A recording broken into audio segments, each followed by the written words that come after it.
Chapter 1. Towering trees entwined with one another, shrouded in mist, allowed a few rays of sunlight to filter through, casting a semblance of illumination upon this dark and damp primordial forest. Mushi slightly raised her arm to shield her eyes from the glaring light, alleviating the discomfort it caused her vision.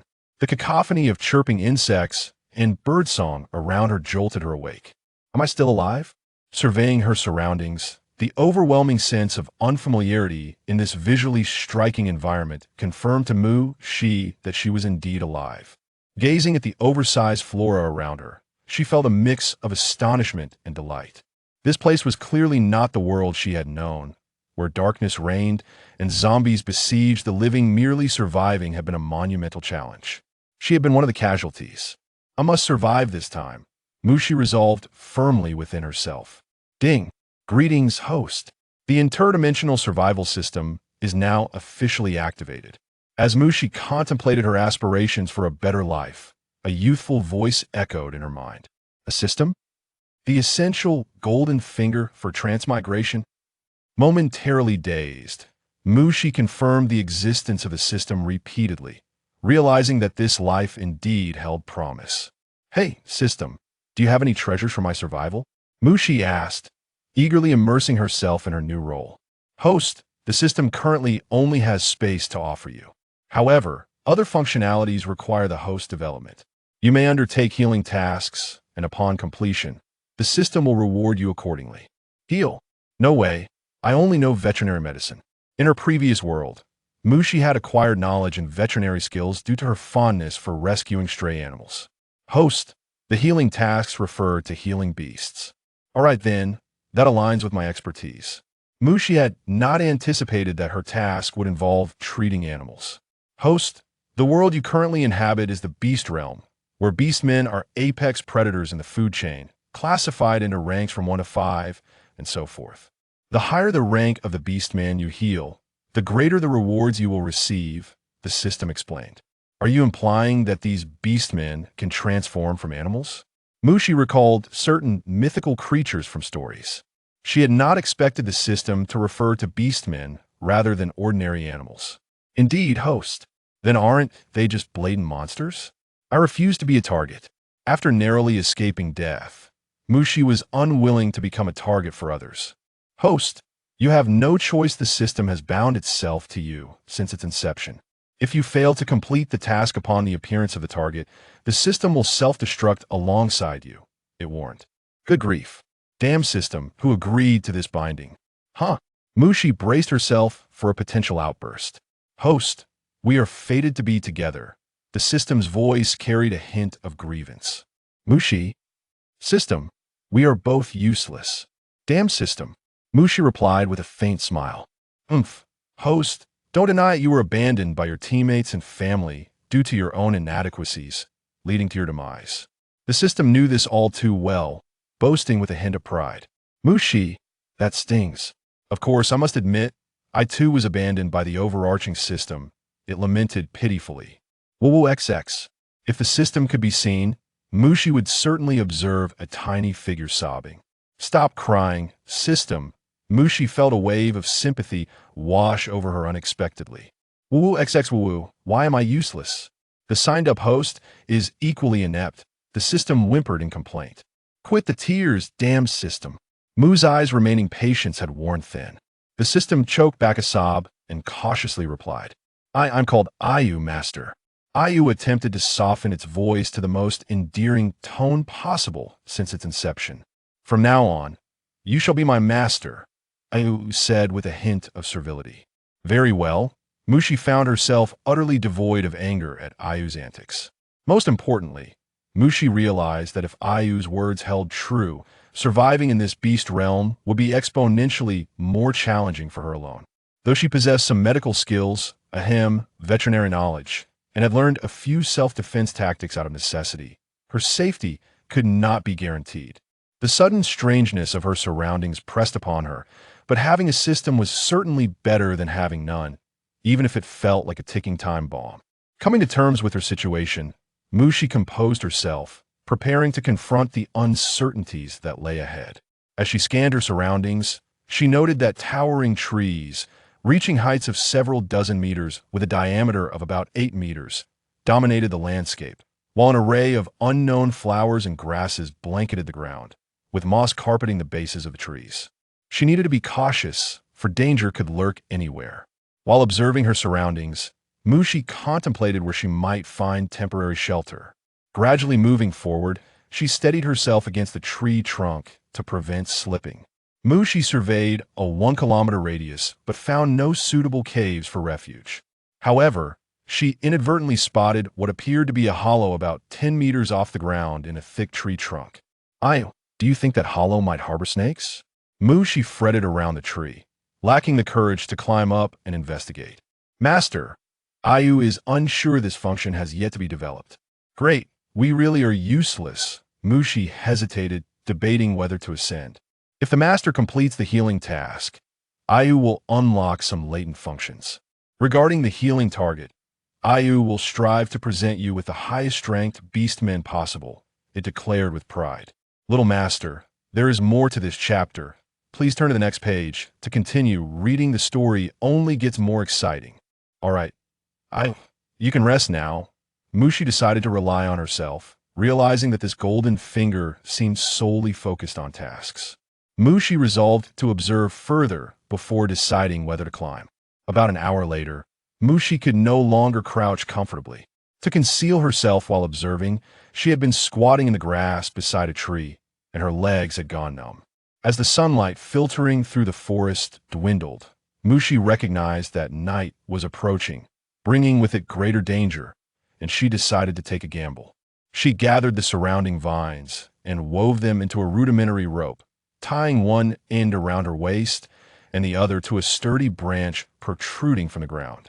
Using the branches around her for support, Mushi began to climb, and after reaching about halfway, she secured the other end of the rope in a forked branch above her. Her basic survival skills enabled her to ascend quickly.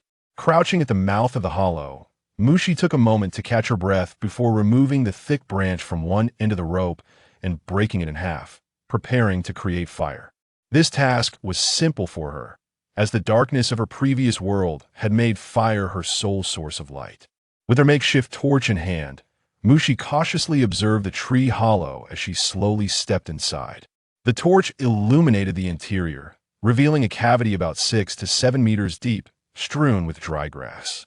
Near the entrance lay a relatively large stone, simple yet reasonably clean. Mushi sighed in relief, thankfully. There were no wild beasts. Standing at the entrance, she gazed out at the vast forest, her heart filled with awe. Lifting her gaze, she noticed 2 glaring suns in the sky. Although they seemed to be setting, there were indeed 2. Where on earth have I transmigrated to? While feeling disheartened, reality remained. Summoning all her strength, Mushi moved the stone near the entrance of the hollow to partially block it, allowing just enough light to filter through.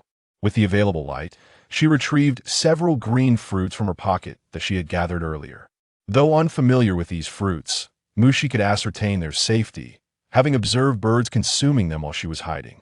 Reclining on the dry grass, munching on the fruit, Mu's thoughts meandered. It felt as though all the darkness from her past had come to an end, and she was about to embark on a new life. The abandonment by her teammates and family would no longer plague her Mu. She was alone again. But this time, she would live for herself. Her once tense nerves gradually began to relax. Mushi drifted into slumber, her brow furrowed, as usual, but occasionally softened by moments of relief. Author's warm reminder. 1. This story is not entirely a feel-good narrative. The female protagonist undergoes a journey from weakness to strength, and the pace may be slow at first, so please be patient. This is a non-traditional beast realm setting. Although females are precious, strength ultimately prevails, with some elements of female competition. If this bothers you, please tread carefully. 2. This narrative features 1vn dynamics, with the female lead experiencing ambiguous interactions with multiple male leads, so those who dislike this type should avoid it and refrain from leaving negative reviews. Thank you. 3. Welcome to those who wish to dive, and the author will update daily, so please encourage me by clicking for more. Thank you. Bows. 4. Clarification. The author holds no discrimination against any animals mentioned in the story, nor against individuals with darker skin tones. Inside the tree hollow, the graceful figure of the girl lay upon the dry grass, sunlight filtering through the gaps to envelop her in a radiant glow. Mushi awoke, her hunger driving her to survey her surroundings. For a brief moment, she was bewildered, but quickly regained her composure. As she moved the stones aside, Mushi gradually descended along the grass rope, relying once more on the branches to navigate her way down safely.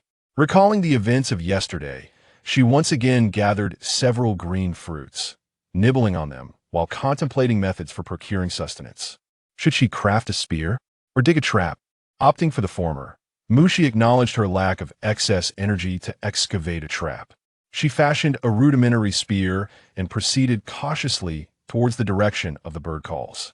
Upon suddenly encountering a plump rabbit before her, Mushi swallowed hard. With spear in hand, she crept closer, waiting until the rabbit was engrossed in grazing before summoning her strength to hurl the spear. With a swift whoosh, the spear struck the rabbit in the lower back, yet did not prevent the creature from darting into the nearby thicket. Following the trail of blood, Mushi discovered the rabbit ensnared amidst the vines and grass, unable to escape.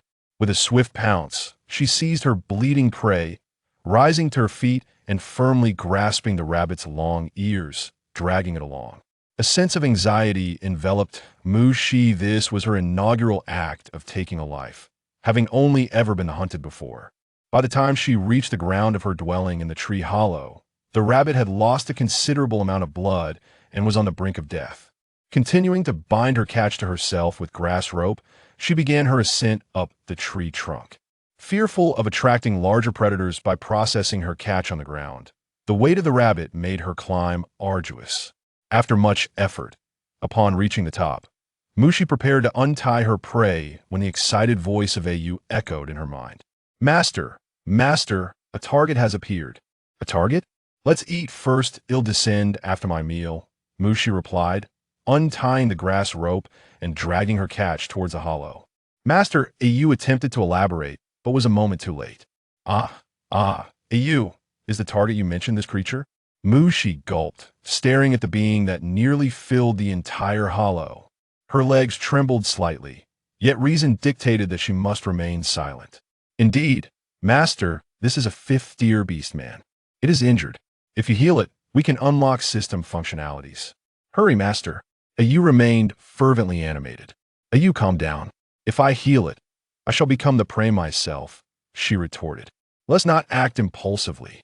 Mushi gazed at the white serpent coiled within the hollow, her heart racing with genuine trepidation. She pondered how to descend silently.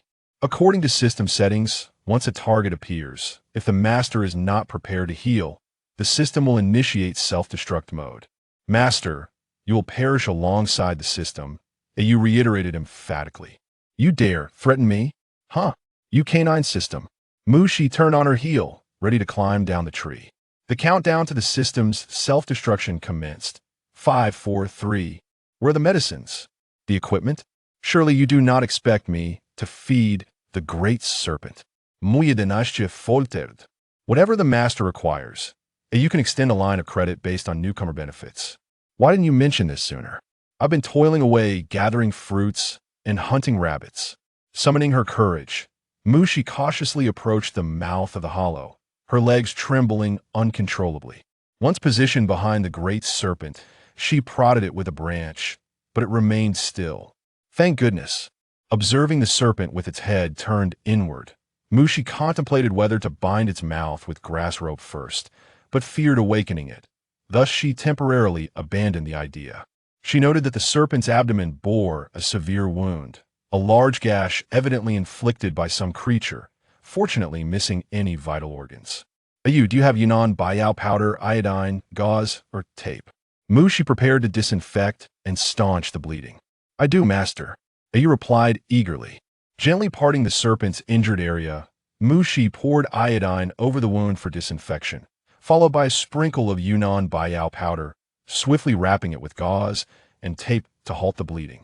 Having completed the task, Mushi observed the serpent remained in slumber, blood seeping subtly through the gauze. Furrowing her brow, she decided to administer the Yunnan Baiyao preservative, believing it would expedite the clotting process. Cautiously approaching, Mushi pried open the serpent's jaws and inserted the preservative inside. Once all was said and done, she was drenched in sweat, not from exhaustion, but from fear. Although she had treated animals before, it had only been household pets. Has the system changed? Mushi inquired, eager to know the outcome. Master must wait for it to awaken. Only then will the system recognize the treatment as successful, Ayu explained. Very well. Mushi sighed. Must she also cultivate a bond with it? She felt disheartened. Perhaps she should bind it up. She resolved to do so, ultimately securing the serpent's mouth. The wait felt interminable. Mushi decided to borrow a knife from Ayu to process the rabbit at the entrance of the hollow. Why could she not borrow food? The canine system informed her that her newcomer privileges had been exhausted. Gazing at the sizzling roasted meat in her hands, Muzai's eyes sparkled. Hunger gnawed at her. She gently blew on it before ravenously taking a bite. Congratulations, Master. You have successfully treated your first target. The system has successfully undergone preliminary upgrades. Congratulations, Master, on acquiring the treasure chest of potions, announced Ayu from the beast world map. The great serpent has awakened. Mushi, while gnawing on roasted meat, turned to take a glance, only to find a pair of pale blue vertical pupils fixated on her. It was breathtakingly beautiful, yet Mushi could not afford to indulge in admiration. Please, enjoy your meal at your leisure, Mushi stammered, trembling as she placed the roasted meat on the ground, preparing to flee. The chapter was not yet over. Please click the next page to continue reading the thrilling content. With a sudden snap, the sound of a rope breaking froze Mushi in place. Was she truly going to feed the serpent today? This was unacceptable. She had just come back to life, determined to take a gamble. Mushi aimed for a nearby tree trunk and leaped with her eyes shut. The branch was sufficiently thick to cushion her fall. Though she would undoubtedly sustain injuries, still, she yearned for survival. The biting cold wind stung her face, but the anticipated pain of impact never came. Instead, her waist was ensnared by a white tail, leaving her suspended in midair. Mushi thought to herself, this is it. Should she take one last look at the sun today? As she lifted her gaze, Mushi collided with a pair of azure eyes, long lashes gently resting upon them. A strong nose, thin lips, and flowing silver hair framing his face, though his gaze was tinged with a hint of melancholy. So beautiful. Mushi marveled, while Bai Li was also scrutinizing the female he held. Dappled light filtered through the branches, falling upon the girl's inky black hair, her palm-sized face glowing with a delicate pink hue, eyes as clear and silvery as a lake, lips tender and inviting, and a waist that could be grasped with a gentle hand. She was enchanting. This was Bai Li's unvoiced sentiment. As he noticed the female surveying him in turn, Bai Li felt a touch of discomfort. He gently lowered Mushi to the ground and retracted his tail. She felt the absence of the tail around her waist. Mushi realized that the stunning being before her, who elicited awe and fear alike, was in fact the beast man she had treated. Confusion clouded her mind. She understood that her own ability to protect herself was insufficient against this serpent, and she was uncertain whether beastmen could communicate. I treated your wound. I meant no harm. If you're hungry, I can offer you roasted meat, Mushi hastily added, fearful that he might devour her whole. It turned out she had saved herself. Observing the treated wound on his abdomen, Bai Li, though unfamiliar with the white beast hide, could distinctly feel that the bleeding had ceased. Can you understand me? Mushi inquired nervously, watching him remain silent, afraid that miscommunication might lead to her demise. Female, why are you alone out here? Bai Li sensed her trepidation. Not fear. I shall escort you back to the tribe. He reassured her, speculating that she might be apprehensive due to his status as a stray beast. Upon comprehending Bai Li's words and realizing they could communicate without barriers, Mushi exhaled in relief. However, she pondered how to respond regarding the tribe, without raising suspicion that I got separated from my companions in the tribe. Mushi fabricated an explanation. Upon hearing that she had become separated from her tribe, Bai Li resolved to take her to the tribe located outside the forest, considering it a safer option for her. My name is Bai Li. I can lead you to the tribe beyond the forest. Would you like to go? He sought her consent, aware that no female would willingly follow a stray beast. Yes, Mushi agreed to leave the forest, though she was still uncertain about going to the tribe. Very well. Despite having prepared herself mentally, Bai Li felt an inexplicable twinge of disappointment. According to Bai Li, the tribe outside the forest was a 2-day journey from their current location. Ayu, what is contained within the treasure chest of potions? Mushi intended to change Bai Li's dressings during their journey. Master, the treasure chest contains nearly all the potions you could desire. Ayu replied proudly that, "So comprehensive. Happiness has come rather swiftly. Of course, Master is treating a 5th-tier beastman, and with encouragement for newcomers, Ayu has indeed invested considerable resources." Ayu declared with pride. "So, are there any skills to accompany this?" Mushi inquired with anticipation. "That depends on the results of your treatment." Ayu explained that in that moment, Mushi felt a renewed sense of hope in life. Medicine, strength, sustenance. These were essentials for her survival. Along the way, Mushi inquired about the circumstances of the beast world from Bai Li. In this beast world, tribes are generally divided by species, with the size of a tribe dependent on the strength of its population. Bee cities also exist, which include various species. The current bee cities are Illusory Spirit City, Underworld City, A City, Feathersore City, and Flame City. Each bee city stipulates that males wishing to enter must provide 5 blue beast crystals. And for long-term residency, 5 red beast crystals are required, except for males with partners. Are you saying that females do not need to provide beast crystals? Mushi queried. "No, they are highly valued," Bali noted, finding it difficult to read the stunning female clad in black beast hide before him. While the rarity of females seemed to be a significant advantage, it could also pose considerable danger. It appeared that she needed to expedite her training in combat skills. "Female, allow me to carry you," Bali offered, as night was swiftly approaching, and he worried about potential dangers, especially in his injured state, as he could not adequately protect her. "All right," Mushi consented, not wishing to appear overly modest, for she understood that the threats in this place far exceeded her expectations. Bali transformed into a magnificent white serpent, coiling his tail around Mushi's waist and allowing her to sit upon it. Reassured by the serpent's lack of malice, Mushi felt considerably more at ease and no longer fearful. Bali moved swiftly, and before darkness enveloped the land, he found a cave. Once Mushi stepped inside, he ventured out to hunt. After Mushi tidied the cave, she soon saw Bali returning, carrying a creature resembling a wild boar. "You're back, Bali." He replied, pleased by her warm welcome.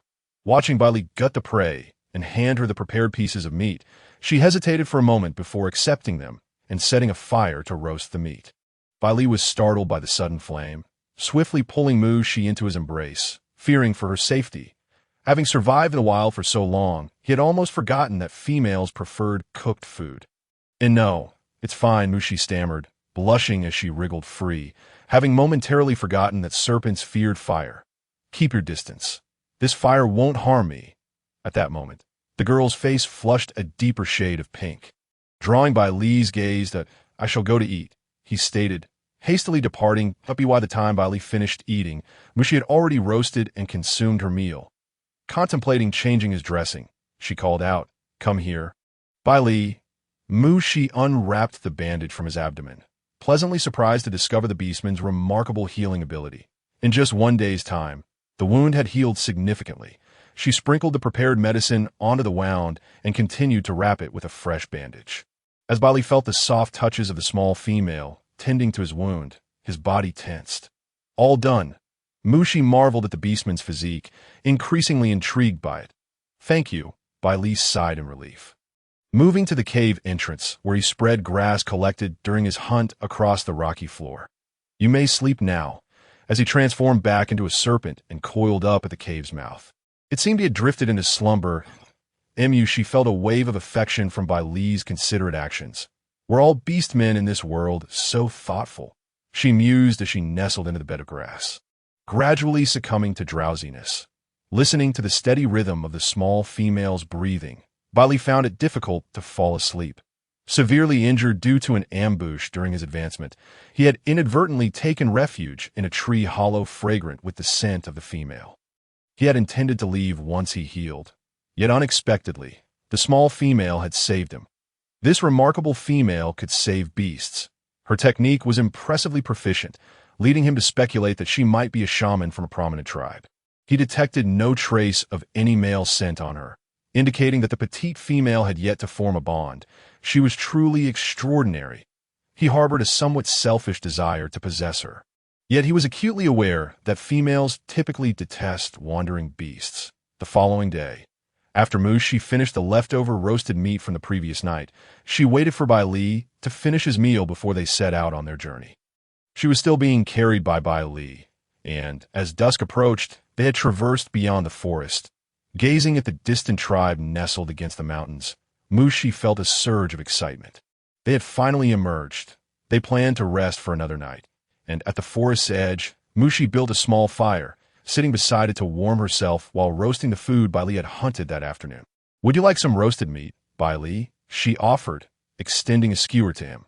She knew that serpents typically consumed their food raw, but she was uncertain whether beastmen had the same preference. Bai Li took the roasted meat from her hand and tried a bite. He found it delectable. However, it was slightly too hot. He quickly swallowed the remainder. Seeing him eat hastily, Mushi assumed he enjoyed it and was eager to offer him more, but Bai Li declined. He believed that the petite female should eat more, for she was far too slender, her waist so thin that he hesitated to encircle it with his tail. After dinner, Mushi examined Bai Li's wounds once more, discovering that they were nearly healed, and applied a bit more medicine. This night, a fell and drowsiness overtook her. She felt secure after spending 2 days with Bai Li, who had proven to be quite formidable. Thus, she lay down to rest a few meters away from the fire. Observing the little female sleeping uncomfortably on her side, Bai Li decided to place his tail beneath her head, resulting in she comfortably clutching his tail as she slept, while Bai Li remained tense throughout the night. When Mushi awoke, the 2 suns had already risen in the sky. Witnessing Bai Li clumsily roasting meat filled her heart with warmth. Although Bai Li's roasting skills were not as refined as hers, she devoured all of the meat, for it had been a long time since anyone had prepared such for her. After tidying up, they resumed their journey, with Bai Li escorting her to the foot of the mountain. As the tribe loomed before them, Bai Li halted, aware that his identity as a wandering beast would render him unwelcome among the tribe's beastmen. "You should go. They will accept you," he urged her. Thank you, Bai Li," Mushi replied, feeling an inexplicable pang of sadness at their parting, yet she understood that she must complete her mission to survive. As he watched the little female's figure gradually fade from view, he suddenly recalled something he had forgotten to ask. "What is your name, female?" "Mushi." She paused momentarily before continuing forward. Mushi. Bai Li softly echoed her name. Meanwhile, as Mushi approached the tribe, she hesitated at you. "Are there any targets in need of healing nearby?" Determined to continue her mission, she recognized that survival was paramount. "Master, AU has not detected any beastmen in need of healing. In light of the absence of any targets, Mushi resolved to proceed to the beast cities Bai Li had mentioned, for there would likely be a greater number of beastmen, and thus a higher probability of encountering the wounded. AU, which beast city are we closest to? "Master, according to the map, you are nearest to the City of Darkness. Would you like AU to provide system navigation?" "Yes, please." AU. 2 days later, Mushi eagerly inquired, "AU, is that magnificent city ahead the City of Darkness?" "Indeed, Master." "Master, are you certain you wish to enter in this manner?" AU questioned, somewhat perplexed by Mushi's demeanor. "Absolutely. AU. In this world, where meat is scarce and people are plentiful, I do not wish to stand out as an obvious target."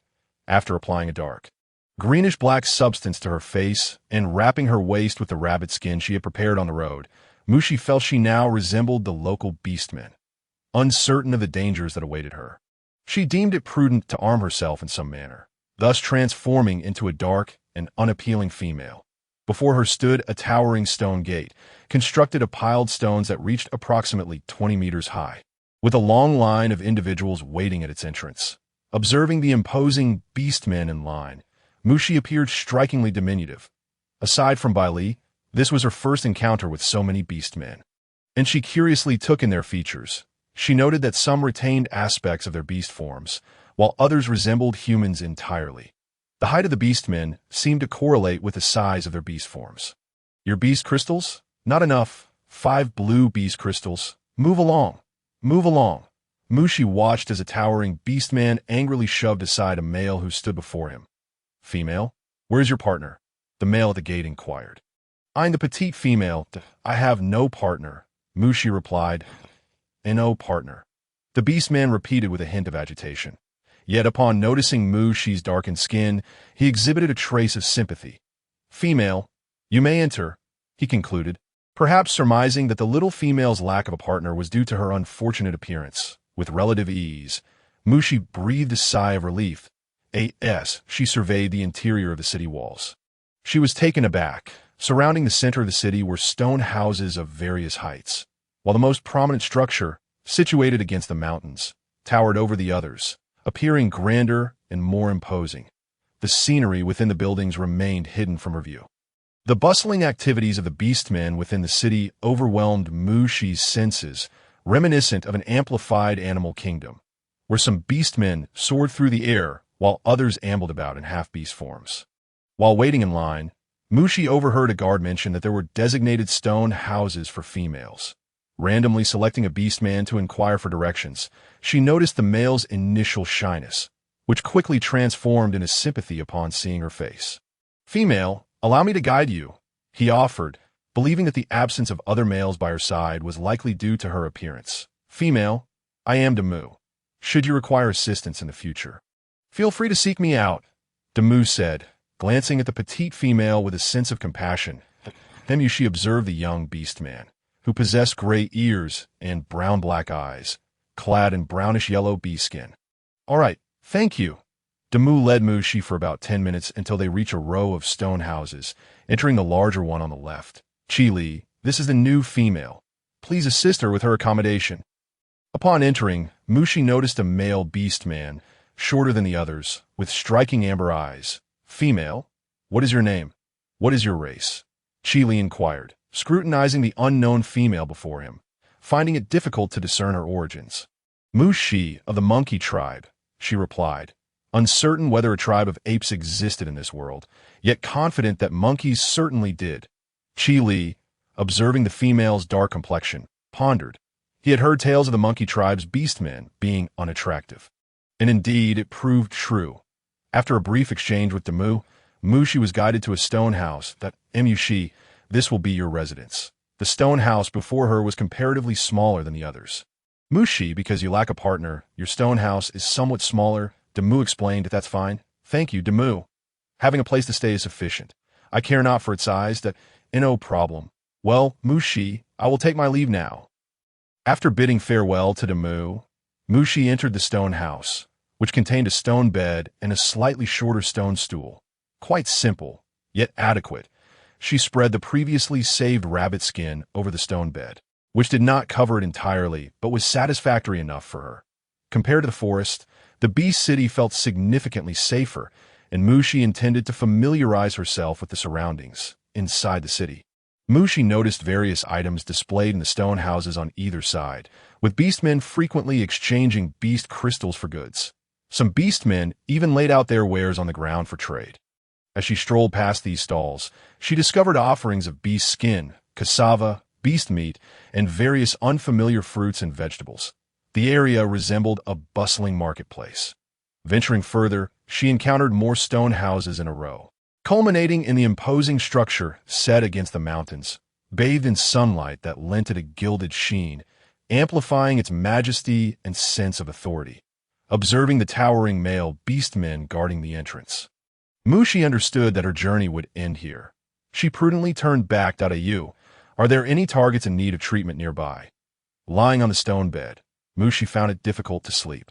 Acutely aware that her fate was not entirely within her control, targets detected. Master, Ayu reported. Very well, Mushi replied, feeling increasingly adrift. Present. Her plan is to first provide medical aid and enhance her own abilities to preserve her life, and then to earn beast crystals at Mu. She pondered as drowsiness overtook her, gradually drifting into slumber. Target identified. Target identified. Please assist the master immediately. The voice of Ayu jolted Mushi awake from her dreams. She looked around the room in confusion. Ayu, where is the target? It was evident that there was none within the stone chamber. "Master, the target is outside the stone house," Ayu informed her. Mushi promptly opened the door, and indeed, she saw an orc lying outside. Cautiously, she approached the orc, noticing his lifeless state, and summoned all her strength to drag him into the stone house. She had no intention of moving him onto the stone bed. Firstly, there was only one bed, and secondly, this orc was quite large, making him difficult to maneuver. Utilizing the moonlight, she positioned the orc properly and began to examine his injuries closely. She discovered that this orc was not only tall, but also had fair skin, which allowed her to easily spot the vivid crimson on his body. She noted 2 wounds on his upper body, each measuring a hefty 8 to 9 centimeters, deep enough for the flesh to be visibly torn. Other areas of his body bore smaller lacerations. Her first thought was, is he still alive? He had clearly lost a significant amount of blood. Thus, Mushi leaned in to check his breath. Yes, he was alive. Yet, he was quite handsome, with long, curled eyelashes, a high nose bridge that elicited envy, and a bone structure so exquisite it was flawless. Only his overly pale complexion hinted at his dire condition. Ayu, prepare sodium chloride, hydrogen peroxide, iodine, anesthetic, sutures, and thread. Mushi finally snapped out of her daze. Understood, Master, Ayu replied. With swift precision, Mushi first cleansed the wounds with sodium chloride, followed by disinfection using hydrogen peroxide and iodine. Under the sting of the antiseptic, she observed that he merely frowned, showing no other reactions, allowing her to proceed with the next steps. She decided to administer a local anesthetic before starting to stitch him up. As she found the proper spot to insert the needle, she had yet to push the medication when her arm was suddenly seized. Looking up, she saw the culprit. He remained with his eyes closed. Yet his brow was tightly furrowed, a clear sign of instinctual self-defense. "I am helping you treat your wounds. I will not harm you," Mushi sighed, uncertain if he could hear her subconscious plea. Seeing that he remained unyielding, still gripping her arm, she patiently explained, "I am about to remove the needle from your body to stitch your wound. If you can endure the pain and agree, then please release your hand." This time, Mushi felt the grip on her arm loosen significantly, and with a slight effort, she freed herself. She meticulously stitched the orc's wounds, each stitch causing a slight sheen of sweat to form on his forehead. Yet he showed no signs of fully awakening. She worked swiftly to complete the task. Once finished, she checked his forehead again, relieved to find no signs of fever. Now, it was a matter of waiting for his recovery, hoping he would awaken soon. Lying on the stone bed, Mushi contemplated waking up midway to check if he had developed a fever. However, it was Ayu's voice that roused her. "System has detected that treatment is complete." "Congratulations, Master. The system space has successfully upgraded." She was startled awake. Looking up, she found herself staring into deep, amber-hued eyes, their elongated pupils exuding a somewhat frosty demeanor. "You saved me." The orc's slightly hoarse voice reminded Mushi of her achievement. Yes, she feigned calmness, though inwardly she was elated. "Au, in what aspect has the space upgraded?" "Master, the upgrade refers to the space acquiring life. Any plants you place within will remain fresh, including the rabbit meat you previously hunted. Moreover, you can even cultivate within it," Au explained. "How delightful! At least I need not worry about food." This unexpected windfall felt like a blessing from the beast god. "Master, the most pressing matter at hand is this orc.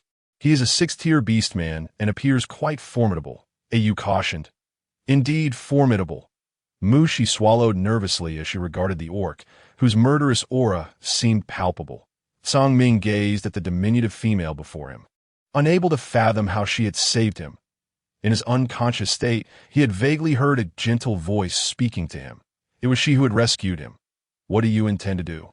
Mushi warily distanced herself from him. Upon hearing her voice, Songming realized that this female was indeed his savior. Although he could not comprehend the beast pelts adorning her, he sensed that his body was gradually recovering. "You saved me. What do you desire?" he queried, considering that this female, having saved him, deserved to express her wishes that if she sought beast crystals, he would grant them. If she desired an audience with the beast god, he would escort her. In his mind, all females bore a visage of greed and ugliness. As he observed the sudden, dissipating aura of slaughter around him, it was quickly replaced by an unsettling energy, that terrified Mu Shi. She felt a strange sensation, but knew she lacked the power to contend with him. That I desire nothing. You may leave. Mu Shi's response evidently surprised Song Ming. Then let her go, he thought to himself. Subsequently, he tossed all the beast crystals he carried towards her before breaking through the door. Mu Shi was left bewildered by this series of actions. She had envisioned every possible outcome and had mentally plotted her escape routes. Yet, she had not anticipated such a scenario. Gazing at the scattered beast crystals wrapped in pelts on the ground, Mu Shi felt a pang of regret. Fortunately, they had not shattered. She had initially thought they were weapons intended to assassinate her. Hence her reluctance to accept them. Among the blue, red, and a single purple crystal, the purple beast crystal in her hand radiated a vibrant violet light, indicating that this orc was rather formidable, a whole pouch of beast crystals. Mu Shi never dreamed that fortune would arrive so swiftly.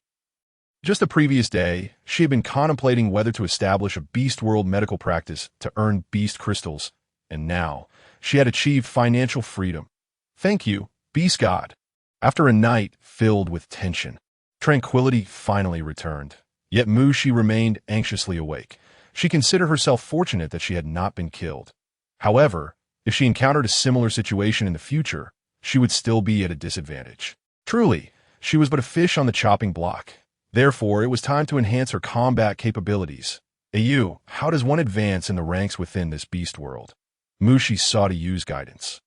Master, in the context of the beast world, a beastman can undergo rank training when they can shift into human form, often through battles to upgrade their status, including hunting wild beasts to acquire the crystals within.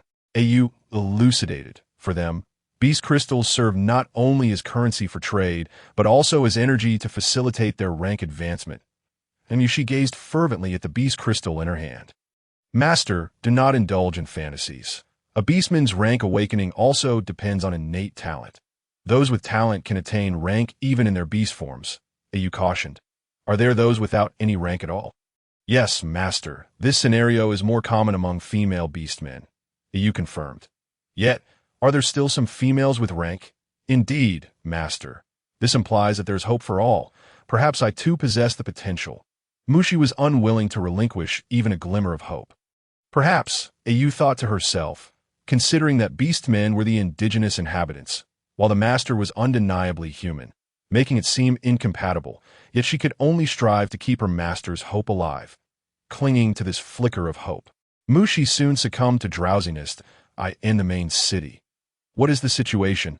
An orc lazily reclined on a stone chair, one leg dangling and the other bent, exuding an air of casual nonchalance. We have not found anything, City Lord, a subordinate reported, lowering his head. Continue searching. The orc narrowed his eyes slightly, his deep gaze betraying a hint of malice. Yes, City Lord. Meanwhile, the next morning, she gazed at the blue beast crystal in her hand, which emitted a faint azure glow. She hesitated, pondering whether to consume it. Perhaps it could truly enhance her energy, yet she feared the possibility of exploding from within. Au. Has anyone ever exploded from consuming a beast crystal? Mu Shi spent the morning deliberating, still uncertain. Master, I cannot detect such instances, Au admitted, feeling challenged. However, there is another place suitable for beastmen like you, who have not awakened any rank. Where are you? In the Beastman Academy. Every beast city has its institution for rank advancement, which is more suited for those without talent to learn. Then, does the city we are currently in, Ming City, also have one? Mu Shi felt a sense of urgency. Some masters, Mu Shi chose to inquire with Qi Li, the manager of the stone house, about the location of the Orc Academy, as she was closest to him. Qi Li surveyed the feeble female before him with his amber eyes.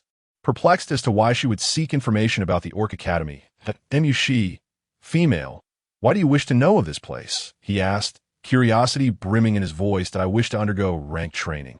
Mu Shi replied without hesitation, believing that her current strength was insufficient to stir any significant trouble. Indeed, dear female Mu Shi, that place is perilous. I advise you against going there. Many male orcs sustain injuries in that vicinity. Qi Li cautioned, his intentions clearly benevolent. Though this female was weak and unappealing in appearance, she exhibited a certain politeness, and he felt it necessary to warn her. He mused. However, he was evidently unaware that his warning only served to excite the female further. Injured? Well, that's no issue. Isn't that something that can be treated? A win-win situation, Mushi exclaimed, her enthusiasm palpable. Please, tell me the location. Chi Li, she insisted stubbornly, considering that the female might not even gain entry to the academy. And having already offered his good advice, Chi Li relented and revealed the location to Mushi. Gazing upon the diverse assembly of orcs gathered before Stonehouse, Mushi confirmed that this was indeed the registration site. A young male orc was overseeing the registration process. In his beast form, Mushi could not discern his orcish appearance. Female, your name? Beast form? The orc's voice interrupted Mushi's contemplation. Mushi, Monkey Clan, she replied. The middle-aged orc began to inscribe something upon a stone slab with his claws, reminiscent of the primitive era when written language first emerged. Female Mushi, to gain entry to the Orc Academy, you must present 2 blue beast crystals, the young orc informed, casting a glance at the frail and unattractive female. This method of charging tuition at the Orc Academy evidently served to cultivate powerful warriors while also profiting from the beast crystals. Mushi could not help but marvel at the orc's ingenuity. She produced 2 blue beast crystals and handed them to the young orc, silently thanking the injured orc from the previous night who had tossed her a pouch of beast crystals. The young orc, surprised by the amount of beast crystals this seemingly weak female possessed, swiftly handed her a stone plaque. Female Mushi, this is your plaque. You may use it to train at any time. Thank you, Mushi replied gratefully.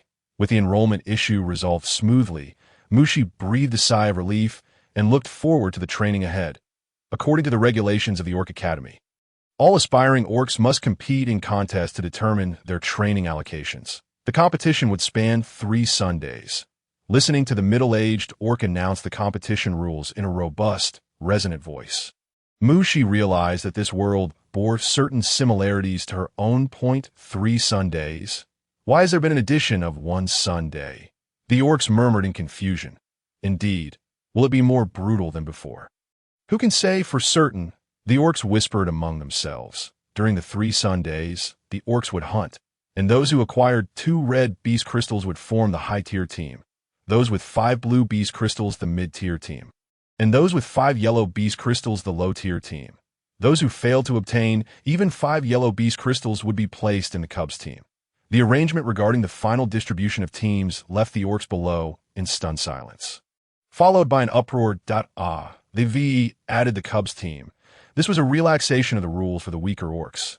Indeed, Ahui, you can join the cubs team this year. A male orc clapped his companion on the shoulder. Haha, Abu, don't say that to Ahui.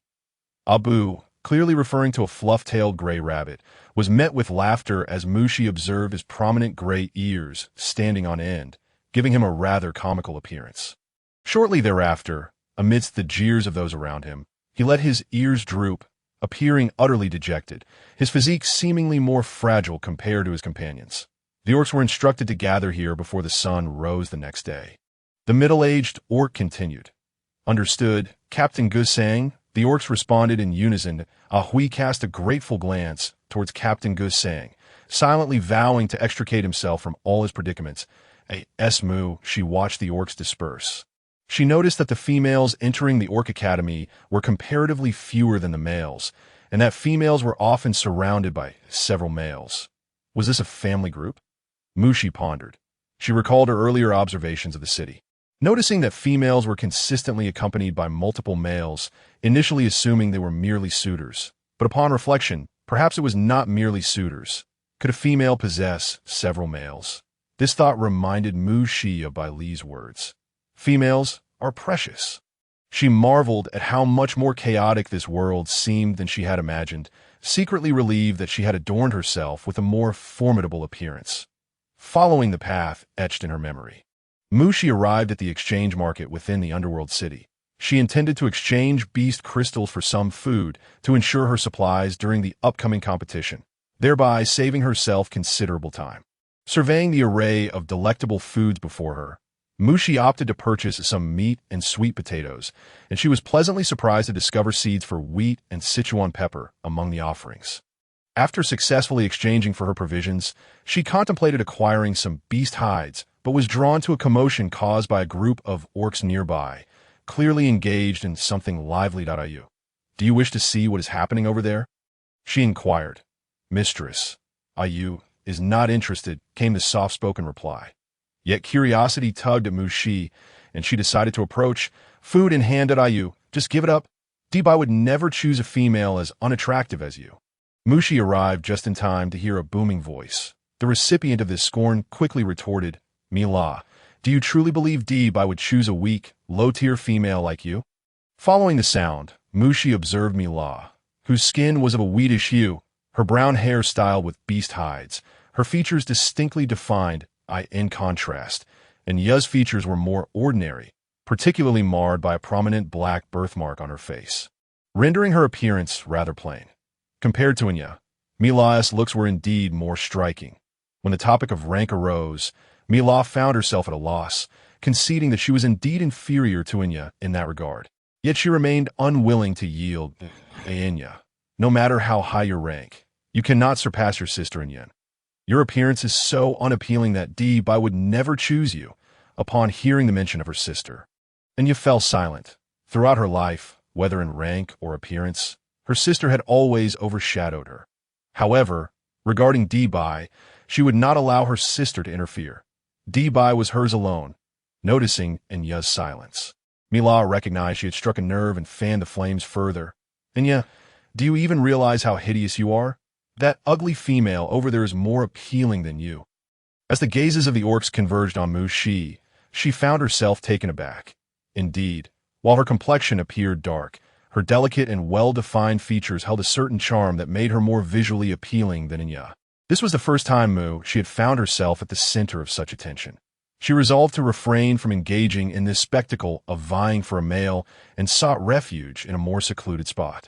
Placing her recently acquired food into her storage, continuing along the path of memory, Mushi arrived at the stone house selling beast hides, which was notably more spacious than the other adjacent stone houses.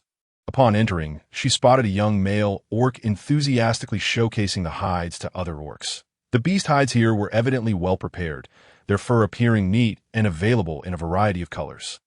Mushi selected a white beast hide, learning it required a red beast crystal. Hesitant, she opted for some more ordinary white and black beast hides instead. After handing over the beast crystals to the young orc, she prepared to leave with her hides. As she turned, she heard the young orc greet an incoming female with enthusiasm. Inyun, what brings you here? The young orc appeared somewhat flustered, his gaze fixated adoringly upon the exquisite female before him. Upon hearing a familiar name, Mushi turned around to scrutinize one of the protagonists of the recent farce. Inyun's complexion was relatively fair. Her features appeared quite exquisite, solely based on appearance. She indeed outshone Inya. I would like to exchange for a piece of white bee skin. Inyun, the female, shyly lowered her head. Just say the word, and I shall unconditionally provide you with the bee's skin. Thank you, Yalu, but I am not considering taking a partner at the moment. And Yin declined Yalu's offer. She then pointed towards a lustrous piece of white bee skin. I would like that one. Gazing at the skin's radiant whiteness, and Yin thought that if it were crafted into a shawl for Debai, it would undoubtedly accentuate his ethereal charm. That Yalu retrieved the skin, but not without inquiring. And Yin, what do you intend to do with this beast skin? He did not believe in Yin was a beast man in need of skin, for this was her first visit to exchange beast skins. To create a shawl for Debai, she admitted candidly that Yalu looked somewhat disappointed. It was common knowledge among the beastmen of Ming City that Yun did not accept partners, yet she desired to present her first partner with a gift.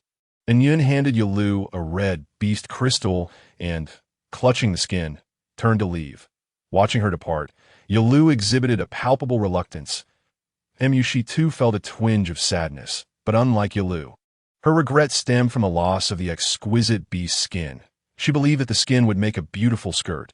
Yet if she spent most of her beast crystals now, her future days would be fraught with difficulty. On her way back, Mushi also purchased 2 bone knives, stone needles, and threads. Upon returning to her stone dwelling, she took out the stone needles and similar fibers, and, guided by her memory, fashioned the exchanged bee skin into a set of a t-shirt and shorts, akin to a complete survival outfit for the wilderness. After preparing as thoroughly as possible, Mushi learned from AU that only the more formidable beasts possessed valuable beast crystals within them.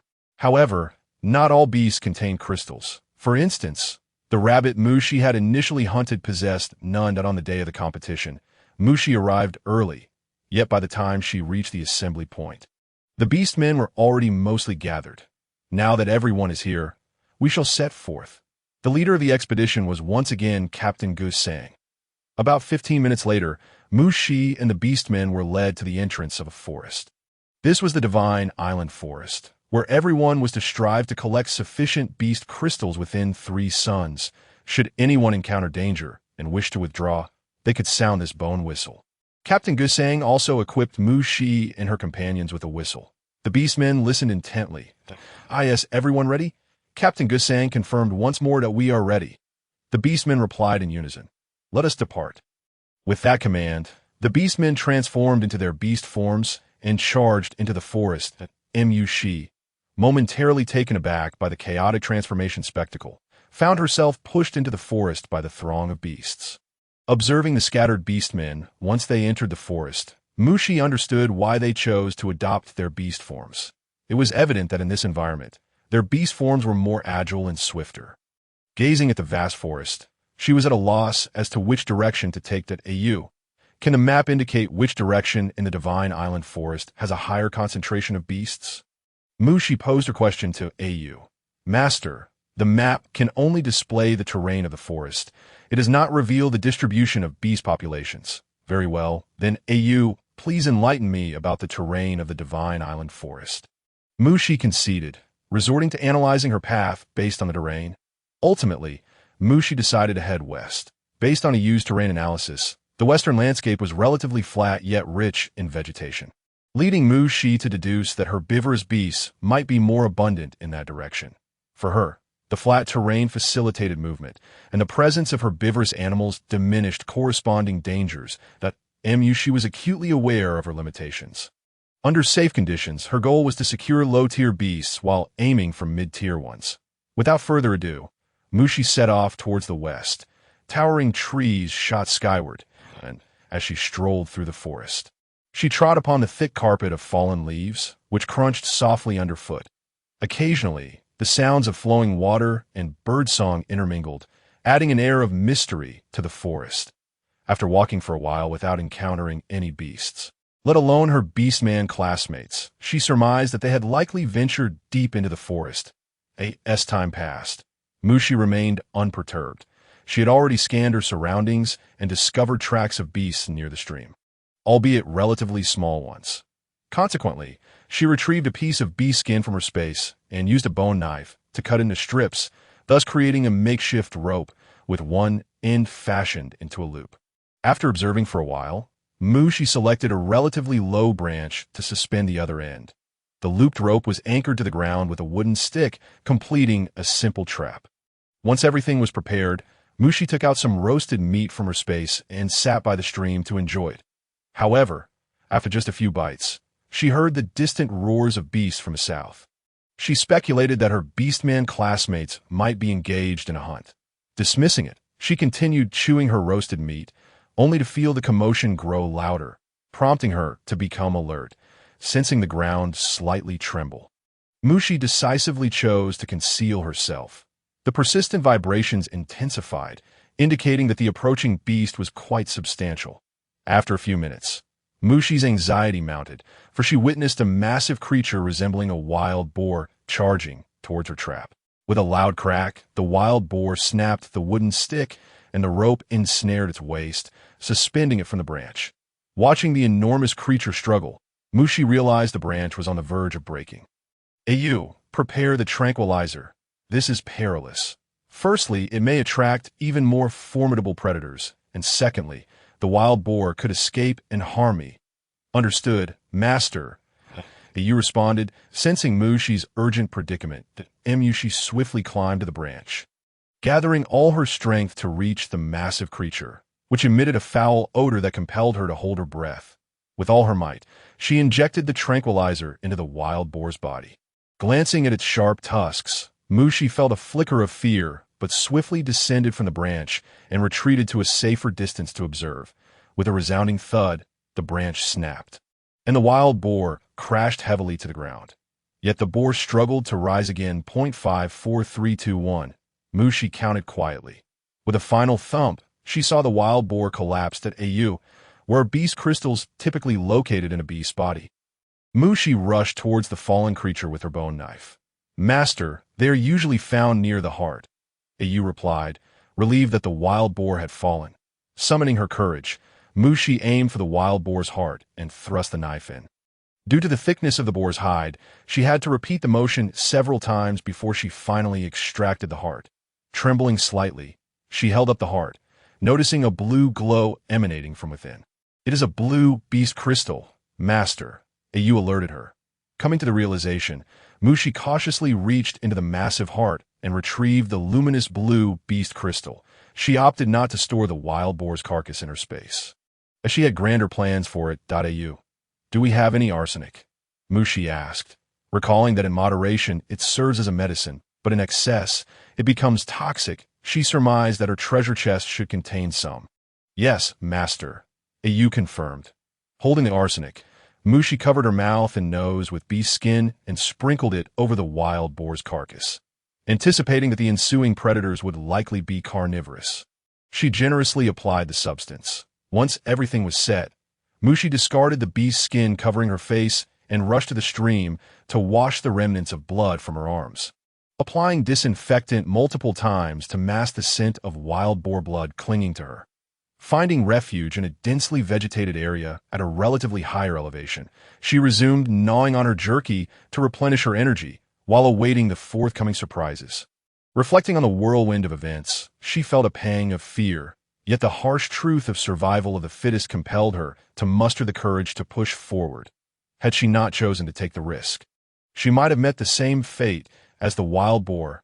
A quarter of an hour later, the scent of blood indeed proved to be the best bait. She beheld the arrival of two colossal figures. She found herself in a quandary. A formidable creature, nearly 10 feet in length, a majestic tiger, faced off against a wild wolf measuring 3 to 4 meters in length.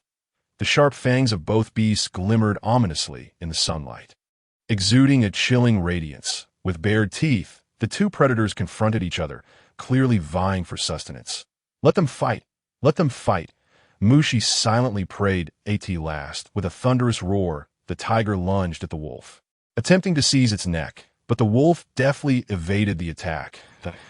As the two beasts engaged in combat, Mushi felt a surge of excitement, hoping for one of them to fall defeated. Approximately half an hour later, Mushi watched as the wolf severed the tiger's throat, blood cascading down its muzzle as it howled triumphantly, as if celebrating its victory. The sound of the wolf's roar left Mushi momentarily stunned. When she turned to look, she discovered the wolf had approached the carcass of a wild boar. It cautiously surveyed its surroundings, ensuring no other predators were present before sniffing the remains, and she had awaited this moment for a long time, anticipating that the colossal creature would succumb to the boar's poison, thus allowing her to claim the coveted beast crystal. She observed the wolf ravenously devour the delectable meal before it. Mushi mentally calculated the quantity it consumed. Time was of the essence. She envisioned the anticipated sound of collapse once more. Yet, the reality diverged sharply from her expectations. Mushi beheld a brash newcomer, seemingly emerging from nowhere, launching a furious assault on the wolf mid-feast. He mounted the wolf and struck its neck with forceful punches, and Mushi noticed a brilliant white light emanating from his fists. Caught off guard by the sudden onslaught, the wolf could not react in time. She heard a pained howl as the wolf's body crashed to the ground, revealing that this audacious intruder was indeed a powerful beastman of considerable rank. Despite recognizing the intruder's strength, Mushi felt compelled to defend her hard-won spoils. "That is my prey," she thought, witnessing the beastman's hand morph into a claw, poised to extract the wolf's crystal. She rushed to confront him. Determined to interrupt his actions, The imposing figure of Dee-Bai regarded the filthy, delicate female before him with disdain, baffled by her audacity to claim ownership of the prey. "What did you say?" he inquired, awaiting her retraction. "They are my prey. I set the trap to ensnare them," Mushi declared, attempting to defuse the tension by revealing the trap she had laid. The beast man cast a cold, scrutinizing glance around, assessing the veracity of her claim. Noticing the disarray of pelts on the boar and a thick branch broken nearby, he regarded Mu-Shi with a mix of surprise and skepticism. "The boar is yours. The wolf and the tiger belong to me," Dee-Bai asserted firmly. He had been observing the battle between the two beasts, and since the wolf had indeed fallen to his hand, he saw no reason to relinquish the spoils to this frail female. "They all belong to me," Mu-Shi retorted, her patience waning. The beast man appeared to be incapable of comprehending her words. Her obstinate stance incensed Dee-Bai, and he pondered whether it was time to teach her a lesson. As he approached with an air of intimidation, the energy emanating from his high rank instilled a primal fear in Mu-Shi's heart. Yet she remained resolute and unyielding. "Perhaps you should reconsider your words," he suggested, bending slightly to align his gaze with hers. Mu-Shi met the cold, steely gaze of the beast man unwaveringly. "I have stated that they belong to me." Just as the words left her lips, a sudden constriction enveloped her throat, rendering her breathless. The beast man had gripped her neck tightly, lifting her off the ground due to their height difference. The chilling aura surrounding him tightened around her, and with each breath, she felt a growing sense of suffocation and unease. Observing the frail female in his grasp, Dee-Bai was perplexed by her insatiable greed, coupled with her pitiful weakness, struggling to breathe. Mu-Shi sensed that he was not fully exerting his strength. With his rank, he could easily crush her, but she refused to submit. The sensation of being suspended was unbearable. She swiftly raised a hand to grasp Dee-Bai's wrist, using her momentum to draw her legs closer to his waist. The unexpected proximity caused Dee-Bai to momentarily stiffen, caught off guard by her audacity. Seizing the opportunity, Mu-Shi pressed the syringe into his flesh. A sharp sting coursed through him, prompting Dee-Bai to instinctively release her. "Dare I ask, is this all you can do, little female?" he remarked, a barely perceptible smirk gracing his lips, his white pupils suddenly narrowing. Though the amusement did not reach his eyes, he sought to regain control over Mu-Shi, but the syringe he had used contained an amplified dosage. 3, 2, 1. As Mu-Shi counted down, Dee-Bai felt his body slipping from his grasp, overwhelming heaviness weighing him down as he knelt heavily on the ground. Witnessing the effects of the tranquilizer take hold, Mu-Shi approached the incapacitated beast man, seizing his chin and looking down upon the thief before her. "They are all my prey. I ensnared them with my trap, and your slaying of the wolf was utterly unnecessary," she said, arching an eyebrow. "Without your intervention, it would have succumbed to poison." Mu-Shi met the beastman's fierce gaze. Unyielding in her stance, she turned away with a cold expression, efficiently extracting the beast crystals from the wolf and the tiger with her bone knife, holding the crimson and azure crystals in her hands. Mu-Shi felt an overwhelming sense of fulfillment. All her waiting had been worth it. She turned to glance at the beast man, who now lay half-conscious on the ground, yet still not fully unconscious. The white pelt draped haphazardly over him, combined with his tall stature and striking features, lent him an alluring charm. If one overlooked his current predicament, Mu-Shi would surely be captivated by his beauty. "Perhaps by sunset, you'll be able to move again," she mused, squinting at the two suns sinking toward the horizon. "The flesh of the wolf and boar is toxic," she cautioned, not wishing to inadvertently harm the beast man. Though she was unconcerned about the potential arrival of even more dangerous entities.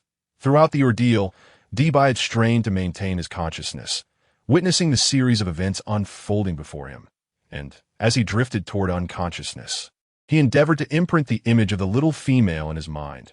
The golden hue of the setting sun bathed the sacred island forest in a warm glow. Following the map that Yu had shown her, Mu-Shi discovered a high cave, tidied it up, and camouflaged the entrance with foliage and stones. The arrival of night would bring further lurking dangers. She had to be thoroughly prepared to prevent future troubles. Once all was ready, Mu-Shi listened to the unfamiliar cacophony of insects and birds outside, allowing herself a moment to recuperate her strength. "Little master, This chapter has more to it. Please click the next page to continue reading. The following parts are even more thrilling. Reflecting on her accomplishments of the day, Mushi felt a profound sense of satisfaction. Though she had risked her life and expended some energy, it had undoubtedly been worthwhile. She set her sights on even greater heights, eagerly anticipating her next achievements. Meanwhile, Dbai had finally begun to regain his strength, moving his limbs and discovering he was now fully capable of action. He surveyed the surrounding area, noting the glowing eyes of various creatures, unleashing his formidable presence as a fifth-ranked beastman. The atmosphere grew still, the wildlife fleeing in fear of his might. Dbai surveyed the chaotic scene around him. Mirroring his own current state, his pupils darkened and his gaze deepened. He believed they would meet again on the following day. Mushi had not slept soundly. The cacophony of animals outside the cave had kept her on high alert. As the second day of the competition began, she analyzed her situation. The beast crystals she possessed were an unexpected boon, and to secure even better results, she knew she must once again take risks. According to the map provided by Ayu, the southern region leads to the deepest part of the Divine Island Forest, characterized by its intricate terrain and lush, towering vegetation, indicating that the dangers may be significantly heightened. Mushi hesitated, but ultimately resolved that this location would be her final choice. She could afford to take risks, yet not to an excessive degree. She opted to continue setting traps in the vicinity. And fortuitously, several herbivorous creatures fell into her traps, yielding 3 yellow beast crystals. This time, she chose to preserve the animal meat as food by storing it in her space. Time passed until the afternoon. Yet Mushi had not made any further gains. She speculated that the commotion caused by the orc hunters might have frightened the wild beasts into hiding. After perusing her surroundings, she ventured closer to the south, contemplating whether to take the risk. Should she manage to reach a higher-tier team, her path to strength could accelerate. However, the prospect of danger loomed, and Mushi weighed the benefits against the potential threats. Wavering on whether to take that step, just as she ventured a few meters forward, she heard a cry for help. Help! Help! Mushi distinctly recognized the intermittent pleas for rescue. Moving closer to the southern direction, she confirmed that the desperate calls originated from that vicinity. Save me! Ooh, help! The frightened voice of an orc reached her ears. Clearly, the situation was dire. Without a moment's hesitation, Mushi dashed towards the source of the cries. As she approached, the urgency of the situation became unmistakable.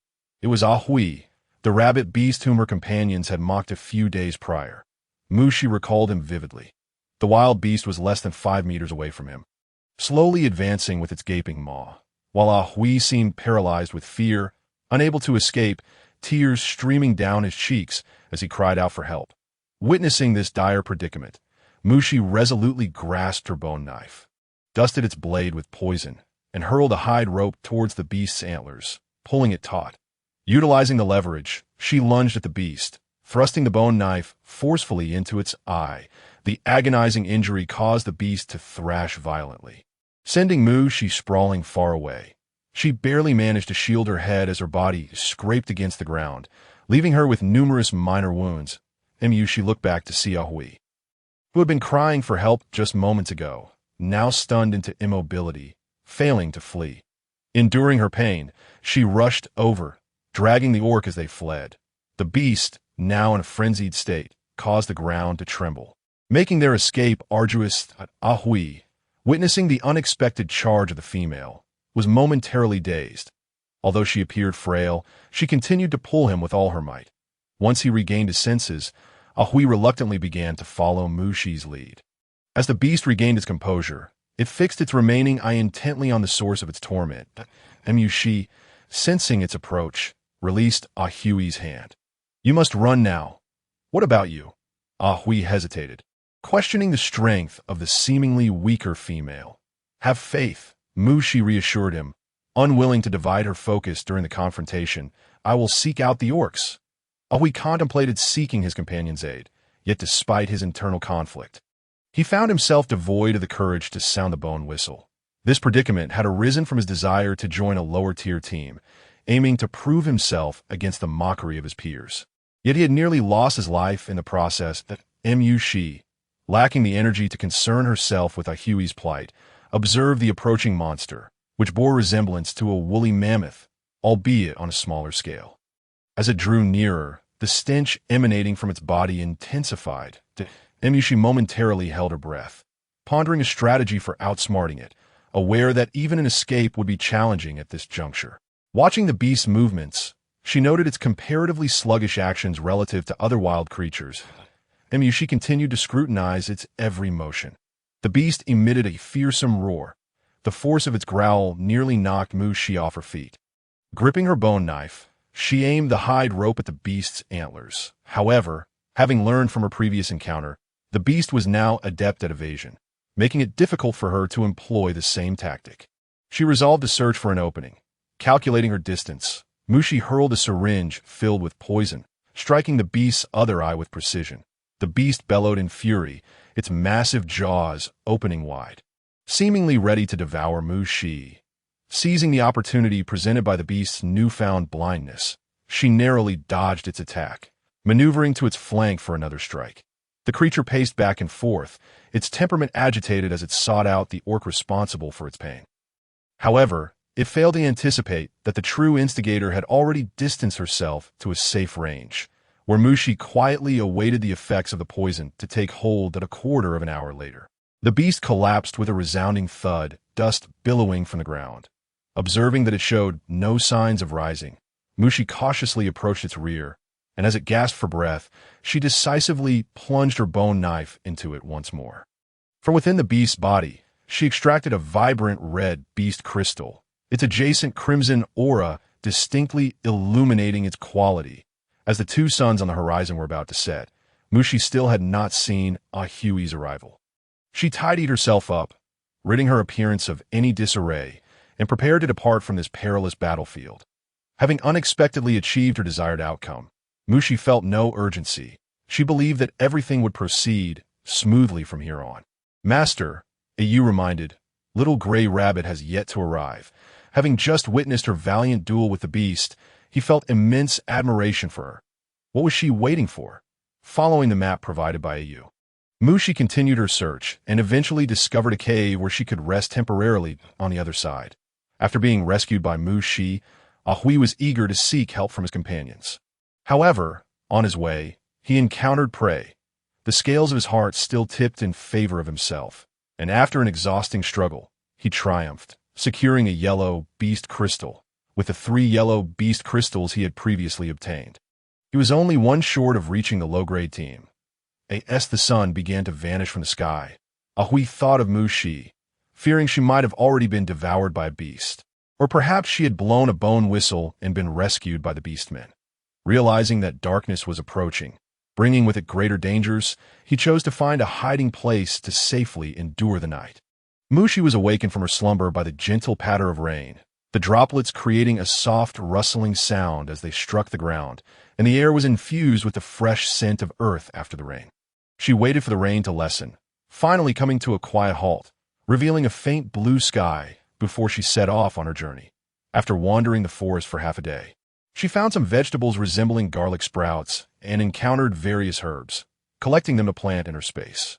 After a thorough search, Mushi gathered all the nearby herbs and edible plants. Noticing that time had slipped past the halfway mark, she planned to meet at the entrance of the Divine Island Forest. On her way, she encountered her Beastman classmates, including Ahui. Noticing Ahui's averted gaze, she silently chose not to look at him any further. Once everyone gathered in groups, Captain Gu Sang finally announced the conclusion of the entrance competition and began tallying the Beastmen's achievements. Ultimately, most Beastmen entered the mid-grade team. A small portion made it to the low-grade team, and only 3 ascended to the high-grade team, among whom was Mushi. The other Beastmen eyed Mushi's beast crystal skeptically. She appeared so delicate that it seemed implausible for her to have obtained so many.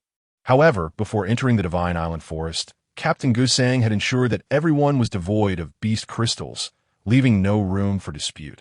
Among the 3 in the high-grade team, Mushi was the only female. Prompting Gusang to take a closer look at her, she was astute, clearly understanding how to preserve her own strength.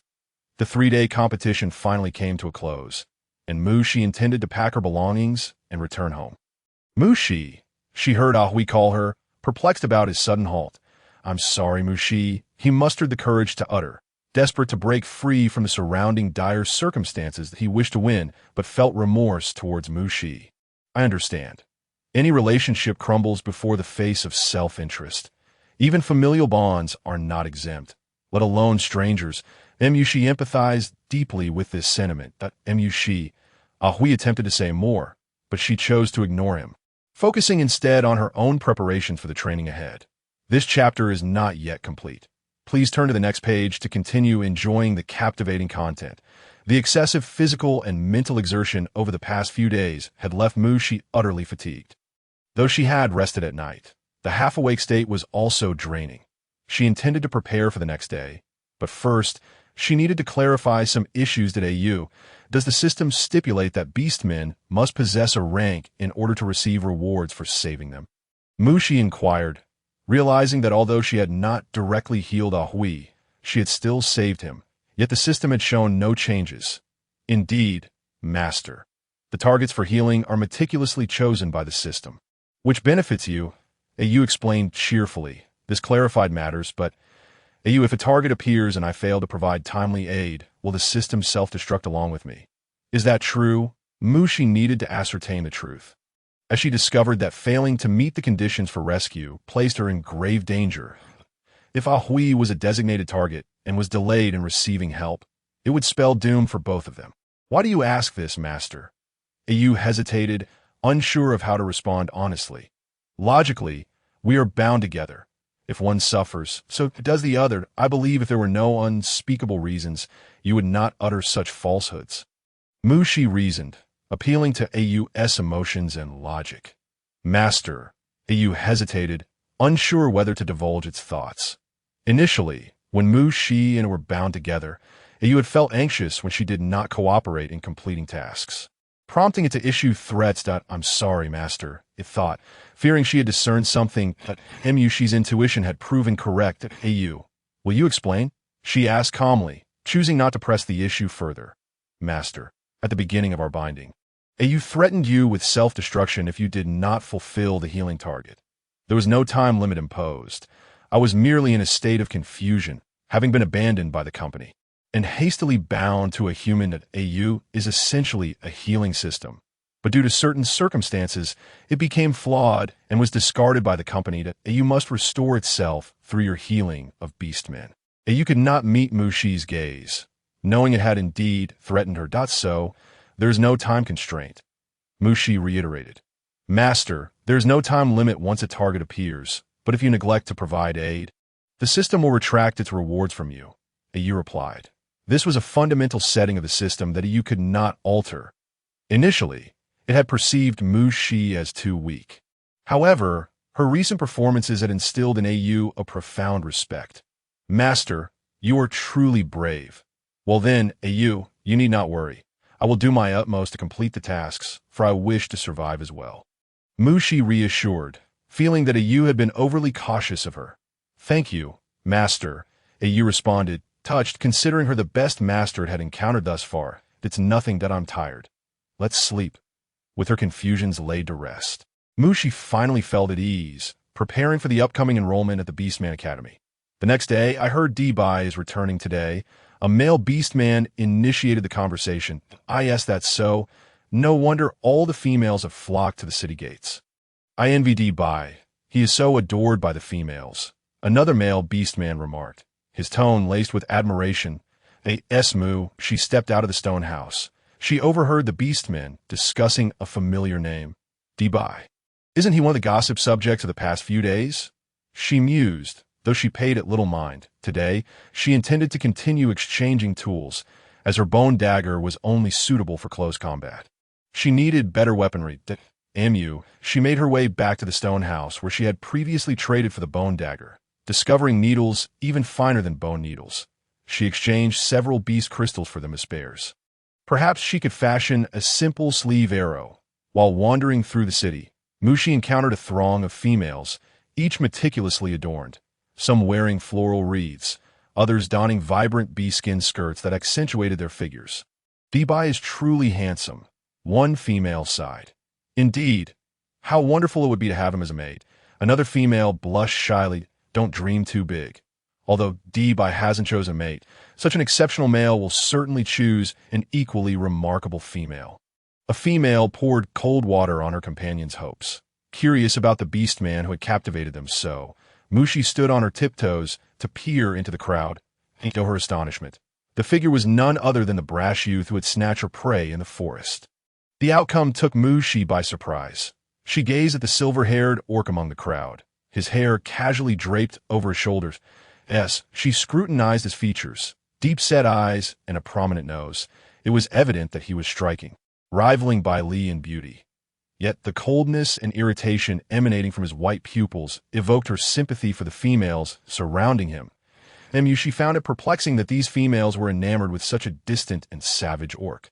Ayao, does that Emperor Bai possess such allure? She pondered aloud. Master, I cannot ascertain his charm, but I do know this orc is indeed handsome and should naturally attract the females, Ayao remarked, equally puzzled. Is it not the case that this remarkably powerful and attractive orc escapes your notice, master? Indeed, yet this orc exudes chilliness, Mushi replied.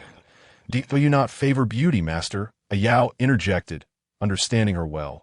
Seeing little of interest, Mushi averted her gaze and turned to return to the stone cottage.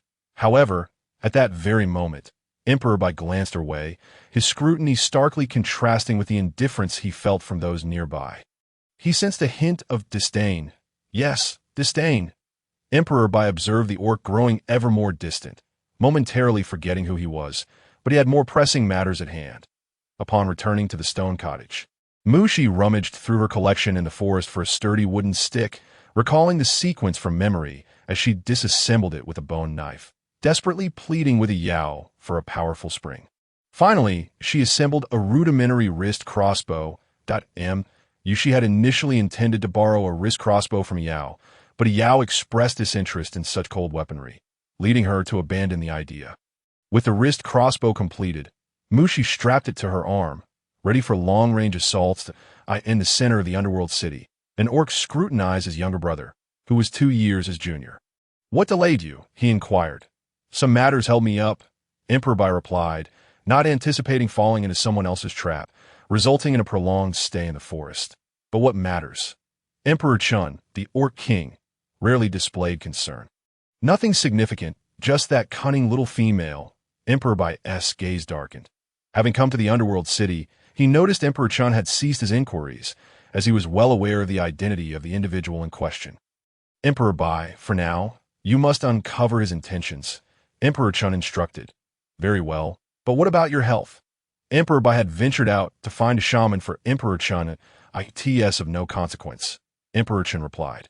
His condition from years past causing him unbearable pain during full moon nights. Tonight is indeed the full moon. Emperor Bai expressed concern. Focus solely on this task. Emperor Chun interrupted, knowing that his ailment was unlikely to be cured by any shaman.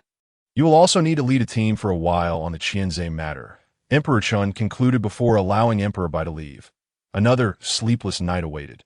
Meanwhile, within the stone cottage, Mushi addressed Ayao. You lack a physical form, but would you like to sample the roasted meat I've prepared? She gazed longingly at the spiced meat in her hands. Since you cannot eat, I shall indulge, Mushi exclaimed, taking a bite of her uniquely crafted roast. Ayao. Mushi mused about the possibility of preparing a whole stone pot for hot pot if she improved her rank and completed the system's tasks. Such a life would be delightful. Ayao, what constitutes the completion of the system's tasks? She inquired between chews. Master, the completion of the system upgrade signifies task completion, Ayao replied, eyeing Mushi as she relished the roast. Then Ayao, will you cease to exist? Well, Master, Ayao is merely a system, so the ultimate outcome is beyond my control, Ayao admitted, surprised by the question, which had never crossed his mind before. While Ayao initially threatened me. Our subsequent collaboration has fostered a bond, Mushi reflected. Regardless of whether you depart in the end, you will evolve into the most perfect system, she said, unsure if she was reassuring herself or Ayao. Having relished her dinner, Mushi washed up and lay on the stone bed, eagerly anticipating the next day's enrollment. Yet, just as she drifted off to sleep, Ayao's voice interrupted her dream. Master. A target has appeared that requires healing. Must we work in the middle of the night? Mushi grumbled as she rose from her bed. Yao. Where is the target? She asked, furrowing her brow as she opened the stone door, only to find no target in sight as before.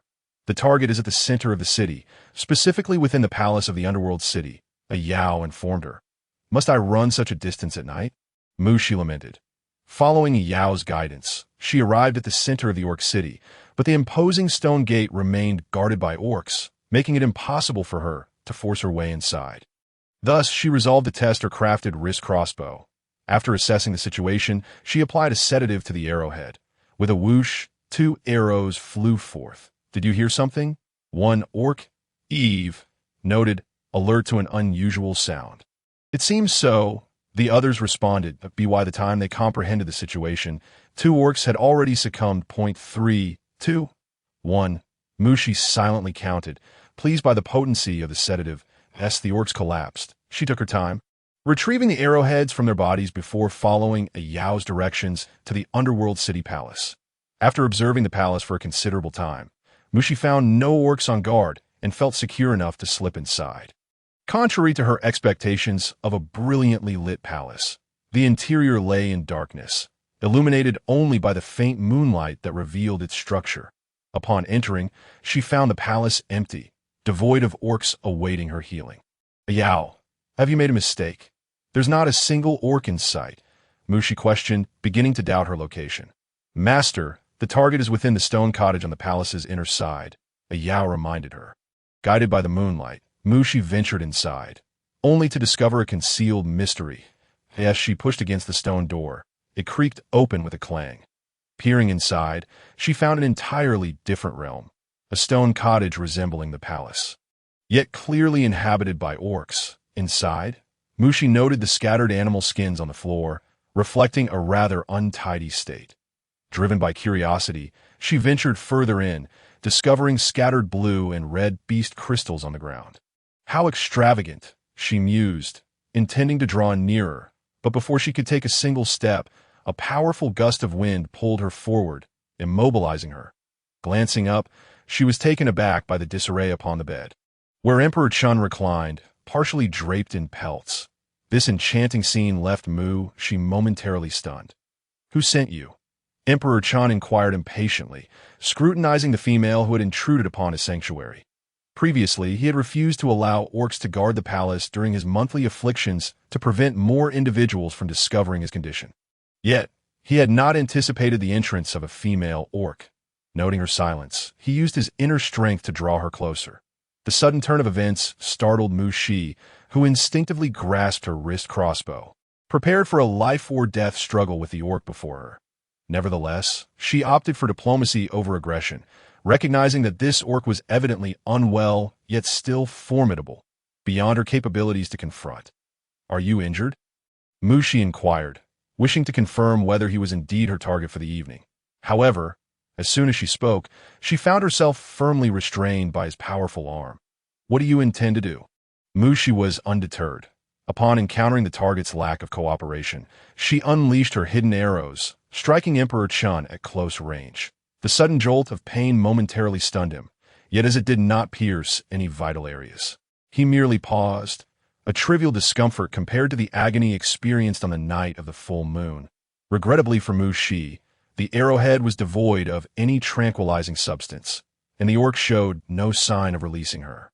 Instead, he shifted his grip as the orc effortlessly maneuvered her to the edge of the bed. Tightening his hold, Mushi blurted out, "I can save you." Emperor Chun, caught off guard by this declaration, dismissed it as a mere excuse for survival. Maintaining his grip despite the impending return of the second wave of agony associated with the full moon, he remained unfazed, even as the pain loomed closer to Au. Is he truly the target for rescue? Mushi sought confirmation from Au. Indeed, Master, he is the system-designated subject for healing. Au responded, clearly anxious given Mushi's precarious position. Can he even be considered a patient? Mushi questioned, incredulous that she was the one in need of healing. Observing the orc's condition, she noted his furrowed brow, the beads of sweat accumulating on his forehead and cascading downwards. Retracting her gaze, she pondered, is he enduring internal injuries? No wonder there is no visible blood. Mushi endeavored to appeal to his emotions and reason. Great or king, I am sent by the beast god to heal you. Might you kindly remove your hand? She hoped that invoking the name of the beast god, whom this world revered, would secure her own salvation. However, contrary to her expectations, the orc ignored her plea and instead bound her tightly with a coarse hide rope, lacking the strength to listen to Mushi's arguments. Emperor Chun felt his body succumbing to pain. With little energy left to maintain control over the female, he decided to secure her to the bed. I truly can save you, Mushi insisted. But the orc remained unmoved. Absorbed in his own plight, Emperor Chun hastily consumed several purple beast crystals, his complexion paling as sweat dripped from his brow. The pain felt like a multitude of beasts tearing at his insides. As if his organs were ensnared by thick thorns in agony, he succumbed to the ground. Young master, there is more to this chapter. Please turn to the next page for further excitement. After her self-rescue with a bone knife, Mushi observed Emperor Chen's state and swiftly prepared her hidden arrows with a sedative, releasing them with a decisive whoosh. Yet, Emperor Chen remained unaffected, his mind dulled by pain, as she watched him writhe on ground. A quarter of an hour later, the sedative took effect, plunging Emperor Chun into unconsciousness. Kneeling beside him, Mushi placed her hand on his wrist, discovering that his organs were functioning normally, albeit filled with a fiery energy coursing through him, causing the pain within. Do we have acupuncture needles? Mushi resolved to employ acupuncture to gradually treat Emperor Chen's condition, a field in which she was quite skilled. Yes, master, we have needles of various sizes and lengths. Ayu replied enthusiastically, relieved that Mushi was free to proceed with her treatment. Noticing it was challenging to administer needles while he lay on the ground, Mushi exerted considerable effort to drag him onto the bed, laying him flat. Observing that his condition was relatively stable, she began the acupuncture treatment. 15 minutes later, she noted that the orc on the bed had gradually relaxed, allowing her to continue with the procedure. In a state of unconsciousness, Emperor Chen experienced a lengthy dream, wherein a voice urged him to relax and assured him he could overcome his suffering. He complied, and indeed, his pain began to subside.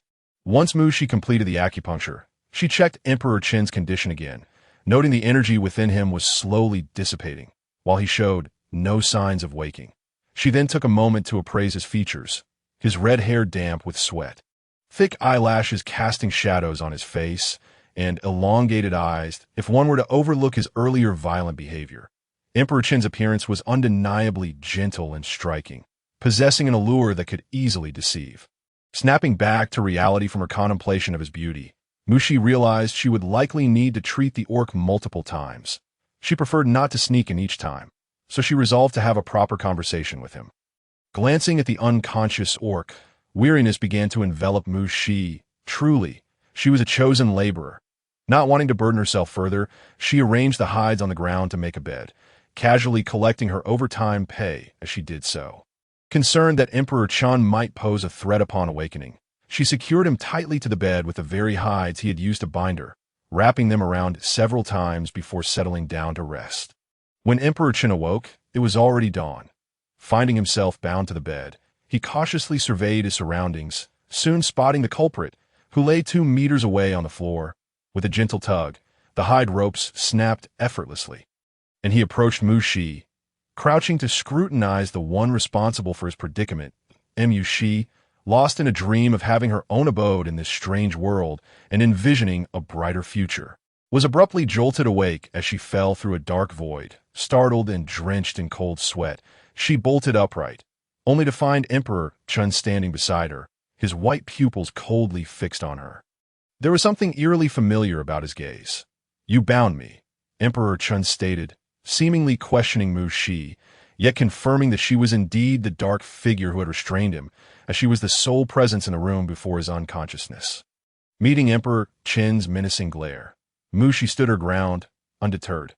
After all, she believed she might be the only one capable of treating his ailment. If I don't bind you, how can I treat your injuries? She retorted, taking in his physique. Pointing to the acupuncture marks on his body, she proclaimed, see, if I hadn't intervened in time, you might have been in such pain that you would have met the beast god. She exaggerated the consequences for effect.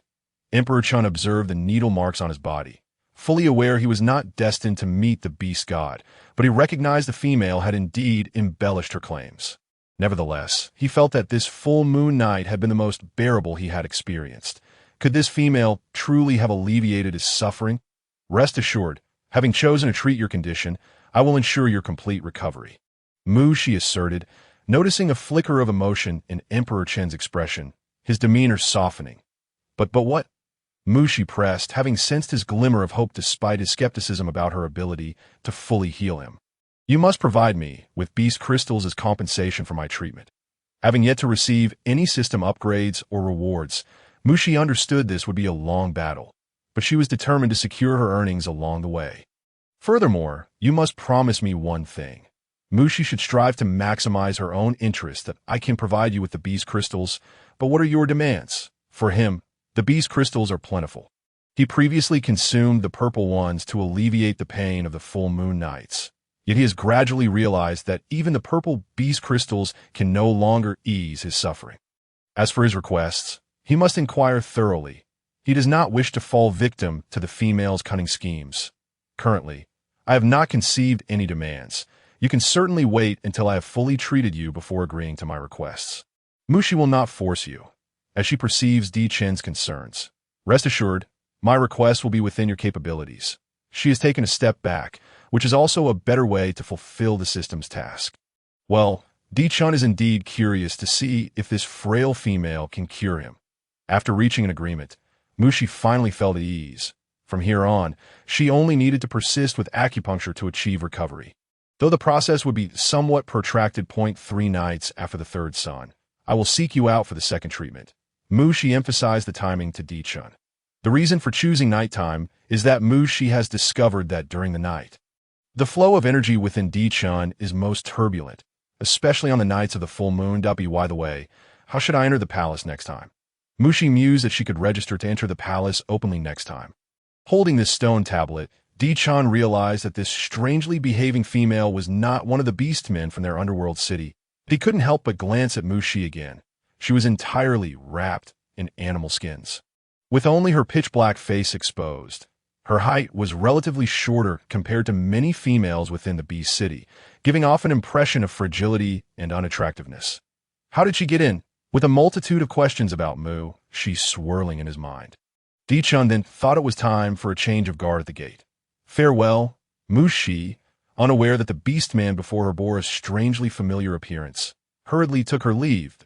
If Mushi knew, she would undoubtedly retort, "You are the one who is pitch black and ugly." After bidding farewell to Di Chun, Mushi rushed back to her stone dwelling, quickly washed up, filled her stomach, and changed into another set of animal skins before heading to the assembly point mentioned by Captain Gusang. Is everyone gathered? With Captain Gusang's booming voice, the beastmen hastily emerged from their state of lethargy. All present. The beastmen responded energetically, including Mushi, who, despite having stayed up late the night before, was undeniably excited for her first day at the Beastmen Academy. All right, let's set off. Captain Gusang led Mushi and the others into the heart of the underworld city, where they beheld a massive circular stone dwelling. Captain Gusang, the gatekeeper beastman, recognized Captain Gusang. Mushi entered alongside the main group of beastmen, and before her stood an enormous hall, its overall hue a bronze-like yellow. As her gaze traveled upward, Mushi noticed that the hall extended up to 5 levels, with stone dwellings existing between each level. This familiar architectural style was completely unexpected for her. Everyone lined up according to their initial competition results, and upon Captain Gusang's command, the beastmen instinctively arranged themselves into formation. Where are Lanz and Qianzhe? Noticing Qianzhe's absence, Gusang inquired with the nearby beastmen. Captain Gusang, Qianzhe has matters to attend to and has temporarily assigned Di Bai to lead the team. Lanz relayed what he knew to Captain Gusang. As soon as Lanz finished speaking, a wave of commotion ensued. Di Bai is going to be the captain, exclaimed a female from a low-tier team. Yes, didn't Qianzhe say so? The female's face was filled with anticipation. Even if Di Bai were to become a captain, it couldn't possibly be for a low-tier team. Haha, indeed. The beastmen of the mid-tier team were playfully teasing the female who spoke earlier. D-Bai's high rank means that any beastman who can endure his training is truly fortunate. Several male beastmen excitedly discussed, eagerly hoping for D-Bai to lead their team. Listening to the fervent discourse surrounding the name D-Bai, Mushi felt no joy. It was indeed a case of enemies crossing paths, and she could only hope he wouldn't recognize her. May the beast god bless. D-Bai must not become a captain of the high-tier team. As Mushi silently prayed, she heard several sharp, excited voices exclaiming, D-Bai is here! D-Bai is here! It really is D-Bai! D-Bai is becoming more and more masculine. The females chattered, their gazes following D-Bai's dashing figure, fearing it would vanish the next moment. May the beast god bless. D-Bai must become the captain of the high-tier team. A male beastman in front of Mushi prayed. Damn it! Mushi instantly lost the desire to play meek. Once again, she invoked magic to counter magic, fervently praying, Beast God bless. What the beastman in front of me said is utter nonsense. It was hard for Mushi to imagine the chaos if this dim-witted youth were to become the captain of the high-tier team. She would endure immense suffering. Everyone, quiet down. Captain Gusang maintained order, observing that all the captains had arrived, and was prepared to introduce the assignments. Before everyone stood four beastmen, Lands, D-Bai, Jia Air, and Shuren, who would henceforth take on the role of captains. Lands, Tier 4, responsible for leading the mid-tier team. Jia Air, Tier 3, responsible for leading the cub team. Shuren, Tier 3, responsible for leading the low-tier team. D-Bai, Tier 5, responsible for leading the high-tier team. As Captain Gusang announced the assignments, sounds of joy and disappointment reverberated through the crowd. The first thing Mushi heard was the voice of the male beastman in front of her. Thank you, Beast God. Thank you, Beast God. Mushi next, the captains will lead the beastmen to their respective training areas. Captain Gusang's voice interrupted the discussions. Mu, she could only strive to diminish her presence as much as possible. She felt it prudent to remain low-key on others' territory. However, as she observed the beastmen in her team transform into their beast forms, one was a tiger with wings, and another, an eagle, the tiger in front. Noticing the female who had not transformed, curiously asked, You can't fly. Mushi stood out starkly among this group.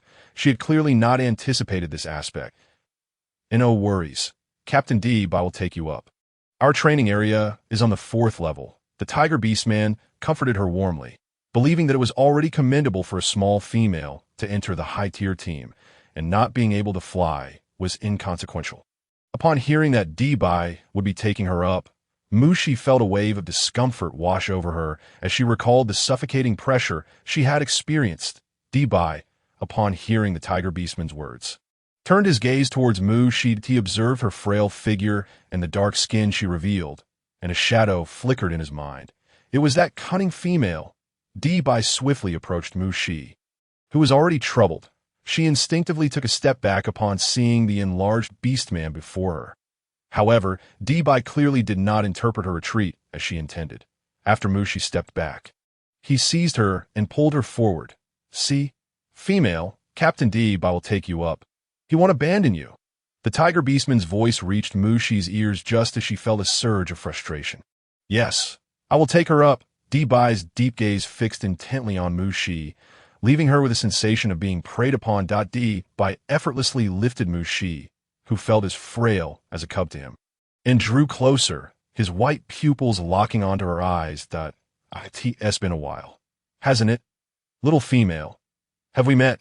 You must be mistaken about the beast man. Mushi attempted to feign ignorance, knowing that her animal skin today was entirely different from that worn during the competition, and she had only revealed her face, which she had deliberately darkened. She was gambling on D by forgetting her. Your ugliness is quite distinctive. How could I possibly forget? Indeed, quite distinctive, Mushi thought to herself, realizing that her current appearance resembled that of a peculiar and unattractive female. Little female, I'm delighted we can meet again. Let us enjoy our time together, D-Bai said with narrowed eyes. And Mushi sensed a chill in his tone. As she noticed D-Bai's unwavering gaze, she decided to throw caution to the wind. Oh, you even want to go up? Mushi contemplated that it was not her fault that day. Why should she concede to this dim-witted youth? Surprised by Mushi's lack of fear, D-Bai quickly seized her and took off into the air. She was taken aback by his sudden action. She had thought D-Bai would not act as she expected. While ascending, Mushi noticed a pair of white wings suddenly sprouting from D-Bai's back. She felt a genuine envy. Meanwhile, Mushi overheard the tiger beast below remarking, "Captain D-Bai is truly a magnificent and kind-hearted beast. This female is indeed fortunate." Mushi quipped, "Do you want this fortune? I can give it to you at an altitude of several meters above ground." Mushi sensed D-Bai's inclination to release her. Quick as a flash, she wrapped her arms around D-Bai's waist. She knew this Na'vi fool had ill intentions, trying to throw her down. Not a chance. Thankfully, her reflexes were sharp. D-Bai indeed contemplated dropping Mushi, but he had not anticipated that the female would instinctively clutch his waist, her sudden softness nearly causing him to lose his balance and tumble. Regaining his composure, he steadied himself and gradually descended. Upon landing, he felt his cheeks flush rapidly, the warmth creeping up to his ears. Seeing D-Bai land steadily, Mushi swiftly jumped down and shot him a fierce glare. D-Bai, oblivious to her disapproving gaze, felt an unexpected emptiness where softness had been. "Captain D-Bai, are we to commence training now?" interrupted the tiger beast and eagle beast trailing behind him.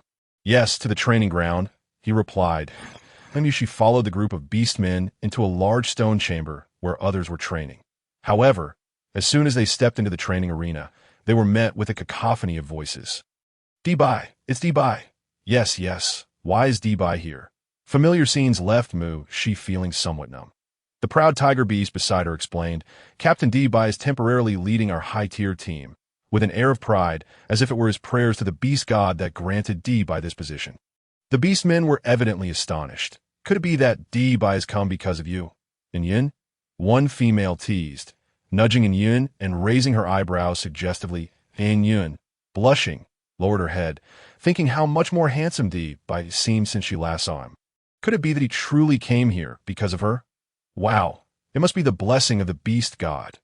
The female beasts gazed adoringly at D-Bai, their expressions a mix of infatuation and shyness. Oblivious to the current circumstances, amidst the din, Mushi keenly caught a familiar name and turned to see Yun, the female she had encountered while exchanging animal skins, sister to Anya. Clad in white animal skin, her skin was luminous, and her features elegant, making her stand out among the beastmen. She noted how Yun gazed shyly at D-Bai, while he remained as indifferent as ever. Mushi couldn't help but lament. What a pity. D-Bai remained unaware of the female's feelings. Such a Na'vi fool. Not wanting to concern herself further, Mushi redirected her attention, secretly devising a plan to distance herself from the fabled Captain D-Bai. If she could just endure this phase, he would no longer be captained. D-Bai caught Mushi's disdainful expression and, somewhat bewildered, issued the command to begin training, unable to decipher the meaning behind her look. The beastmen eagerly complied, pairing off for practice, which essentially amounted to sparring matches. "You two join in the training," D-Bai commanded, pointing at the eagle beast and tiger beast beside Mu-X. As the eagle beast and tiger beast began their training, Mushi instinctively sought out a solitary target. However, her efforts proved fruitless as she found no isolated beastman. "You and I shall spar."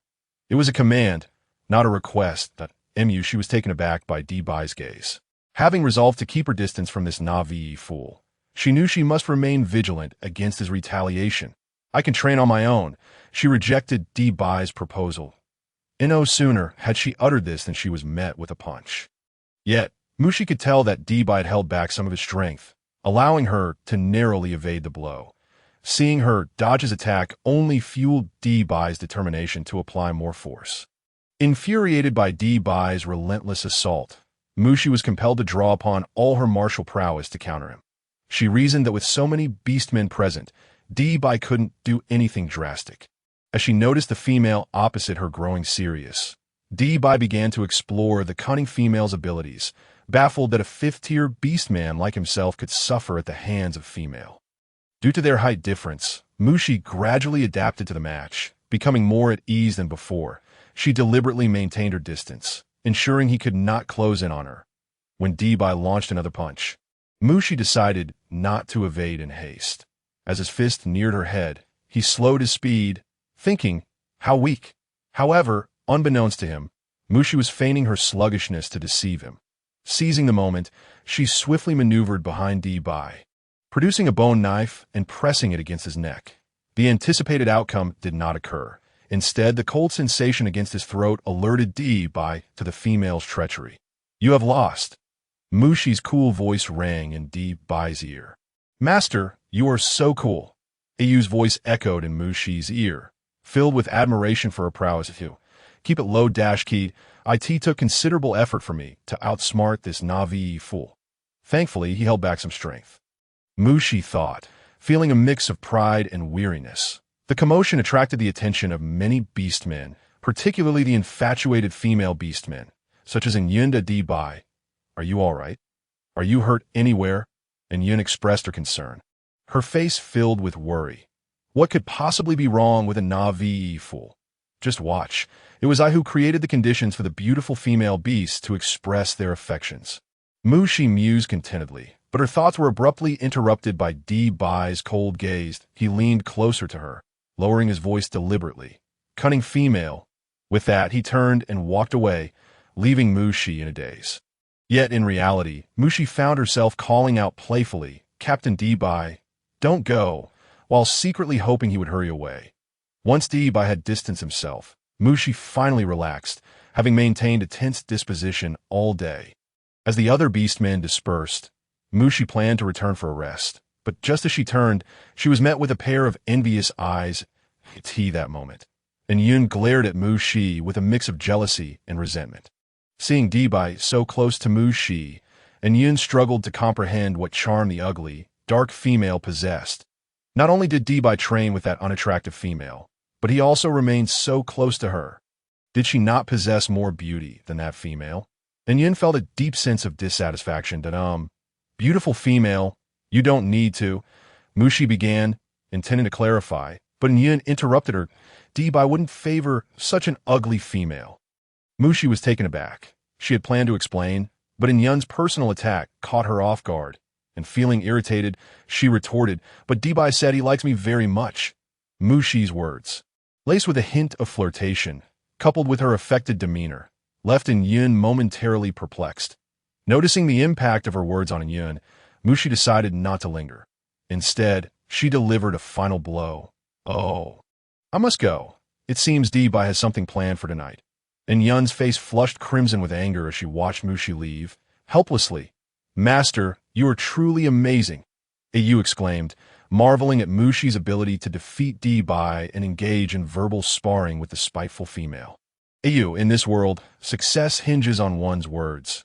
Mushi reflected, reassured that Bai would remain unaware of her actions.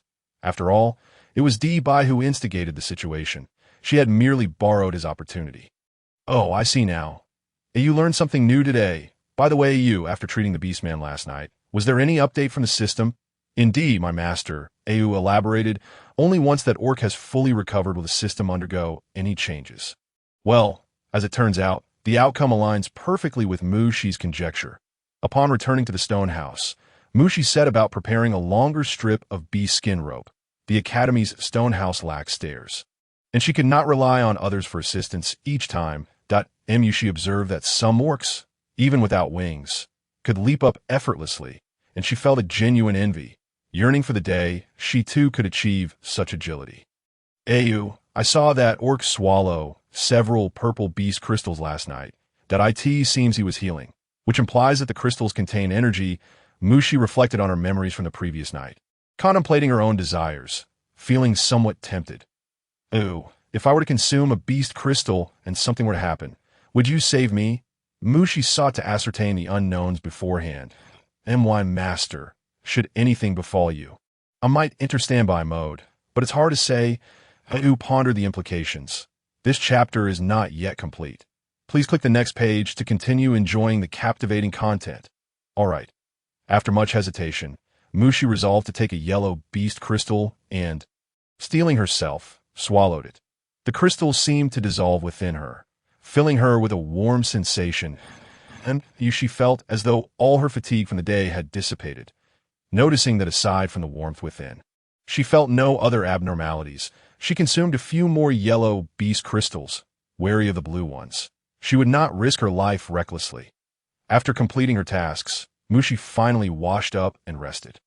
Moments later, "My master, the system has identified a target for treatment," Au alerted.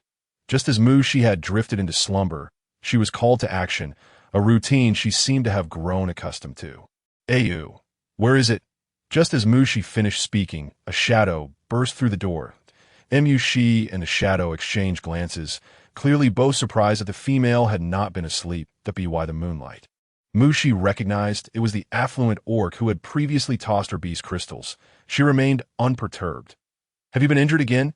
Mushi inquired him, although the orc's demeanor still bore a hint of wariness.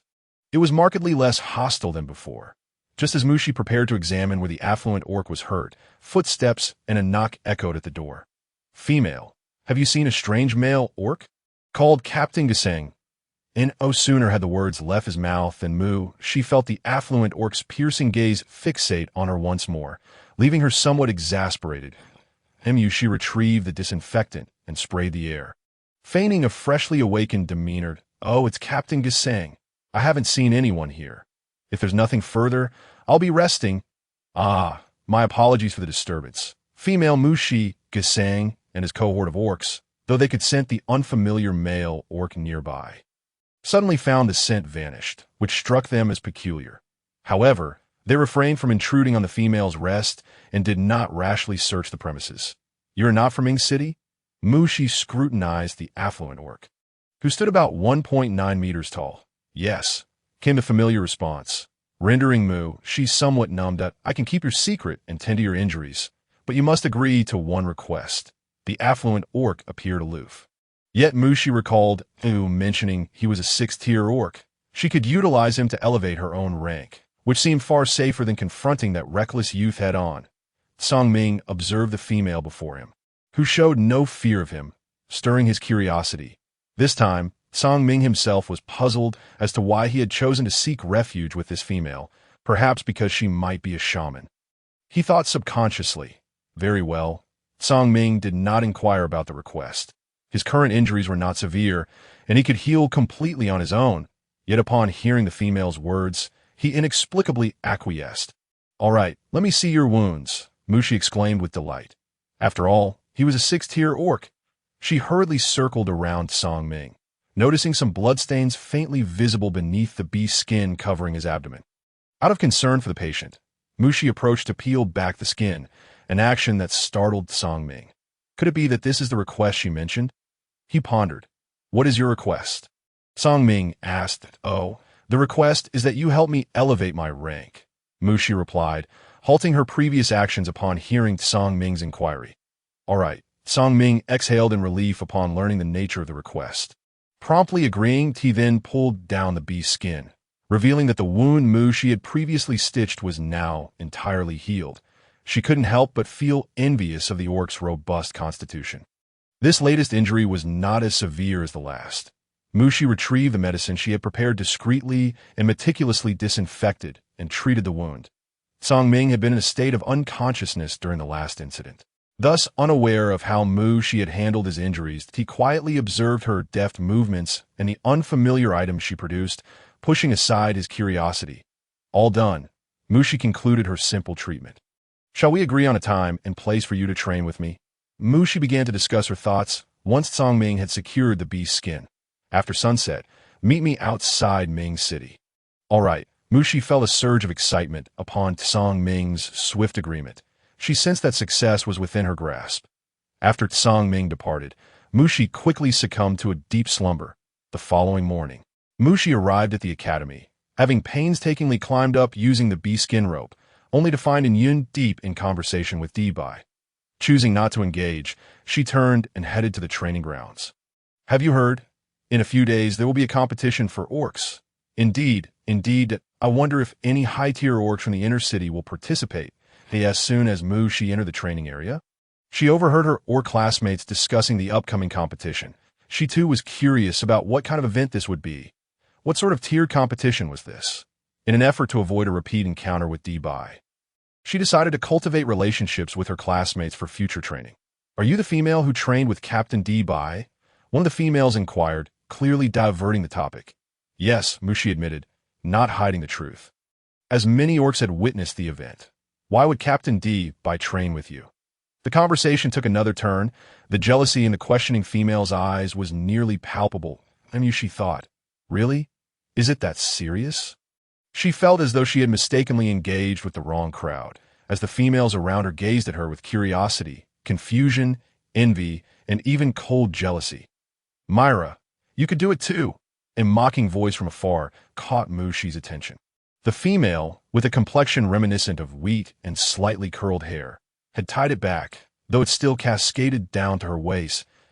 As Mushi observed the female approach, she noted an aggressive beauty in her features, which proved to be true. Female, ignore them, said another. In a few days, the competition will be hosted by high-tier orcs from the inner city, and the victor will receive a purple beast crystal. Females can also choose their desired partners through the competition. Luo Fei could hardly tolerate this group targeting another female. I am Luo Fei. You must be Mushi. Though she had not been present the day before, she had heard about Mushi's training session with D-Bai. I heard D-Bai was at a disadvantage. Luo Fei remarked incredulously. Yes, thank you. Mushi felt delighted to receive assistance from such a beautiful individual. Shall we form a training team? Luo Fei inquired. Her curiosity piqued by the seemingly frail female before her. Of course. Mushi was eager to accept, as this would conveniently allow her to avoid D-Bai in the ensuing days. Mushi trained alongside Luo Fei. From Luo Fei, Mushi learned that in their world, males generally held higher ranks, while females tended to be lower. Additionally, an orc's rank could only awaken through opportunity. Mushi discovered that Luo Fei was currently a second tier. Just like in So, Luo Fei, how did you awaken your tier? Mushi asked, intrigued. During a group hunt, I awakened by chance, Luo Fei replied. And what about you, Mushi? What is your tier? Luo Fei sensed that Mushi might possess a rank, but could not perceive it, leading her to wonder if Mushi's level was above her own. I haven't awakened. Mushi confessed honestly that haven't awakened. Mushi, you have no rank, yet you can join a high-tier team and even defeat D-Bai. How is that possible? Surely, you must have a formidable beast form. Luo Fei found it hard to fathom just how powerful Mushi's beast form could be. Perhaps, Mushi hesitated, uncertain of how to articulate her thoughts. To Luo Fei, those two words sounded like an unequivocal affirmation. She scrutinized Mushi from head to toe, marveling at the stark contrast between the massive beast form and the petite humanoid figure, which was indeed quite perplexing. Luo Fei, are you going to watch the orc competition in a few days? Mushi deftly shifted the subject. Of course. The academy will suspend training then. Are you not attending? Mushi, Luo Fei inquired. Me? Mushi hesitated slightly. This is the annual competition in Ming City, where one can not only acquire rare beast crystals, but also find formidable male orcs as partners. Luo Fei said with an eager expression. Are only male orcs participating in this? What about the females? Aren't they joining? Mushi asked, somewhat puzzled. Silly Mushi, of course there are females. Some females participate in the competition to prove their excellence, thereby attracting more outstanding males. Furthermore, females can also confess their affections for their desired partners during the competition. As Luo Fei spoke, her voice gradually became more delicate, leading Mushi to sense that there was more to this than met the eye. Are you going to participate as well? Mushi asked Luo Fei. Yes, I will, Luo Fei replied, her eyes sparkling playfully. Mushi's hesitation was abruptly severed. She simply could not resist the stark contrast of Luo Fei's enthusiasm. All right, Mushi acquiesced. Wonderful. Luo Fei exclaimed. She had always preferred solitude, disdainful of mingling with the other females. But today, by some twist of fate, she felt as though she had found a companion, and Luo Fei cherished the presence of this female before her. I will accompany you then. By the way, where do you live, Mushi? I need to know where to find you. Mushi, would you like to join in as well? Don't you have a partner you fancy? Luo Fei chattered incessantly, her voice filling Mushi's ears. She felt as though it had been ages since she had experienced such lively chatter. Perhaps she had never felt it before. She pondered. This sensation seemed rather delightful. After bidding farewell to Luo Fei, Mushi returned to her stone dwelling, had a quick meal, and then set out for Ming City as agreed, from a distance. She spotted a figure, and today he appeared different from their previous encounters. As Mushi approached, she noticed that the orc seemed to be wearing a different kind of hide. Was that fabric? No. More accurately, it appeared to be linen. Yes, linen, and it felt quite pleasant to the touch. Song Ming watched intently as the female explored his hide with her hands, and the delight in her gaze did not escape his notice. Do you like it? Song Ming inquired. Did I like it? I really do. Mushi instinctively replied, that I will bring you some next time. Oh, no need, no need. Mushi quickly realized her impulsive behavior and hastily withdrew her hand. It seemed there was much to explore in this beastly world. Mushi found her eyes uncontrollably drawn to the linen. Song Ming silently observed her actions. That I am Mushi, and you are? Mushi thought that since they had agreed to train together, it was only fair to learn his name. Song Ming. How shall we train? Mushi directly broached the subject. No sooner had her words left her lips than she witnessed Song Ming transform into his beast form. Mushi was momentarily taken aback. She had imagined that Song Ming's beast form would be a formidable creature, but upon seeing the nearly 8-meter-long, jet-black wolf, she felt a flutter of trepidation. Was this merely breakfast? Was this akin to colluding with a wolf? Never mind, never mind. Fortune favors the bold. She interrupted her own thoughts, summoning her courage to meet Song Ming's amber gaze. Oh, you want to sit on your back? She speculated as she observed Song Ming lowering his body. Yes, Song Ming replied, surprising Mushi as it was the first time she had heard an orc speak in beast form. Yes, soon as Song Ming's words finished. Mushi hurriedly climbed onto his back, anxious not to offend him. Once Mushi was securely seated, Song Ming commenced his swift movements, and Mushi was truly astonished by his speed as night gradually descended. The moonlight scattered gently, and Mushi could hear nothing except the rush of wind in her ears. The sheer force of the speed left her breathless, leaning close to Song Ming's ear. She urged, Song Ming, slow down. The sudden warmth whispering in his ear caused Song Ming to unconsciously ease his pace, momentarily forgetting the delicate nature of the female's form, and Yushi sensed the reduction in speed and felt a wave of relief wash over her. A quarter of an hour later, Mushi found herself gazing at the familiar entrance of the forest, and a wave of nostalgia washed over her. This was not the unfamiliar forest she had first encountered, for she had met Bai Li here. From her previous knowledge gleaned from a used map, she recognized that the two largest forests nearby were the Divine Isle Forest and this one. What is this forest called? Master, it is called the Hidden Grove.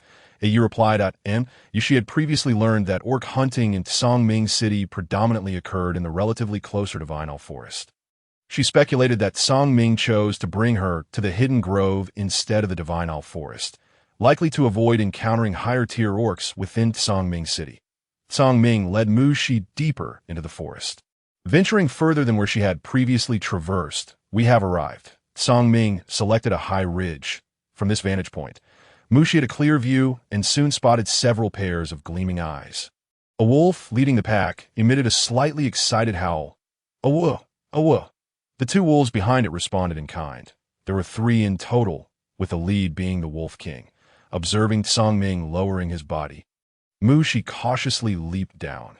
Was he preparing for her to engage in battle with these wolves? She wondered, glancing towards Song Ming, who had already transformed back into his humanoid form. It seemed that only brute force could resolve this matter. Song Ming was aware that Mushi could use medicine to incapacitate wild beasts, but he also understood that without combat, it would be challenging to awaken her potential. All right, with an arrow knocked. She had no choice but to release it. She inexplicably trusted that Song Ming would not allow her to come to harm. She speculated that perhaps only through real combat could she awaken her potential. Otherwise, why had there been no reaction in the previous encounters? Mushi stepped down the slope, and as she approached, a gray wolf behind the Wolf King let out a thrilling howl, echoing eerily in the strange forest. The gray wolf advanced until it was 5 meters away from Mushi, its gaze fixed intently on its prey, and Mushi carefully observed the wolf's movements. Its tail bristled, lips curled back, revealing sharp teeth as it emitted a low growl. Moments later, the gray wolf leaped forward to attack, aiming to sever her throat in one swift motion. but Mushi deftly dodged aside. The gray wolf, surprised that its prey could evade, growled lowly in irritation, attempting to intimidate its target, then launched another assault. This time, Mushi's evasion appeared somewhat clumsy, and the gray wolf, perceiving her to be less formidable, relaxed its guard in a split second. Mushi narrowly avoided the wolf's bite, swiftly drawing her bone knife and plunging it into its neck artery. The gray wolf clearly did not anticipate such a turn of events. Mushi deepened the strike, delivering a fatal blow. Not far away, Songming watched Mushi's decisive and agile movements with astonishment, having just moments ago been anxiously concerned for her. Seeing Mushi eliminate the gray wolf with such efficiency, he became even more intrigued. The remaining two wolves, witnessing their companion fall, glared fiercely at Mushi, baring their teeth and emitting low, menacing growls, their blood-red eyes gleaming with a predatory thirst. The Wolf King leaped forward, followed closely by the black wolf behind it, both fixated on the one who had caused their companion's demise. Mushi observed the wolves displaying a tendency to coordinate their attack. She swiftly tightened her grip on the bone knife while preparing the hidden arrows on her arm. Clearly realizing that her previous strategy was no longer entirely effective, she watched the two wolf beasts gradually form a surrounding formation, ready to assault her. Her predictions came true. The wolves lunged at her simultaneously. Mushi quickly pressed the mechanism for the hidden arrows, aiming at the black wolf, and deftly dodged to the side. The arrows were not coated with tranquilizers, thus she noticed that the black wolf's movements had significantly slowed due to the hidden arrows, and her quick evasions created an opportunity for the two beasts to confront each other. The black wolf suffered considerable injuries from the Wolf King's fierce assault.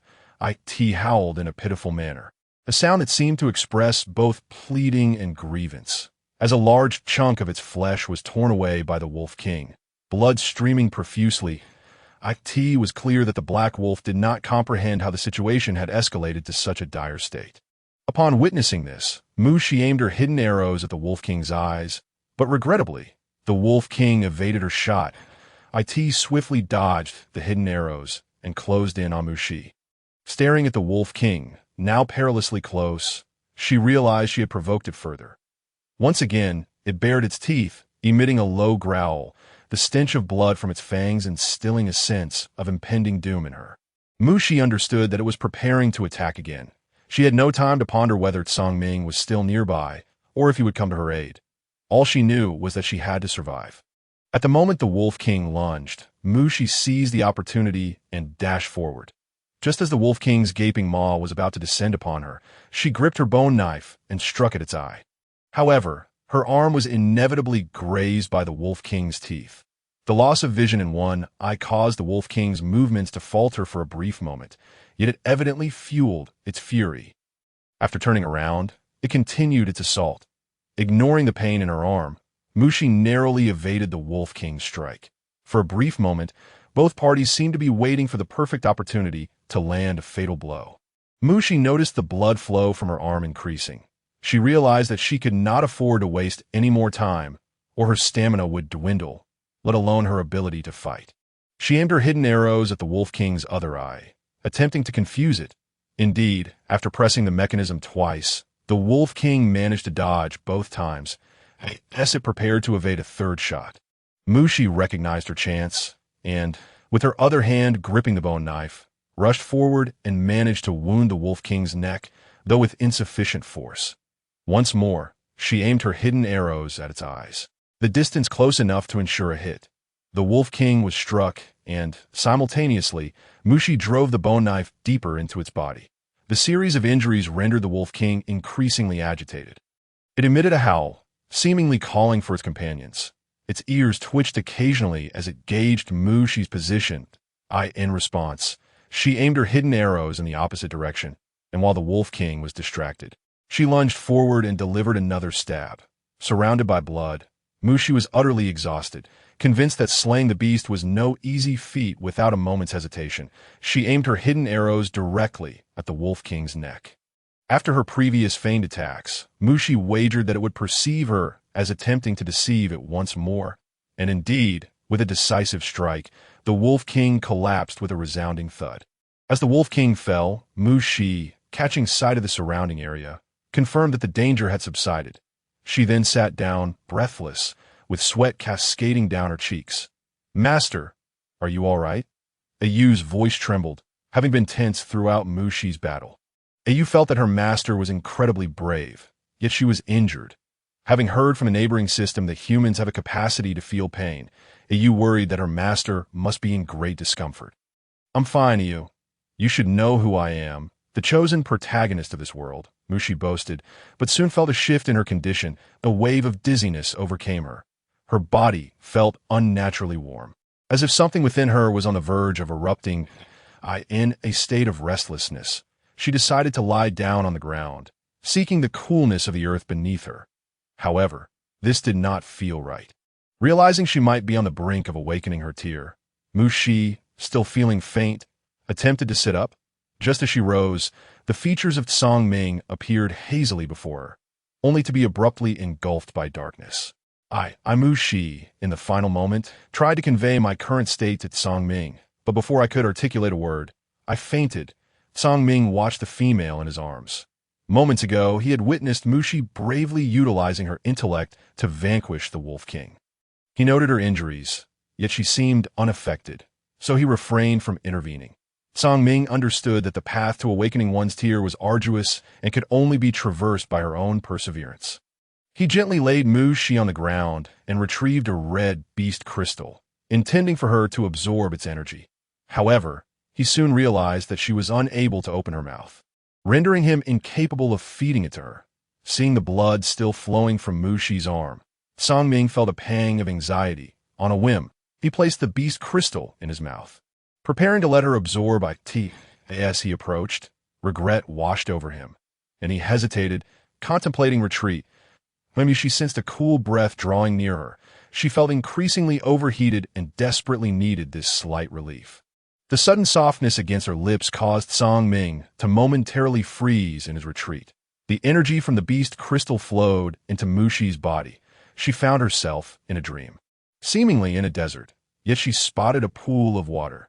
Desperate for relief from the heat, she scooped up the water and drank eagerly, feeling the heat dissipate with each sip. Tsang Ming was taken aback by Mushi's actions, and he struggled to calm his breathing. Gently, he nudged her away from him. Observing that Mushi had quieted after absorbing the beast crystal, he mimicked her earlier method of treating her wounds. Carefully tearing his own hide to bandage her injuries, Tsang Ming quietly watched over Mushi, waiting for her to awaken. However, something felt amiss. He noticed that she appeared different. Her face, glistening with sweat from her earlier struggles, revealed a fair complexion, and the hide around her neck had loosened during her exertions. Tsang Ming raised his hand, delicately brushing away the dirt from Mushi's face, unveiling her radiant skin beneath. He halted his movements, flustered, and hastily smeared dirt back onto her face. Tsang Ming selfishly wished to shield Mushi's beauty from the eyes of other beastmen. He could not comprehend his own feelings, but he was certain that Mushi was deliberately concealing her appearance. He recalled that although she had previously seemed unappealing, her features were indeed lovely, and he had noticed her admirable physique as well. As these thoughts crossed his mind, Tsang Ming felt a flush of warmth creep up to his ears, and he turned his gaze elsewhere. When Mushi eventually awoke, she found herself in a completely unfamiliar cave. Startlingly springing to her feet, "You are awake." Upon hearing Tsang Ming's voice, Mushi felt a wave of relief wash over her. "Thank you," she said, recognizing that Tsang Ming had saved her. "You have awakened your tear, but your body is too frail to withstand it, causing you to faint." Tsang Ming explained Mushi's current condition. "Really? I have truly awakened my tear." Finally, progress, Mushi found it hard to believe. Excitedly, she examined her body and discovered that her arm's wound had been bandaged by Tsang Ming. Though the bandaging appeared somewhat clumsy, warmth spread through her heart as she noticed a significant tear in Tsang Ming's garment. The energy within you is temporarily suppressed by the beast crystal.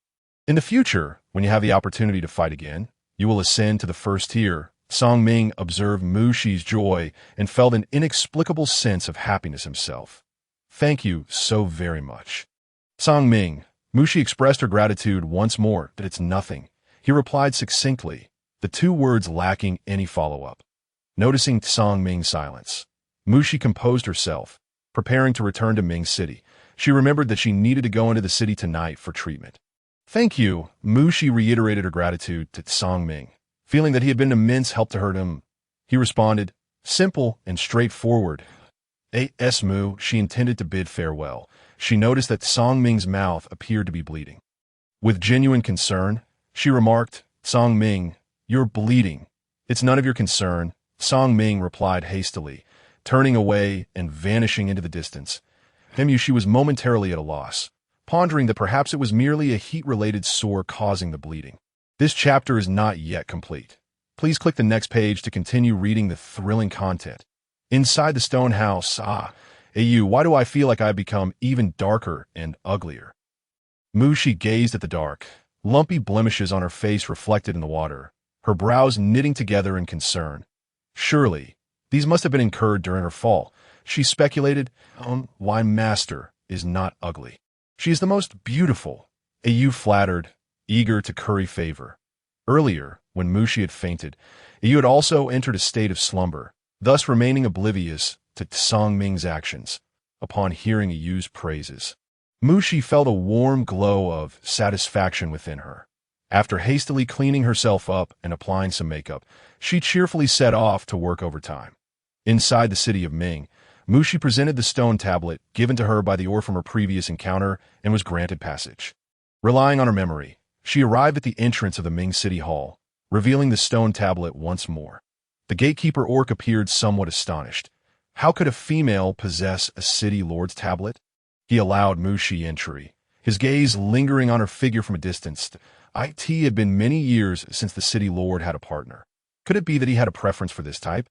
He had clearly seen the female's face, which was rather dark. Unaware of the gatekeeper's musings, Mushi politely knocked on the door. After a few seconds of silence, she pushed the door open and stepped inside. Indeed, there were no orcs present. The stone room's furnishings were neatly arranged this time, and there were no beast crystals scattered on the ground for Mushi to collect. She let out a silent sigh, settling into a stone chair to await the return of the orc from her last visit. After a long day, fatigue soon overcame her, and she rested her head on the adjacent stone table. Once Emperor Qin finished his tasks, he recalled his agreement with the female and hurried over. As his hand touched the door, he heard a faint sound of breathing. He entered to find Mu. She sprawled over the stone table, clearly exhausted. However, that was not the main issue. The main concern was the drool that had pooled on the table. Get up! Emperor Qin exclaimed, roughly pulling Mu-Shi from her slumber. Startled awake, Mu-Shi groggily protested. What is it? You're disturbing my peaceful dream. Raising her head, she was met with Emperor Qin's stern countenance, which jolted her memory of her purpose. Oh, you're back. I came to treat your ailment, Mu-Shi said, a hint of embarrassment crossing her features as she wiped her mouth. She had been far too tired and inadvertently dozed off. Shall we proceed with the same treatment as before? Emperor Qin inquired. Yes, indeed, Mu-Shi replied, relieved that he did not seem to mind the drool on the table. As soon as her words left her lips, she noticed the orc before her removing his beast skin and lying down on the stone bed. Come here. Emperor Qin recalled how the female had treated him previously. All right, Mu-Shi responded. Having pre-wrapped the acupuncture tools in beast skin, she boldly presented them in front of Emperor Qin. He observed with curiosity as she focused intently on his treatment. The instruments piercing his skin with a slight sting that he could easily endure. After administering the needles, Mu-Shi examined Emperor Qin's body and noted that the flow of energy within him was significantly weaker than during the last full moon. What caused your injury? Mu-Shi asked. That I was bitten by a wild beast by chance, Emperor Qin replied, understanding what she meant by injury. This occurred long before he ascended to the position of city lord. During a hunting expedition when he had been wounded by his prey. This day, he could not comprehend why the wound had healed yet continued to cause him excruciating pain every full moon. And the discomfort had only intensified over time. A soft rumble interrupted their conversation, causing Emperor Qin to glance over and discover Mu-Shi blushing as she rubbed her stomach. Another sound escaped her lips. Mortified, Mu-Shi felt as though she had lost all dignity that day.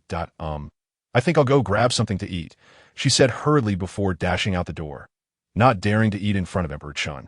Mushi stepped outside the stone house to consume her rations. Yes, she chewed on dried meat. She lamented the exhaustion she felt, both physically and mentally, and the embarrassment she had suffered. Cursed fate. Life is more bitter than gall. Once she had finished, Mushi estimated enough time had passed for her acupuncture session and re-entered the room. Seeing Mu, she removed the tools from his body. Emperor Chen instantly felt rejuvenated, sensing that his condition was gradually improving. "What is your name?" he asked, intrigued by the female before him, sensing she held many secrets, much like the allure of seizing beast crystals. "Mushi," she replied, looking up in surprise at his inquiry. Noting the penetrating gaze he directed at her, she felt as though he could peer into her very soul. Although she instinctively wanted to shy away from his scrutiny, she feared that such a reaction would only raise suspicions that you find my appearance unappealing. She redirected the conversation to her looks, as if to rationalize his intense observation. Emperor Chun, evidently caught off guard by her question, responded with a non-committal grunt. She feigned indignation, her eyes reflecting a mixture of hurt and anger, before she turned on her heel and fled. Yes, Mushi ran. Once she reached outside the hall, she finally caught her breath. The way Emperor Chun had scrutinized her felt as though he had stripped her bare. She sensed an enigmatic depth to him, leading her to instinctively wish to escape. She could not allow him to uncover her secrets. Observing Mushi's sudden change in demeanor, Emperor Chun smirked slightly, intrigued. Interesting, it seems she possesses more than just one secret regarding her witchcraft. Qi Bao. What orders do you have for me, my lord? Qi Bao appeared before Emperor Chun. Investigate the female, he commanded, eager to unravel the mysteries surrounding Mu Shi. Yes, my lord, Qi Bao replied, curiosity piqued. He wondered what kind of female could capture the city lord's attention.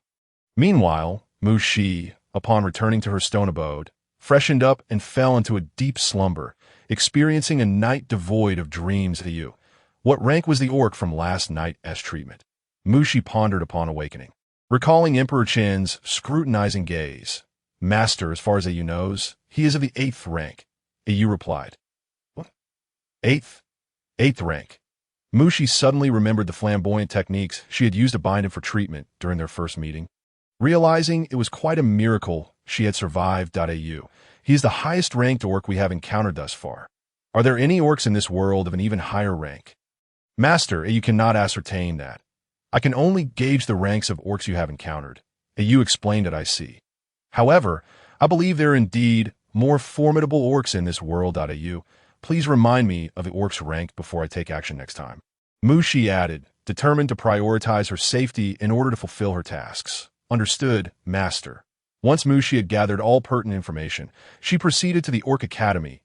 Mu Shi, you've finally arrived? Luo Fei exclaimed, joyfully linking arms with her. Due to their height difference, the sight was quite comical. Mu Shi, at 1.7 meters tall, only reached Luo Fei's shoulders. Yes. Is there something happening at the academy? Why are so many orcs gathered on the lower level? Mu Shi observed the emptiness of the upper floors, noting that everyone had congregated at the training platform below. Today is the academy's competition, Luo Fei said, eagerly tugging Mu Shi forward, desperate for a clearer view. Mu Shi, are you going to participate? She inquired, craning her neck to see better. Of course. Mu Shi thought back to what Song Ming had said about achieving the first rank through another battle. Such a great opportunity was not to be missed. Are you really going to participate? Luo Fei was clearly more excited than Mu Shi. Let's participate together. She envisioned herself and Mu Shi engaging in a spectacular slaughter, capturing the admiration of countless orcs. The victor of this competition would earn the privilege to participate in the Underworld City contest. Last time, Mu Shi had declined, but now her disposition seemed to have changed. Observing Luo Fei's exuberance, Mu Shi felt herself becoming infected by the joy. How could one not be happy when working alongside those who could coexist peacefully? If anyone wished to join the competition, they were to deposit 2 yellow beast crystals for registration, as announced by Captain Gu Sang's voice. Even the registration required monetary contributions. Mu Shi felt a twinge of curiosity about the individuals behind the academy who could devise such methods. Let us go, Mu Shi. We shall register. Luo Fei tugged Mu Shi through the throng towards the registration desk. The S2 females. Mu Shi watched as Luo Fei produced 4 yellow beast crystals and placed them upon the stone table. Very well, very well. The registering orc quickly noted their names upon seeing her willingness. Finally, it's done. Now we await the announcement of the official commencement of the competition. Luo Fei exclaimed, pulling Mushi away from the orc crowd. All right, if the opportunity arises, I shall treat you to a meal. Although Mushi could also afford 2 yellow beast crystals, the warmth of such camaraderie was something she had not felt in a long while. Yes, yes, Luo Fei was filled with excitement. Mushi, may I bring my partner along? She inquired, seeking Mushi's approval. You have a partner? Mushi scrutinized Luo Fei, who appeared to be a newly matured female. Though taller than Mushi, her features radiated youthfulness. Indeed, Mushi. However, I only have 2 partners. I could see this. Luo Fei shyly observed Mushi's expression. Among her peers, most females had 5 or 6 partners, or even more. Making Luo Fei feel somewhat out of place, she had endured their ridicule, accused of lacking feminine allure which resulted in fewer partners.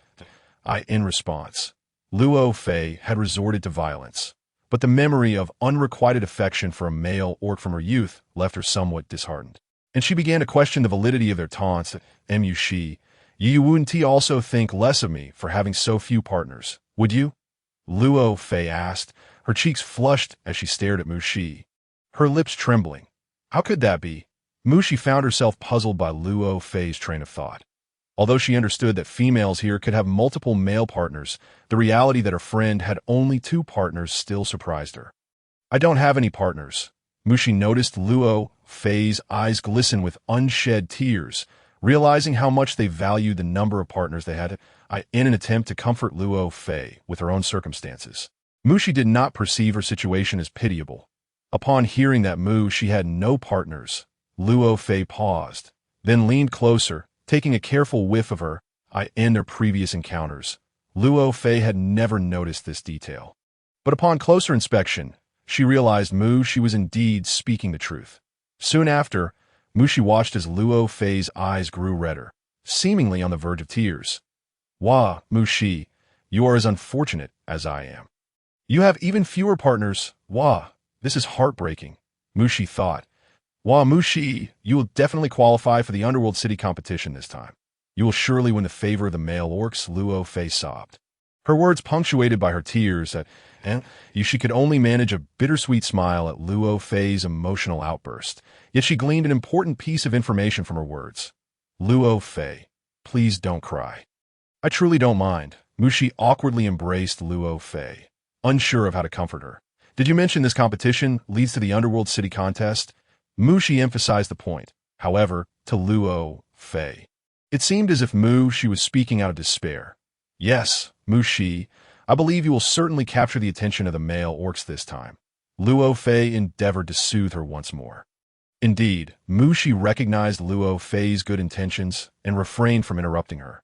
While she had overheard Luo Fei discuss the Underworld City competition, she was unaware of the specific requirements. Luo Fei, could you enlighten me about the requirements to participate in the Underworld City competition? Mushi inquired. Only orcs of the 2nd rank or higher may enter, but there are no rank requirements for orcs within the academy.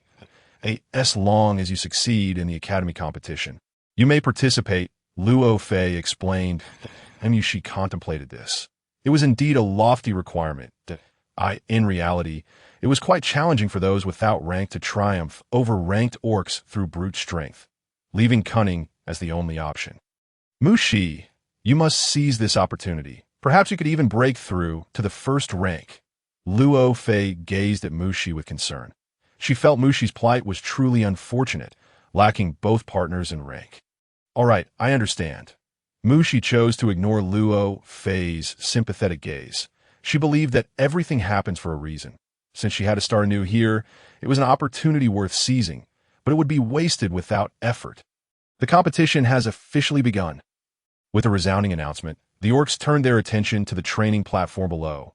The orcs who registered would compete according to the list, with the victorious orcs chosen to participate in the Underworld City contest. As announced by Captain Gusang, it seems the rules are the same as in previous years. Indeed, indeed. The orcs buzzed with excitement, eagerly awaiting the events to unfold. The first match featured the leopard orc Tau against the tiger orc Barite. With a signal given, Cheers erupted around them, and Mushi felt as if her eardrums might burst. She covered her ears yet could still hear the surrounding orcs gossiping. Haven't they always disliked each other? One orc whispered. Indeed, just a few days ago, they fought over a female, and in the end, the female chose neither. It seemed this match would be quite the spectacle. The murmurs of gossip drew Mushi's attention back to the training platform. On stage, the leopard orc Tao wore a beast hide around his waist, his fair skin contrasting with his brown hair, cascading over his shoulders, his gaze darkly fixated on his opponent. The tiger orc Berite was evidently taller, casting a disdainful look at the leopard orc, his yellow hair neatly framing his ears. Tao, today I shall show in Yun who the stronger male is. Berite did not regard the leopard orc with any seriousness. Hearing Berite's arrogance, Tao merely scoffed, displaying an expression of contempt. Even if you defeat me, Yun will not choose you. Berite was aware of Yun's reluctance to select a partner. He had expressed his affections multiple times, all of which had been rebuffed. Furthermore, you stand no chance of defeating me. Tao considered Berite beneath his notice, knowing that regardless of who won, Yun would never choose either of them. However, in this moment, Tao was solely focused on teaching the arrogant tiger orc a lesson. Yushi keenly observed that the crux of the conflict between the two orcs revolved around Yun. Such unrequited love was all too common. Mushi mused. She returned her focus to the training platform, where Berite launched the first attack, attempting to leverage his size advantage to subdue Tao. Yet, the outcome was not as anticipated. Tao swiftly evaded Berite's advances, showcasing the agility characteristic of the leopard clan. The orcs below held their breath, captivated by the unfolding spectacle. Occasionally, an orc would shout encouragement, "Hit him, Tao." Those who typically bore a grudge against Berite's successive assaults were deftly dodged by Tao, who countered with a rapid strike, pinning Berite beneath him. Ah, Tao has won. The emotions among some of the beastmen in the crowd were notably heightened, particularly among those who typically held disdain for Berite. You have lost, Berite declared, his gaze fixed defiantly on Tao. He felt he had underestimated his opponent. Had he engaged in his beast form from the outset, he believed Tao would have surely faltered before him. With a sense of defeat, Berite awkwardly descended from the stage. The next match featured the eagle beastman Aemon against the lion beastman Hader. The sound of the signal. Two more beastmen took to the arena. Mushi observed that the contests among the beastmen varied. Some fought in their beast forms while others displayed a tacit understanding to engage in their beast shapes, with the only outcome that mattered being victory. When the battles unfolded in beast form, Mushi felt as if she were witnessing a grand coliseum of combat, thoroughly captivated as she gleaned insights into the strengths and weaknesses of each beast form. Mushi, will you choose to compete in beast form? Lofi asked, playfully draping her arm around Mushi. Her curiosity piqued regarding Mushi's beast form. It depends on the situation, Mushi replied nonchalantly. Yet, in truth, she had no choice. She could only participate as a human. The following match featured the deer beastman and Yun against the rabbit beastman, Ahu. Mushi again heard two familiar names. But what intrigued her more was Lofi. Are there no distinctions between male and female competitors? None. Lofi explained, in the arena, the desire to consume your opponent is indifferent to their gender. Lofi's words rang true. The battlefield made no such distinctions. Mushi observed the two beastmen on stage, both currently in their beast forms, and she sensed that Ahui was bound to lose. It was not merely due to a lack of physical strength. Ahui kept his head bowed, unable to meet Yun's gaze, seemingly shy, but more so, overwhelmed by insecurity. Hey, Yun, strike him. Yes, strike him. Such a weakling does not deserve to stand before you, some male beastmen exclaimed, their eyes gleaming with fervor as they watched Yun. Clearly, Ahui was fortunate to have caught Yun's attention. Yun, having overheard the remarks from the males, remained silent, merely curling the corners of her lips into a slight smile. Yun smiled at me. Did you see that? Yun smiled at me. The exuberance of the female beastman reached deep into his heart, her beauty rendering him infatuated. Nearby, a male beastman looked disdainfully at his raving companion, yet inwardly felt envy, perplexed as to why Yun would smile at him. Ahui silently kept his head down, occasionally stealing glances, finding Yun breathtaking, only to quickly avert his gaze once more. As the match commenced, Captain Gosang noticed the two combatants hesitating to engage and subtly prompted them. Yun swiftly launched an attack, catching a Hui off guard, who instinctively managed to evade. Yun's strikes were relentless, and Hui found himself unable to counter, on the verge of being forced off the stage. She found the scene almost too painful to watch. Indeed, although Hui prepared to retaliate, he ultimately succumbed to Yun's prowess and was driven from the arena. Yun has won. Yes, indeed. Yun has triumphed. The crowd lauded Yun, declaring her exceptional, noting that only the city lord and Bai were worthy of being her partner. Hearing their accolades, Yun's cheeks flushed, and yet she held her head high with pride. The spectators were correct. Only the city lord of Dichan and Bai were deserving of her companionship. She resolved inwardly. She observed Hui quietly rising to his feet, seemingly eager to escape the humiliation, occasionally tripping over the feet of other beastmen, eliciting their ridicule. The world had always been one of the survival of the fittest. It had been so in her past life and remains so in this one, Mushi reflected. The next match featured the crane beastman Jolly against the lion beastman Lofi. The announcement pulled the beast from their previous emotional highs. Lofi, it's your turn, Mushi reminded her. Yes, Mushi, it is indeed my turn. But I fear I am doomed. Lofi lamented with a furrowed brow. Is this Jolly particularly formidable? Mushi inquired. Indeed, Lofi replied, her confidence seemingly waning as she stepped onto the stage. Her usual poise replaced by a girl-esque shyness. She quickly grasped the situation. Jolly had fair skin, a tall stature, and deep-set eyes with striking features. At first glance, his gentle demeanor seemed incongruous with the beastly realm. In contrast, Lofi's distinct beauty complemented Jolly's. Lofi, you can do it, Mushi encouraged. Yes, Lofi replied, meeting Mushi's gaze with renewed determination as she charged toward the crane beastman Jolly. After several exchanges, Mushi discerned that Jolly was of a higher tier than Lofi. And regrettably, Lofi ultimately faced defeat. Mushi, it's your turn next. You must prevail, Lofi urged as she approached Mu X. She noted the absence of any negative emotions on Lofi's face, which reassured her. Yes, I will, Mushi affirmed. The subsequent match featured Mushi, the monkey beastman, against Nya, the horse beastman. Mushi. So your beast form is a monkey, Lofi exclaimed in surprise. Indeed, aren't Yun and Nya of the same beast type? Mushi pondered aloud regarding their relationship. Of course, Mushi, but they have different beast fathers, Lofi clarified. I see. It is my turn now, Mushi said, noticing and yet eagerly waiting on stage.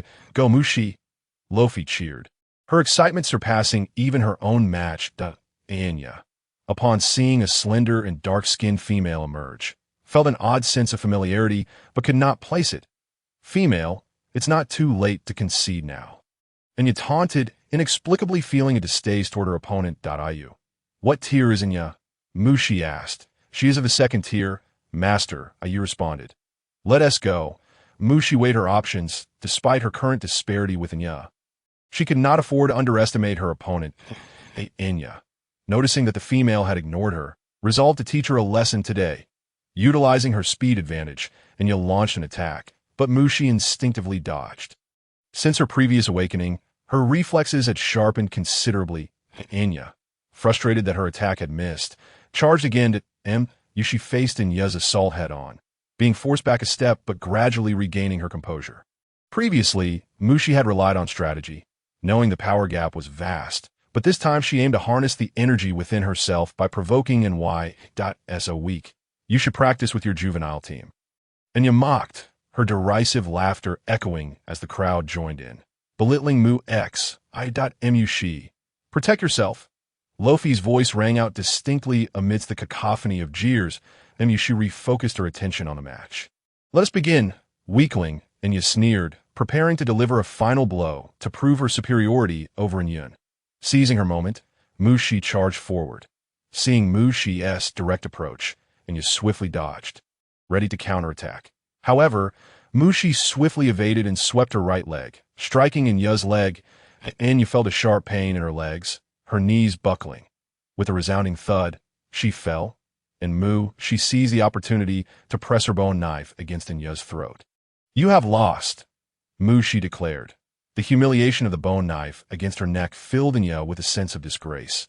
She believed her defeat was purely due to luck. Ya has lost. The crowd gasped. Indeed, she lost to the juvenile team Mushi. Their remarks trampled Ya's dignity, and with a venomous glare cast at Mushi, she exited the stage. Mushi is no juvenile. She belongs to the high-tier team. Lofi proclaimed proudly. Mushi, you were incredible. Mushi, in the Ming City competition, you must select several partners. Luo Fei gazed adoringly at Mushi on stage as soon as Mushi stepped down. She noticed Luo Fei staring at her with sparkling eyes, deliberately ignoring Luo Fei's other remark. Suddenly, a vague sense of instability surged within her, and she pondered whether the energy inside her was on the verge of awakening, only to be engulfed by darkness in the stone house high within the Beastman Academy. She had fainted. Bai watched the unconscious female below with a smile that reached his eyes. How could Mushi have fainted? Qi Bao said nervously, having clearly seen Mushi defeat Ya. Realizing that Mushi was part of the high-tier team, and given that Bai had temporarily taken on the role of team leader, Qi Bao eagerly sought to learn more about Mushi from Bai. "I'll go take a look," Qi Bao stated, having sensed that Chan seemed quite concerned about Mushi. Bai observed his childhood friend leap down and followed suit. Just days prior, Yun had confessed her feelings for Bai, subtly suggesting that she was far more beautiful than Mushi. Bai found it perplexing how this related to Mushi, only to discover that it was Mushi who had informed Yun of his affections. Today, Bai was determined to uncover what intentions this cunning female harbored. Below, Luo Fei held Mushi tightly, shaking her and asking Mushi, "What's wrong? Please don't die." Luo Fei was deeply worried, fearing that Mushi had sustained internal injuries to shaman. "Please, summon a shaman," Luo Fei exclaimed in a panic, observing the frantic female embracing Mushi. Qi Bao noticed her expression of deep concern. "Follow me," he instructed Luo Fei, lifting Mushi into his arms. Realizing the sudden intervention of the male posed no threat, Luo Fei released her grip and closely followed behind. Fearful of losing sight of him, in the city center, Mushi felt a comforting warmth envelop her, her internal energy flowing smoothly, though she realized she was quite hungry. Mushi, you're finally awake," Luo Fei exclaimed with relief. "Thank goodness. You scared me to death. I thought you were going to meet the beast god," she cried, overwhelmed with emotion. "I'm fine," Mushi assured her, both touched and amused by Luo Fei's worried demeanor as she leaned over the stone bed. "By the way, Mushi, you've reached the first tier," Luo Fei exclaimed excitedly. The shaman had informed her that she had merely fainted due to an overwhelming surge of energy. Luo Fei had been terrified. But fortunately, Qi Bao and Bai had brought her to the city to see a shaman. She had an inkling of the reason behind her fainting, but hadn't had the chance to ponder it further before collapsing. TSK, so weak, Bai remarked with a hint of derision, but she only then realized she was in the city. TSK, that still makes me stronger than your defeated subordinates, Mushi replied playfully, her eyes sparkling with laughter. "What does defeated subordinates mean?" Luo Fei inquired curiously. "It refers to the incident where Mushi defeated Bai." Qi Bao kindly clarified for Luo Fei, having heard about it as well. Bai's expression darkened suddenly, his face cold. In contrast, Mushi radiated confidence. Having successfully taken the first step in her journey, Bai noticed the light dancing in her eyes, filled with delight, and swallowed his remark about her being merely a weak first tier. That he understood that for females, advancing in tier was no small feat. Many females remained tierless. Mushi. Today, it was Bai who summoned the shaman. Qi Bao noted, sensing the atmosphere shift slightly and quickly changing the subject. "Thank you," Mushi said, glancing at the stoic Bai. Noting his lack of reaction, she dismissed him, thinking him to be the epitome of prideful sarcasm. "Luo Fei, let us go," Mushi declared, rising from the stone bed, smiling gratefully at Qi Bao before pulling Luo Fei away. Bai, "Do you like Mushi?" Qi Bao asked curiously once the two females had left. "How could that be?" Bai instinctively retorted. Hearing Qi Bao's question, he thought his friend must have lost his mind. Then why were you so eager to take Mu Shi from me today? Qi Bao pressed. Having never seen Bai show interest in any female before, and his own urgency stemmed from the concern for the city lord. Dream on. How could I possibly like such an ugly female? Bai scoffed, feeling he must be losing his senses, having intended only to observe Mu Shi's potential deviousness, yet ended up calling for a shaman to tend to her. Perhaps Mu Shi doesn't like you either. And she's not ugly, Qi Bao countered, having had the chance to see Mu Shi up close, believing her only slightly darker complexion made her charming when she smiled. How could that be? Bai retorted instinctively. She appears quite unattractive, he replied, though he admitted she felt soft in his arms. Did you come to me solely to learn about her? Bai inquired. Yes, Qi Bao confirmed, and why brother asked me to find out more about her. Bai understood that Qi Bao wouldn't inquire about a female without reason. Investigate this cunning female's true motives? What has captured my brother's attention? Bai pondered deeply. On the other side. Luo Fei, I invite you and your partners to dinner, Mu Shi declared, feeling that this was perhaps the happiest day since her arrival in the beast world. Great, I'll provide the beast meat. Luo Fei exclaimed, dragging Mu Shi toward her home.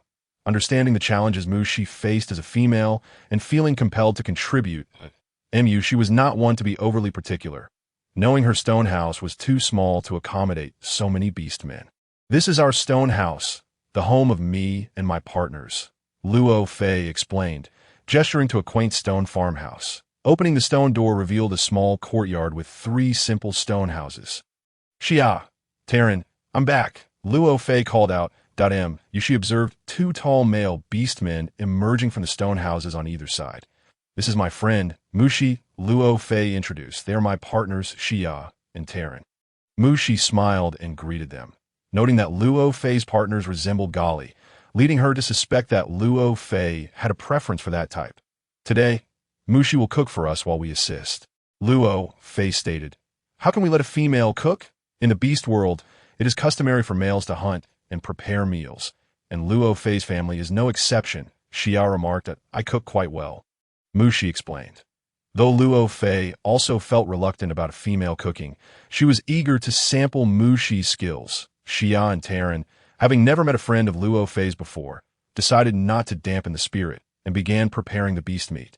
Slicing it into small pieces as Mu Shi instructed, Shi then brought out the seasonings, sweet potatoes, and potatoes she had secretly prepared. Using thick bamboo skewers, she began to skewer the meat for grilling, while Luo Fei followed her lead, slowly mimicking her actions. When the meat sizzled, Mu Shi sprinkled the seasoning, and the beast world's simple version of skewers was born, taking advantage of the last of the flames. Mu Shi roasted the sweet potatoes and prepared a version of dry pot potato slices. It smells amazing. Mu Shi, Luo Fei exclaimed, holding the roasted sweet potato close to her nose, reveling in its sweet aroma. This is so delicious, Mu Shi. I thought only herbivorous beastmen would eat this, but it's unexpectedly delightful, Luo Fei said, savoring the sweet flavor of the sweet potato. Mu Shi, your cooking is truly delicious, Xia remarked, gobbling down the grilled meat, regretting his earlier comments. It's delicious, Taryn chimed in, equally engrossed in his meal, seeing everyone devouring the food. Mu Shi felt quite pleased, though she noted the absence of a staple dish. Her space should yield a good harvest in a few days. Thank you, Mu Shi, Luo Fei said, her eyes sparkling with anticipation. Haha, it's nothing. Thank you as well, Luo Fei. In recent days, the unfamiliar camaraderie that Mu Shi has experienced with Luo Fei is something she had never genuinely encountered in her past life.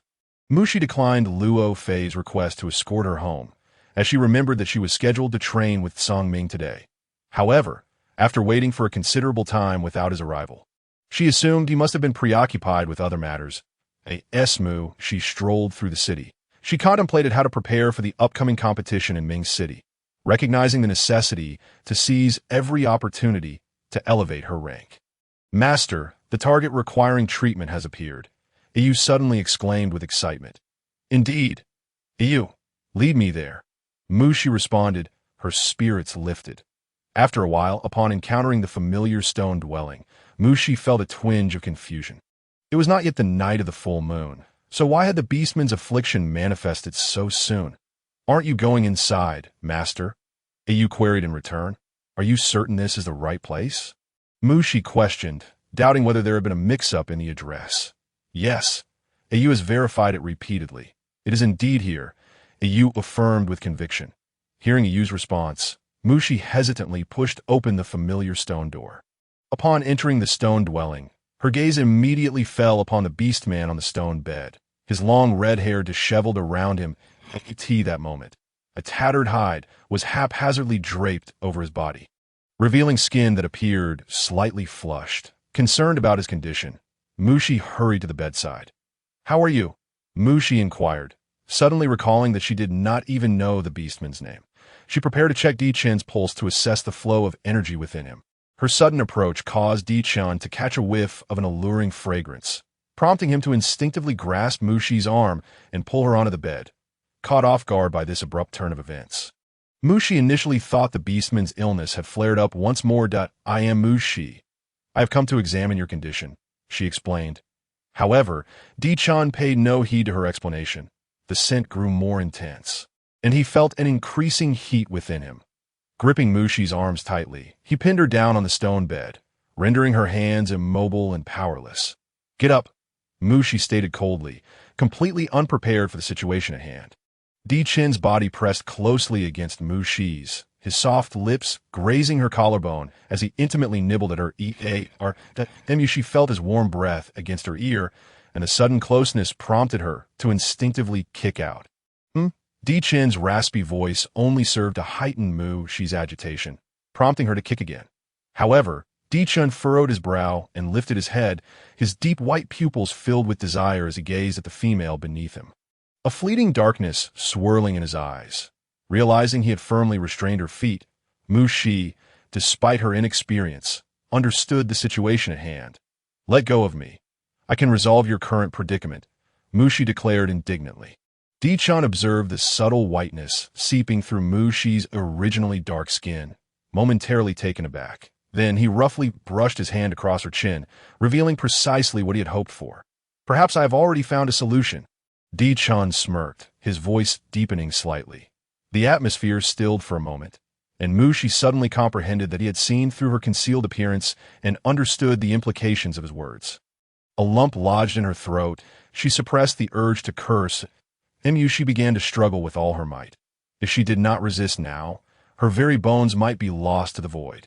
Sensing the female's vigorous movements, Di-Chen swallowed hard, his throat subtly bobbing, and his wing-like lashes trembled with restraint. "Don't move," he rasped, his eyes ablaze with fervor. She felt scorched by Di-Chen's intense desire and instinctively complied with his command. Once he perceived her stillness, he gradually relaxed his grip, allowing Mushi the opportunity to slip off the bed. With her cheeks slightly flushed, she regarded the scene on the bed, feeling a mix of anger and irritation, and blurted out, "You're not so impressive either." No sooner had the words left her lips than she encountered Di-Chen's gradually obscured gaze, forcing herself to swallow the remainder of her sentence regarding the so-called high-ranking beastman who had fallen under the influence of an aphrodisiac. "How about it? Do you want me to help you with the antidote?" Mushi shifted the topic, mindful of her purpose for visiting that evening. "But you must keep my appearance a secret," Mushi added, aware of her current low rank and inability to fully protect herself. Di-Chen observed Mushi as she cheerfully laid out her conditions, revealing her pearly skin that was captivating to behold. "Very well," he agreed, almost inexplicably. With Di-Chen's acquiescence, Mushi retrieved the acupuncture needle she had prepared in advance, ready to administer treatment. "Lie down and don't move," she instructed Di-Chen. This was her first time treating such a poison. She had only read about it in medical texts, but had never performed it in practice. Recalling the procedures from her studies, she diligently inserted the needles into the acupuncture points one by one. Moments later, Di-Chen felt the heat within him gradually dissipating, and the desire in his gaze began to fade. Lifting his head, Di-Chen noticed Mushi still focused on his treatment, sweat dampening her hair. Her increasingly exposed fair skin captivating him. Most striking were her eyes, their lashes fluttering, partially obscuring her clear gaze. Di-chun. Huh. Mu-shi, engrossed in her task, looked up to find Di-chun staring at her. How do you feel? She asked, noticing his eyes gradually clearing. Much better, Di-chun replied. After concluding her treatment, Mu-shi felt relieved to see no discomfort on Di-chun's face. That it was her first time dealing with this poison, and the prolonged focus had left her drenched in sweat. That moment, she no longer cared about her appearance and grabbed a nearby hide to wipe her perspiration, feeling much more comfortable. Congratulations, Master. The target task has been completed, and you've earned rewards in the system mall.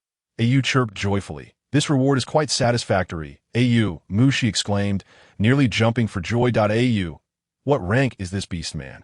Mu-shi inquired. He is an 8th rank beastman, Master, Au replied. 8th rank? Mu-shi gasped in astonishment. Wait a moment. Au, didn't he just mention his name was Di-chun? Then who is Di-bai? Mu-shi pondered aloud. Perhaps they are brothers? Au surmised, silently hoping for Mu-shi's sake. As her relationship with Di-bai was rather tenuous, Di-chun observed the myriad expressions flitting across Mu-shi's face. She seemed entirely unconcerned about her appearance. Her damp hair hanging loosely against her cheeks, her fair skin tinged with a soft blush, and her eyes flickered with a momentary brightness before dimming considerably. Since you are well, I shall take my leave, Mu-shi declared, fixing her gaze on Di-chun, preparing to make her exit. Before Di-chun could respond, she swiftly departed, reminding him as she left, this treatment will also count towards the beast crystal. Inside the stone dwelling, only Di-chun remained, his gaze dark and frosty as he uttered, Qi Bao. City Lord, Qi Bao has arrived at the stone dwelling. He covertly scrutinized Di-chun, if he had not misjudged. The female, Mu-shi, had just exited the City Lord's stone dwelling, and at that moment, the City Lord's hide was rather loosed. He felt that rescuing Mu-shi earlier was indeed a wise choice.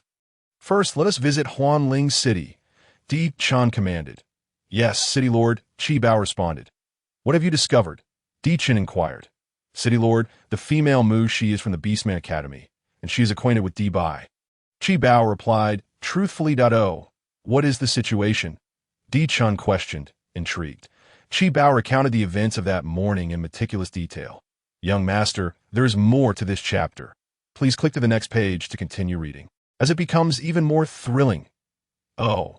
Hearing Di-chun's unperturbed response, Qi Bao felt compelled to add, I believe Di-bai has unusual feelings for the female Mu-shi. Attend to your own matters. Di-chun said, his eyes narrowing as he regarded Qi Bao. A chill crept over Qi Bao, prompting him to hastily exit. On another note, Au, does the mall contain a wide array of items? Mu-shi inquired. Not entirely, Master.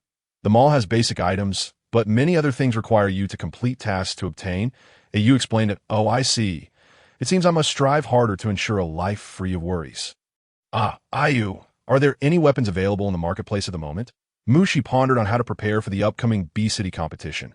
Master, there is currently a soft whip available, Au replied. What kind is it? Mu-shi inquired, recalling that she had wielded a soft whip in her past life. It requires 2 blue beast crystals. Au subtly reminded her that she produced 2 blue beast crystals, and observed as they transformed into a red soft whip in her grasp. She contemplated that the crossbow, while powerful, was not suitable for the competition, thus she resolved to utilize the soft whip instead. At the break of dawn, Mu-shi eagerly arrived at the Orc Academy. With a swift flick of her wrist, she secured the red whip to a stone pillar and, leveraging its strength, ascended to a higher vantage point. Mu-shi discovered that attaining the first tier not only enhanced her strength, but also amplified her sense of agility, rendering her body notably lighter. The training platform was momentarily devoid of any orcs. Recalling the graceful maneuvers from her past life, she unleashed the soft whip, her figure dancing elegantly through the air. Although Mu-shi was only at the first tier, her skill with the whip was formidable. It carved through the air, leaving behind a series of afterimages that dazzled the onlookers, making it difficult to discern which were real and which were illusions. She endeavored to infuse the power of her tier into the soft whip, feeling the force with which it was wielded intensify. Much to her astonishment, she persistently practiced, striving to master the energy within her. Not far away, Bai observed the striking figure in the training ground. The fusion of the red whip and the female silhouette stirred something within him. Suddenly, he recalled the words of Qi Bao, yet was vexed by the thought. What kind of cunning female would anyone find appealing? Mu Shi, you are truly beautiful.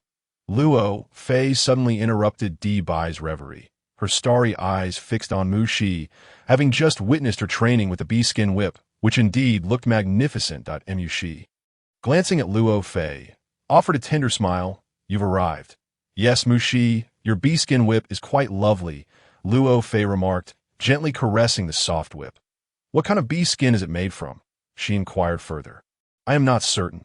It was left to me by my father and mother, Mu Shi replied, unable to provide a clearer explanation. Mu Shi, you are from the underworld city, are you?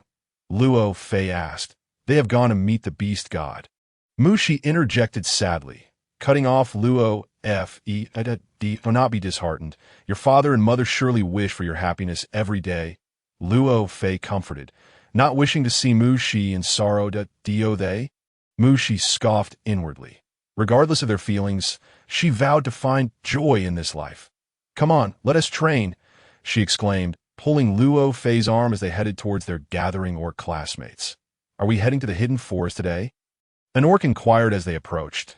The beasts in the hidden forest are fiercer than those in the Divine Island forest, another orc added. What are you afraid of? Captain Bai is leading the way. Do you think a beast would dare to consume you? Some orcs scoffed. Hearing their discussions, Mu Shi looked up to see Bai's tall figure, who observed everything below with an indifferent gaze. Let's move out, he commanded. The orcs transformed into their beast forms and charged forth. All were high-tier members, except for Mu Shi, who was at the first tier, while the others were at least at the second tier. Mu Shi, I'm sorry, Luo Fei said with concern, realizing that as a second-tier orc, she would take too long to carry Mu Shi and risk missing the competition. It's all right, Luo Fei. It would be wonderful if Captain Bai carried me.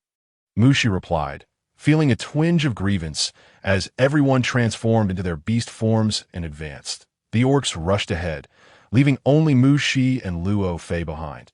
Luo Fei looked at Mu Shi with a worried expression, fully aware that Mu Shi's relationship with Captain Bai was not favorable. She feared that he might abandon Mu Shi midway. Aren't you leaving? Bai bent down, preparing for Mu Shi to mount. Then turned to Luo Fei with a cold expression, asking, Let us go, we must. Luo Fei, chilled by Bai's demeanor, could only glance back at Mu Shi repeatedly. Thank you, Mu Shi said as she straddled Bai's beast form. Realizing she had no other options, that Bai's lips curled into a slight smile. His beast form was that of an eagle, adorned with pure white feathers that complemented his name perfectly, and his large frame could easily accommodate several Mu's eyes. Bai's wings flapped slowly as he soared into the sky. Mu Shi clutched his feathers tightly, feeling a sense of unease about his intentions. Luo Fei watched as the eagle flew by in a flash. Upon realizing it was Bai, she gathered her strength to pursue him, determined to catch Mu Shi before she fell. However, Bai's speed was astonishingly swift, and the cold wind whipped against Mu Shi's face, making it difficult for her to breathe. In frustration, she moved closer to Bai's neck and, without hesitation, wrapped her arms around it, burying her face in his feathers to find some comfort. The sudden sensation against his neck caused Bai to momentarily pause. Then he chuckled, so weak. A mischievous smile played on his lips. Just as Mu Shi was about to retort, she was startled by his next maneuver. Bai flapped his wings and ascended, then suddenly executed a low, spiraling dive. Instinctively, Mu Shi clung to him. The wind roaring in her ears, she struggled to voice her objections, finding it difficult to draw her bone dagger. In desperation, she bit down on Bai's neck, exclaiming, You wretched bird! The sudden sharp pain made Bai glance down instinctively. Seeing Mu Shi biting fiercely, drawing blood from his neck, he was momentarily taken aback, furrowing his brow as he slowed his speed. Yet Mu Shi did not relent, fearing that if she released her grip, this fool would undoubtedly toss her aside. After a prolonged moment, Mu Shi unceremoniously collapsed on the ground, spitting out the feathers in her mouth. Ugh, that's revolting. Her eyes flared with anger as she glared fiercely at Bai, her pupils shimmering with indignation. Bai wiped the blood from his neck. where teeth marks were visible, and cast a glance at the furious female on the ground. Chuckling softly, his white pupils shadowed with intrigue. Hearing his laughter, Mushi found it grating. She knew it was her lack of strength that allowed him to bully her, and she silently resolved to elevate her tier. Moments later, Mushi, are you all right? Luo Fei came rushing toward her, breathless. She only noticed a lion charging toward her. But instead of fear, she found Luo Fei's beast form quite beautiful, and her fur soft to the touch. I am fine, she replied. Luo Fei examined Mushi thoroughly, relieved to find her uninjured, as she had been unable to match Di Bai's speed. Other orcs began to arrive, including Nyu and Yun. Captain Di Bai flew over with Mushi. One female orc informed her. Yun's expression sharpened. Her lips pressed tightly together as she glanced resentfully at Di Bai, recalling how he had rejected the shawl she had painstakingly crafted. This chapter isn't over yet. Please click on the next page to continue reading the exciting content that follows. She relayed everything Mushi had said to Di Bai, knowing that he would never be attracted to such an unappealing female. She hoped he despised Mushi, but to her surprise, he carried her. Once all the orcs had assembled, Di Bai began to announce the competition rules. Each team will proceed separately. In 2 days, the team that collects the most beast crystals will be rewarded with 5 red beast crystals. As soon as Di Bai's words were spoken, everyone arranged themselves into formation in Yun. Let us team up. The orcs gathered around in Yu and M. Yushi observed other orcs forming their own teams, but noticed that in Yun's group was the largest. Mushi, let us form a team, Luo Fei suggested, eager to avoid teaming with those other orcs. All right, Mushi agreed, creating a team with the fewest orcs. Prepare yourselves, and then we shall depart, Di Bai instructed. The orcs transformed and charged toward the hidden forest, Luo Fei included, her gaze fixed intently on Mu X. Mushi. Aren't you going to transform? Luo Fei eagerly anticipated witnessing Mushi's beast form. My beast form is rather unappealing, Mushi lamented, putting on a fa ade of vulnerability to placate Luo Fe, and my own beast form is also not impressive. We can win the competition even without transforming. Luo Fei reassured her, not wishing to see Mushi disheartened. Deep within the enigmatic forest, shortly after entering, Mushi and Luo Fei encountered a creature resembling a hyena, significantly larger than any hyena Mu she had ever seen. Mushi, do not be afraid. I will protect you, Luo Fei said, her gaze fixed warily on the beast. The hyena paced back and forth, emitting an eerie laughter. Mushi realized that if this creature was indeed the hyena she had in mind, they needed to act swiftly, lest it summon its companions to encircle them. With a soft whip in hand, Mushi approached Luo Fei.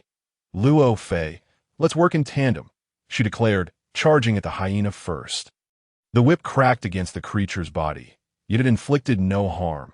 The hyena, amused by the sight of the seemingly feeble beastkin charging towards it, laughed even louder, its complacency allowing Mushi to draw closer and plunge her bone dagger into its flesh. Luo Fei, she cried out simultaneously. Luo Fei swiftly clamped down on the hyena's neck, rendering it unable to retaliate, while Mushi delivered several more stabs. When the hyena lay on the brink of death, Mushi and Luo Fei exchanged triumphant smiles. Mushi, you are exceptionally clever, Luo Fei exclaimed. Convinced Mu she was the most astute beastkin she had ever encountered, Mushi extracted a blue beast crystal from the hyena's carcass and tossed it to Luo Fei. Let us keep pushing forward. After a while, Luo Fei observed the 10 yellow beast crystals and 3 blue ones in her leather pouch. With so many beast crystals, could we have already won? She wondered, but where are the red beast crystals? Mushi pondered, deciding to take a chance in a more complex area. Having just hunted the beast with Luo Fei, Mushi sensed a renewed energy within her. A compelling urge to break through her current limits. True, but beasts containing red crystals are notoriously fierce, and they likely reside deep within the forest, Luo Fei analyzed. But we should certainly give it a try. Luo Fei replied, her spirit invigorated by Mushi's enthusiasm. Following the map provided by AU, Mushi and Luo Fei ventured deeper into the forest. Along the way, Luo Fei, while chewing on jerky, exclaimed, Mushi, look over there. SNT that in Yun enter group? It appeared that in Yun's team consisted of 8 beastkin, all advancing grandly into the depths of the forest. ITS them. Let us hurry, Luo Fei. Mushi urged as they progressed. The forest became shrouded in mist, sunlight dwindling, with faint bird calls echoing in the distance. Upon delving deeper, Mushi and Luo Fei lost sight of Yun's team. Focusing instead on their surroundings and analyzing the signs of beast. Mushi, look, there are enormous footprints, Luo Fei pointed out excitedly. The soft earth bore prints nearly 2 meters long, with a depth of around 30 centimeters, indicating the considerable size of the beast. Luo Fei. Let us follow the tracks, Mushi decided as they trailed the footprints. They arrived at a low-lying area where the vegetation flourished, occasionally encountering marshes, which prompted them to proceed with caution.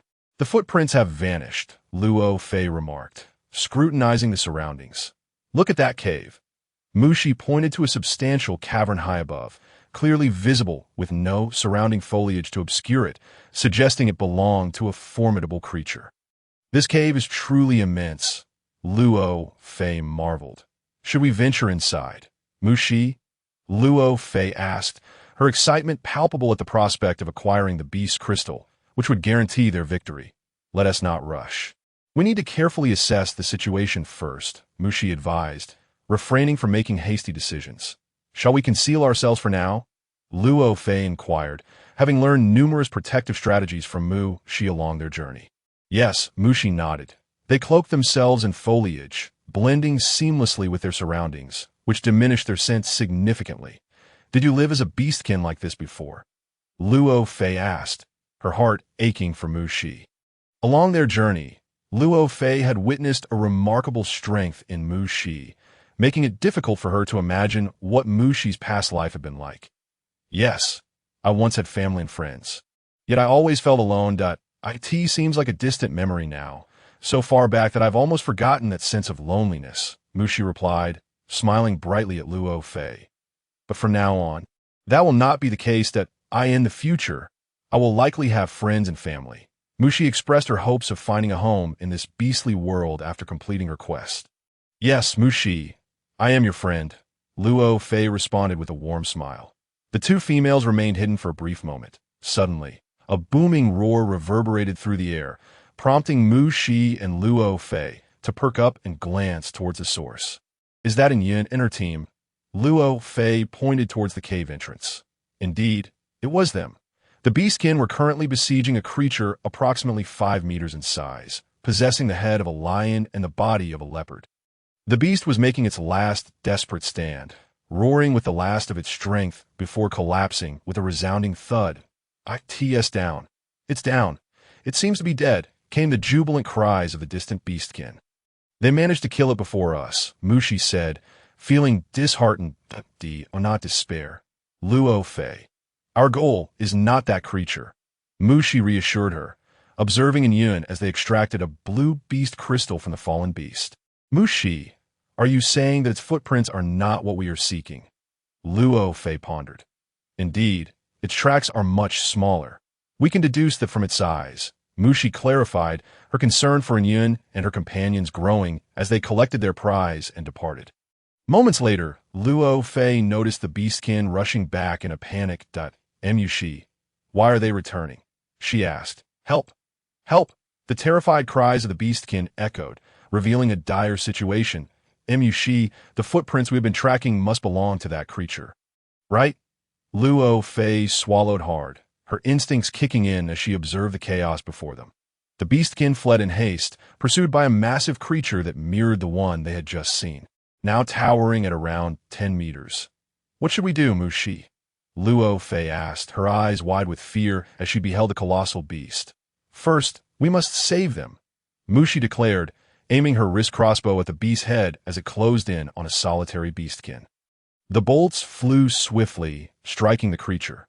The beastkin, seizing the moment of distraction, took to the skies, and Mushi recognized him as the tiger beastkin who had stood before her on the first day of entering the academy. Luo Fei, stay here, Mushi instructed before dashing forward. The beast remained agitated, prompting Mu Shi to launch 2 more arrows at close range. Noticing the creature displaying signs of disorientation and instability, it let out a thunderous roar. Mu Shi, is that you? The tiger beastkin exclaimed as he hovered in the air, astonished to see her. Mu Shi, run. I cannot reach you immediately. Mu Shi heard his warning but felt uncertain of her ability to subdue the beast. You go and summon the others, she urged. All right. The tiger beastkin finally grasped the gravity of their predicament, realizing the formidable nature of the creature before them. Mu Shi, wait for me. The tiger beast swayed unsteadily as it flapped its wings and departed into the distance. Although Mu Shi and Luo Fei were filled with trepidation, she was determined not to leave Mu Shi to battle alone against the beast. Upon seeing Luo Fei standing beside her, Mu Shi nodded slightly, understanding the concern that lingered in Luo Fei's heart. The ferocious creature let out a furious roar and lurched toward them. With a resounding thud, the beast crashed to the ground, and as Mu Shi observed the effects of the potion taking hold, she resolved to take action. Luo Fei, stay put, Mu Shi urged, not wanting to embroil her friend in an even more perilous situation. Armed with a bone knife, she approached the beast, realizing that perhaps due to the potion, it was momentarily immobilized. As Mu Shi drew closer, poised to strike, Luo Fei's voice rang out, cautioning her, and Mu Shi halted her movement just in time to witness the beast opening its eyes. She swiftly prepared to evade, but the creature's tail lashed out, sending her sprawling down. Mu Shi, are you all right? Get up, Luo Fei cried, watching as the beast surged to its feet, shaking the ground as it charged toward Mu Shi. In a fit of desperation, she dashed to the side of the beast, waving her arms in an attempt to divert its attention. Mu Shi felt as though her waist had been struck by a heavy hammer, rendering her pale with pain.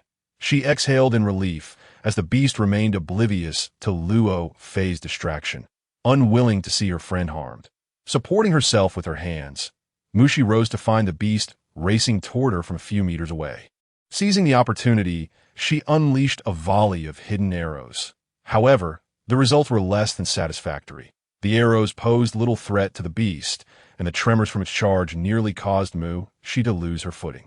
Assessing the distance, she expertly swung her soft whip, which successfully latched onto the beast's antlers.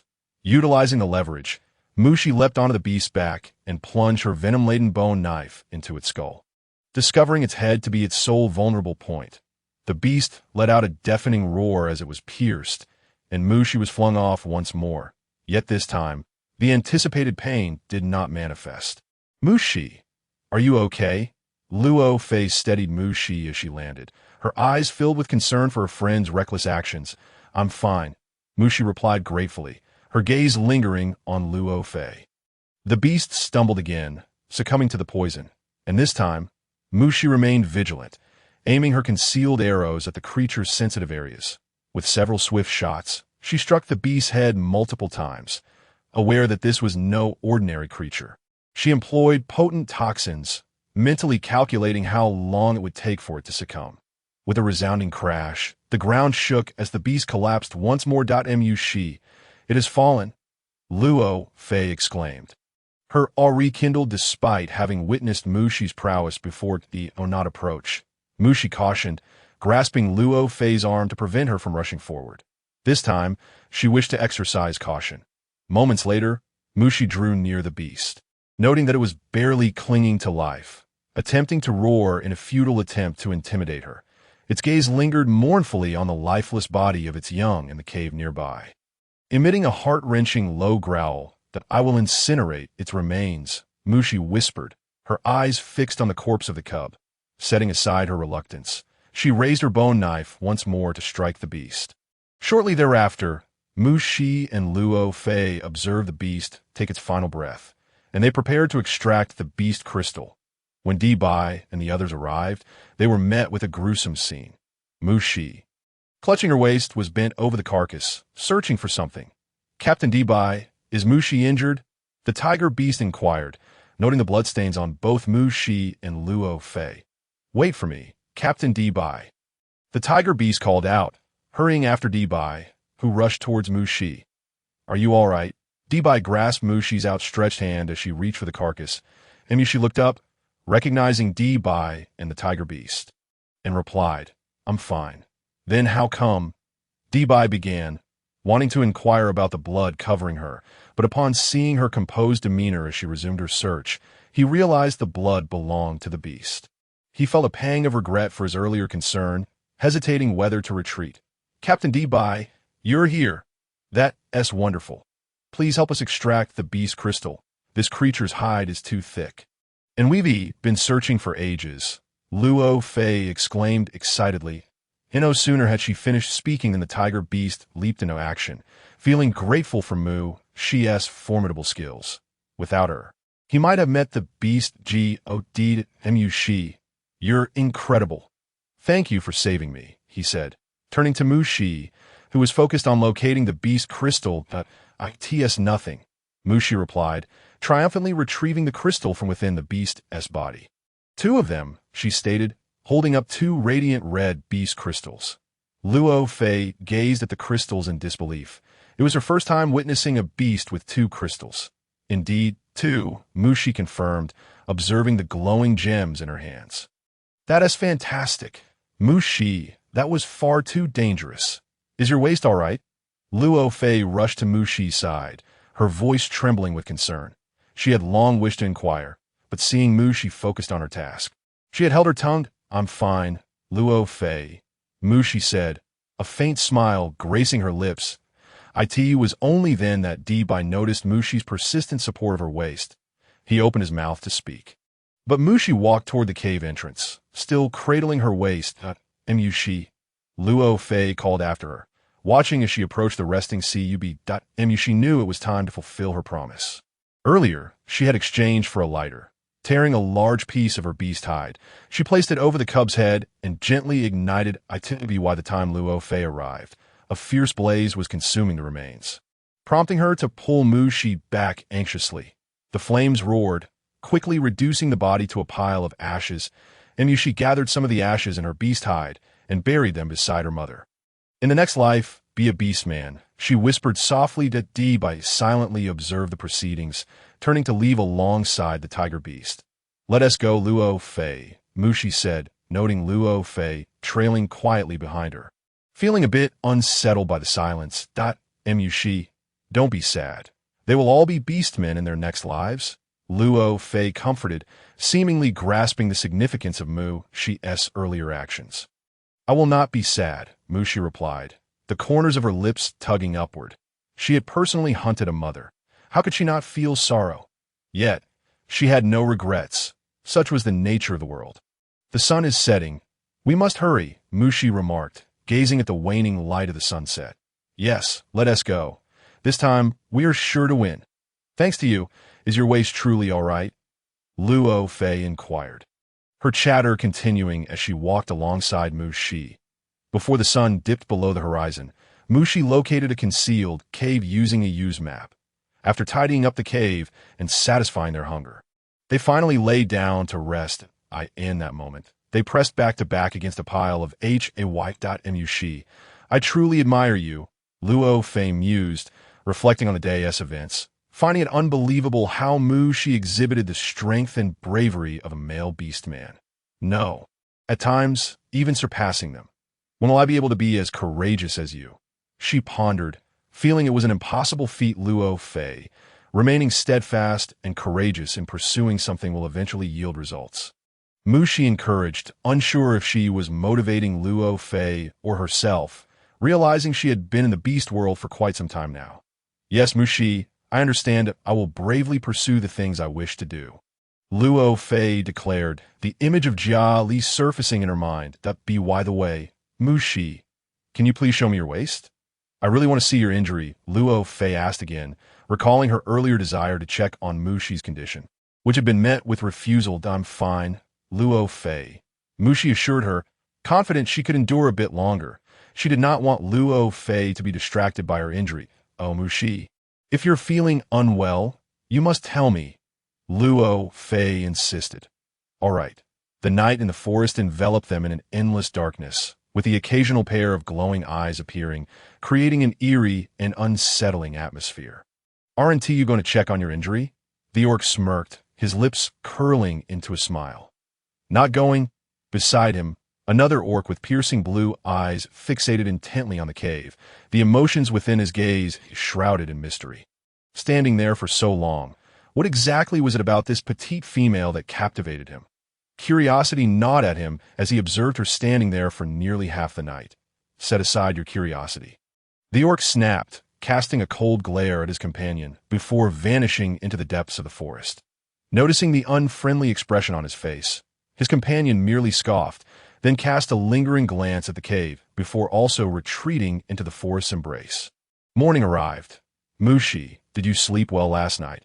It felt unusually quiet around the cave, Lofi remarked.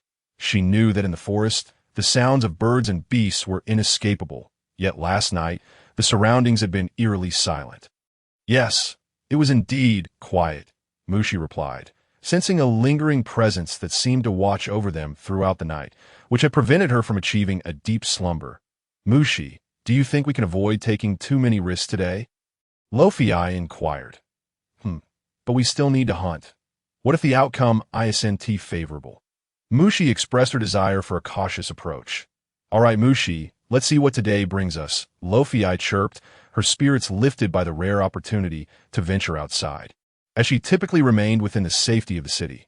Thus, Mushi and Lofi meandered through the forest for a while, successfully hunting 3 yellow beast crystals and 1 blue beast crystal. During their expedition, they encountered Anyun and her group, who had also managed to capture a blue beast crystal. They noticed Mushi and Lofi regarding them with disdainful glances. Mushi, did you see the way they looked at us?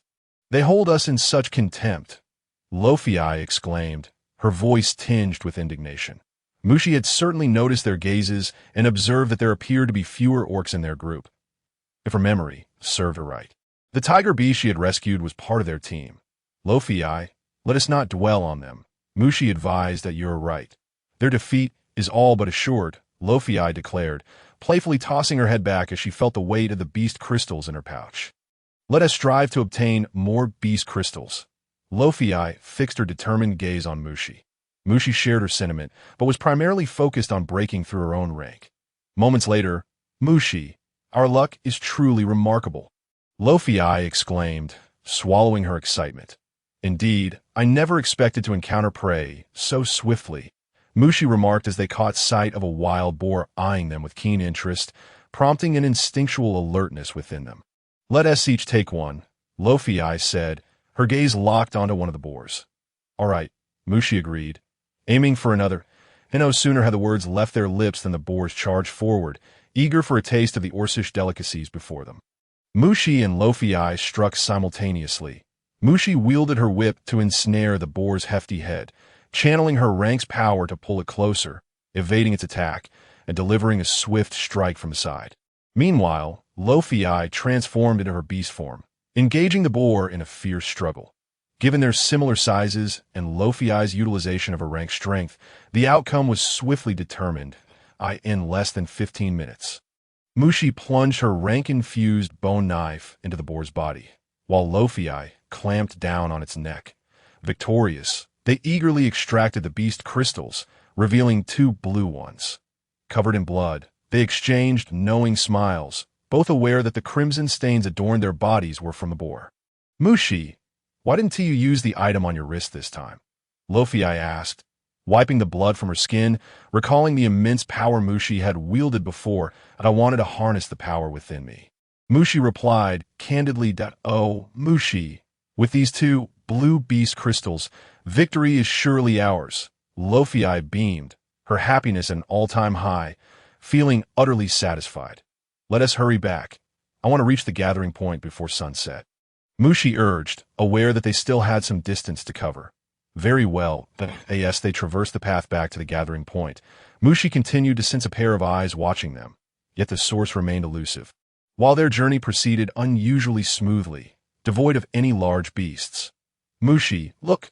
Anyun and her group have also arrived, Lofi exclaimed upon reaching the gathering point, where they found Anyun surrounded by a throng of admirers. Only 2 orcs lingered apart from the crowd. Upon noticing Mushi and Lofi's return, Bai's expression brightened, but he was quickly overshadowed by the tiger beast beside him. Mushi, you're back, the tiger beast greeted warmly. Mushi responded with a slight smile. Why didn't you join them? Lofi teased, nudging the tiger beast playfully. I would never associate with them. The tiger beast retorted, recalling the anger he felt towards Anyun for sending him to distract the beasts, nearly costing him his life until Mushi intervened. Mushi, I'm Lien, a third-rank orc, he introduced, scratching his head and avoiding Mushi's gaze. Mushi, I know you're participating in the Underworld City competition. I'll be there, Lien added hastily before making his exit. Left behind, Mushi and Lofi exchanged puzzled glances. Lofi, is he challenging me? Mushi questioned, bewildered. Perhaps not. He might have taken a liking to you, Lofi teased, her expression filled with playful curiosity. Bai overheard their conversation, feeling an overwhelming sense of agitation. Gather around. Present the beast crystals you've collected, Bai commanded, prompting the orcs to assemble. Each team laid their crystals before the assembly, with the first two groups displaying a haphazard collection of yellow beast crystals. When Anyun's team arrived, she cast a deep glance at Mushi before proudly lifting her chin, as if assured of their triumph. She bent down to present their hunt, carefully arranging the crystals on the ground. 8 yellow beast crystals and 2 blue ones. An orc exclaimed in astonishment. Indeed, Anyun's team is exceptionally strong, another remarked. I heard they nearly faced injury over a single blue beast crystal. Yes, it seems it was Anyun's cleverness that saved them. Orcs murmured, sharing tidbits of information they had overheard at Anyun injured. I wonder. Some males began to express concern for the beautiful and intelligent female. Not at all, Lien retorted indignantly. Lien, what are you saying? An orc scoffed. I heard you fled when danger approached, another ridiculed. Lien found himself at a loss for words, the truth of the situation lost on his comrades. Now it's your turn, Anyun's piercing gaze locked onto Mushi, as if accusing her of stealing something precious. Mushi felt exasperated, but was not one to be bullied without reason. She subtly signaled Lofi to produce their beast crystals, upon receiving the cue. Lofi eagerly unfurled the beast skin, casting a scornful smile at Anyun and her group. Watch closely. With a flourish, Lofi tipped the contents of the beast skin out, the crystals spilling forth like stones, prompting Mushi to find her friend's exuberance endearing. So, are you satisfied now? Anyun, in disbelief, gazed at Mushi, who smiled faintly. It was evident that the beastmen had not anticipated a team capable of capturing such a multitude of beast crystals. So many beast crystals! After a moment of daze, one of the beastmen exclaimed. Indeed, they must have raided the lair of the beasts, another added. Look, there are even red beast crystals buried beneath. Their radiance remains strikingly apparent. Yes, red beast crystals. I could never hope to capture one in my lifetime. The beastmen fixated on the red crystals on the ground, fearful they might vanish at any moment. The outcome was clear. Mushi and Luo Fei's team had emerged victorious, earning the respect of the beastmen, save for one Anyun, filled with jealousy, watched as Bai prepared to hand 5 red beast crystals to Mushi, thinking to herself that no matter how well Mushi had performed, her unattractive appearance would deter any male from taking an interest in her. Mushi, acutely aware of Anyun's blatant envy, found it impossible to ignore. Bai noticed Mushi's distracted demeanor, attributing it to the earlier words of the tiger beast. He extended the beast crystals towards Mushi, hesitating as he parted his lips to speak, only to be preempted by Lien. Mushi, I can carry you back, Lien said bashfully, awaiting her response. Mushi, you should go with Lien. Although he is a tiger beast, he possesses wings, Luo Fei suggested to Mushi. Mushi knew of Lien's wings and was about to agree when Bai interjected. His rank is too low. Carrying you would only hinder the team. Let me handle it, Bai insisted earnestly. Mushi, gazing at the earnest and handsome face of the beastman before her, felt a flutter of anxiety, but after weighing her options, she acquiesced. All right, you can, she replied. Lien lowered his head in disappointment. All females favored strong males, and he vowed to become stronger. Mushi, are you all right?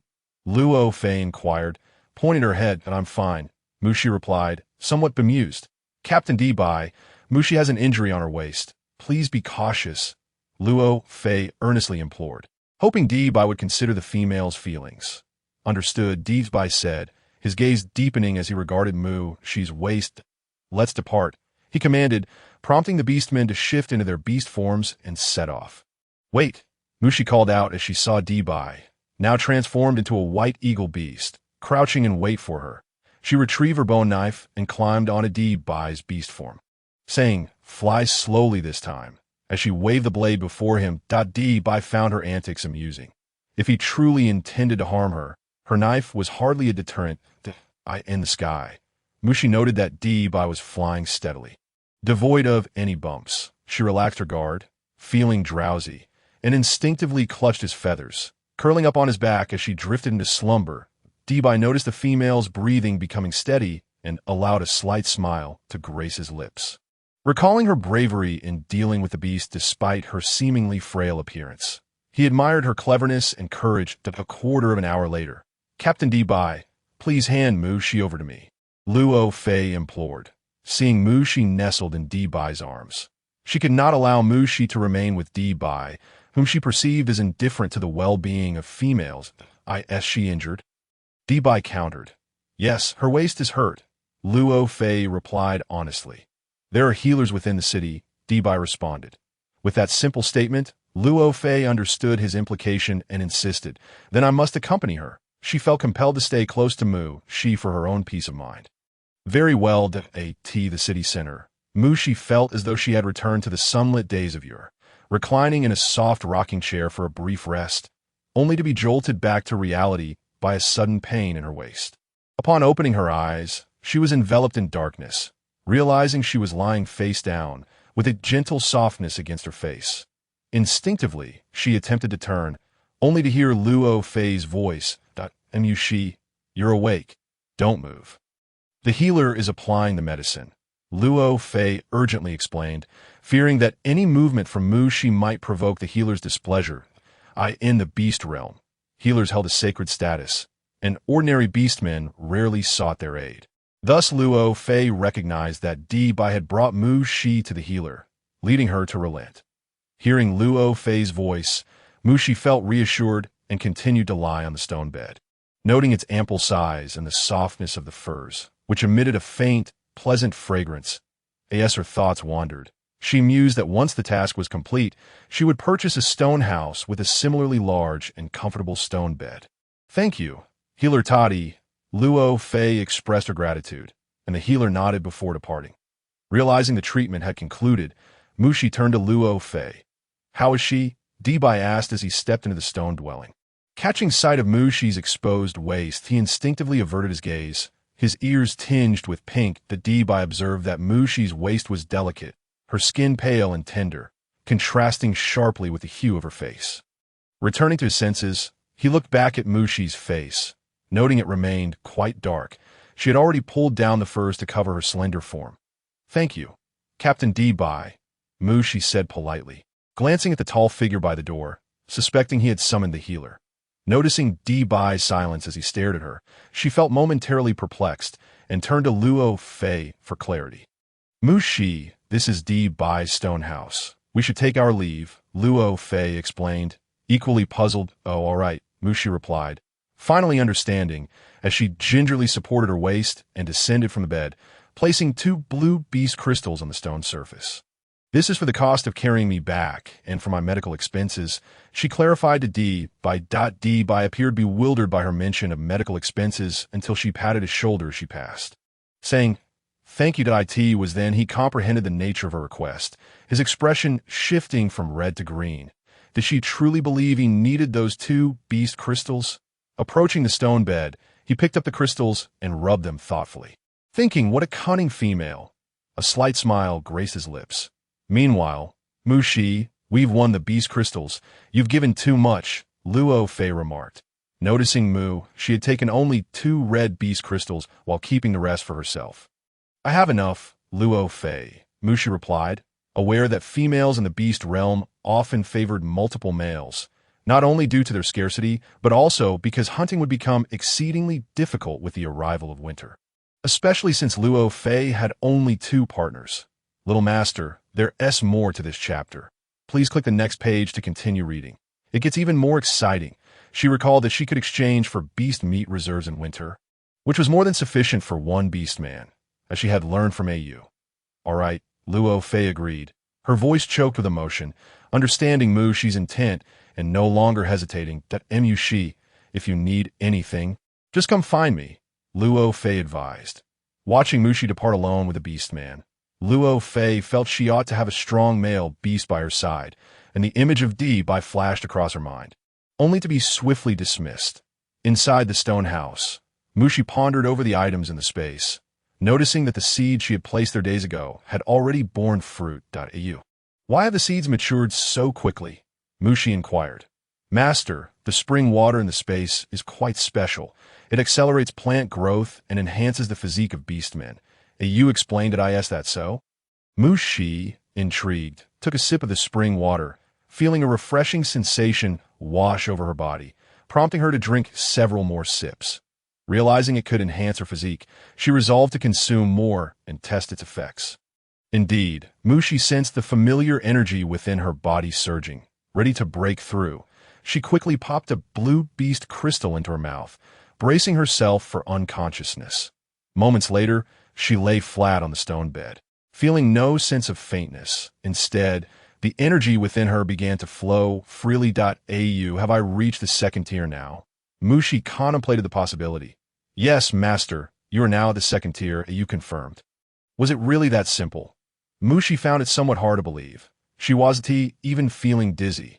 Could it truly be the effect of the spring water? Instinctively, Mu Shi thought of her wound. She took down the herbs from her waist and gently touched the injury, which felt smooth and devoid of the old scars, let alone any traces of blood. This spring water is truly extraordinary, she mused, recalling the orc by Li and Tsang Ming, whose natural constitution allowed them to heal rapidly. With the addition of the spring water, wouldn't their recovery be even swifter? The spring water within this space is indeed remarkable.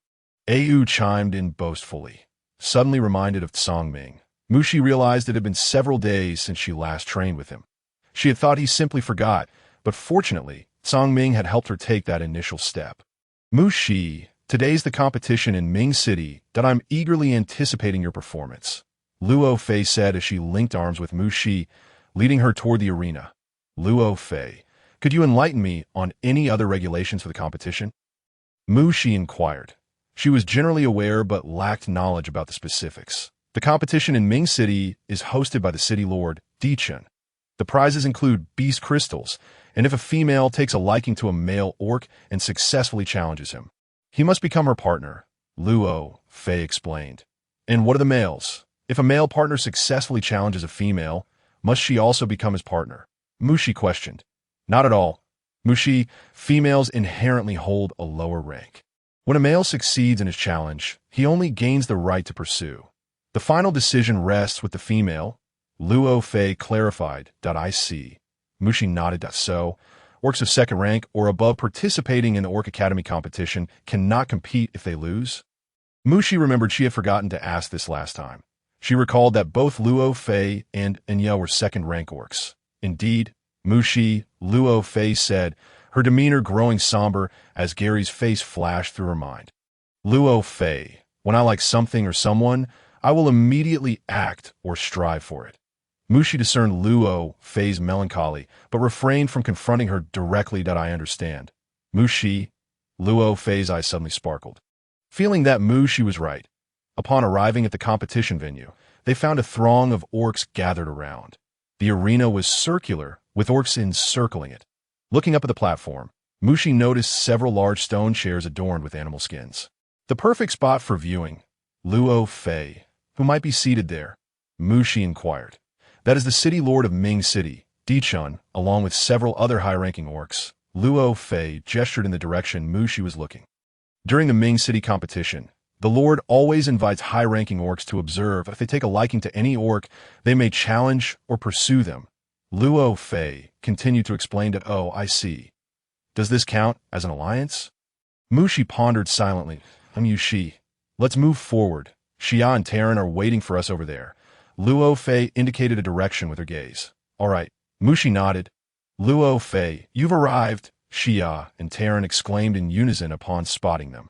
Mushi, female. They greeted her with a "N-O-D." She smiled and returned the gesture. But we still need to wait a bit. The competition hasn't started yet. Luo Fei explained to Mu X. She then took out her treasured sweet potato chips and fruit grown in her space as snacks to share with Luo Fei and the others. Mushi, these are absolutely delicious. How did you make them? Though Luo Fei had seen these before, they seem to taste far better in Mushi's hands. If I have the time, I'll teach you.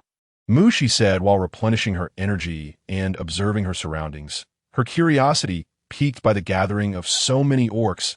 She realized there was no designated registration point, nor any formal registration process.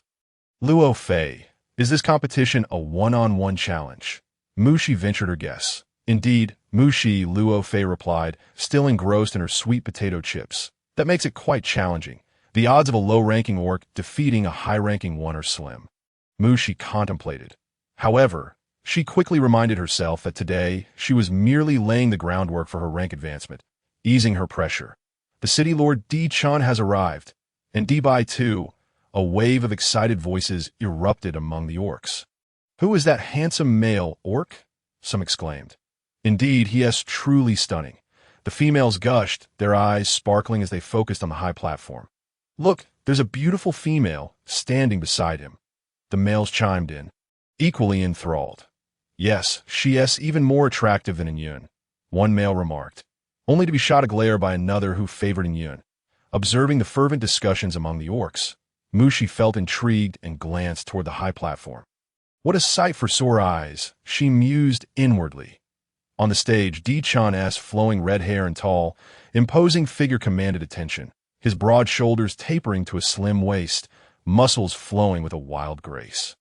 He observed the crowd below with an impassive gaze, his white pupils devoid of any emotional fluctuation. Next to him stood Di Bai, with long white hair and a white animal skin wrapped around his waist, showcasing his robust physique. His expression remained stern as he gazed into the distance. Seemingly searching for something, she turned her attention to the male orc beside Di Bai, noting that the orc's gazes were indeed piercing. He was undeniably handsome. This male orc sported silvery hair cascading to his shoulders, his fair skin tinged with a hint of pink, and his peach blossom eyes held a subtle, teasing smile that drew forth squeals of delight from the females below.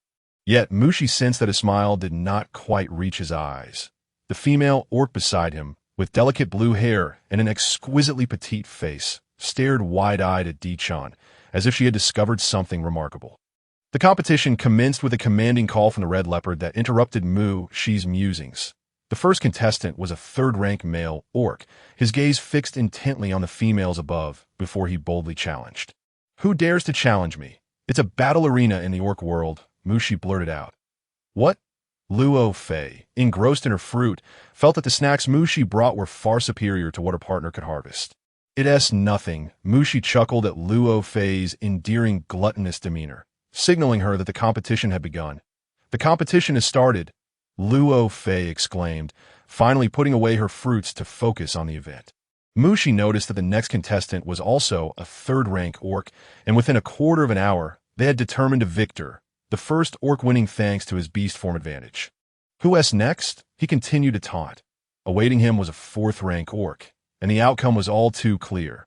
The fourth-rank orc ultimately triumphed. Mushi observed the unfolding events closely, anticipating a challenger who could truly ignite the energy within her. As the competition progressed, Luo Fei provided commentary while indulging in gossip that I bet a bag of sweet potato chips that this fourth-rank male orc will definitely challenge Inyun. Luo Fei declared mysteriously. Mushi recognized her intent to covet her sweet potato chips and playfully replied, I wager he won Tita haha. Mushi, you owe me a bag of sweet potato chips. Luo Fei laughed, licking her lips. Just as they concluded their bet, the fourth-rank male orc stammered, I wish to challenge the female Inyun. I desire the right to pursue her. It seemed he had gathered all his courage. His face flushed as he awaited a response. His words sparked a commotion among those around him. Billy is challenging the female Inyun. Has his brain been eaten by the beast god? An orc exclaimed in disbelief. The female in Yun has never accepted such challenges from males in previous years. This year should be no exception. Those in the know murmured. Indeed, the female has the right to refuse. Are the females on the high platform not more beautiful than in Yun? The male orc, his gaze fixated solely on the female atop the platform, was suddenly met with an inexplicable glare. Naturally, Billy, standing on the stage, overheard the murmurs of the orcs below. He anticipated a shift in the atmosphere, yet felt an unsettling affirmation in their words. After a prolonged silence, when Yun's response failed to materialize, his expression dimmed as he lowered his head, striving to conceal the pang of disappointment. "I am willing." The familiar voice startled the orc on stage, causing him to lift his head with renewed vigor. His eyes sparkling as he beheld Yun ascending the platform. Yun had indeed consented. Indeed, she has accepted Billy's challenge. The orcs collectively marveled. "Had I known, I would have challenged Yun myself," mused a companion nearby. "Did you not claim that the female atop the platform was more beautiful than Yun?" A male orc retorted angrily. The companion was left speechless, realizing he had spoken too soon. Billy, with a mix of nervousness and unease, observed the female he cherished standing directly opposite him. Yun, what do you wish to convey?" He attempted to articulate, yet as his gaze met hers, words eluded him. "Let us begin," Yun declared, directing her attention towards the towering male orc. She recognized him. If her memory served her right, it was he who delivered the beast crystals and prey to her stone dwelling each day. "I beg your pardon." Yun, Billy addressed her across the divide. In unison, they launched their attacks. The Billy's formidable punch, bolstered by his fourth-tier strength, surged towards Yun, who knew all too well that as a third-tier individual, she could not withstand it fully. She narrowly evaded his strike, turning around, and Yun's gaze hardened as she faced her opponent. She understood the gravity of this contest. Victory was imperative if she were to challenge Mu Shi and demonstrate to Di by who the most formidable and beautiful female truly was. Seizing the initiative, Yun charged forward, while Billy braced himself to counter her assault. Yet, as they brushed past each other, Yun softly murmured, "Billy." Instinctively, his body froze, and in a swift motion, Yun drew a bone knife. Pressing it against Billy's neck, "I concede." Billy raised his eyes, closely scrutinizing the female he adored, her delicate fragrance lingering in the air. He was astonished that he knew her name, and Yun has triumphed. "Did you witness that? Indeed, she has emerged victorious, and Yun truly excels." The orcs marveled at how swiftly Yun had defeated Billy, their admiration for her growing. Mu Shi, and Yun has actually won. Luo Fei exclaimed in disbelief. "Yes, she is a clever female, adept at employing her charms," Mushi remarked approvingly. "What?" Luo Fei inquired, bewildered. "The art of seduction," Mushi clarified, prompting Luo Fei to nod in immediate understanding. On the platform. "Is this satisfactory?" Di-chan slightly tilted his head towards the male orc beside him. The orc frowned but remained silent, seemingly unappreciative. "If you are unwilling, I could accept you as my partner." Di-chan, the blue-haired female, glanced at him with a hint of endearment. "That is enough," Di-chan replied, his fist clenched. He recalled the last time she had plotted against him and how he had exercised considerable tolerance, remembering the promise made by his father and mother while they were still alive. Only then did he permit Shi Bao to bring them to the underworld city to select a female or male. Di Bai, overhearing their exchange, was unfazed. This female had been persistently pursuing Di-chan since their first meeting. Below the platform, Mu Shi, who do you think Yun will challenge? Luo Fei inquired, her eyes sparkling with curiosity. Di Bai, Mu Shi guessed, knowing Yun's infatuation with him. That seems unlikely. Mu Xi Yun cannot match Di Bai's strength. Luo Fei frowned, expressing her disagreement. Then it cannot be me, can it? Mu Shi teased, a smile playing at her lips. I shall challenge the Mu Shi female. And Yun's resolute voice rang out, interrupting Mu Shi's thoughts. Mu Shi, you are truly astute. Luo Fei gazed at Mu Shi with admiration. I have grievances I cannot voice. Mu Shi thought to herself. Now that the challenge had been issued, she steeled herself, noticing Yun's hostile glare aimed directly at her. Di by his mind. And Yun asserted, emphasizing her intent to challenge Mushi. He is yours, indeed. Even his ashes belong to you, Mushi replied, weary. Did Yun believe that by defeating her, she could claim that reckless youth? She was no mere pawn out on the platform. A male orc chuckled, raising an eyebrow. Finding this rather amusing, D-Bai glared at Mushi from below, though he did not fully grasp her implications. He sensed she felt slighted on the contest stage. Mushi understood she could not underestimate Yun's third-tier prowess. She recognized that despite Yun's infatuation, she was also quite astute. That moment. And Yun, wielding the bone knife, wore an expression of pride, her striking features imbued with an air of defiance, a fierce, killing intent etched between her brows. Mushi swiftly unsheathed a soft whip from her waist, twirling it gracefully in the air. Let us commence, as her words fell, and Yun seized the opportunity to strike, aiming for a decisive blow. Mushi deftly swung the whip, carving a beautiful arc through the air towards Yun. Her movements were swift and precise, leaving traces in their wake, forcing Yun to retreat several steps. Once more, Yun lunged forward, leveraging her tier advantage in speed, gliding past Mushi's right arm, a smirk gracing her lips, her eyes glinting with disdain as they brushed past. Mushi reversed the grip on her bone knife, delivering a precise strike towards Yun's waist, the sudden pain causing Yun to falter for a moment as they spun away from each other. Mushi channeled her tier strength, unleashing the whip with speed and accuracy. Ensnaring Yun's waist, Yun was thrown to the contest floor, and as the situation turned against her, she struggled to rise. Without granting her a moment's respite, Mushi exerted the whip's force once more, sending Yun crashing down to the ground below.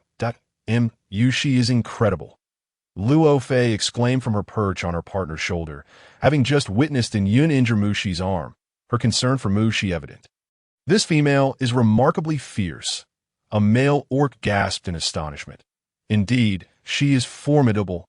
Others watched Mushi with unwavering eyes. It seems Yun has lost. Only then did the crowd's attention shift to Yun, who, after being flung off the stage, rose in disarray. Her expression shifted dramatically. She gritted her teeth, her eyes ablaze with hatred as she glared at Yun. Are you all right? An orc beside her asked, startled by her fierce gaze. Realizing her expression had betrayed her, Yun turned to the concerned orc and nodded slightly, signaling that she was unharmed. She understood her defeat, yet she refused to surrender entirely due to a loss in strength. That was not the spirit of Yun. With poise, she ascended the stage once more, facing Mushi with a slight smile. I have lost, Mushi female, but I shall relinquish my claim on D-Bai. Mushi was momentarily taken aback by Yun's declaration, glancing at her as Yun seemed to catch sight of the higher platform. Understanding dawned upon her. Very well, rather than forsake an entire forest, it is wiser to relinquish a single tree, Mushi responded, smiling in agreement with Yun's sentiments. What do you mean? Yun inquired, her brow furrowed. I mean that only the strong deserve to be your partner, Mushi asserted, believing her words to hold merit. In the beast world, strength dictated status, and Yun's preference for more capable and powerful orcs was indeed reasonable. Upon hearing this, Yun's eyes sparkled with realization. She acknowledged the truth in Mushi's words and no longer hesitated, casting a proud and confident gaze towards the higher platform. Mushi exhaled a sigh of relief, glancing at the elevated space as well. Brother, that female, named Yun, is watching you, the blue-haired female teased, eyeing the silver-haired orc beside her. The silver-haired orc maintained his stoic demeanor, squinting slightly at the blue-haired female, causing her to reconsider her next words. Meanwhile, D-Bai's expression was no better. Having worried about Mushi's injury, he now felt his concerns were unwarranted after hearing himself likened to a mere tree. D-Chun had been observing Mushi's performance closely, noting that in just a few days, she had already reached the second tier. His white pupils narrowed as he scrutinized Mushi on stage. I shall challenge the Mushi female. I wish to pursue the Mushi female. I shall challenge the Mushi female. I wish to pursue the Mushi female. The words of Lien stirred a significant uproar. D-Bai's fists clenched slightly, while a flicker of fierce intensity crossed D-Chen's eyes. Beside them, the male orc maintained a cryptic smile. Has Lien lost her mind? How could she take a liking to such an unattractive female? Some orcs murmured from the audience. However, Mushi is quite exceptional as well. She defeated Nyun. An orc countered in disagreement. Yushi gazed at the towering and formidable tiger orc on stage, momentarily hesitating before softly replying. All right, a conclusion she reached after careful consideration. That cunning female. Debai blurted out, drawing the attention of the nearby orcs. Debai, do you fancy the female down there? The blue-haired female inquired with a playful expression. Who would like her? Debai retorted, his face flushed with a mix of pride and embarrassment. Di-chan cast a knowing glance at Debai, noticing his tightly clenched fists. Thank you, Mushi, Lien said with a beaming smile, indifferent to the opinions of other orcs, fully aware of Mushi's exceptional qualities. Mushi nodded lightly. Then Mushi, I must take my leave, and no sooner had Lien's words fallen than he swiftly charged toward Mushi, and had she not been on guard, she might have truly been knocked off the stage. Utilizing her smaller size, Mushi nimbly evaded to Lien's back, and with a dull thud, Lien was pushed back a step by the sudden impact. Lien turned around, surprise lighting up his gaze as he regarded Mushi. He found her to be remarkably clever. As both parties engaged once more, the inherent advantage of the male orc combined with his heightened power made it somewhat challenging for Mushi to counter. Causing her to be pushed back several steps, Mushi, keep going, Luo Fei exclaimed anxiously, observing Mushi struggle. But as she shouted, she felt a pang of regret, realizing that this tiger orc might not be so bad after all. Being tall and imposing, Mushi took a deep breath, studying Lien across from her, desperately searching for his weaknesses. She noted that although Lien's attacks were fierce, they were straightforward and lacked any strategy. Mushi launched another strike, her soft whip sweeping toward Lien, who dodged with ease. Seizing this moment, Mushi swiftly closed the distance, and in the blink of an eye, she had pressed her bone knife against Lien's body. I concede, Mushi, Lien admitted, looking at the bone knife poised over his heart, confident that losing to her would not tarnish his masculinity. Mushi withdrew the knife. Reluctantly, Lien stepped down, feeling that even if he could only battle with Mushi, it would bring him great joy. Mushi has won again. Indeed, Mushi has claimed victory twice in a row. The orcs exclaimed in admiration. Mushi's victories are commendable, yet Luo Fei murmured softly, wishing for Mushi to have a partner as well. The elevated platform. How intriguing. It must be here to know. The male orc's words were immediately met with Debai's protest. He regarded Debai with amusement, awaiting his explanation. She is far too unattractive, Debai uttered, his face ablaze under the multitude of gazes. I am indifferent. The male orc casually scanned Mushi below upon hearing the male orc's comment. Debai found himself at a loss for how to deter him. Casting a hopeful glance at Di-chun, who had not offered him a single glance throughout, I shall challenge her. Debai's expression darkened as he watched the male orc leap from the platform. He realized he might have also used this method to rescue the cunning female. Mushi looked at the male orc before her, momentarily dazed. Was this not the handsome orc from the high platform? Female, I challenge you, he said, his voice laced with a gentle charm that brushed against her heart like a feather. Mushi, accept him. Mushi's gaze flicked to Luo Fei, who was perched on her partner's shoulder, silently signaling her approval. This is good. This is good. A smile tugged at Mushi's lips as she grasped Luo Fei's intention. Very well, Mushi replied, cherishing every opportunity for training, especially in a contest that posed no threat to her life. My name is Yujun. Mushi introduced herself as the attractive orc before her did the same. Mushi, she replied. Let the match begin, Mushi. Yujun's voice resonated with an enchanting allure. What a stunning orc. No sooner had an orc made this observation than he felt utterly immobilized. Why Yujun unleashed a fraction of his power, merely 10%, eager to gauge the female's reaction. Brother, that's unfair. Bullying a lesser orc, the blue-haired female on the elevated platform remarked with a pout. Indeed, Debai anxiously watched the scene below, having forgotten that he had once engaged in such behavior himself. The power Yujun released slowed Mushi's movements significantly. Her soft whip appeared to be moving in slow motion. This the might of a high-ranking beast. Mushi was astounded. Little female. This won't do. Yujun swiftly closed the distance, whispering teasingly by her she was acutely aware of the disparity in their strengths. She could not compete with this captivating individual before her.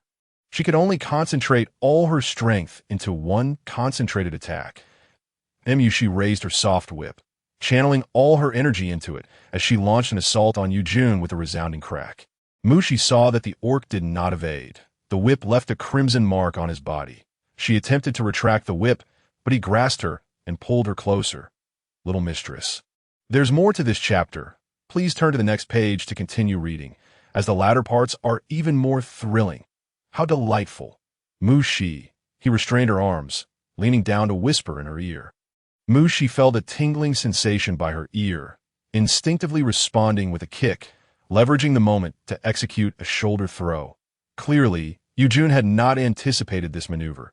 He was forcefully slammed to the ground, subsequently shifting into a leisurely posture, a slight smile dancing on his lips.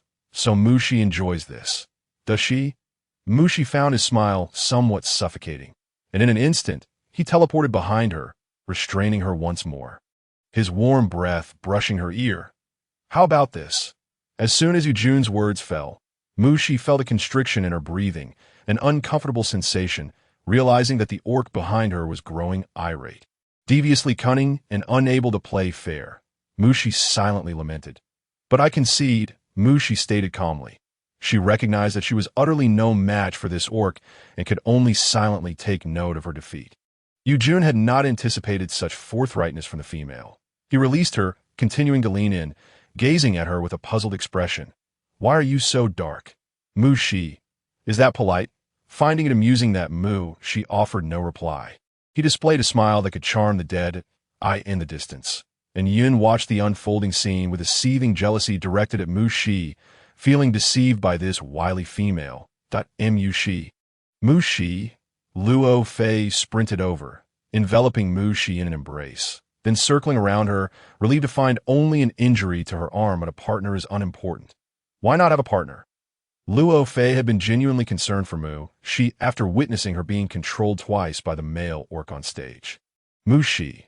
What on earth is this about? I'm fine, she reassured, patting Luo Fei's shoulder. Although she had just suffered a disheartening defeat, Mushi felt a surge of happiness. This practical experience allowed her to wield her internal energy with greater ease. At the elevated platform, brother, do you fancy the female down there? The blue-haired female inquired with curious eyes directed at Yujun, who had seemingly restrained his anger moments ago. Bai anxiously observed Yujun. But Yujun merely smirked at Di-chan, reiterating, it must be her. Di-chan's expression remained inscrutable, his deep-set eyes unwavering. And he declared coolly, she is not suitable. Oh, why not? Yujun hesitated for a moment. A light smile gracing her lips as she remarked, shouldn't the final decision rest in the hands of Mushi? Her eyes narrowed slightly, sensing that the situation was becoming increasingly intriguing. Bai, noticing that Di-chan had declined Yujun's request, let out a quiet sigh of relief. In the audience, Mushi gazed thoughtfully at the elevated platform, an inexplicable sensation of being watched creeping over her. Observing several high-ranking beastmen still engrossed in the competition, she felt a wave of relief wash over her. Luo Fei, how about I make sweet potato chips for you today? Mushi cherished her friendship with Luo Fei, already preparing for her impending departure from the underworld city, with Luo Fei being the one she would miss the most. Great. Mushi, I also want to learn how to make those skewered meats you grilled that day. Luo Fei exclaimed, intertwining her arm with Mushi's, her face alight with anticipation. As the competition concluded, evening had fallen, then Mushi arrived at Luo Fei's home, imparting her culinary skills to Luo Fei and her companions. She also retrieved a plethora of usable ingredients and seasonings from her space, bestowing them upon Luo Fei before being reluctantly seen off Yao. Which city is closest to the underworld city? Mushi inquired. That would be Huanling City and Wuxi City. Her companion, Yao, replied. Mushi pondered which city to visit first, contemplating her imminent departure from the underworld city. She thought of Songming, wanting to bid him farewell. After leaving the underworld city, and finding no trace of him in familiar places, she returned to the city, feeling an inexplicable sense of loss. Master, tonight is the night of the full moon. A Yao reminded her that it was then that Mushi recalled it was time to tend to Di Chen's ailment. She deftly pushed open the stone door to his abode, only to find it as empty as it had been during her last visit. Having learned her lesson, she refrained from lying down inside, sensing that Di Chen exhibited a mild case of obsessive cleanliness. Instead, she opted to sit outside his stone house, counting the stars. The starry sky in the beast world was breathtaking. The night enveloped in a tapestry of twinkling pearls scattered across the firmament. It had been ages since Mushi had taken the time to appreciate such celestial beauty, and as she gazed, she became entranced, ultimately succumbing to fatigue and curling up to rest. When Di Chen returned, the sight before him was of Mushi sitting outside his stone house. It dawned on him that tonight was indeed the full moon night. Yet the onset of his affliction had not yet arrived. Observing Mushi, so visibly exhausted, he decided to watch over her as she slept for an extended period, until he began to feel the gas within him stir. Causing discomfort, he noted that this full moon's torment was considerably less severe than in the past. Watching Mushi remain oblivious to her surroundings, Di Chen bent down to lift her into his stone house. "Di Chen, you're back?" Mushi exclaimed in surprise, immediately noticing that she was cradled in his arms. "Please set me down," Mushi said, her cheeks flushed and her gaze wary as she regarded Di Chen, well aware of their previous encounter. Noticing the resistance in her eyes, Di Chen's white pupils darkened slightly. "Aren't you here to treat my injury?" he replied in a deep, resonant voice that seemed to seep into her ears, leaving Mushi momentarily dazed by its charm. Seeing her lack of further reaction, Di Chen carried her into the stone house and placed her on the stone It was only then that Mushi realized.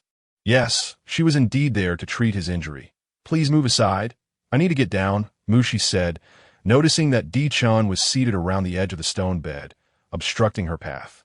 "Isn't treatment usually conducted on the stone bed?"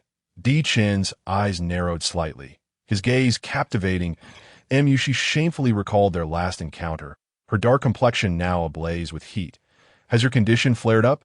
She swiftly changed the subject. "That I can endure." Di Chen's gaze remained fixed on her, intense. "That in that case, remove the beast's skin." Upon learning that his condition had indeed worsened, Mushi was eager to proceed, recalling that their previous treatments had also taken place on the stone bed. Hearing Mushi relent, Di Chen's eyelashes fluttered slightly as he obediently shed the beast's skin, revealing his well-built physique. Mushi retrieved her prepared tools from the beast's skin pouch, beginning the healing process. She gently placed her hand on his wrist, carefully sensing the flow of energy within Di Chen's body. "This might hurt a bit," Mushi cautioned, noting that Di Chen's condition had improved significantly compared to before. Perhaps with another couple treatments, he could be completely healed. One by one, she inserted the needles into Di Chen's body. Moments later, Di Chen felt the erratic energy within him gradually diminish, while the pain began to intensify, causing beads of sweat to form on his forehead. "If it hurts, feel free to express it," Mushi encouraged, impressed by Di Chen's perseverance despite his perspiration. That Di Chen found himself transported back to the pain of the first full moon night, his body trembling slightly as beads of sweat slowly seeped through his skin. He furrowed his brow, gritting his teeth, sensing his consciousness beginning to blur. "Are you all right?" In this situation, Mushi had no means to alleviate his suffering. He would have to endure it on his own. Di Chen's voice came out hoarse. Gradually, Di Chen's awareness faded, and he succumbed to unconsciousness. She took his pulse once more, assuring herself that he remained stable before proceeding with a second round of acupuncture. This session proved to be lengthy, and Mushi fought against her drowsiness as she withdrew the final needle. She checked Di Chen's pulse again, confirming there were no abnormalities, and prepared to leave. Just as she was about to rise, Di Chen seized her arm. "Don't go," he murmured, his voice low and husky. You're awake. That's wonderful that T.O. endures such immense pain and regained consciousness so quickly. Only you could manage that," Mushi said, her excitement palpable.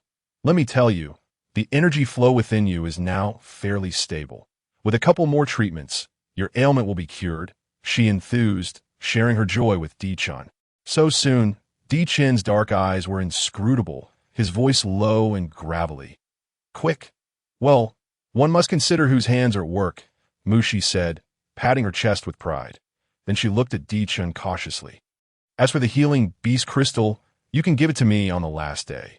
Since learning of Di Chen's rank, she had been exceedingly cautious, fearful of inciting his displeasure and jeopardizing her life. All right, you rest here, Di Chen said, observing the gleam in Mushi's eyes, realizing she seemed to be a particularly sleepy female. His casual remark ignited Mushi's ire, yet she calmed herself and feigned gratitude. Well, I have a stone bed at home, so I won't crowd you, my lord. Di Chen's gaze turned dark as he regarded Mushi, who felt a chill run down her spine that it was perfectly reasonable to refuse his proposal for sharing a bed. Yet she couldn't shake the feeling that he might crush her at any moment. Since my lord has extended an invitation, I suppose I must graciously comply, Mushi said, feigning servility while internally scoffing at this ungrateful individual. However, since my lord is unwell, I shall refrain from encroaching upon your stone bed. I'll make do with your stone chair, Mushi suggested, glancing at the chair, which was ample enough for her needs. The bed is quite spacious. Di Chen's voice, low and teasing, drifted from his lips, and Mushi felt as if pricked by needles, promptly choosing a corner to curl up and lie down. Good night, my lord. Di Chen watched as Mushi nestled into her corner, a smile creeping to his lips. Initially, Mushi was on high alert, fearing for her virtue, but after a while, hearing Di Chen's steady breathing, she finally allowed herself to drift into slumber. The following morning, when Mushi awoke, she found Di Chen absent from the stone bed, and with a cheerful heart, she prepared to return home, noticing water, grilled meat, and an assortment of unfamiliar fruits on the stone table beside her. She reasoned that since she had already slept in the bed, it wouldn't be too much to sample some of the other items. She rinsed her mouth, took a piece of fruit, and began to nibble on it while preparing to leave. However, just as she opened the stone door, Di Bai, Mushi exclaimed in surprise that Di Bai, what are you doing here? As soon as she stepped outside, she spotted Di Bai's figure, broad shoulders, a narrow waist, and an upright posture. If one were to overlook his current demeanor, he appeared exceedingly handsome.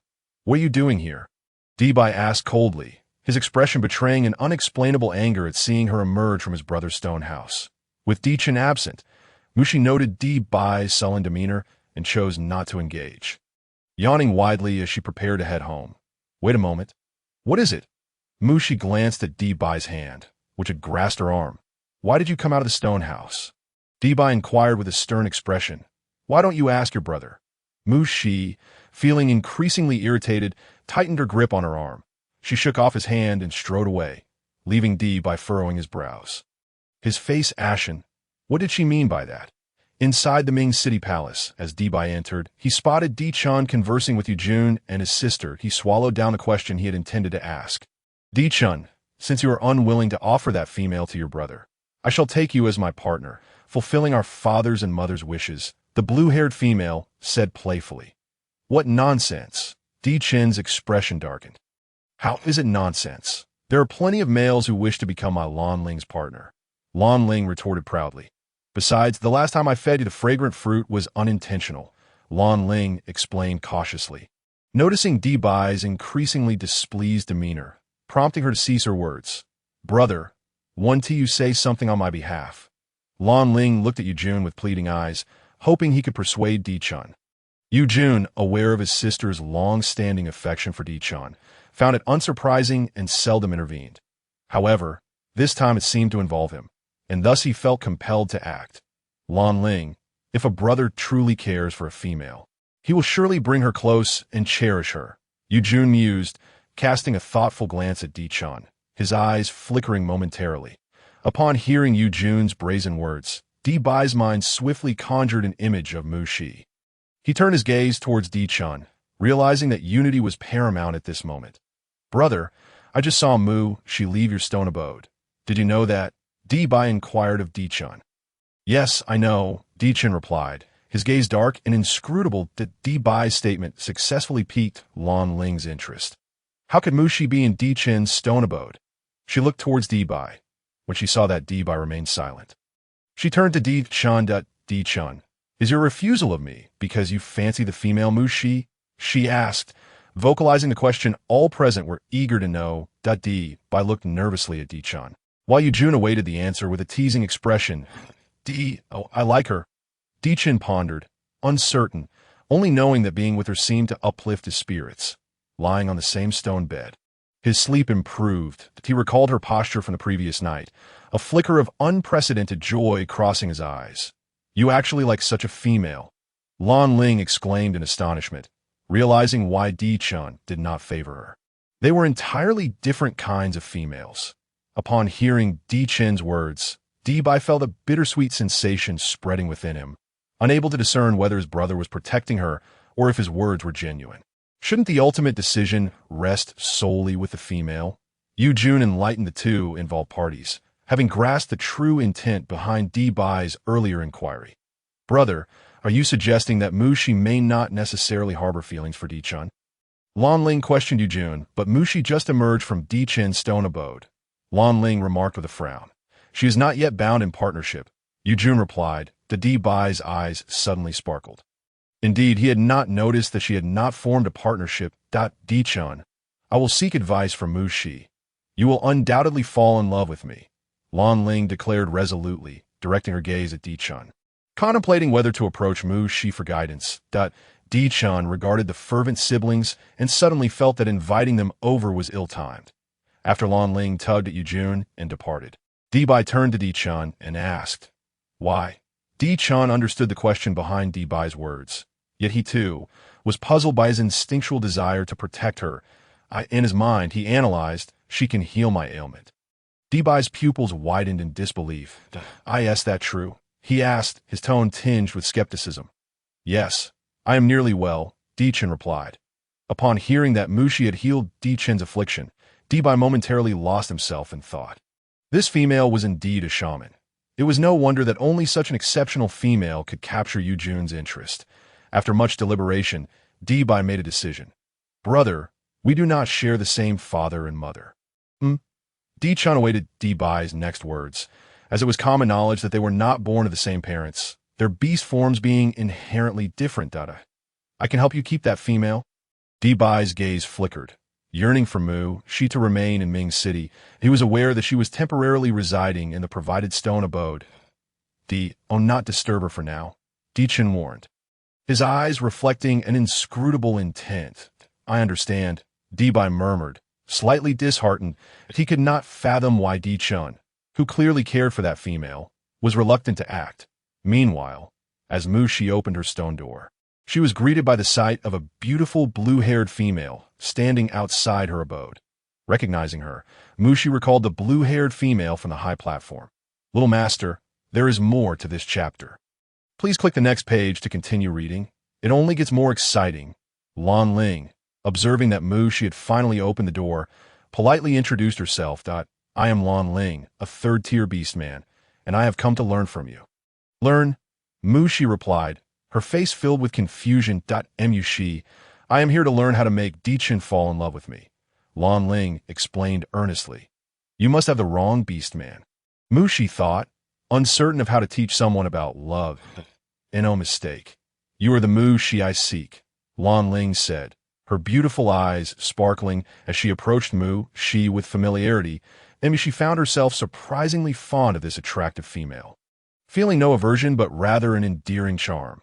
Please, teach me how to make Di-chan love me, Lan Ling implored, her clear blue eyes fixed on Mu Shi, playfully tugging on her arm. Well, I suppose it's not impossible. Mu Shi found herself responding, captivated by Lan Ling's beauty and charm. Really? Lan Ling's eyes lit up with excitement. But you must compensate me with beast crystals. Since I have agreed, I cannot embark on this endeavor without reward. I need to save for travel expenses, Mu Shi reasoned. Besides, Lan Ling was indeed beautiful and charming, a fitting match for Di-chan. Once her plan succeeded, she contemplated whether to request a matchmaking fee from Di-chan. That is no problem, Lan Ling beamed, finding Mu Shi's request reasonable. And why, brother has plenty of beast crystals, and if necessary, I can simply borrow a few. And now, Mu Shi noticed that Lan Ling had yet to step inside. Let us begin immediately. Lan Ling exclaimed as she squeezed into Mushi's stone abode, surveying her surroundings. Upon seeing only a small stone bed and a tiny stone stool, Lan Ling finally understood why Mushi required beast crystals. She resolved to borrow more from her brother to help Mushi acquire a larger stone abode and bed. She promptly sat on the small stone stool, eagerly awaiting Mushi's guidance.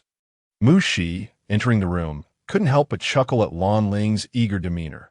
"Tell me about Di Chun, including how you met him," Mushi suggested, sitting on the stone bed to commence today's lesson. "Mushi, you don't know about Di Chun?" Lan Ling noticed the information point in Mushi's question and, feeling perplexed, inquired. "I don't understand," Mushi replied. She could only be considered a veterinarian who had treated Emperor Chun. How could she claim to comprehend him? Moreover, that fellow appeared to be emotionally unpredictable, making him difficult to approach. "Oh, I see." Lan Ling's eyes sparkled, seemingly realizing that Mushi did not harbor any affection for Emperor Chun. Indeed, Mushi confirmed as Lan Ling eagerly recounted Emperor Chen's circumstances, detailing how they had met and how she had developed feelings for him. In summary, Emperor Chun was a serpent griffin, an 8th-tier beastman, and Lan Ling had only noticed him after being brought to the underworld city by her brother. She felt that Emperor Chun was unlike other males, possessing a unique and powerful personality that she found appealing. Despite her numerous confessions, Lan Ling had been rejected each time. Encouraged by her friends, she had attempted to make Emperor Chun consume fragrant herbs. Yet her efforts had proven futile, leading her to express her regrets at this juncture. Upon hearing that the poison Emperor Chun had endured previously was concocted by Lan Ling, Mushi's expression darkened as she absorbed Lan Ling's complaints, realizing that she was perhaps the one most wronged in this situation. "Mushi, if you allow Emperor Chun to become my partner, I will reward you with an abundance of beast crystals and perhaps," Lan Ling mused, recalling that her brother seemed to take an interest in Mushi, "I could arrange for Mushi to become my sister-in-law." "Perhaps what?" Mushi asked curiously, observing Lan Ling's inner turmoil. "Perhaps I could facilitate a union between my brother and you," Lan Ling concluded, believing that her happiness would also bring joy to her brother. "No, I do not require a partner." Mushi thought of that silver-haired, high-tier male, feeling a suffocating anxiety. The oppressive atmosphere of the competition stage was an indelible memory. "I will assist you, though I cannot guarantee the outcome. Matters of the heart are notoriously unpredictable," Mushi said, struggling to provide Lan Ling with a definitive answer. "All right," Lan Ling nodded. "Since you mentioned that Emperor Chen's beast form is a serpent griffin, you should start from there. Although serpent griffins are avian, their preferred diet consists of snakes. Lan Ling, perhaps you could offer him some roasted snake meat?" Mushi suggested. "Roasted snake? Are you certain, Mushi? Do you really think Emperor Chun would enjoy roasted snake meat?" Lan Ling responded with skepticism. "Why not give it a try, Lan Ling? Winning over his stomach is the first step towards deeper connection," Mushi reasoned, limited to this strategy based on her understanding of serpent griffin's dietary preferences. "Very well, Mushi, I understand. I will have my partner prepare it," Lan Ling eagerly declared. "Partner?" Mushi inquired, puzzled. "I have 2 partners, but I only brought one with me this time. He went out hunting," Lan Ling explained. "I see." Mushi nodded, concealing her surprise. After bidding farewell to Mushi, Lan Ling hurried off, leaving Mushi free to venture out. Today, she sought to exchange some seeds or animal skins to prepare for her impending journey. In the town center, Mushi encountered Debai, who was hastily leading a group of beastmen towards the city gates.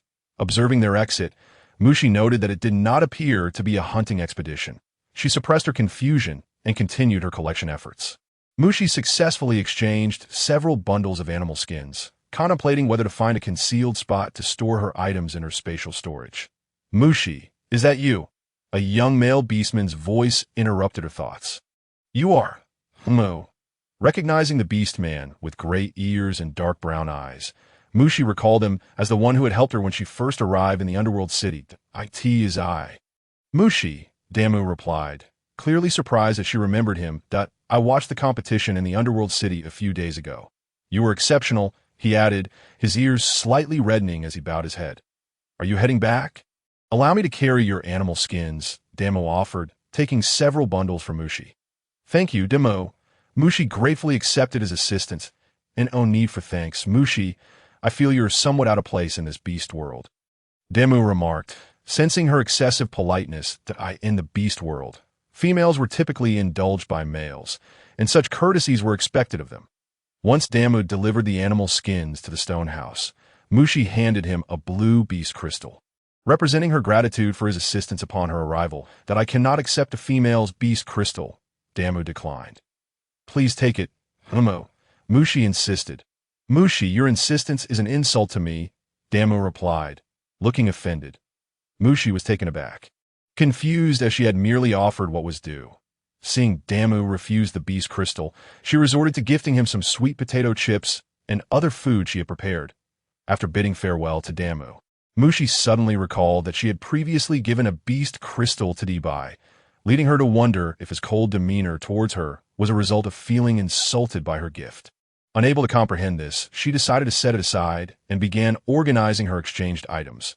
She classified her mature items in her spatial storage, sorting the ready-to-use items into a separate category before finally sowing the seeds she had acquired that day. Io, how is the system's progress recovering?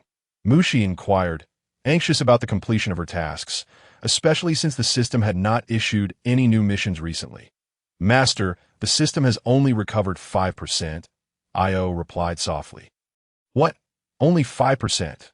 Mushi sighed, realizing the long road ahead. Do not be disheartened, Master. I believe you will fully restore the system. Io comforted her. Understood?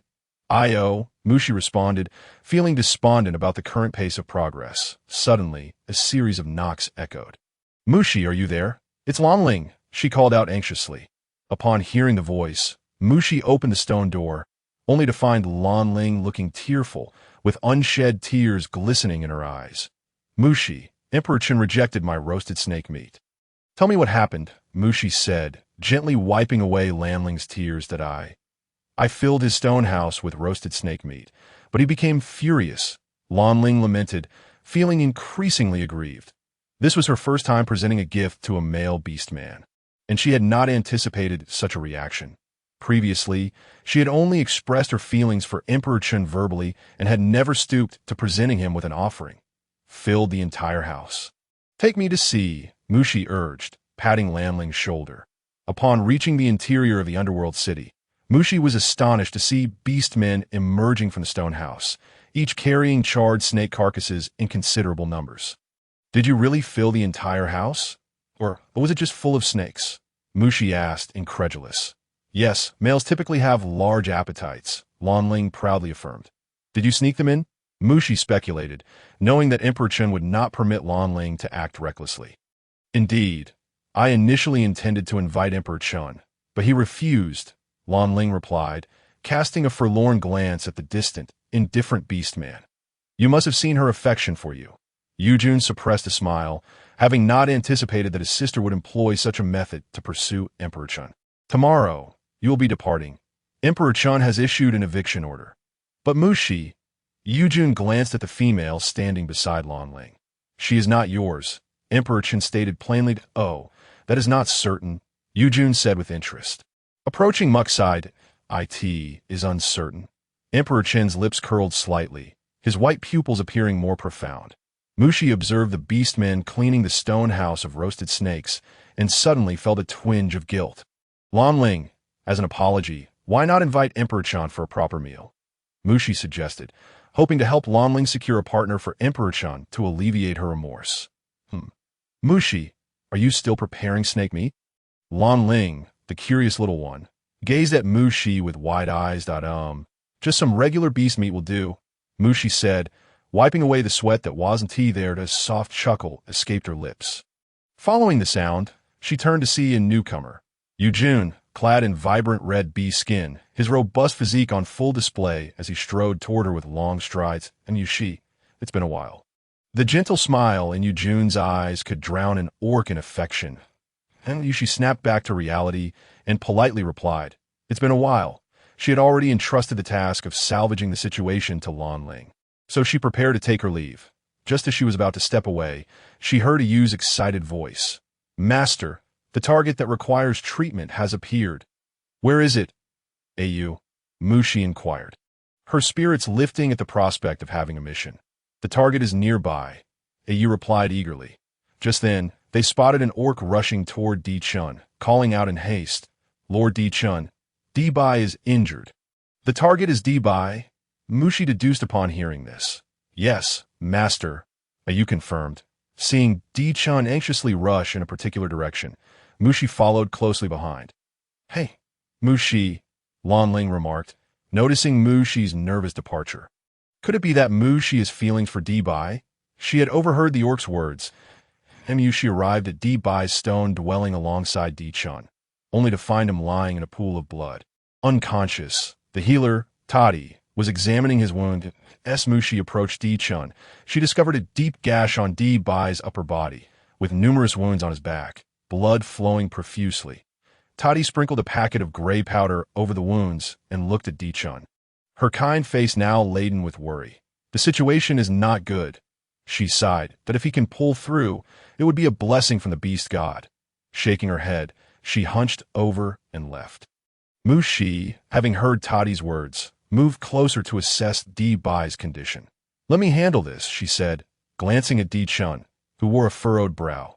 "All right," Di-chun replied, a glimmer of hope igniting within him upon hearing her words. "I need you all to step outside. An orc is permitted entry without my consent," Mushi stipulated. "Understood," Di-chun responded without hesitation. All orcs vacated the stone dwelling, including the accompanying Yu-jun and Lan Ling. "Is she a healer?" Yu-jun inquired, casting a glance toward the stone house. Noticing Di-chun's silence, he wisely refrained from asking further. Inside, Mushi observed that the blood flow from Di-bai's wounds had diminished. Surmising that Tadi's powder was likely a coagulant. Prepare saline solution, hydrogen peroxide, sterile gauze, iodine cotton balls, sterile forceps, gloves, anesthetics, and suturing needles and thread, she instructed, seizing the opportunity to gather all necessary tools. "Yes, master," Ayu responded, swiftly rummaging through the medical kit. "Master, everything is ready." Moments later, Mushi saw the item she requested appear before her. "Well done, Ayu," she praised. Ayu beamed with pride, realizing the urgency of Di-bai's condition. Mushi set aside her concerns about the environment and began preparing for surgery. She meticulously cleansed the wounds with saline and hydrogen peroxide, assessing the injuries. The irritation from the hydrogen peroxide caused Di-bai to furrow his brow, even in unconsciousness. After cleaning the wounds thoroughly, Mushi prepared for local anesthesia and suturing. Before proceeding, however, she tenderly retrieved a red beast crystal, using a cotton swab dipped in spring water to allow Di-chun to absorb it. Fearful that Di-bai might not endure the procedure. Once Di-bai awakens, he must repay me double, Mushi silently resolved. After administering local anesthesia, Mushi estimated enough time had passed and began suturing the wounds.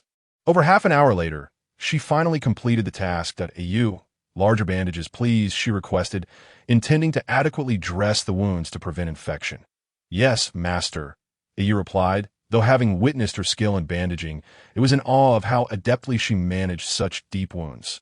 Mushi also disinfected the wounds on Di-bai's back, and after laboriously wrapping the bandages, she was left breathless that Di-bai was quite a tall figure, and she feared aggravating his injuries, making the task exceedingly challenging. After tidying up the surgical waste, she opened the stone door. "It's done," she stated quietly, glancing at Di-chun. Upon hearing her voice, Di-chun took a step toward the stone house, but Mushi blocked his way. She was wary of letting too many orcs inside, concerned that Di-bai might become infected after the operation, a concern she could not articulate. Di-chun gazed deeply into Mushi's eyes, emotions swirling within him. She appeared weary, and he recalled her fondness for sleep. Noticing the intensity of his gaze, Mushi interpreted it as gratitude. She beckoned him closer with a finger, and he approached. Puzzled, "I just fed Di-bai a red beast crystal," she informed him, her fragrant essence enveloping him, momentarily leaving him in trance. "I'll go grab something to eat. You stay with Di-bai for now, that I don't trust anyone untrained to watch over him. Especially since he is my task," Mushi declared, her concern evident. "All right," Di-chun replied, a fleeting smile gracing his features before he entered the stone house as she instructed. Little master, there are more chapters ahead. Please click to the next page to continue reading. The story gets even more exciting. Mushi, I have roasted beast meat here. Would you like some? Yu Jun asked politely, having overheard her earlier conversation with Di-chun. No, thank you, Mushi declined gracefully. Not wishing to owe him any further favors, Mushi, I also have plenty of roasted snake meat. Would you care for some? Lan Ling eagerly implored, her eyes sparkling with hope. Haha, no thanks, I'm allergic to snake meat, Mushi replied, scrunching her nose. She had never tasted it, and the sight of its dark, slithery form made it even less appealing. Thank you, Lan Ling, she smiled at her. I'll treat you to my roasted meat and sweet potato chips, Mushi offered. Noticing Lan Ling's slightly disappointed expression, she genuinely wished for this adorable and lovely female to be happy every day. Okay, Lan Ling exclaimed, her spirits lifting. Seeing how easily Lan Ling could be cheered, Mushi retrieved a beast skin pouch she had prepared and handed the food to her. This is so delicious. Mushi, did you make this? Lan Ling's eyes sparkled with delight as she tasted the sweet potato chips, which she deemed a new delicacy. The jerky is fantastic too, Lan Ling remarked as she savored the specially made meat jerky. Teach me how to make it. Mushi, I want to prepare it for Di-chun, Lan Ling said, her face full of eager anticipation. Of course, Mushi readily agreed. Mushi, I have a piece of roasted meat? Yu Jun asked, surprised to see his usually picky sister enjoying the food. Sure, Mushi replied, unable to believe Yu Jun would ask her for food. She handed him a piece of jerky. Brother, you actually asked a female for food. How surprising, Lan Ling whispered teasingly. But upon seeing Yu Jun's beaming expression, she swallowed her words and continued to munch on her jerky. Quite good, Yu Jun commented, taking a gentle bite while his gaze remained fixed on Mushi. Intrigued by this increasingly fascinating female, Mushi could no longer ignore Yu Jun's intense stare. She raised her head and offered him the last piece of jerky she had. Would you like this? Mushi assumed he would not take it, as she had already bitten into it and marked it as hers. However, to her astonishment, the striking male orc before her took the piece from her hand. That was the last piece of jerky. She had not prepared enough, and she watched with wide eyes as he gently bit into the very spot she had marked. Mushi's scent is quite delightful. Yu Jun teased, glancing at the mesmerized female before him. Mushi? In a realm where orcs seize meat from the mouths of men, she, clearly still hungry, unconsciously stroked her small belly. Mushi glanced at Lan Ling, who was engrossed in her work, and bid her farewell before departing. Yu Jun observed Mushi's subtle gesture, a smile gracing his lips as he admired her retreating figure. She was not only astute but also a shaman. Should such a female ascend in rank, it would undoubtedly stir considerable turmoil. Upon entering, Mushi found Di-chun vigilantly stationed by Di-bai's bedside, worry etched upon his face that Di-bai will awaken. Do not fret, Mushi reassured him. Thank you, Di-chun replied, lifting his gaze to meet Mushi's. Allow me to tend to him. I believe I am more adept at caring for patients, Mushi asserted confidently. Di-chun nodded in agreement, placing his trust in her capabilities. Once Di-chun had departed, Mushi turned her attention to Di-bai, who lay upon the stone bed, devoid of his usual fierce demeanor. His complexion slightly pale. She reached out to feel his forehead, relieved to find no signs of fever. Gently, she used a cotton swab dipped in spring water from her space, meticulously moistening Di-bai's lips to ensure he absorbed as much as possible. Having completed her tasks, Mushi finally found a moment to rest. During this time, Di-chun sent a crimson leopard with some fruits, which she indulged in, feeling her belly swell. Yet, when she looked up, Di-bai remained unresponsive as darkness enveloped the outside world. Fatigue overwhelmed her, and she settled beside the stone bed, preparing for a brief respite. In the middle of the night, she awoke to check on Di-bai. Finding his temperature normal despite his continued slumber, Yu prepared bandages and iodine-soaked cotton balls as Mushi readied to disinfect Di-bai's wounds. All right, master. Yu responded. She unwrapped the bandages, first cleaning the surrounding area with the iodine-soaked cotton before replacing them with fresh bandages. Half embracing Di-bai, she gasped, "This is going to cost a fortune for nursing. When you wake, you'll need to gather more beast crystals." Okay, the hoarse, deep voice startled Mushi, and she gently placed Di-bai back down. "You're awake," she said, meeting his familiar white pupils that now held a complex array of emotions, devoid of their usual arrogance. "How do you feel?" she asked anxiously. Noticing his silence, "That it hurts," Debai replied, having deduced that She was the one who saved him. He had learned from Di-chan that she was a shaman. The depth of his wound had terrified him, for he feared he might meet the beast god. Yet what frightened him more was the possibility of never seeing this female again. His heart raced at the thought. As Mushi struggled to help Debai sit up, she quickly intervened. "You mustn't get up. Your wound isn't healed yet." Frustrated, Debai stretched his arms, pulling Mushi down to him, burying his head in her shoulder. "I am so scared." His gentle tone made Mushi's heart skip a beat. Regaining her composure, she soothingly patted his back. "It's all right. I rescued you from the beast god." Hearing her words filled Debai's heart with warmth and comfort. When Mushi noticed he had loosened his hold, concern for his wound's infection prompted her to say, "Please let go, Dad. I want to hold you a little longer," he insisted, his desire evident. Such a request left Mushi at a loss. She relented for a moment, but then warned, "If you don't release me, I'll charge you for the beast crystals." Her words, Debai reluctantly let her go. A smile illuminating his face as he contemplated her fondness for beast crystals. Once freed, Mushi breathed a sigh of relief, examining his wounds and finding no serious issues. "Would you like something to eat? I could ask your brother for some," she offered, having consumed all the fruits Di-chan had brought earlier. "I'm not hungry," he replied, gripping her arm as she prepared to leave. "If you're not hungry, then I'll take my leave. I'll return tomorrow to change your bandages," she announced, intending to inform Di-chan before heading home for some much-needed rest. "Stay with me," he persisted, still holding her arm tightly. "I'll have Di-chan keep you company." She assumed his request stemmed from the insecurity of returning from the brink of death. "I want you here," Debai stubbornly insisted, his gaze filled with a pleading innocence. "I need to rest," Mushi replied, feeling unfamiliar with this side of Debai. She could not treat him as she had in the past, and instead opted for a gentle refusal. "The bed is quite spacious," he remarked, scanning the ample space. Truly, they were brothers, she silently lamented, compelled to compromise for the sake of her mission. "You rest. I'll keep you company." She decided to sit on a stone stool by the bed for the night. Observing her settle beside him, Debai tentatively asked, "Would you like to come up and sleep?" His question, though innocent, made his face flush, his ears turning crimson. "No, thank you. I wouldn't want to press against your wound," she replied, concerned for his comfort. "Though," he replied, disappointment flickering in his eyes.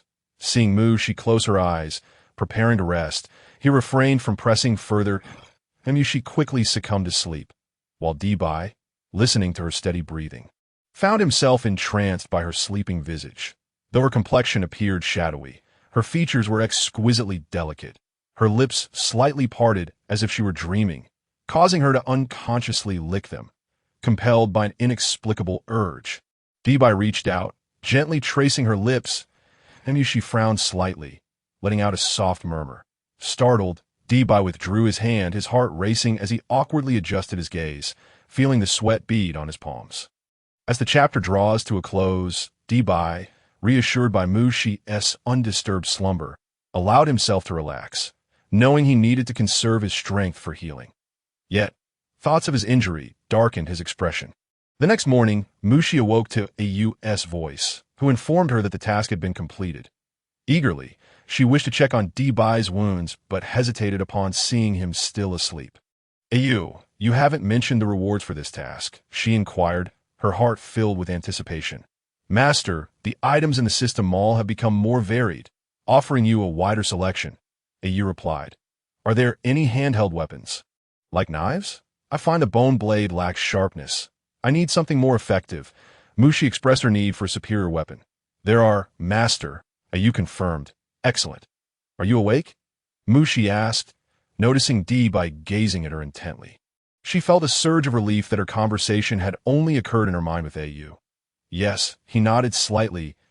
"I need to check your wounds," she said, bending down to unwrap the bandages. As she peeled them away, she discovered that new flesh was beginning to grow around the sutured wounds. Wonderful. The spring water must be aiding the healing, she thought, continuing to disinfect the wound and encouraging Debai to assist her in replacing the bandages. Debai noticed the improved healing, silently marveling at Mu Shi's skill. Unfamiliar with the beast hide encasing his wounds or the shamanic medicine she applied, he mused, "She truly is remarkable." "Do you feel any discomfort?" she asked, noting his prolonged silence, her concern for potential aftereffects growing. "I'm fine," Debai replied, initially wishing to elicit sympathy from Mu Shi but not wanting to appear weak, aware that females preferred strong males. "Then, I will take my leave. I'll return later to check on your wounds," Mu Shi said as she prepared to depart. Seeing her turn away, Debai regretted not displaying vulnerability. "You haven't taken your beast crystals yet," he called out urgently. Mu Shi paused, realizing he was correct. She had yet to collect the crystals. Turning back, she inquired, "Now?"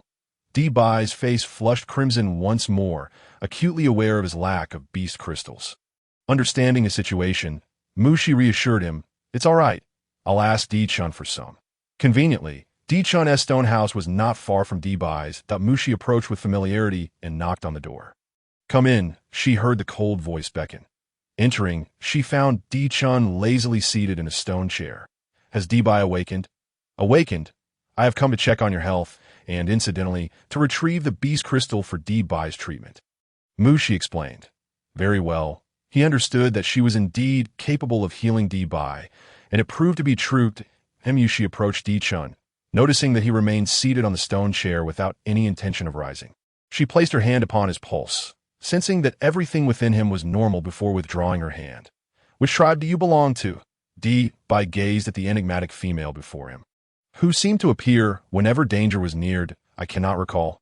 Mu Shi concealed a flicker of panic in her eyes. She had not anticipated Di-chun's sudden inquiry. "How could you not remember?" Di-chun scrutinized Mu Shi's expression, hoping to uncover some flaw. "Why would the city lord Di-chun suddenly take an interest in me?" Mu Shi thought, feeling his relentless questioning. "Could it be that the city lord Di-chun has developed feelings for me?" She mused, arching an eyebrow with a playful smile. "Indeed, I do have feelings," Di-chun replied, smiling back at Mu Shi, captivated by her bright eyes. "How unfortunate. I'm not fond of the likes of city lord Di-chun." Mu Shi replied with a slight smile, momentarily catching a glimpse of seriousness in his eyes that nearly unsettled her. "Here you go." Di-chun, noticing her discomfort, decided against further teasing and handed her a bundle of beast hide. Mu Shi accepted the bundle, instinctively weighing it. It was quite heavy, evidently sufficient for her needs for a considerable time. "Thank you. Remember to visit Debai," Mu Shi, as a competent veterinarian, advised, sensing that Debai appeared to be in need of companionship. As Mu Shi turned to leave, she left Di-chun in a state of confusion, pondering Debai's current frailty. That on her way back, Mu Shi spotted Lan Ling in the distance, conversing with a female. She recognized the female as Yun and initially intended to ignore them. But Mu Shi, come here." Lan Ling excitedly waved her hand, calling out to Mu Shi. Reluctantly, Mu Shi approached, inquiring, "What is it?" "Did you see? This is my future sister-in-law." Lan Ling disregarded Mu Shi's question, casting a provocative glance at Yun. Upon seeing Mu Shi, and Yun's competitive spirit ignited. She sneered, "Do you really think Jun would be interested in someone as unattractive as her?" Another personal attack? "You are so beautiful, yet you couldn't even win over Debai," Mu Shi remarked, observing in Yun's expression with calm anticipation for her reaction, upon hearing Mu Shi's words. And Yun's face flushed with anger. She had only come to check on Debai after hearing of his injury, hoping to win his favor, but he had shut her out. However, Yun was not the kind of beast man who could only fixate on Debai. She had learned that the male beast man from the high platform resided nearby, named Jun, but before she could meet him, she had been humiliated by this self-proclaimed sister of his Yun. Aware that the current situation was unfavorable for her, glared at Mu Shi and declared, "Just you wait." Lan Ling watched as Yun left in defeat, gazing at Mu Shi with admiration. "Mu Shi, you are truly impressive. You have no idea. This female actually dared to covet my brother while lurking around his stone house for quite some time."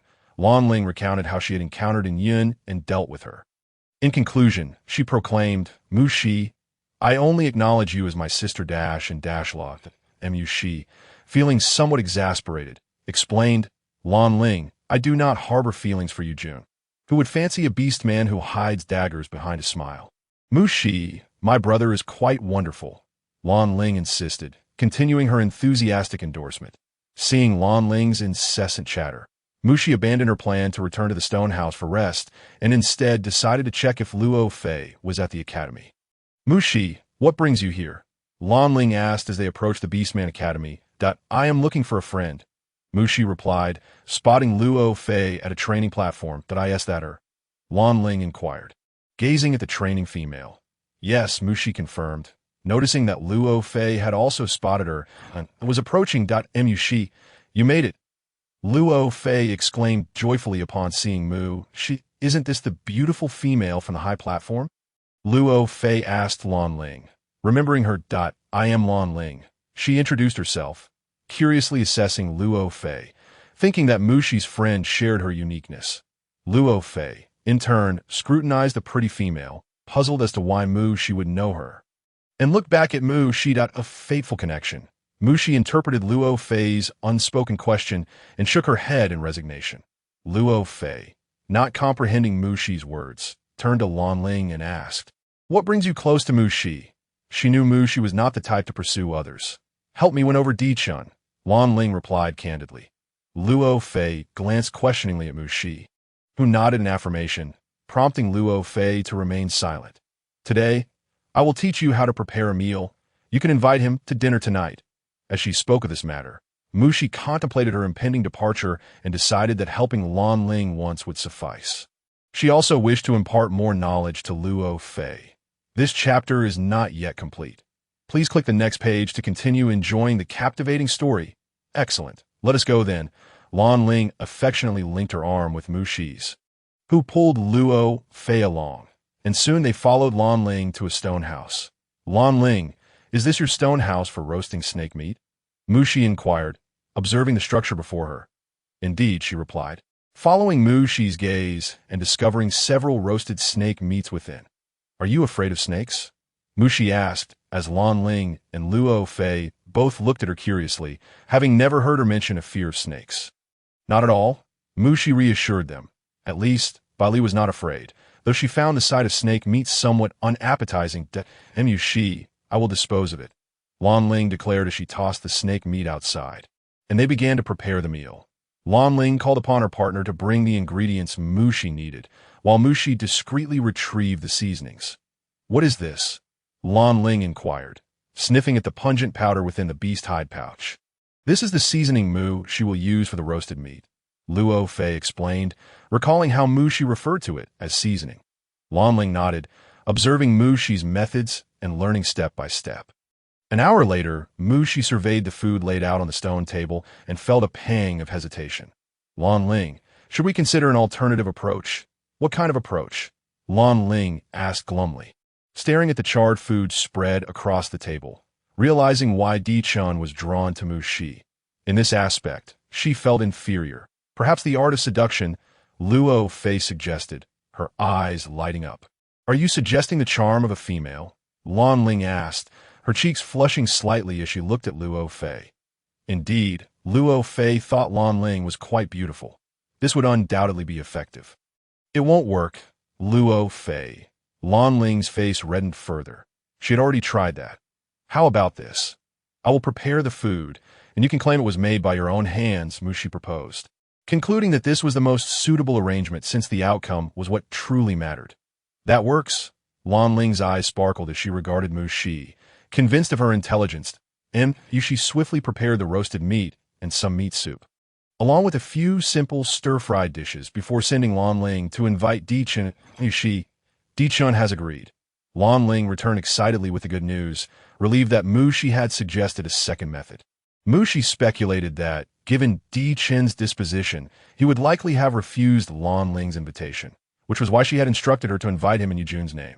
That way, both Yujun and Lan Ling, as well as Mu Shi and Luo Fei, would be present, making it less contrived, and Mu Shi deliberately brought forth her specially brewed rice wine, feeling triumphant as she said, the bait has been set. Considering the number of beastmen, Mu Shi, Lan Ling, and Luo Fei moved the food to a larger reception hall, pouring the rice wine into their respective bowls for later use. Lan Ling, Remember to drink sparingly. Mu Shi advised. Understood. Mu Shi, she had already informed Lan Ling about the crucial step of serving rice wine to Di Chun, emphasizing its importance. Having received the news, Yu Jun arrived promptly. Mu Shi, the female, was quite considerate. He surveyed the table laden with food and immediately recognized Mu Shi's handiwork, as he was well acquainted with his sister. Indeed, brother, you shall see for yourself soon. Lan Ling had already shared the entire plan with Yu Jun. Mu Shi, may I drink that rice wine later? Luo Fei gazed longingly at the rice wine on the stone table. Surprised by Luo Fei's hunger for the drink, Mu Shi resolved to leave some for her when she prepared to depart. Mu Shi, Di Chun has arrived. Lan Ling tugged at Mu Shi's animal hide. Let us proceed according to our plan, Mu Shi whispered. From afar, Di Chun spotted Mu Shi's silhouette, astonished to see her present. Di Chun, we are about to leave. Tonight's meal is in gratitude to you. Yu Jun conveyed his sister's teachings, feeling something was amiss. Initially reluctant, he found solace in the idea of having one less rival. Oh, this is rather uncharacteristic of you, Di Chun replied, his expression devoid of emotion. Out of the corner of his eye, he noticed Mu Shi sitting beside Yu Jun, while Lan Ling settled next to him. This is a dish I prepared myself, a token of my apology from that day. Lan Ling recited Mu Shi's words verbatim. Have a piece of roasted meat, she offered Di Chun, who remained unperturbed. Staring at the meat without taking a bite, a moment of panic flashed across her face as she glanced at Mu Shi. Following Lan Ling's gaze, Di Chun turned to Mu Shi and saw her indulging in the food without any unusual behavior. After a few seconds, he gradually placed the roasted meat in his mouth, savoring the unexpected delight of its flavors. Not bad, he said, casting a vague glance toward Mu X, as long as it tastes good. Di Chun, have some rice wine. This one is even more delightful. Lan Ling, adhering to Mu Shi's advice of consuming more liquid than solid, insisted, is that so? Di Chun's tone revealed no discernible emotion as he raised his hand and downed the contents of the stone bowl in one gulp. Immediately, the other beastmen at the stone table turned to Di Chun in surprise. None had anticipated his decisiveness. Much to the delight of Yu Jun and Lan Ling, we prepared plenty. Drink more. Yu Jun kindly pushed the extra rice wine toward Di Chun, who found the evening's meal quite enjoyable. Meanwhile, Luo Fei, already overwhelmed with desire, lifted her rice wine and drank it all in one go, the subtle sweetness prompting her to exclaim, delicious. Mu Shi, you should try some. Luo Fei hesitated to praise Mu Shi directly, instead subtly encouraging her to indulge. Mu Shi refrained from gulping it down, instead savoring the rice wine, as its taste revived memories from her past. Observing Yu Jun and Lan Ling alternating and pouring wine for Di Chun, she noted that Yu Jun had consumed quite a bit as well. She pressed her lips together slightly, realizing their plan was nearing fruition. Luo Fei, I toast this bowl of rice wine to you, in gratitude for considering me a friend, Mu Shi expressed, her heart heavy at the thought of leaving Luo Fei behind. We shall always be good friends. I toast to you as well. Luo Fei imitated Mu Shi's gesture, downing the rice wine in one go, her cheeks slightly flushed. Mu Shi, you should drink more, Luo Fei stammered, her tongue betraying her inebriation. Noticing Luo Fei's slurred speech, Mu Shi recognized she was indeed tipsy. She glanced at Di Chun and Yu Jun, both of whom were also exhibiting a slight flush. Knowing it was time to proceed with their plan, she signaled to Lan Ling to assist Luo Fei in leaving. Mu Shi, rice wine for me, please. Luo Fei mumbled incoherently, turned to search for more rice wine. Reluctantly, Mu Shi complied, approaching the rice wine near Yu Jun and Di Chun. Just as she reached out to discreetly take some, her arm was suddenly seized. Is it amusing? Di Chun's expression darkened ominously, a flicker of menace in his eyes. Realizing Di Chun was angered, Mu Shi understood she was no match for him and sought help from Yu Jun, only to find him sprawled on the stone table. Turning to Lan Ling, she saw her with flushed cheeks, tearfully declaring, Di Chun likes you, Mu Shi. Ignoring Mu Shi's advice, Lan Ling took a sip of rice wine. He has always been watching you. He cannot possibly like me. Lan Ling had never witnessed such a side of Di Chun and understood it was time to let go. Mu Shi, I will seek out stronger male beastmen. I will no longer harbor feelings for Di-chun. She spoke, uncertain if she was reassuring herself or declaring a resolution, before collapsing into a slumber. And Yushi gazed at the siblings who had succumbed to sleep, feeling a deep sense of frustration. She turned her hopeful gaze toward Luo Fei, only to find her fast asleep as well. This is truly a bitter turn of events, Mushi lamented inwardly. Well then, continue drinking.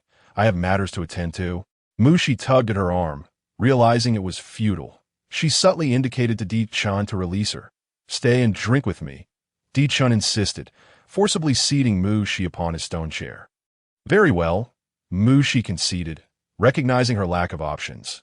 After all, she had consumed little prior, while Di-chun had indulged significantly. It was uncertain who would succumb to intoxication first. Drink, Di-chun's cold gaze bore into Mushi. You want to have a sip? Mushi was taken aback by Di-chun's unilateral demand for her to drink with him. You drink, he commanded.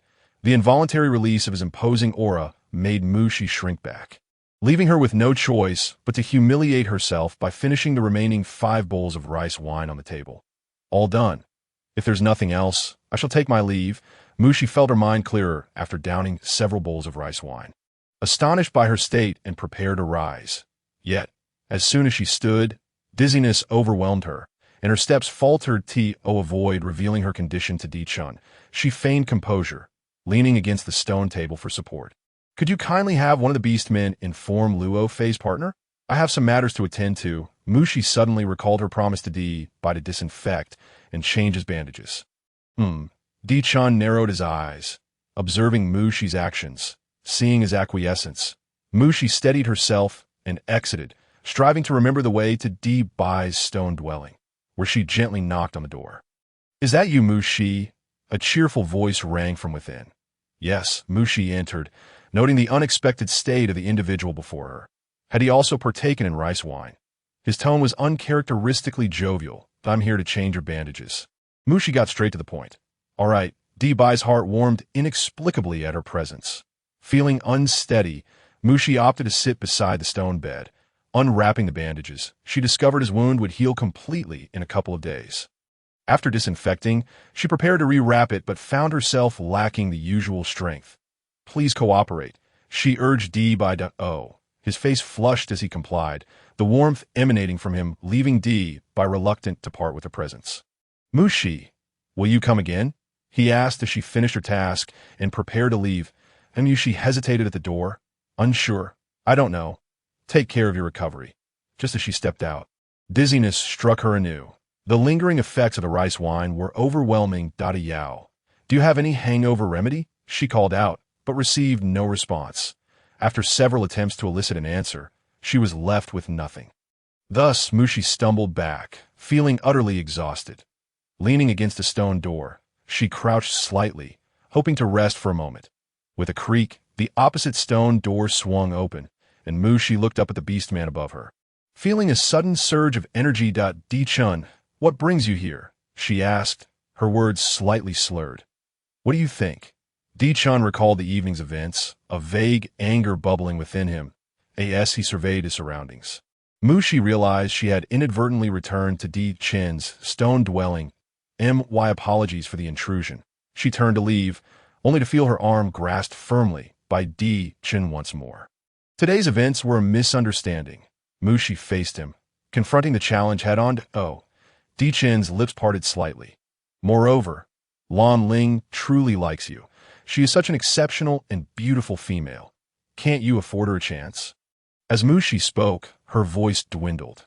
Noticing Di-chun's increasingly grim expression, she stared back, panic rising as she tugged at her arm, unable to break free.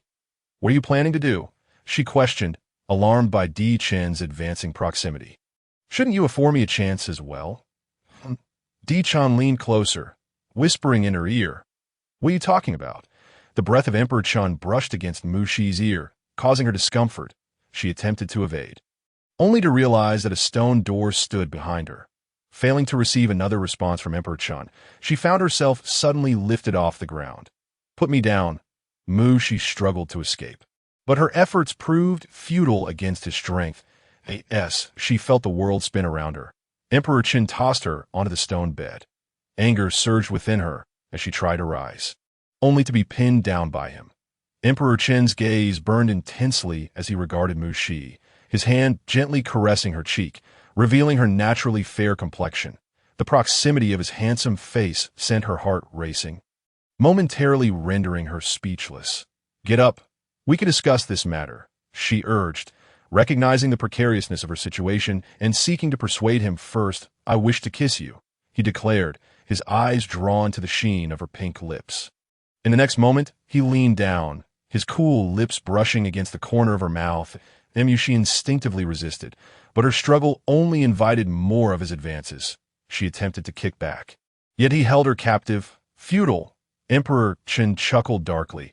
As she foolishly believed such tactics would ensnare him again, he tilted her chin, continuing his relentless pursuit, causing her to gasp for breath in a moment of desperation. She bit down on his lip, but he did not relent. Instead, he seized the opportunity to deepen their connection. Moments later, a blush crept to the corners of Mu Shi's eyes as she nearly lost control of herself. "Give me a chance," he implored, his deep eyes brimming with emotion. Mu Shi turned to him, only to find she had fallen asleep. Heartless little female, he mused, choosing not to expose her vulnerability. He gently wiped the corner of her mouth, understanding that she needed ample time to accept him.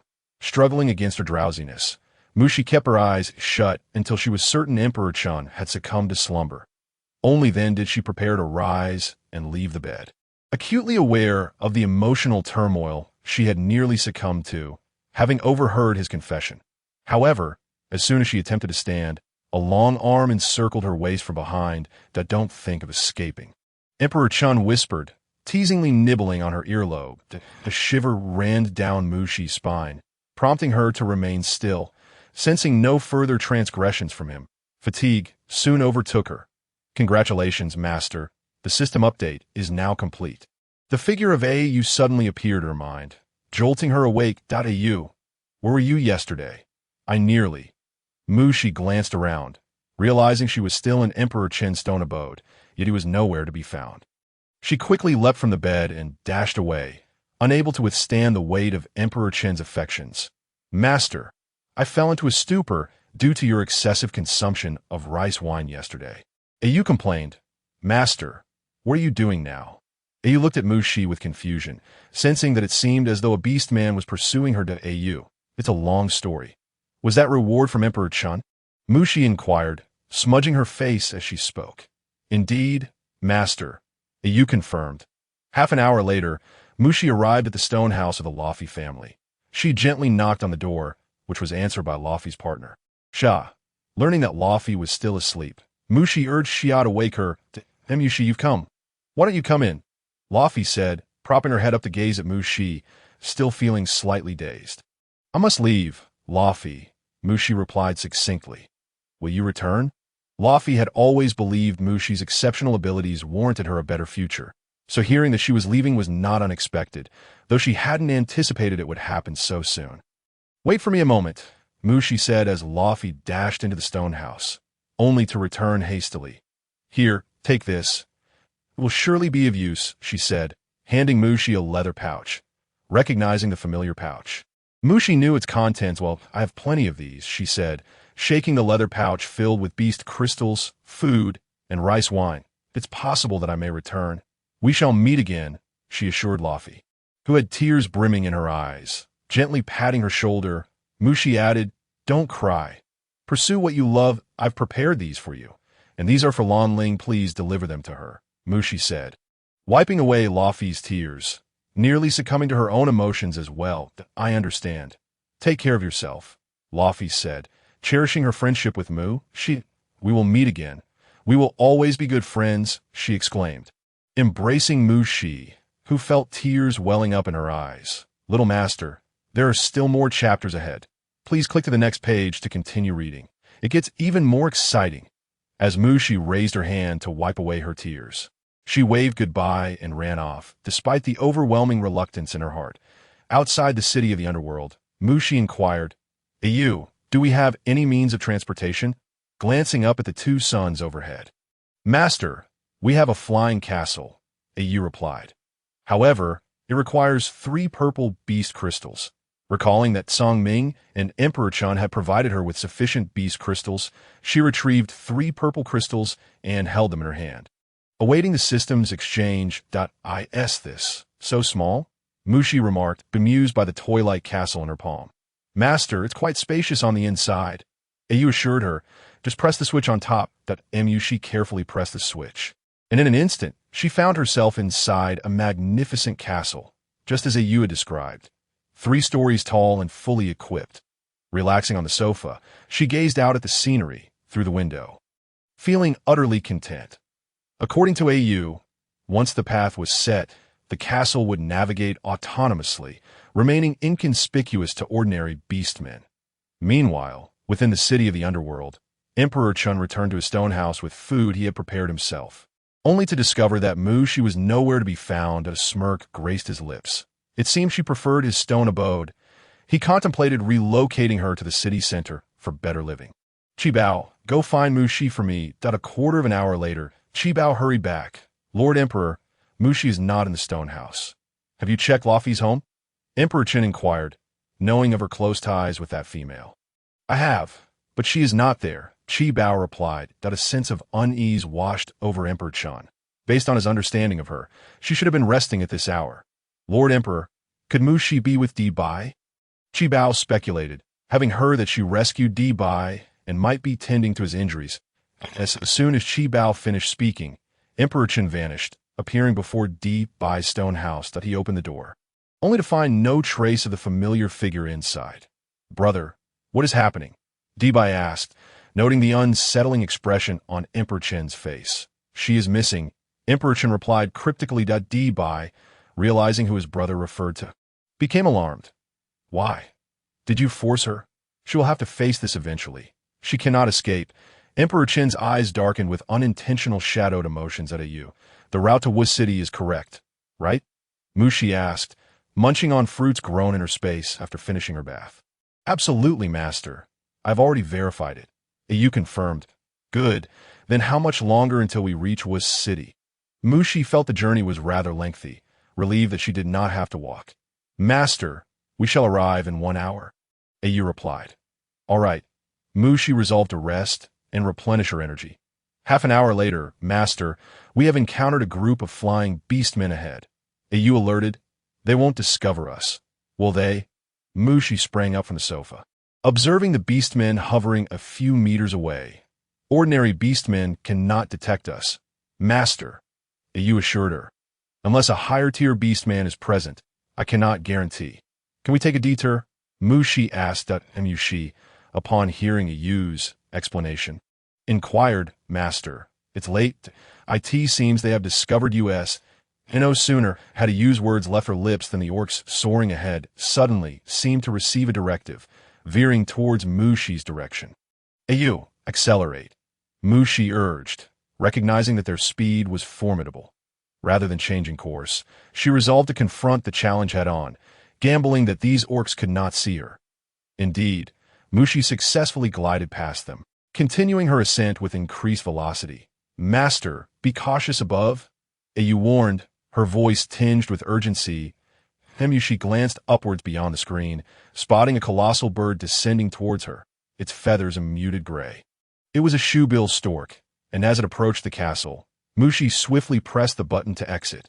Utilizing a soft whip tied to nearby trees, she executed a smooth descent onto a giant tree.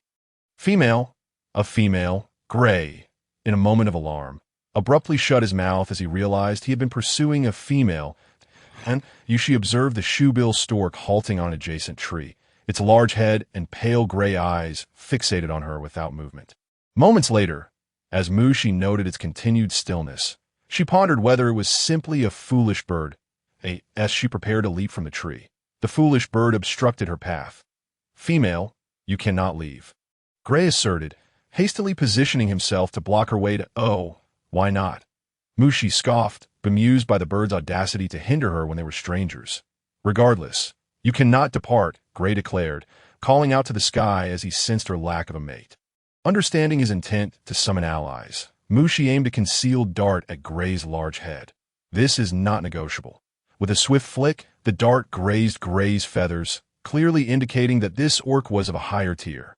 Mushi released several more darts as a diversion, exploiting the moment when Gray's gaze was diverted from her. Seizing the opportunity, she pressed the castle button. From a distance, Mushi observed Gray slowly descending without resistance. She had coated the final darts with a powder that induced unconsciousness. Knowing that even the scent would render him incapacitated, a faint smile graced her lips. Foolish bird.au. Accelerate to Us City. Within Us City, the search for the female orc slaves was already underway. How many? An orc asked from above, his back turned. The number is still uncertain, came the trembling response, the orc's voice betraying his fear of displeasing those above. We must find enough before sunset, a cold voice commanded. Understood, the orc replied, hastily retreating that on the other side. Mushi beheld Us City, its towering walls and gates far grander than those of the underworld city. The fortifications appeared entirely black, obscuring the buildings within. The waning sunlight cast a beautiful yet mysterious glow over the city. Arriving at the gates, Mushi noted the sparse presence of orcs entering and exiting, already preparing to submit her beast crystal. Female, an unmated female. The gatekeeper orc sniffed from a meter away. Here, take my beast crystal. Mushi, aware of the value of females in their society, was unsurprised by the inquiry. Retrieving the crystal from her beast hide pouch, you need not submit your beast crystal. The gatekeeper orc signaled to others nearby. Feeling the encroachment of their presence, Mushi instinctively tightened her grip on her weapon. What do you intend to do? Female, rest assured, we mean you no harm, the gatekeeper orc assured her. However, you must accompany us. We cannot let the opportunity of an unmated female slip away. What if I refuse to go with you? Mushi pondered as their circle of confinement grew smaller. Covering her mouth and nose, she discreetly released a pouch of powder towards the orcs. Do you think a mere sprinkle will? As she witnessed the orcs collapsing simultaneously. Mushi turned to exit Us City, sensing that the city harbored hidden dangers. Master, be careful. Just as a Yu's anxious warning reached her, Mushi felt a heavy object strike her head, plunging her into sudden darkness. Female, we meet again, Gray declared, cradling the unconscious Mushi. Time passed, and when Mushi awoke, she mentally cursed whoever had struck her so forcefully. Her head throbbed painfully, and she gingerly touched the swollen area. Surveying her surroundings, she realized she was in a dimly lit stone chamber, not alone, as several other females huddled in the corners, their eyes dull, and some quietly weeping. You are awake? A female voice called from nearby, prompting Mushi to look up and see one who did not share the despair of the others. Are you also captured? Mushi inquired of the solitary female. You mean them? I am not one of the captured. The female replied disdainfully, gesturing towards the others who had been weeping for nearly 2 days. What do they intend to do with us? Mushi pressed on to, I do not know, the female replied, shaking her head as she approached Mushi, scrutinizing her.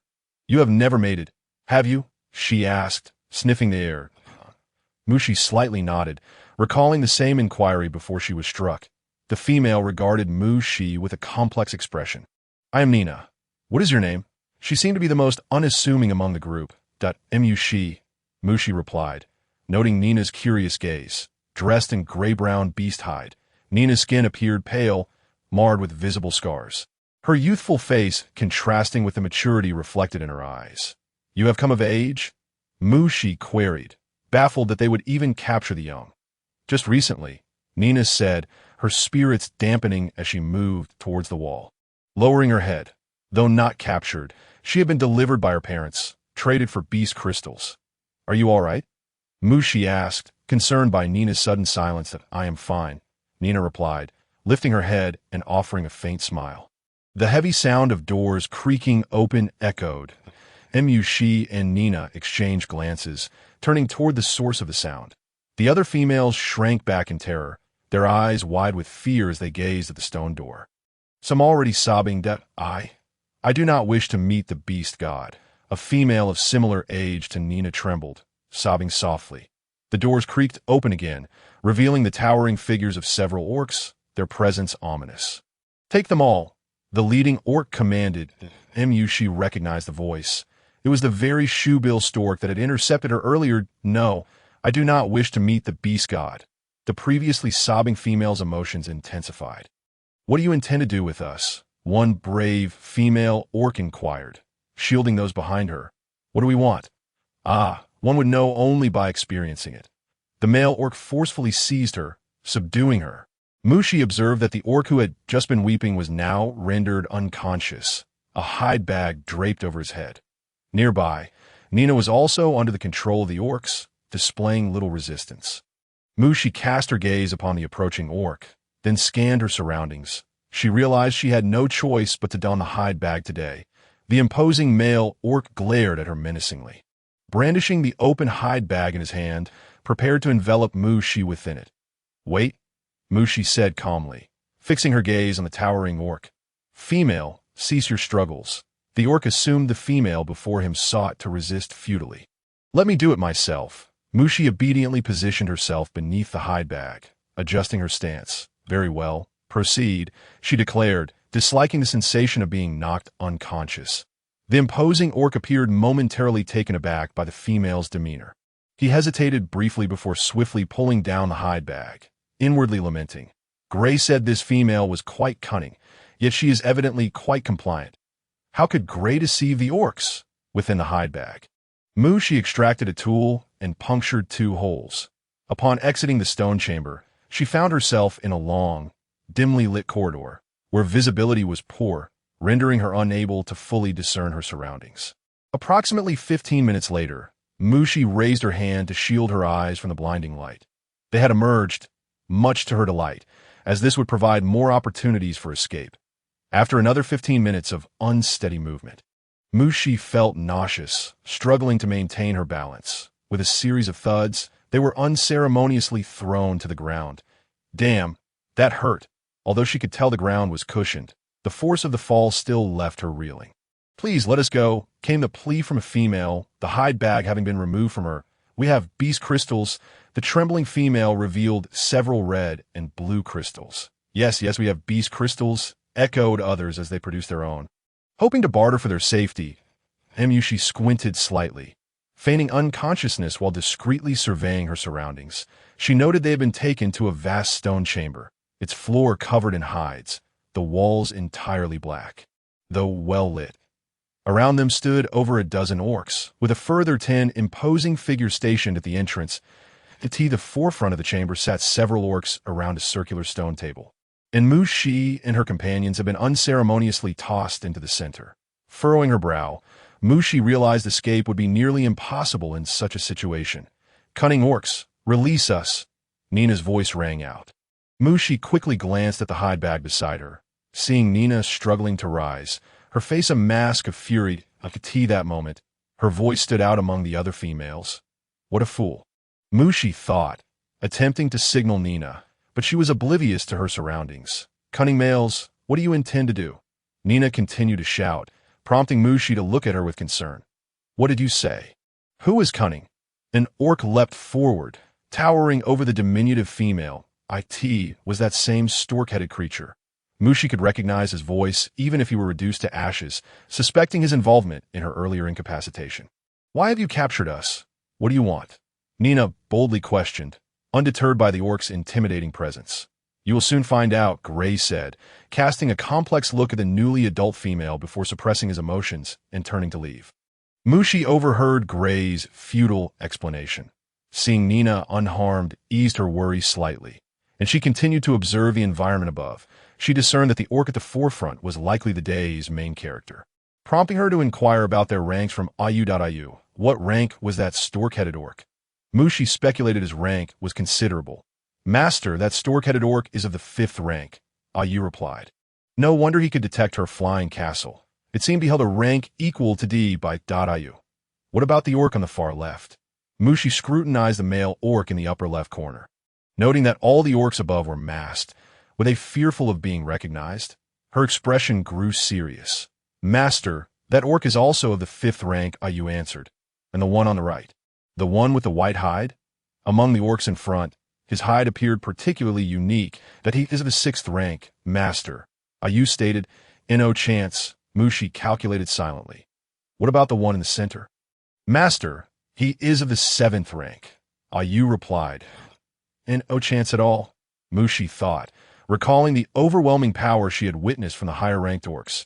Realizing the dire nature of her situation, she cast furtive glances at the orc in the center, clad in black hide with matching hair, seemingly conversing with the white-hided orc beside him.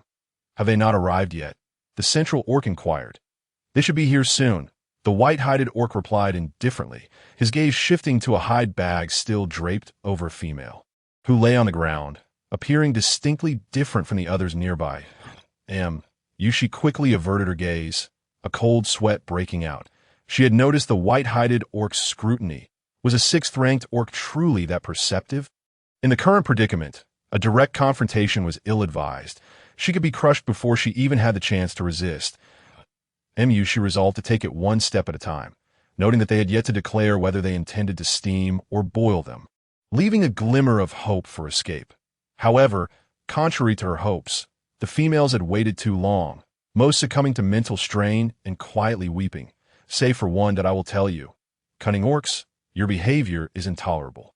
Release us, Nina's voice rang out again. Sister, could you not be a little more discreet? Mushi thought, agreeing with Nina's sentiment. Yet the orcs above were already aware, thus their masks. Cunning orcs? The high-ranking orc on the left suddenly materialized before Nina, his tone laced with discontent that, I spoke the truth. What do you intend to do with us? Nina glared defiantly at the orc, unyielding that of course, we intend to make you into female slaves.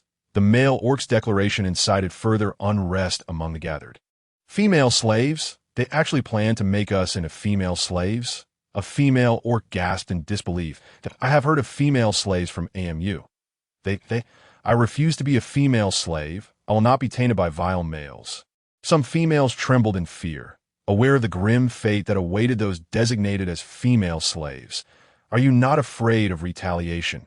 You cannot seize us without consent. You would be killed. Nina, now devoid of rage, found their actions utterly despicable. Retaliation? You can't possibly think that you could kill a high-ranking orc. The male orc scoffed, his expression darkening as he added, I could kill you right now, as the orc's hand morphed into claws. Preparing to strike at Nina, Mushi swiftly lashed out with her whip towards his arm.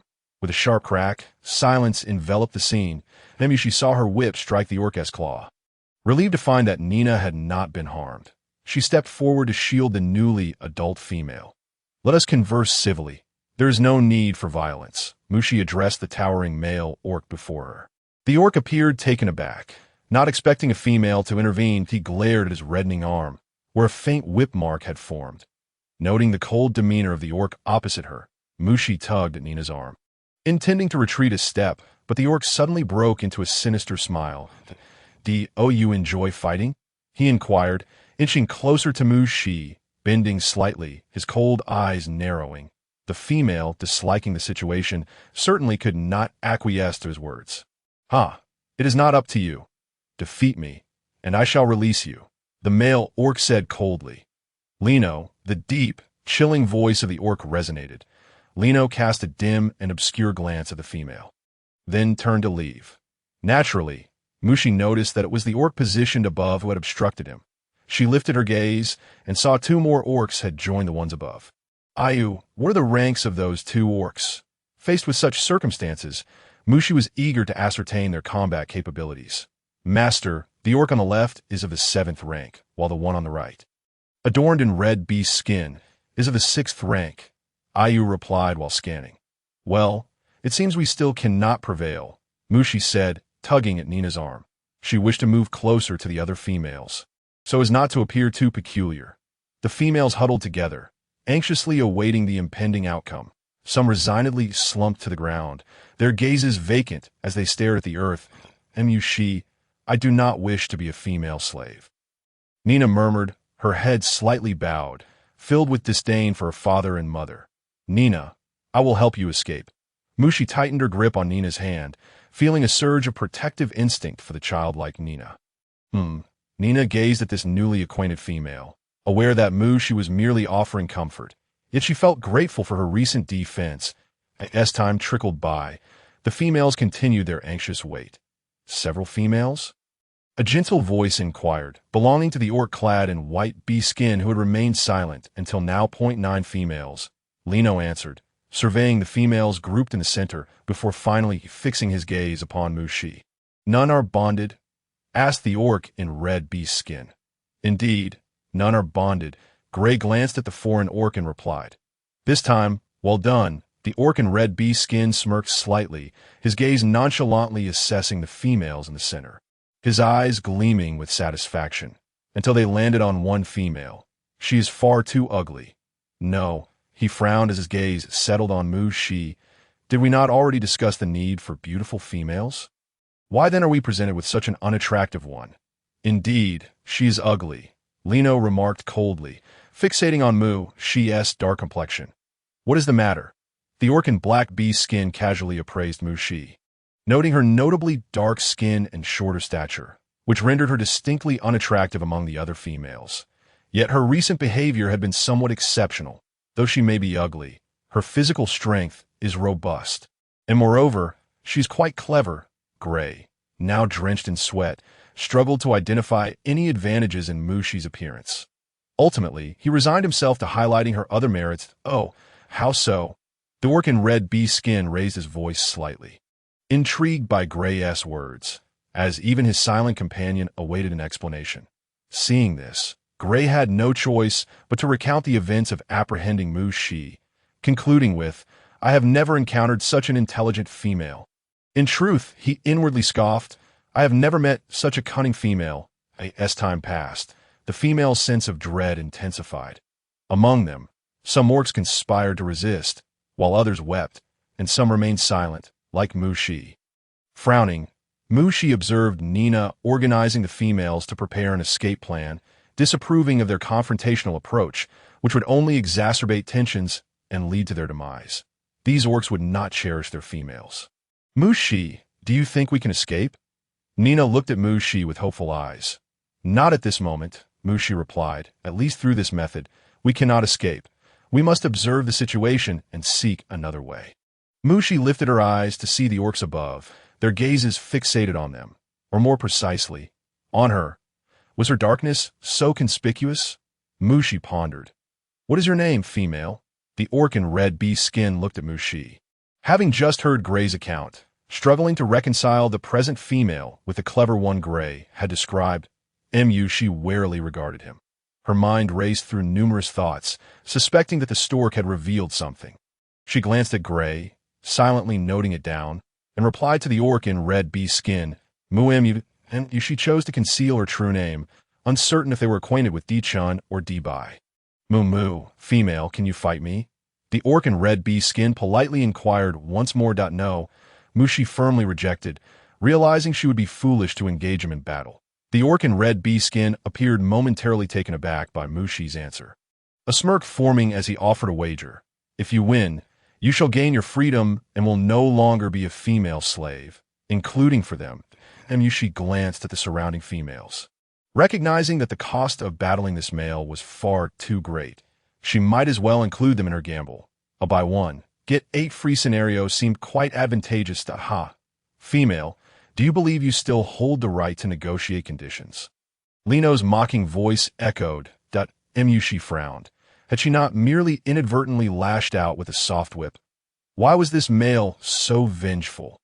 Ignoring Lino's comment, Mushi turned her attention back to the orc in red bee skin. Awaiting his response. Moo.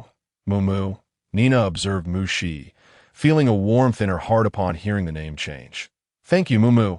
Let us fight them. A female approached Mushi and whispered. No. Mushi declined their notion, deeming such actions far too perilous. Provoking them could yield even worse consequences.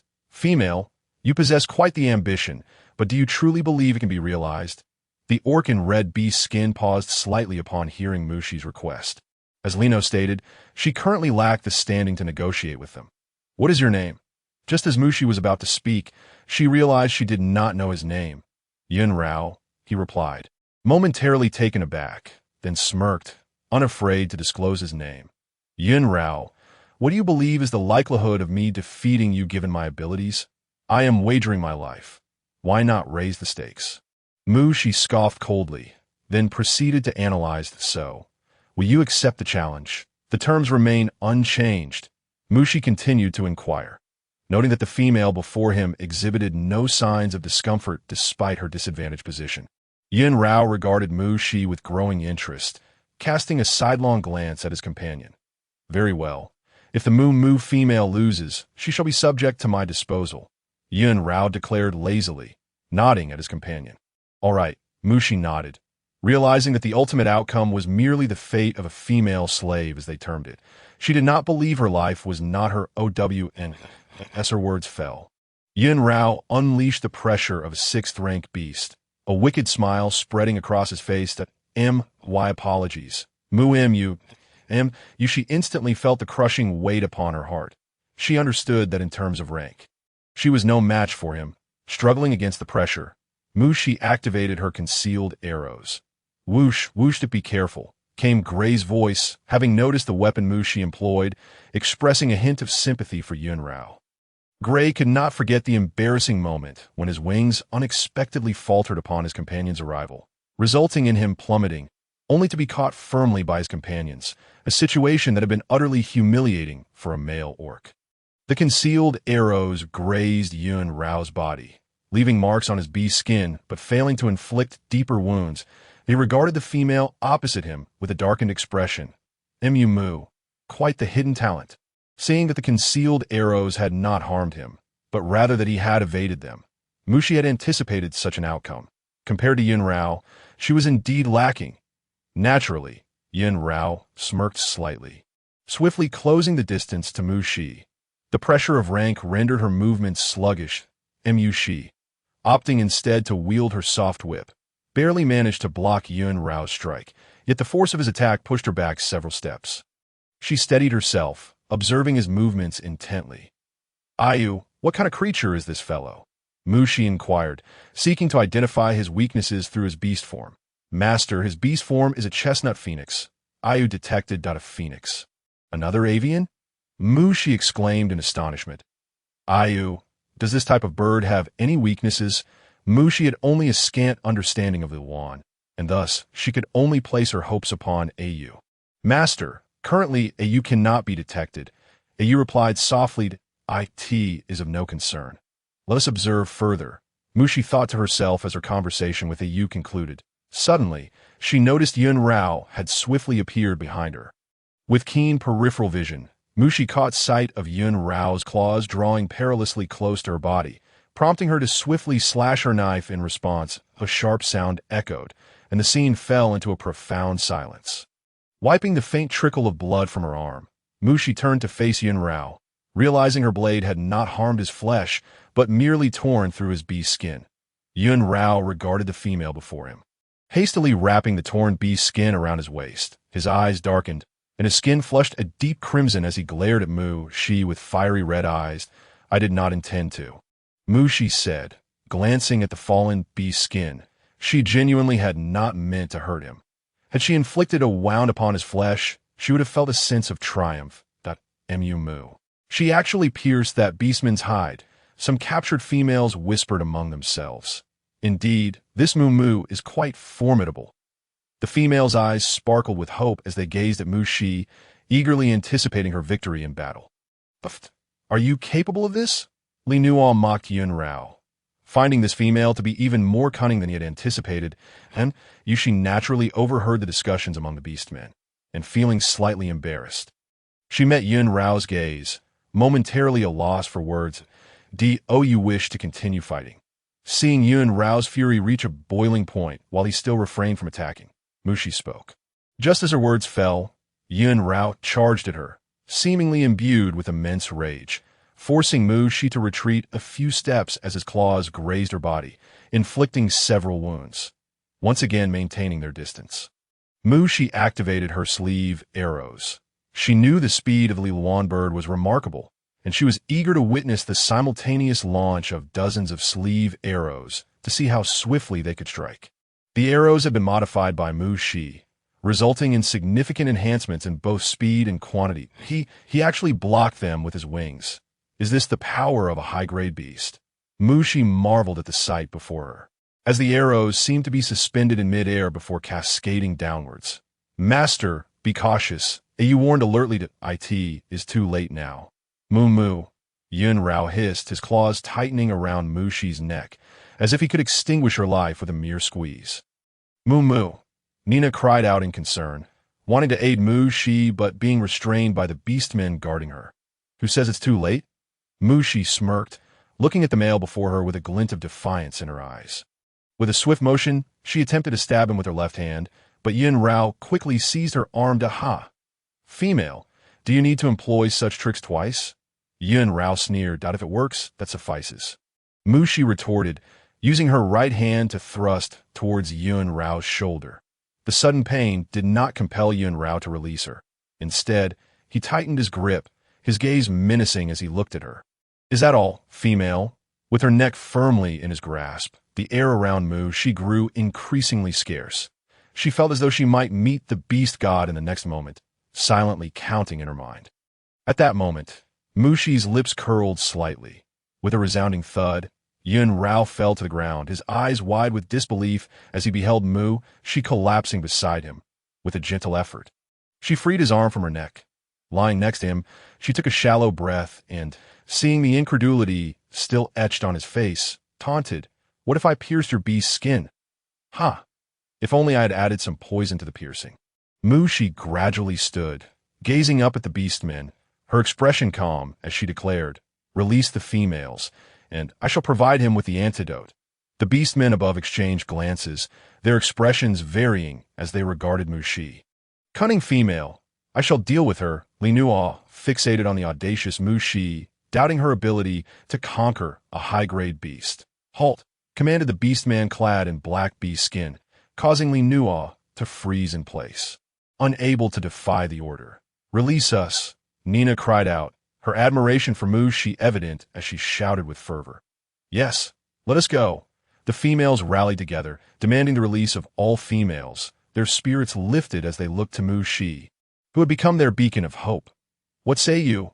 "Abide by the agreement, and your companion may yet survive." Mu Shi addressed the beastmen above, asserting that her willingness to employ poison indicated her lack of trust in them.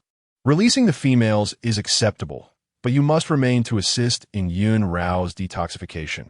One of Yun Rao's companions stated, a rarity for him to speak, and Mu Shi understood that his words placed her in an unfavorable position. Yet this was the only means to save the females at present. "Very well," Mu Shi replied with a composed demeanor, her gaze lingering on the beastman, finding his eyes oddly familiar, as if she had encountered them before. "Moo moo, you must come with us. They will betray you." Nina expressed her concern for Mu. She did. "I am aware. You all depart first. I have my own means," Mu Shi replied, fully cognizant that the beastmen above were not to be trusted. However, escaping with a group of females would be challenging. It would be much simpler to go alone. Mu, we cannot abandon you. Please come with us," the females urged, their anxiety palpable as they implored her to join them. "Are you going to leave or not?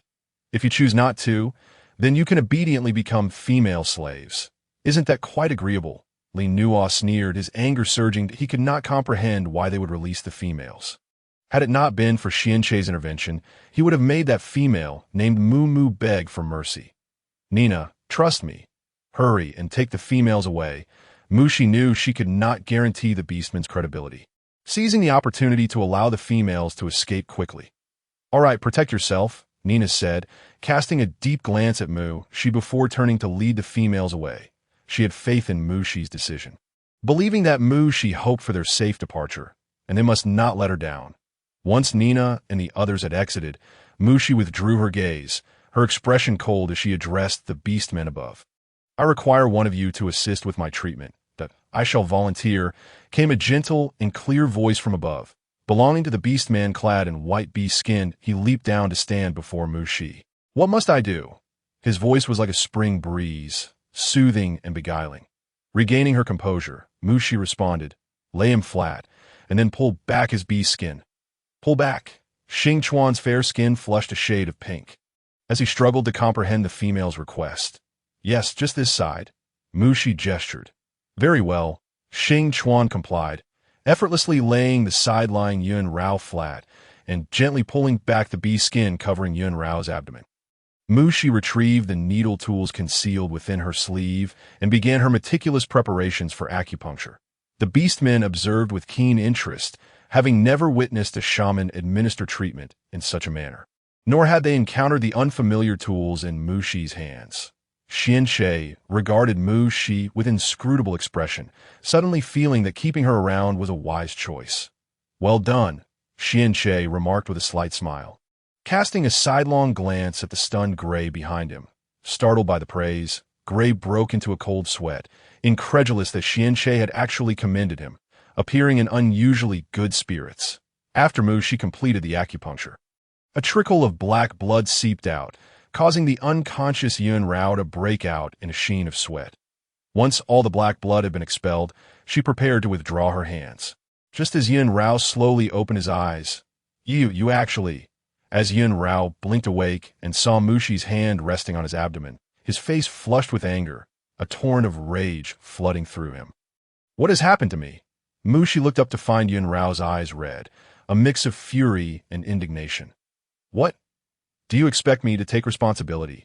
"Yet, it is merely this," Mushi teased.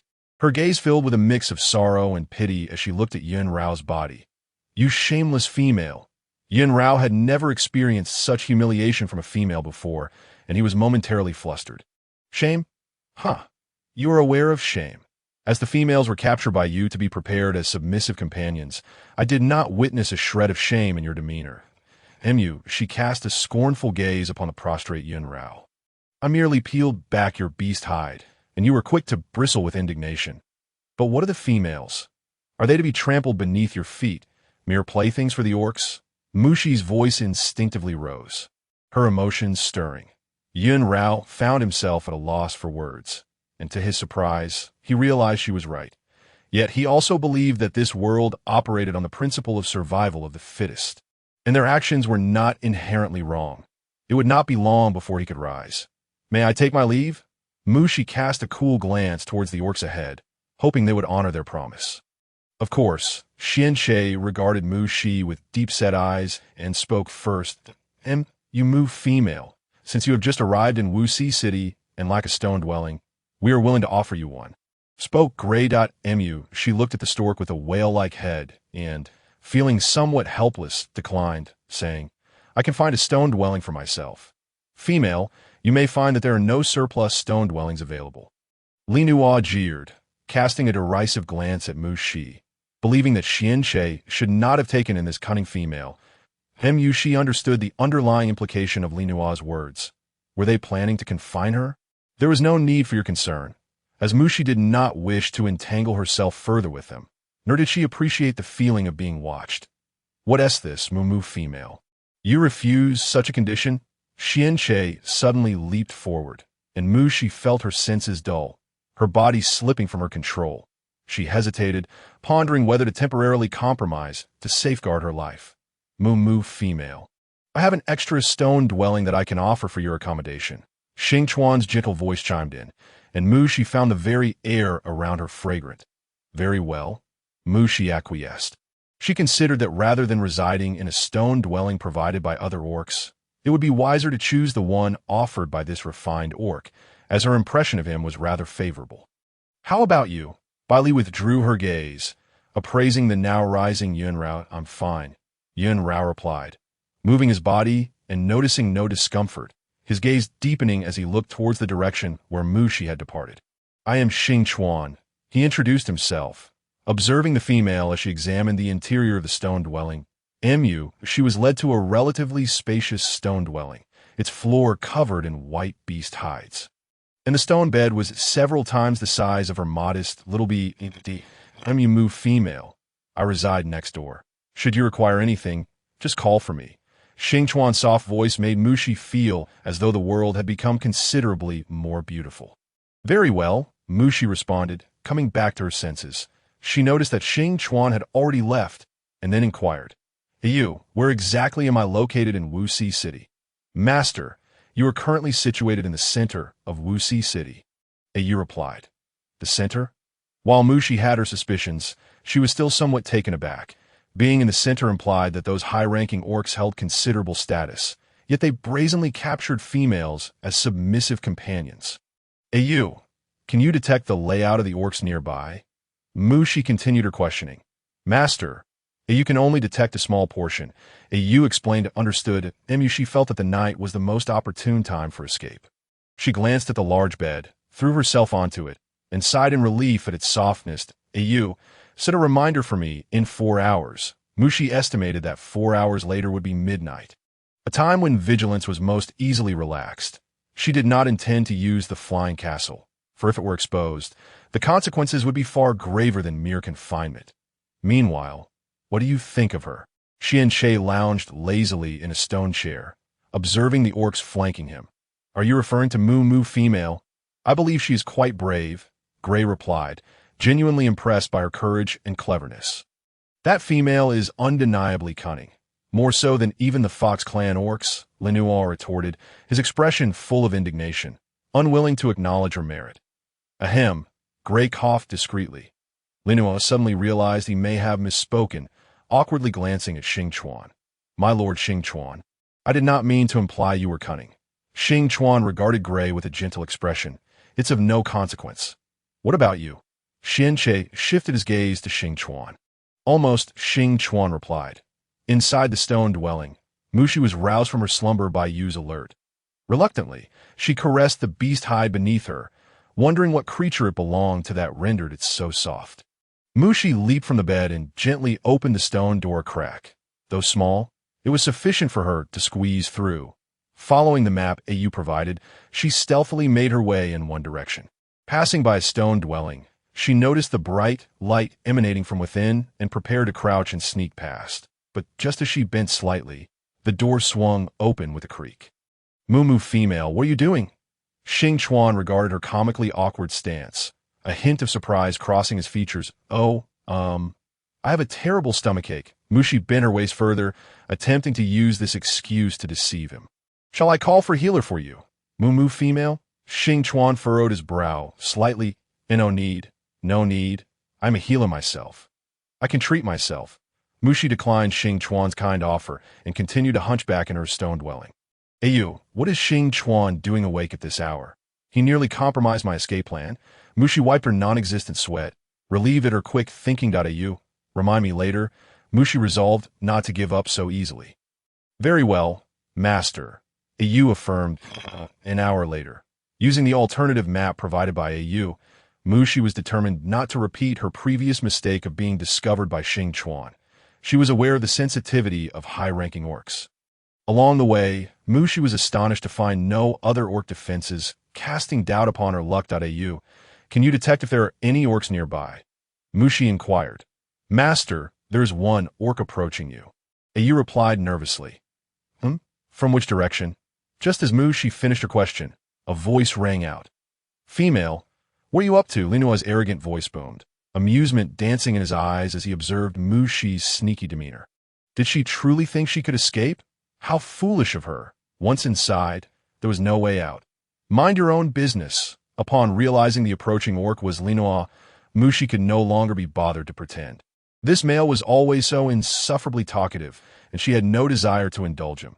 "You actually thought to escape?" "Female, you are rather naive," Linua scoffed, his gaze mocking as it fell upon Mushi. "Who told you I was planning to escape?" Mushi retorted, irked by his insufferable expression. Then, Moo female, don't tell me you are merely here to relieve yourself?" Linua jeered.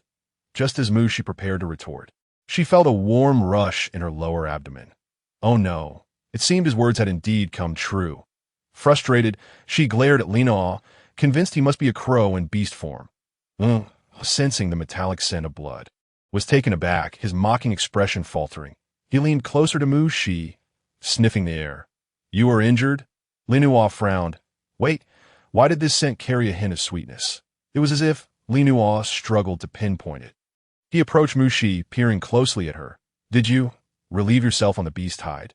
You, shameless." Mushi's face flushed slightly as she pushed Linua away, who was too close for comfort. "Ha! Female, you actually did relieve yourself on the beast hide." Linua's face contorted in disgust as he stared at Mushi, unable to fathom how any beast could be so foolish. Even a cub would know better than to soil their own hide. Hearing Linois's words, Mushi felt a wave of dizziness wash over her. At that moment, her escape plan seemed utterly futile, and Mushi decided not to waste her breath on Linois any longer.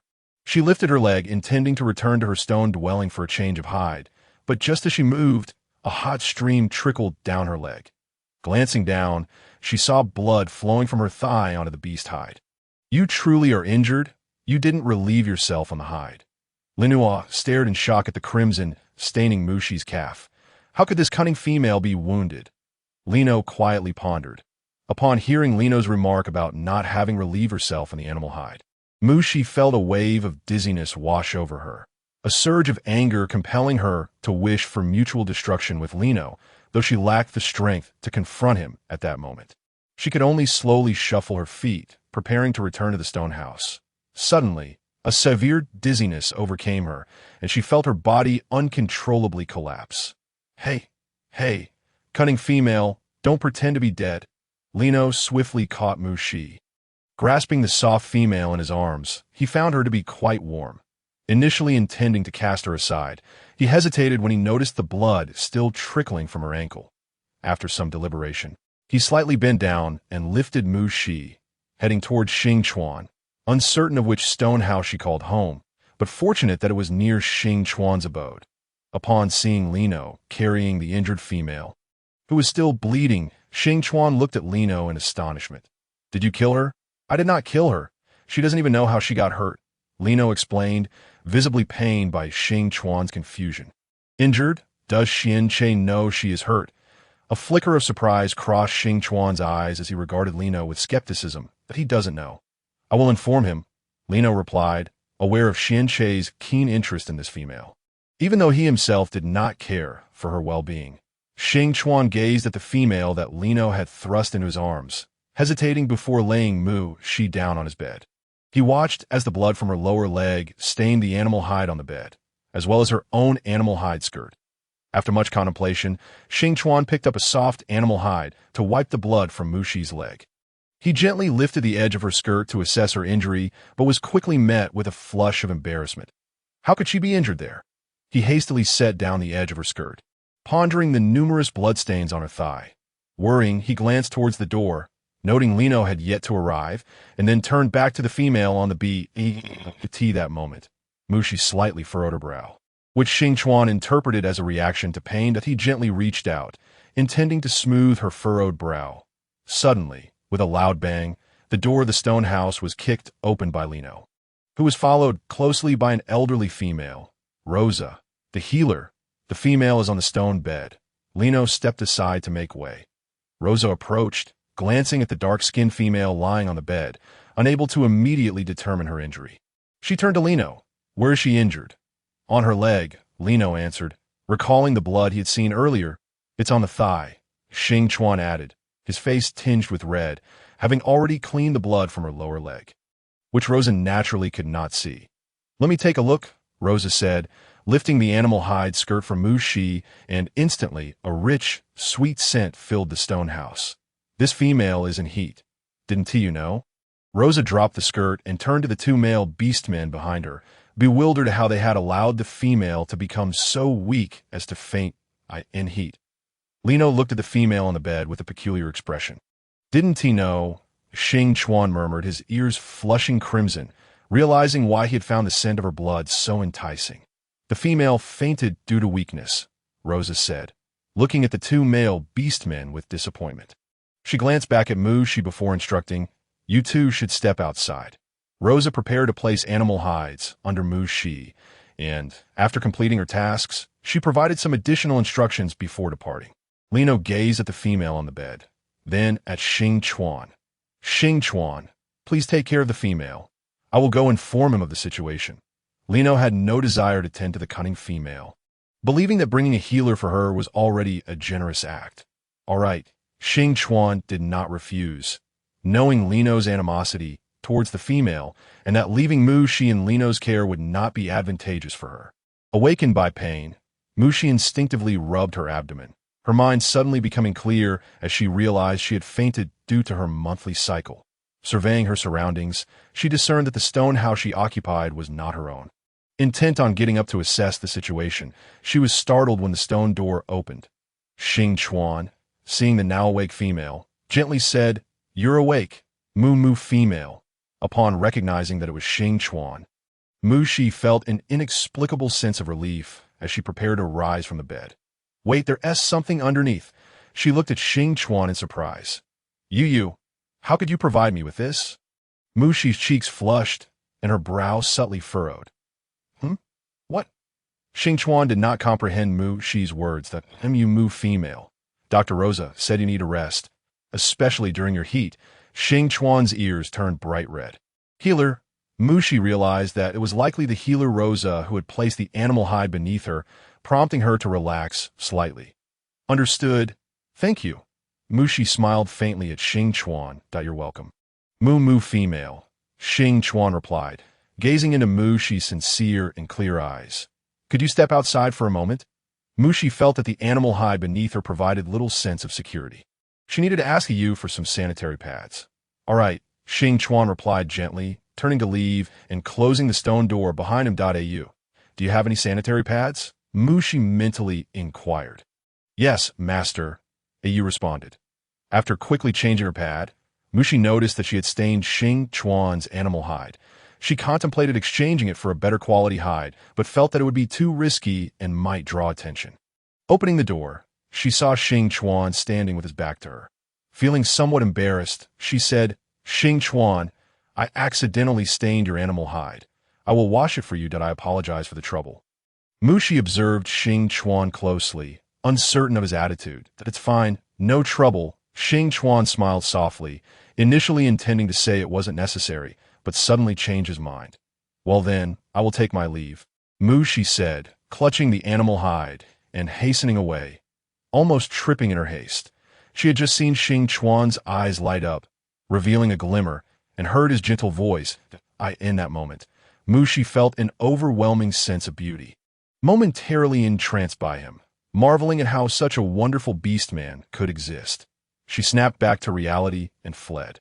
Xing Chuan watched Mu Shi's retreating figure, chuckling softly and slightly curling his lips. What an interesting female. Meanwhile, after returning to her stone house, Mu Shi quickly changed her animal hide skirt and tossed Xing Chuan's hide into her space for cleaning. She discovered that many of the things she had planted earlier were now ready for harvest. Once everything was organized, she finally lay down, realizing that since arriving in this world, she had been so busy with survival that she had forgotten about her menstrual cycle. She decided she would not attempt to escape in the coming days. The scent of her menstruation made her a walking target. Suddenly recalling that she had fainted due to Lino's provocations, she speculated that perhaps he had left her in Xing Chuan's care. Could he be so kind-hearted? Mu Shi pondered. The fatigue for blood loss during her monthly period soon enveloped her, and just as she began to doze off, a series of knocks echoed at the door. Reluctantly, Mu Shi went to open it. "Is it you?" She looked at the beast man at the door, surprised. "Is there something you need?" "I came to check on your condition." Xian Shay keenly detected the sweet scent emanating from Mu Shi, suspecting that she might be in heat. Lino had told him that the female was injured, and he had brought Rosa along. "And oh worries," Mu Shi replied in a nonchalant tone, not trusting that this beast man had come out of genuine concern. Moo female. Why not find a mate?" Xian Shay's tone shifted, his gaze scrutinizing Mu Shi. Her scent was quite sweet.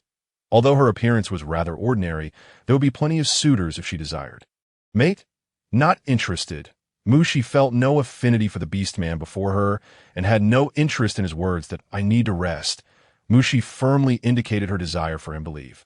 Feeling increasingly agitated by his incessant questioning, as soon as she spoke, an icy chill enveloped her, the air around her seeming to thicken. She looked up to see the towering beast man before her, his expression darkening as he glared at her with a fierce intensity. "I wouldn't mind helping the Moo female find several mates." His voice struck Mu Shi as if it came from the depths of hell, leaving her puzzled by his emotional volatility, which seemed even more unstable than her own during her monthly cycle. No need." Mu Shi forced a smile that belied her true feelings. "Please, do rest early." Mu Shi, feeling overwhelmed, realized that she truly needed some rest. the moment. She was not in a position to confront him, so she planned to escape as soon as her menstruation ended.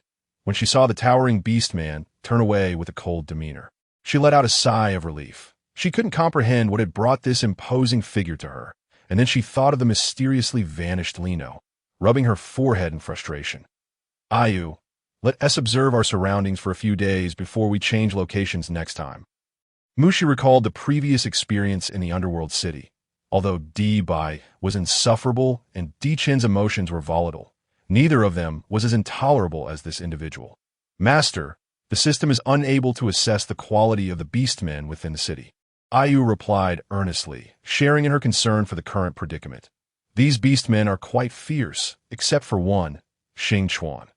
Very well, Mushi sighed. The following morning, Mushi awoke, clutching a beast skin, prepared to return it to Xing Chuan as she knocked on the stone door. Mumu, why don't you rest a little longer? Xing Chuan observed the female standing before the stone house, accepting the beast skin from her while smiling in inquiry. I came to return this to you. Mushi said, unable to withstand the gentle gaze of the beast man. Thank you, Xing Chuan. I must be on my way. She hastily retreated once more, finding Xing Chuan's charm overwhelming. Despite having never seen his face, she felt an inexplicable attraction to him. Meanwhile, Bai Li, are you not planning to leave? Yun Rao inquired, observing the silent beast man. Don't you think she seems familiar? Bai Li mused, feeling an uncanny resemblance between the female, named Mu Mu, and herself. Though it felt slightly off, in the past, while in the Divine Island forest, he had caught her scent and followed it, only to discover her kissing a male beast man. A sudden pang of loss struck him, and he fled in panic, unwilling to witness such a scene. Later on, he caught her scent again in the same forest. Sensing that she was injured, he and Yun Rao followed and found her unharmed, which alleviated his worries that, on that occasion, he did not see the male beast man by her side. He mustered the courage to follow her to her cave, but lacked the resolve to approach her. Surely, she would disdain his identity as a stray beast man, he thought to himself. Familiar. Bai Li, you cannot be suggesting that this Mu Mu is the same female from that cave, can you? Yun Rao, who had not seen the female clearly that day, pondered. It seems unlikely. Bai Li refuted. She holds a rank, while Mu Mu does not. I concur. This Mu Mu is insufferably vexing. She will inevitably face retribution. Yun Rao's expression grew cold, a glimmer of malice flickering in his eyes as he recalled the humiliation she had inflicted upon him. Yun Rao, Bai Li cast a frigid glance at him. She is not even your female. Why be concerned? Yun Rao murmured, struggling to comprehend Bai Li's sentiments. Bai Li's icy gaze silenced Yun Rao, who instinctively fell silent, aware that he could not contend with Bai Li. Since finding him, Yun Rao had grown increasingly cautious, and this time, he and Bai Li had concealed their identities as stray beastmen to enter Wuxi City for the exchange of females. A far cry from his previous approach of simply seizing what he desired. Ayu, fetch me some pain relief medicine and a warming patch for my abdomen. Mushi curled up on the stone bed, beads of sweat forming on her forehead as she felt nauseous from the pain. Understood, Master. Ayu quickly procured the necessary items. After taking the medication, Mushi felt some relief half an hour later. Perhaps it was due to her unfamiliarity with this environment, but her menstruation had not only become irregular, but also painfully intense. Just as she applied the warming patch, Ayu's voice interrupted. Master, the designated target for treatment has appeared. It warned with genuine concern, recognizing that Mushi had been curled up in pain for quite some time. All right, Ayu, I understand, Mushi acknowledged, unwilling to attend to her duties while unwell, yet she had no choice but to prioritize her survival. Where's the target? Ayu, guide me, Mushi inquired out of course. Master, Ayu responded, following Ayu's directions. Mushi arrived at a vast, black palace, its walls entirely shrouded in darkness. The dim light made the interior eerily silent, with only the sound of her footsteps echoing through the hall. Oh, is there something haunting here? Mushi wondered, feeling that since she had successfully traversed into this realm, anything was possible. Master, this is beyond my detection, Ayu replied, puzzled by her question, which fell outside its operational parameters. Very well, Mushi responded, feeling a chill run down her spine. Perhaps ignorance was bliss. Ayu, Where is the target? Mushi swallowed hard, scanning the area for any sign of Beastman, but saw none. Master, it is merely 2 meters behind you. Ayu informed her. That cannot be true, Mushi retorted, inspecting the space ahead of her, finding it devoid of any Beastman. Master, it is indeed behind you, Ayu insisted. Turning around, Mushi spotted something just 2 meters away. The dim light made it difficult to discern what it was, prompting her to step closer. Is that a snake? She exclaimed, recognizing the dark shape nearby. Though not afraid of snakes, its ominous appearance unsettled her. Master, that is a dragon, Ayu clarified, exasperated. A dragon. So small? Mushi observed, noting the creature's immobility on the ground. Ayu, it is smaller than by Li's beast form. Are you certain it is a dragon? She asked skeptically, as it appeared to be a dark mass with what seemed like horns atop its head, similar to some snakes. Master, Ayu has confirmed it is indeed a dragon, as for its size, that remains unknown. Ayu replied, equally perplexed. Could it be a juvenile? Mushi speculated. That is a possibility, Ayu concurred, believing her hypothesis was plausible. After observing the motionless creature for a while, Mushi gently reached out to touch it, only to discover severe subcutaneous bleeding around its waist.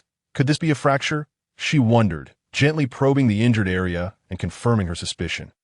Ayu, prepare iodine, gauze, and an elastic bandage, Mushi urged, eager to commence treatment. Noting the creature's dire condition. Understood, Master, Ayu responded, and she disinfected the bleeding area, wrapped it in gauze, and proceeded to stabilize the fracture, carefully avoiding the already bleeding spot. After completing the necessary steps, she noticed the system had not updated, and the juvenile dragon remained unconscious. Determined, she decided to carry it back to her stone dwelling for further treatment. With gentle hands, she cradled the small creature, supporting its injured area to prevent further harm. Being so small, it was manageable for her to carry, and she walked slowly, eventually reaching her stone house, and she fetched soft bee skins to create a cozy nest for it, but reconsidered, knowing that a fractured creature should not rest on something too soft. Instead, she exchanged for a wooden board with Ayu, covering it with a thin layer of bee skin. Gazing at the dark mass on the bee skin, Mushi scrutinized it closely, noting it bore a slight resemblance to a dragon. Ayu, is it a high-ranking beast man? She inquired, stroking its tail and finding its texture surprisingly pleasant. Master, the system typically selects beastmen for you, so do not entertain thoughts of keeping it as a pet. Ayu observed, noting Mushi's fondness for the creature. Ayu, how could this possibly be a pet? Mushi replied awkwardly, realizing Ayu had seen through her intentions. However, Ayu, could there be instances of non-high-ranking beastmen? Mushi asked curiously. Such cases do exist, Master. While the system generally selects beastmen, some high-ranking spirit pets may also be included by default, Ayu explained. Really? Then perhaps it is a spirit pet. Mushi mused that Mushi gently tapped its horn, mentally comparing it to the high-ranking orcs she had encountered, and shook her head, feeling there was no resemblance whatsoever. This little creature was simply unworthy of comparison. Seeing no signs of awakening from the young dragon, she took out a cotton swab and dipped it in water from her spatial pocket, gently wiping its mouth, hoping it might drink a bit of spring water. Master, it might be fine by tomorrow, Ayu remarked, having never witnessed Mushi show such care for an injured orc before. It remembered how she typically bandaged wounds and then promptly fell asleep. Master, you're currently weak. Shouldn't you rest? Ayu reminded, aware that Mushi truly needed some rest. I'll rest once I place my new pet next to my stone bed, Mushi replied after setting the creature down. Ayu thought she had lost her mind. This dark creature was hardly appealing, and believed it was far more attractive than the white-skinned beast. Meanwhile, Lino had searched for Xianche all night without success, puzzled by his whereabouts. After all, it was Xianche who had asked him to report the situation regarding that injured female. Within the palace, Lino discovered suspicious bloodstains on the ground. He approached and sniffed slightly, realizing it was Xianche's. The air was also tinged with a faint, sweet scent, the unmistakable stench of that vile female's blood. Lino was certain he could not be mistaken. The scent of that female's blood was unique and unforgettable. A disturbing thought crossed his mind. Had Xianche been ambushed by that detestable female? Inside the stone house, Xianche slowly opened his eyes, realizing his beast form had shrunk, and that he was in an unfamiliar stone house filled with the scent of a female. Specifically, that of Mu. He detected the sweet aroma of a female in heat.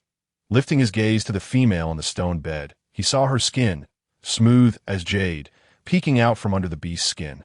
Her long, dark hair cascading softly over her delicate neck. Xianche's pupils constricted sharply as he looked up again, noticing the female's fair and delicate skin, her long, thick eyelashes gently curling upward. Xianche gazed at Mu Shi on the stone bed, astonished by her ability to keep such secrets. It was only when Mu Shi turned over that he nervously shut his eyes, and she was awakened by the system's voice, hastily smudging her face before turning to check on the young dragon beside her. "Still not awake," she exclaimed. Just moments ago, the system had indicated that Mushi's treatment had been successful and all internal items had been updated. Could it be that the wound had healed prematurely? Mushi thought of the spring water in her space and decided to inspect its injury. Gently, she removed the bandages and discovered that the wound had indeed healed. She touched the fractured area and found it to be mended as well. But for better recovery, she decided to reapply the bandaging. "That it's all right now, little one," Mushi cooed, touching Xianche's horn, finding it utterly adorable. "Little master, there's more to this chapter. Please click the next page to continue reading." It gets even more exciting. Xianche felt a dizzying sensation, failing to register the female's words as her soft, boneless hand brushed against his horn, causing his body to stiffen momentarily. Why is he so stiff? Is he dead? Mushi panicked, touching the young creature's body again and confirming it was indeed rigid. "Master, the system indicates the task is complete. He should be alive," Ayu murmured, noting Mushi's unusual concern for the young dragon. However, it truly felt even stiffer. Mushi frowned, gently stroking its body and perplexed as to why it was growing increasingly rigid. Suddenly, a series of knocks on the door startled Mushi, prompting her to set the young creature down and answer it. "What do you want?" she asked, her tone unfriendly as she gazed at the orc standing at the door. "Yuval female, have you killed Xianche?" Lino's eyes burned crimson, his gaze piercing like a knife as he fixed it on Mushi. "Xianche? I don't know him," Mushi frowned, utterly baffled by Lino's accusation. She could not fathom why she would kill an orc she did not recognize. After pondering for a while, she concluded that this fool must be seeking a pretext for revenge. "Don't know him? Just because he pressured you to stay, you retaliated by killing him." Lino pressed, consumed by a desire to avenge Xianche. "Are you referring to the one in black beast skin? Wasn't he the one I drove away just yesterday? How could he be dead?" Mushi's mind raced, a sense of joy washed over her at this realization. "You despicable female, it must be you." Lino was now intent on tearing Mushi apart, advancing menacingly. "Hey, you fool, don't come any closer," Mushi exclaimed anxiously. "Having been cornered in the stone house, that I will avenge Xianche today," Lino declared, his hands morphing into sharp claws as he lunged for Mushi's throat. Mushi brandished her knife in defense, refusing to relent. Lino had not anticipated her swift reaction. Her weapon grazed his claws, igniting a fury within him as he renewed his assault on her. However, Mushi observed Lino's claws hovering in mid-air, refusing to descend. Due to their height difference, her knife could not reach his claws, and she shouted in exasperation. "What are you waiting for? Continue." She was determined to teach this guy a lesson for mocking her over her accident on the bee skin. Lino's eyes fell upon Xianche on the bee skin behind Mushi, causing him to freeze. He had just been warned by Xianche. Why was he in this female's stone house? Before he could contemplate further, a chilling atmosphere enveloped him, as Xianche's gaze bore into him with a frigid intensity. Lino awkwardly lowered his arm, realizing he might have misjudged the female, but he could never bow to Mushi over this matter. His face flushed as he glared at the armed Mushi. Cunning female. Mushi watched Lino retreat in confusion, muttering, "Fool." Turning around, she noticed that the little creature on the bee skin had finally awakened. Its eyes a striking green, with black slit pupils fixed intently on her, its horns exuding an air of authority. "Little one, you're awake?" Mushi exclaimed, pleasantly surprised by how beautiful this dark creature appeared upon opening its eyes. Little one, Xian pondered, a flicker of doubt crossing his mind. Was she addressing him? Are you hungry, little one? Mushi asked, noticing the creature's unwavering gaze upon her. She promptly retrieved some prepared meat paste and placed it in a stone bowl before him. Xian observed the food that the female had suddenly produced from her bee skin sleeve, glancing skeptically at the offering pushed toward him.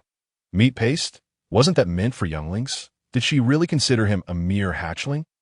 Assuming he was injured and unable to move, Mushi gently offered him some meat paste. Go on. Little one. Xian, eyeing the meat paste she presented, disdainfully turned away from her hand. Mushi noticed his reaction and inquired, "Is that a dislike?" Seeing the female produce more food from her sleeve, Xian's curiosity piqued.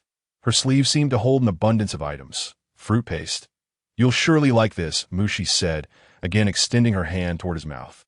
Xian noticed the eager expression on her face as she looked at him, hesitating before slightly bending his head to take a gentle bite of the fruit paste. The sweet flavor, imbued with the female's essence, coursed through him, igniting a warmth within. Did this female not realize she was in heat? Upon seeing him finally take a bite, Mushi beamed, affectionately stroking his horn. What a well-behaved little one. However, she soon realized that the young creature had stiffened again. Raising her hand slightly, she met his beautiful green eyes, and she sighed in relief. He was not dead. "Since you're a young dragon, I'll call you Long. Taking my surname from you. Thus, your name shall be Along," Mushi mused, fondly caressing Along's horn, finding it both stunning and regal. "Master, why not take my surname?"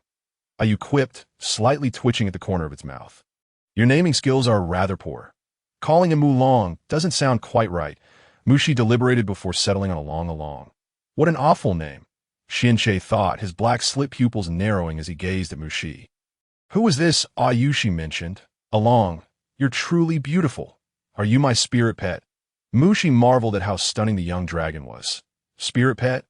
Xian's green eyes darkened instantaneously. This female was regarding him as a spirit pet. He contemplated turning away to ignore her, but Mushi's inquisitive gaze drew him back to Along. "Are you a spirit pet?" "Indeed," you merely nod, while Mushi gazes longingly at Along, convinced that such adorableness must signify a spirit companion. Xian hesitated for a moment, his prideful head lowering slightly. "You are indeed a spirit companion," Mushi thought joyfully, eager to reach out and caress him, only for him to evade her touch. Xian felt particularly unfortunate lately, having been reduced to a mere spirit companion. After departing from the female stone dwelling the day before, he sensed an almost imperceptible urge within him to break through to a higher tier of power. To facilitate this breakthrough without attracting undue threats, Xian had diminished his beastly form. Yet unexpectedly, he succeeded in his endeavor. However, his beastly form could only temporarily maintain its juvenile state, and he was unable to wield much of his tiered power for the time being. Mushi observed as Along shifted his head away from her outstretched hand. "Do you not appreciate my compliments on your beauty?" she pondered, gazing curiously at the diminutive creature upon the beast's skin. Upon hearing Mushi's words, Xian hesitated, slightly nodding in a haughty manner, and she found Along's reaction utterly endearing. This little one certainly possessed a sense of pride. "Then you must be a male, right?" Mushi inquired with newfound interest, reasoning that if Along did not relish her praise, he might very well be male. Xian regarded Mushi with an enigmatic expression, wondering what this female was insinuating. Noting his lack of affirmation, she speculated that he might be too young to discern gender, and thus boldly rose to gently prod Xian's tail in an attempt to uncover the truth. "Ew, how do dragons differentiate between males and females?" Mushi queried, acknowledging her ignorance on the matter, having never encountered a dragon before. "Master, Eyu is unaware," Eyu replied, suppressing a nervous twitch at the corner of his mouth. Relieved to be merely a system and not the master's beloved pet. "Too small? It's impossible to tell," Mushi lamented, grasping Along as he attempted to flee, effectively thwarting his escape. "Too small?" Xian's face flushed crimson, his emerald eyes deepening with intensity as his black vertical pupils fixed unwaveringly on Mushi. Did this female comprehend the implications of her actions? Never before had he been subjected to such indignity by a beast-man, and he silently vowed that once he regained his strength, he would reclaim his dignity. Indeed, too small, Mushi murmured, initially hoping to discern Along's gender so that she could find him a companion. Envisioning a future filled with delightful little dragonlings that Along, grow a bit more so I can see you properly. At that time, I shall find you a partner, and you must produce many little dragonlings. Do you hear? Mushi released Along's tail, gazing affectionately at her newfound pet. Little dragonlings? Xianche's face turned not only crimson but also darkened with ire. What was this female thinking? Had she reduced him to a mere beast solely meant for reproduction? Noting Along's unyielding gaze upon her, which seemed to smolder with anger, Mushi confirmed her suspicions. Was her affection for her pet becoming a tad too possessive? Along, I shall not impose upon you. In return for saving my life, simply grant me one little dragonling. Mushi deliberated for a time before conceding. Xianche stiffly turned his body away from Mushi, lying with his back to her. Utterly perplexed by the absurdity of this foolish female's thoughts, Mushi, feeling snubbed by Along's indifference, poked him. When he remained unresponsive, she added, "Then Along, you shall stay with me for life." What a delusion! Xianche shifted slightly, seeking a comfortable position to resume his slumber, intent on recovering swiftly. "You, provide me with a map of Wuxi City," Mushi instructed, planning to depart once her menstrual cycle concluded. "Certainly, master," Yu replied. With a map of Wuxi City in hand, Mushi plotted 2 potential escape routes, intending to assess the beastman's defenses in person. Without hesitation, she set forth towards her target. Discovering that each route was guarded by 5 or 6 beastmen, making escape quite challenging. Yu, what tier are the guarding beastmen? Mushi inquired. "Master, they're all tier 4 and 5, Yu answered. It was no easy feat, but not entirely impossible, as Mushi silently strategized her successful departure point 3 days later. Along. Come with me, Mushi implored, having embraced Along numerous times, only to have him struggle free each time. "Do you not wish to accompany me?" she asked forlornly, watching Along retreat from her once more. Xianche, sensing the female's intent to flee, felt a dark cloud settle over his expression. This female dared to consider escaping with him? He was filled with an overwhelming desire to seize her immediately. Observing Along's continued avoidance, Mushi speculated that he must have companions within the city he held dear. Thus, she resolved to stealthily slip out under the cover of night, setting her escape plan into motion. Upon reaching the optimal escape route she had marked, Mushi readied her concealed arrows, aiming at the guards. A series of swift sounds followed, and several beastmen fell to the ground simultaneously. The remaining 2, alerted by their fallen comrades, exchanged wary glances, preparing to call for reinforcements. Yet before they could do so, Mushi struck again, denying them any chance to summon aid. Once she confirmed that all the beastmen had been incapacitated, Mushi emerged from her hiding place, ready to flee. Mu. Where do you think you are going? Lino chuckled, amused at her apparent escape attempt. Mushi froze momentarily, bewildered by how Lino knew her escape route. Calmly, she turned to face the nearby beastmen, stating, "If I truly wished to escape, you would be unable to stop me." Noticing that Lino was flanked by 3 beastmen, Mushi silently inquired, "Yu, what tier are the beastmen following him?"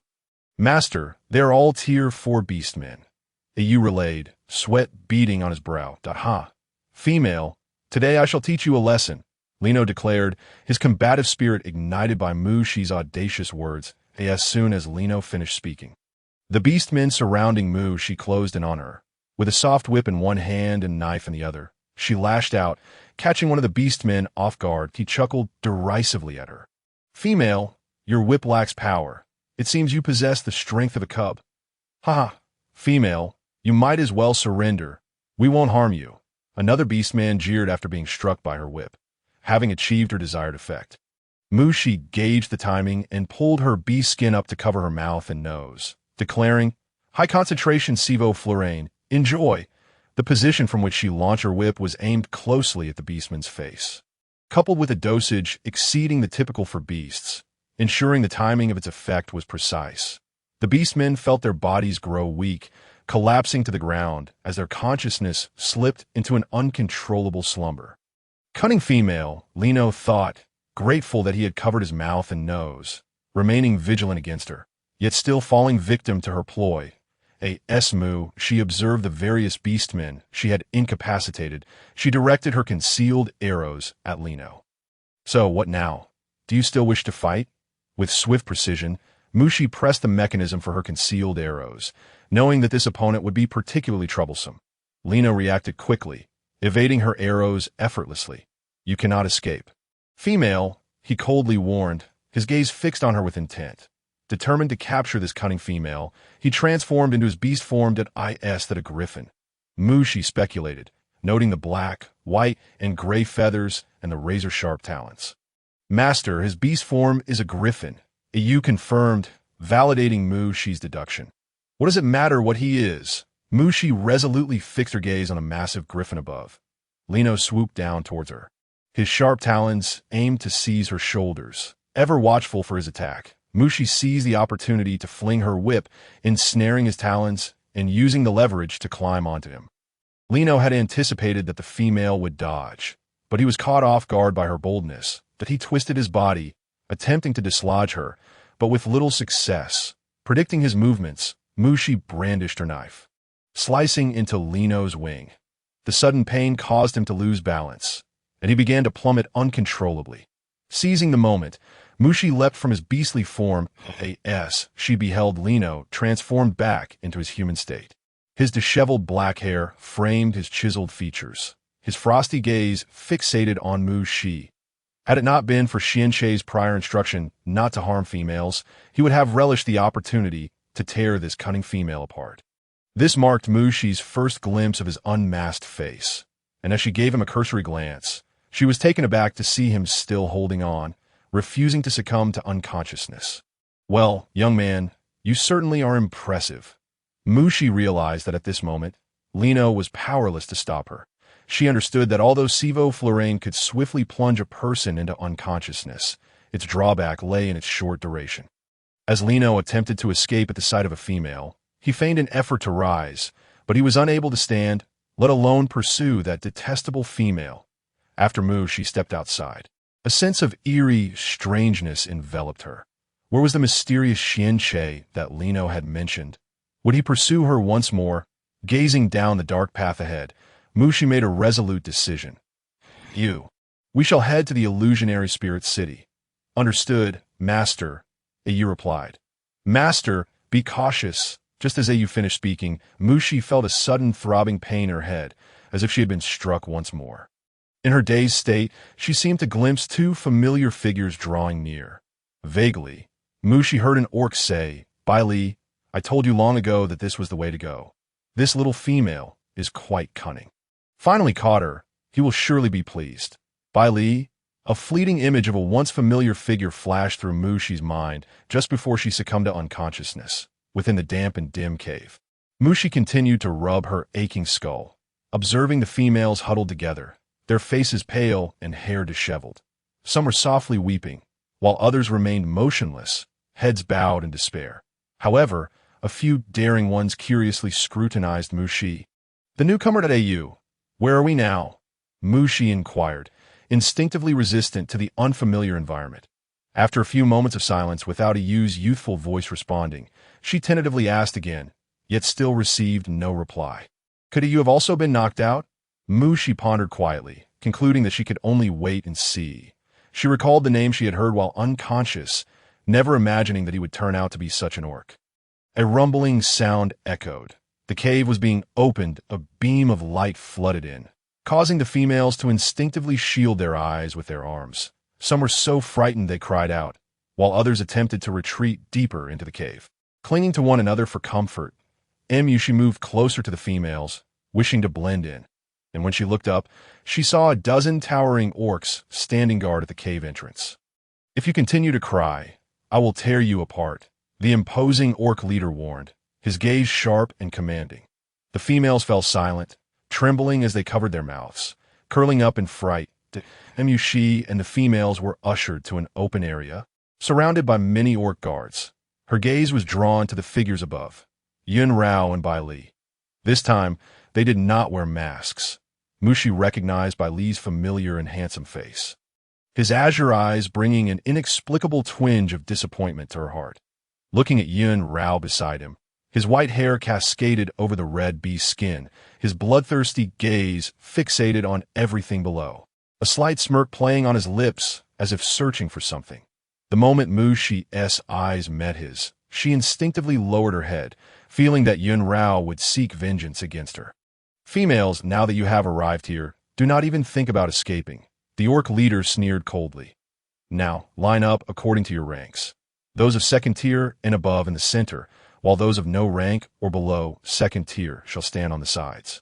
He surveyed all the females present, adding, behave yourselves, or we, the stray beasts, will show no mercy to females. Hearing his words, the females quickly lined up in order, Mushi taking her place in the center. They were indeed stray beasts, and Mushi was struck with shock. Previously, Lofi had informed her of the stray beasts, who were not accepted by the tribes or bee cities. They were inherently brutal, especially towards females. Lofi had specifically warned Mu she to keep her distance from the stray beasts. The tall orc, seeing that the females obeyed, nodded in satisfaction and looked upwards. Bai Li, these are females exchanged from other bee cities. Bai Li replied, his gaze settling on the familiar figure. She was the female he and Yun Rao had brought over, and he remembered her name was Mu Mu. Leave that ugly female. Take the others away first. Yun Rao said, a bloodthirsty smile curling at the corners of his mouth as he noticed her. The pointed out Mushi stiffened, resigned to her fate. She calmly regarded Yun Rao above her, but we meet again. Mu Mu. All the other females have been taken away, leaving only Mushi alone on the vast ground. What do you intend to do? Mushi ignored Yun Rao's words, her gaze steady as she fixed it on Bai Li. Why is Mu Mu so anxious? You shall find out tonight, Yun Rao replied, a smile laced with mockery in his eyes. Noticing Bai Li's silence, Mushi felt his deep gaze upon her. Several times, she contemplated revealing her name to him, but ultimately restrained herself. What is the matter? Are you afraid, Mu Mu? Yun Rao scoffed when he saw that she had ignored him. Be quiet. Mushi could no longer tolerate Yun Rao's incessant chatter. She turned to return to the dark, damp cave, fully aware that escape was impossible for her now. Stop. Yun Rao had never been rebuffed by a female in such a manner. When he saw Mushi disregard his command, he swiftly blocked her path. Fight me, Yun Rao declared bluntly, intent on avenging the humiliation she had inflicted upon him last time. That on what grounds? Mushi regarded the orc before her with a bemused expression. What can you offer me? Let me go, she asked, her tone dripping with sarcasm that if such an opportunity truly existed, she might consider it, but she knew that this orc was not one to be trifled with. Do you think you have a choice, Mu Mu? Yun Rao's words barely faded before he launched an attack. As Mushi had anticipated, she evaded his strike, sidestepping his blade, yet he narrowly avoided her as well. Is that all you've got, Mu Mu? Yun Rao taunted, releasing his tiered power and swiftly moving behind her, a claw aimed at her back. She sensed his speed and braced herself for the pain she expected to feel. But the anticipated sensation never came. Yun Rao, Bai Li interjected, deflecting Yun Rao, who was sent sprawling away. Bai Li, you struck for this female. Surely you must be fond of this ugly female, Yun Rao remarked, wiping the blood from the corner of his mouth with a mocking smile. She will never belong to you. Yun Rao's expression turned ominous as he rose, looking at Bai Li. Seeing Bai Li's lack of reaction, he turned to Mushi, a sinister smile creeping onto his face. Female, after the sun sets tonight, you shall receive what you desire. Are you not eager for it? Mushi disregarded Yun Rao's words as she was led by the guarding stray beasts into another cave. She learned that this cave housed females of second tier and above, while others have been taken to different caves. Why do they classify us by rank? Mushi inquired after becoming familiar with the other females in the cave. I don't know, one female replied with a slight shake of her head, but I heard a stray bee say that we will be sacrificed tonight. Another female quivered, tears in her voice. Sacrificed? How? Mushi's mind conjured a horrific image of being bound and burned. I don't know, did I miss my parents? The female murmured, head bowed. She patted her arm, unable to offer any comforting words. For the harsh reality was that they were indeed facing peril. The cave was suddenly opened with a thunderous sound. "Get up, all of you," a stray beast bellowed. The females, trembling, rose shakily, their faces as pale as paper from fear. I don't want to die," one female cried out. "Wah, I want to go home." Another brave female stood up, protesting, "You despicable stray beasts, your actions will be condemned by the orcs. Let us go, you wretched stray beasts. You will face retribution." "Retribution?" The tall stray beast scoffed, a look of mockery in his eyes as he gazed at the weak females before him. "Oh, you truly think you can take revenge on us?" A feral beast lurked menacingly, observing the cries of the females. Had it not been for their impending sacrifice, they would have already ventured to meet the so-called beast god they had spoken of. "Behave yourselves," the feral beast commanded, swiftly scanning the females until it was satisfied that none dared speak further. It then led them out of the cave. She attempted to call for Au several times during the journey, but received no response, ultimately resigning herself to silence. They were taken on a winding path through several caves before finally reaching their destination. The darkness of the night cast an eerie and mysterious veil over the cavernous entrance that loomed before them, set against a backdrop of colossal rocks. "Come up here," the feral beast urged, shoving the females onto the stone at the cave's mouth. As they peered into the seemingly bottomless abyss, panic overtook them. Some of the females turned to flee, but the vigilant feral beasts apprehended them one by one. No, I refuse to be sacrificed." The unknown peril instilled a deep fear within them, prompting a few to attempt to end their lives by crashing against the rocky walls, only to be intercepted by their captors. "Stop struggling. You, get inside," commanded one of the guards, pushing the foremost female toward the cave's entrance. "Wait," Drew Zio called out, halting his companions. Yun Rao insisted on attending to an unattractive female first, and Zio's sharp gaze swept over the females, eager to discern what manner of female could provoke such displeasure from the venomous Yun Rao. Upon hearing the term unattractive female, Mushi instinctively lowered her head, shrinking her presence. "You, lift your head," Zio said, immediately spotting Mushi among the crowd. He found her attempt to diminish her presence amusing. When Mushi abruptly raised her head, she was met with the sight of the other females standing tall, several of them covertly casting glances at her. She felt a wave of helplessness wash over her. Where had their fear gone? "You are truly hideous. Pray tell, how did you offend Yun Rao?" Zio scrutinized Mushi's face and noted her diminutive stature.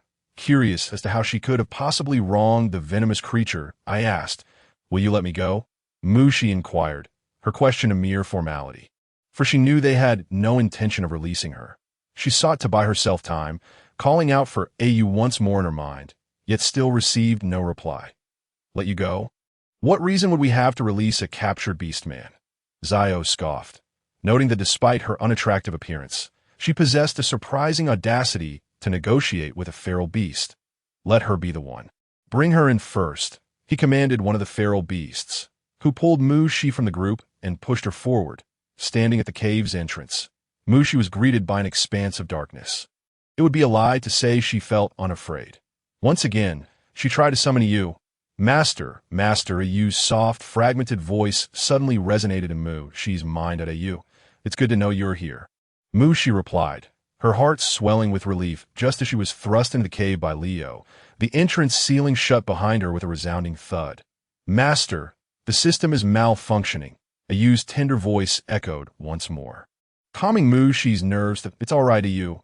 I will fix the system soon," Mushi assured, realizing her growing dependency on Au. "Master, what is the current situation?" Au asked. "Well, my dear Au, it seems I am about to be sacrificed," Mushi lamented, uncertain of what awaited her. Lacking the night vision of a beastman, she struggled to discern her surroundings. That Au, provide illumination tools, she instructed. Having entered the cave, she knew she must confront her fate, and escaping by destroying the cave was not a feasible option. "Understood, Master," Au responded. Holding a flashlight in one hand and a knife in the other, Mushi cautiously advanced deeper into the cave.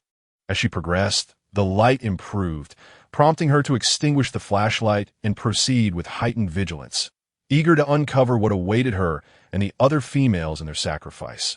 Master, a target for healing has appeared. AU announced, causing Mushi to break into a cold sweat. AU, are you referring to that? Mushi's gaze locked onto a creature with mismatched eyes, one a pale gray and the other a deep crimson. Indeed, it is AU confirmed. AU, this must be a serpent beast, right? Not a dragon?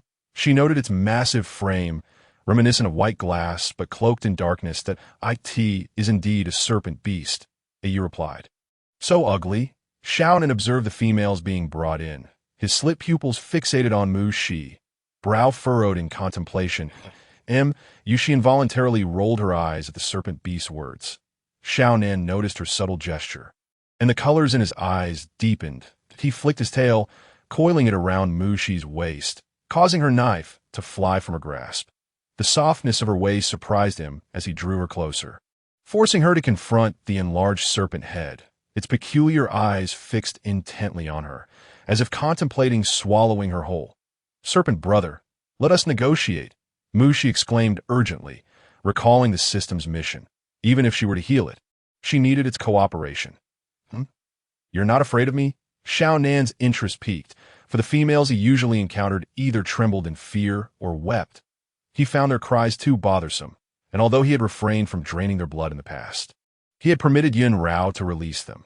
Now, sensing an increase in his venom's potency, he realized this was the first female Yun Rao had captured for him. Afraid? How could I not be?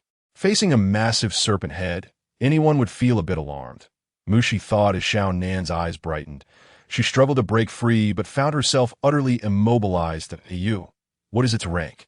Mushi inquired. Master, it is a rank 7 beastman, AU replied. Faced with such a formidable opponent, Mushi felt her own abilities were woefully inadequate. Xiaonan sensed his venom spiraling out of control as he drew nearer to Mushi's neck. Inhaling her scent, his eyes flickering with excitement. Serpent brother, I can save you, Mushi quickly offered, sensing the urgency of the situation. Just as Xiaonan's fangs grazed her skin, he paused at her words, momentarily taken aback before piercing her flesh. Get away. The sudden pain in her neck made Mushi irritable. She was completely under his control and unable to resist. The taste of her blood ignited Xiaonan's senses, revealing its exquisite sweetness, compelling him to crave more. As he noticed the female struggling, he relented, just one sip. Moments later, Mushi lay dazed on the ground, feeling the serpent's actions were excessive. Just one mouthful had left her lightheaded. AU, is there any way we could avoid saving him? She lamented, casting a resentful glance at the beastman beside her. That moment, Xiaonan's dark hair cascaded over his pale skin, and his mismatched eyes regarded Mushi with a hint of amusement. He seemed to discover that her blood was not only sweet but also potent, for with just a single sip, he had restored his beastman form. Master, it appears that is not an option, AU whispered. Mushi, realizing the remarkable properties of her blood, noticed Xiaonan observing her like a predator assessing its prey. With resignation, she declared, release the females. Since she could heal this beastman, there was no need for additional sacrifices, and he was the system's chosen target for healing. She had no choice. Very well, Xiaonan replied with a smile. She was taken aback by his compliance and pressed on. Do not harm any of them. Agreed, Xiaonan continued, in no conditions. Mushi was genuinely surprised by the feral beast's willingness to negotiate 0.2 sips a day. Xiaonan stipulated 0.1 sip. You must be mad. At that rate, I would be dead in no time. Mushi protested. All right, but now release the females, Xiaonan conceded, noticing she remained seated on the ground, engaging him in conversation. Dazed, Mushi rose and gestured for Xiaonan to exit. She understood the female's recent behavior. It was human nature to seek survival, that if she could resolve their predicament, she would gladly do so. Following Xiaonan out of the cave, she found the other females still anxiously awaiting their fate. Upon seeing the cave entrance suddenly open, Zio stood on guard, wary, as Yun Rao had warned him of this cunning female. Xiaonan, why are you out? Are you well? Drew discerned the approaching orc, his face alight with surprise. Since falling ill, Xiaonan had not emerged from his cave for quite some time. Xiaonan's gaze languidly swept over the females atop the rocks. Release them, he directed towards Zio. Release them? Zio exclaimed. Disbelief etched across his features. Was this truly the Xiaonan he knew? Did he not require these females to assist in capturing unbonded females for himself, to aid in his recovery from the poison? The notion of letting them go baffled Zio. One will suffice. Xiaonan glanced at the female behind Zio.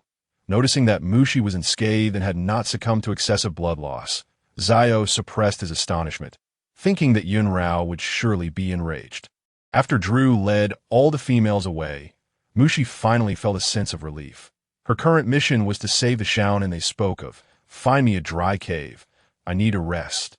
Mushi turned to Xiaonan, who seemed to perceive her as his sustenance, constantly watching her. Very well, Xiaonan replied with a smile. Zio, did you see that? Xiaonan has changed. Drew rubbed his eyes in astonishment. Indeed, he is smiling. He no longer resembles a stray beast, but rather a true orc. Zio echoed his disbelief. They had never witnessed Xiaonan smile before. He was renowned for his ferocity, which explained why so many strays chose to follow him. Mushi observed as Xiaonan selected a cave adjacent to his own. She considered it a suitable choice. It was safer than within Beast City, where she had to constantly be wary of dangers, such as Yunrao. Her blood was now Xiaonan's antidote, and for that reason, Mushi surmised that Xiaonan would not allow Yunrao to harm her. The following day, Mushi exchanged for a diminutive stone bowl from Au. She pricked her skin and let her blood drip into it before presenting it to Xiaonan. Having consumed numerous supplements and the spring water from her space yesterday, she felt invigorated, not fresh. Xiaonan frowned. The IT was just drawn. Mushi explained with an indifferent expression. The bowl appeared even smaller in Xiaonan's grip. He sniffed it before drinking. Not enough, he stated, continuing to gaze at Mushi. She felt his pulse and noted the significant amount of toxins within him. Urging herself to view this as a task to complete swiftly so she could depart. With closed eyes, she extended her arm towards Xiaonan's mouth. Not soft enough, Xiaonan's heterochromatic eyes gleamed as he gazed at the slight exposure of Mushi's neck. Should I? Mushi pretended to withdraw her arm. Yes. Xiaonan seized her arm and lightly bit down. After finishing, he licked the remnants from his lips, savoring the delightful taste of this female. His eyes sparkled. Having her by his side would be ideal. Once Xiaonan had consumed her blood, Mushi intended to attempt acupuncture to expel the toxins. She retrieved her prepared items and lay down, declaring, I will help you detoxify. Upon hearing her intent, Xiaonan complied and reclined. Observing the unfamiliar tools she produced, he sensed that she harbored many secrets. Half an hour later, Mushi wiped away the slightly expelled dark red blood, realizing that detoxification through acupuncture was a gradual process. Xiaonan was astonished to discover that the toxins within him had indeed diminished. Your cooperation will still be necessary, Mushi informed him. Very well, Xiaonan nodded in agreement. After concluding the procedure, Mushi returned to her cave, intending to catch up on sleep. However, as she lay upon the soft bee skin Xiaonan had prepared, she acutely sensed something amiss. Rising swiftly, she lifted a corner of the bee skin and uncovered a segment of a black tail. Is that a long's tail? Mushi mused, certain she could recognize a long, even in ashes, having spent considerable time grooming its tail. Fully unveiling the bee skin, she indeed found the familiar black lump. Who else could it be but a long? Xianxie furrowed his brow at Mushi's audacity. She had just sat upon his tail. Seeing a long fixated on her, Mushi's eyes brimmed with tears. That Along, you traveled such a long distance for me. Along, do not worry. If you do not wish to have dragon offspring, then do not, she cooed, affectionately stroking Xuanche's horns. Xianxie, feeling averse, attempted to evade her touch, yet his gaze fell upon the marks on her neck. Darkening his expression, that a love bite? He questioned, his mood shifting ominously. Along, why are you so stiff again? Mushi wondered, perplexed by the little creature's sensitivity. Looking down, she noticed Along's green eyes seemed even deeper. Fixated on the mark on her neck, I am uninjured, Along. Do not fret, she reassured him, interpreting his concern as worry over her being bitten. Xianxie scrutinized the mark on Mushi's neck, an inexplicable anger igniting within him. He felt an urge to reclaim the female before him. Along, I am truly fine, Mushi insisted, lifting Along in an attempt to soothe him. Sensing his displeasure, suddenly enveloped in her embrace, Xuanche's fury dissipated at the sweet, warm scent surrounding her. He thought to himself, how considerate of her, making my effort to capture her worthwhile. Noticing Along's demeanor had softened, Mushi decided to explore the outside world with him, stating Along, let us see the surrounding environment. When the time comes, I shall take you away. Xianxie raised his head, prideful. Humph, at least she has some conscience. Following the map provided by Au, Mushi surveyed the surroundings, discovering that most strays resided in caves of varying sizes. Predominantly serpentine beasts inhabited the area, likely due to their natural habits, creating a dim and damp environment. As she watched serpentine beasts dragging their tails past, they seemed as busy as ordinary orcs, engaged in crafting leather and roasting meat, with females and young ones frolicking about. This appeared quite different from the description Lofi had given her about strays. Mushi felt a flicker of confusion, attempting to discern any differences in the expressions of the females around her, yet finding none. Are you new here? Zhuowei scrutinized the unfamiliar female before her. Yes, Mushi instinctively replied. Do you like young ones? Zhuowei inquired. Having noticed Mushi's lingering gaze on her young, did I do? Mushi replied, glancing Along. How could she not adore such a cute young one? Xianxie, noticing Mushi's attention, proudly lifted his head. I am far more impressive than those ordinary young ones. What is that you are holding? Zhuowei asked, intrigued by the dark lump in Mushi's arms. I essayed your young one, but I didn't catch the scent of you having formed a bond that is called Along. I found it and consider it my young one, Mushi explained, furrowing her brow. She struggled to convey to Zhuowei the concept of pet. Young one seemed a fitting term. Young one? Xuanche's astonished and darkened gaze fell upon Mushi. Did she truly regard him merely as her young one? Did she have such a fondness for young ones? Following Mushi's gaze, he observed the frolicking young ones in the distance, quietly vowing, if necessary, I shall ensure she bears many dragon offspring. The IT looks quite impressive, Zhuowei remarked, noticing the small black serpent in Mushi's arms sporting horns, a rarity among their serpentine kind. Indeed, it is quite impressive, Mushi agreed, recalling her first encounter with Along when it opened its eyes, finding it both beautiful and majestic. I am Zhuowei. What is your name? Zhuowei observed that Mushi appeared more approachable than other aloof females, taking a liking to her. You can call me Amu, Mushi replied, realizing she would require further opportunities to venture outside. She had already noted that, although the strays exuded an air of harmony, many orcs were covertly stationed around at Amu. Since you are a new female and have not formed a bond, many males will surely pursue you. Zhuowei speculated, noting that while Mushi's appearance was average, her gentle demeanor would likely attract many males. Oh, do tell, Mushi encouraged, eager to glean more information from Zhuowei. Let me tell you, Amu, there are powerful, high-ranking males in the beast horde who have not formed bonds. You must seize the opportunity. Zhuowei winked at Mushi. Ditto. Who are they? Mushi inquired with curiosity. There are indeed many who remain in bonded, yet only a select few, such as Xiaonan, Bai Li, and Yun Rao, are favored by the majority of females, Zhuowei recounted while reminiscing. Yun Rao? Mushi expressed her confusion, as she could understand why Bai Li and Xiao were popular among females, but she found it perplexing what was so admirable about Yun Rao. Is it possible that you like Yun Rao, Amu? Zhuowei asked with a teasing glint in her eyes. Suddenly, Xianxie, who had been sulking in Mushi's embrace, lifted his head, his slit pupils fixated intently on Mushi. I do not, Mushi replied firmly. How could she possibly harbor any affection for that vengeful creature? Upon hearing her response, Xianxie's eyes gleamed with a hint of pride as he thought to himself. Indeed, females do not favor that flamboyant red serpent. She must prefer the regal black one instead, Adamu. Then whom do you favor? Zhuowei continued her relentless curiosity. I favor him, Mushi said, gently stroking the horns of Along nestled in her arms. Seeing Along gazing at her with bright eyes filled with innocence brought her immense joy. Hearing Mushi declare her fondness for him, Xianxie involuntarily softened, feeling as though his heart was overflowing with sweetness.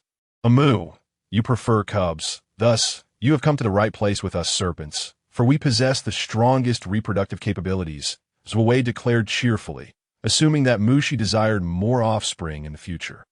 Almost choking on her own saliva at Zhou Wei's words, Mushi thought to herself that such brazen remarks were quite outrageous. Zhou Wei, let us discuss something else, Mu. This is of utmost importance. If the newly arrived females fail to secure a high-ranking mate, they will be assigned to 3 lower-ranking partners, Zhou Wei urged eagerly. She herself had once been assigned in such a manner. But fortunately, her mate treated her well. Is that a rule? Isn't that tantamount to enforced breeding? Mushi pondered silently. Indeed, Mu, this is part of the reason why stray beasts are not accepted by the beastmen. Zhou Wei explained. Although she, too, was a serpent beast, she had lived in a tribe before, only to begin her life here after being rescued by stray beasts during a perilous encounter. Initially resistant, she gradually realized that they were not as dreadful as the beastmen had claimed. Let me think, Mushi said, contemplating how to expedite her task and make a swift escape. Upon hearing Mushi's words, Xianche's heart raced. Did she truly intend to choose them? His expression darkened. He would not allow her to make any choices. Mu, tomorrow the females will select their mates. How long have you been here? Will you also be among them? Zhou Wei inquired. I do not know, Mushi replied, rubbing her forehead. Along. Which one do you prefer as your sire? After bidding farewell to Zhou Wei, Mushi deliberated and decided to seek any one of them. She could not abandon her task and flee just yet. Along. Excluding Yun Rao, Mushi continued, resolute in not begging that vengeful creature. Listening to her self-dialogue, Xianche's expression darkened further. Was she genuinely considering choosing them? Along. Let be Bai Li. Mushi took a deep breath, feeling an inexplicable sense of trust toward Bai Li. Bai Li, she actually favors such a male? Xianche mused inwardly. He glanced at the female, wanting to inform her that he could take her away. But he refrained, aware that his current state only allowed for self-preservation, without knowing when his beast form would fully return. Come along, let us find your sire, Mushi said, preparing to scout Bai Li's cave. Along the way, she encountered a familiar face. Drew, do you know where Bai Li's cave is? Mushi inquired directly. Mu, is that you? Allow me to escort you, Drew replied, having a favorable impression of the clever, brave, and kind female. All right, Mushi nodded. Drew led her to 2 larger caves, pointing to one. This is Bai Li's cave. However, Bai Li has yet to return from hunting today, so please wait here. Thank you, Drew. Mushi smiled slightly. Not at all, Drew remarked, noticing how lovely Mushi looked when she smiled, causing his cheeks to flush. After Drew departed, Mushi sat on a rock at the cave entrance, stroking the still dour Xianche. Along, he's not really your sire. Why are you upset? She noticed that this little creature was growing increasingly irritable. Hearing her words, Xianche's face darkened further. He could not comprehend why he had come to capture her personally. Yet he felt fortunate to have arrived in time. Hey, you there! Why are you standing by Li's cave? Mushi raised her eyes to see a stunningly beautiful female yelling at her, accompanied by another female. Choosing to ignore her, Mushi lowered her head to continue petting along. Given her current circumstances, it was prudent to avoid confrontation with such an arrogant female. I'm talking to you. Are you deaf? The female, Zivia, shouted, swinging her beast-hide whip towards Mushi. Mistress, be careful. You warned urgently, and Mushi swiftly grabbed Zivia's whip and yanked it forward. What did you say? Zivia, taken aback, found herself pulled uncontrollably toward Mushi. Her face flushed with anger, eyes narrowing menacingly. You ugly female, do you think you can covet Bai Li? Do you believe I want to tear you apart and feed you to the beasts? Mushi relaxed her grip, causing Zivia to lose her balance and stumble forward. Who tears apart whom remains to be seen, Mushi said, looking down at the flustered Zivia from her elevated position. Zivia, are you all right? He rushed to Zivia's side, helping her up while casting a furious glance at Mushi. You are that ugly female who has upset Yun Rao. What business is it of yours? Mushi retorted, surprised that her feud with Yun Rao had escalated to such proportions. Mo's face flushed with anger as she looked to Zivia for support. Zivia, unable to swallow her indignation, declared, Female, you will suffer for this. Tomorrow, you will surely be selected by 3 repulsive male companions. Surely, Mushi detected the crucial point. Female, you've angered Yun Rao, which will inevitably upset many other females. Just wait for tomorrow's retribution. Mo seethed, You fancy Yun Rao, but cannot attain him? Mushi raised an eyebrow at the resentful female, whom he had made numerous attempts to win Yun Rao's favor, all of which had ended in rejection. A fact well known throughout the beast community. The audacity of this female to insult her incensed her, causing her face to flush with a mix of anger and humiliation. You think you can garner Baile's attention simply by standing here? Dream on. Get down from there, Zavia yelled, her jealousy flaring as she had long harbored feelings for Baile, as long as she was present. No other female could linger near Baile's cave. Mushi reacted quickly, narrowly dodging Zavia's whip. She checked on Along, relieved to find him unharmed before turning her attention back to Zavia, recalling how the whip had nearly struck Along. Gently placing her little companion on the rock, she smirked slightly and pulled out the soft whip from her waist, addressing Zavia. Female, let me teach you how to use a beast-hide whip. No sooner had she spoken than the soft whip lashed out towards Zavia's face, and she nimbly jumped down from the rock, retracting the whip and sweeping it horizontally towards Mo-e. You ought to learn as well. Zavia, clutching her face, glared at Mu-shi with venomous eyes, determined to tear apart this ugly female today. Observing Zavia's expression, Mushi couldn't help but smirk wickedly. What? Do you wish to learn? The red soft whip in Mu-shi's hand shimmered brilliantly as it shot towards Zavia with astonishing speed. The two females' whips collided fiercely in midair, causing Zavia to stagger back several steps.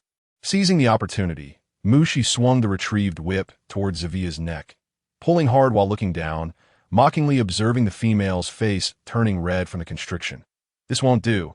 How could Bali possibly favor such a foolish female as you? Xianxie gazed with fervent excitement at Mushi as she valiantly struck down other females on his behalf. He was initially moved by her actions, yet upon hearing the name Bailey, his expression dimmed. He had deliberately allowed the whip to sweep through the air, merely to gauge whether the female truly cared for him. Mushi sensed the moment was ripe. She eased her grip, causing Sivya to collapse onto the ground. Gasping for breath, just moments ago, she had nearly been choked to death by this grotesque female, an indignity she had never before endured. Her crimson eyes bore into Mushi, vowing revenge against her. Bailey, that wretched female is trying to kill us. Mo-e was the first to notice Bailey's figure, her voice trembling with fear as she shouted, having just witnessed the near demise of Sivya at the hands of this ugly female. She wants to kill me. Sivya's scarlet eyes brimmed with tears, her eyelids reddened as she bit her lip, sobbing uncontrollably. Mushi followed their gaze to the familiar silhouette not far off. Bailey, Sivya whimpered, her head bowed in a pitiful display as Bailey approached. A sight that would soften the heart of any male. Mushi turned, cradling Along, as she regarded the approaching Bailey, who seemed undisturbed by Sivya's words. Bailey looked at Mushi with a detached expression. What is it? Mushi nodded, then added, It's something significant. Upon hearing her words, a hint of amusement flickered in Bailey's eyes as he turned to walk toward the cave. Follow me. All right, Mushi replied, trotting after him with Alung in her arms. Alung rolled his eyes. Why is she so eager about that white snake? Sivya, seeing that Bailey ignored her, gritted her teeth, wiped away the tears at the corners of her eyes, and rose to leave, vowing that both Bailey and this detestable female would regret their actions. Inside the cave, Bailey observed the panting female before him. What do you want? Mushi, taken aback by Bailey's directness, felt a surge of embarrassment. After much hesitation on how to articulate her thoughts appropriately, she finally blurted out, I want to find a father beast for Alung. She hoped this statement wouldn't come off as too abrupt. Anxiously watching Bailey's expression, fearing she might miss something.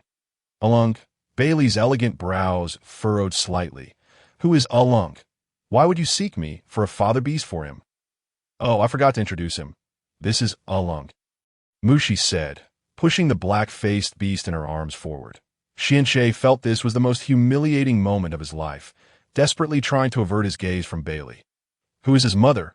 Bailey sensed a familiarity about the cub cradled in the female's arms. Mushi, hearing Bailey's question, grew increasingly anxious, pacing back and forth.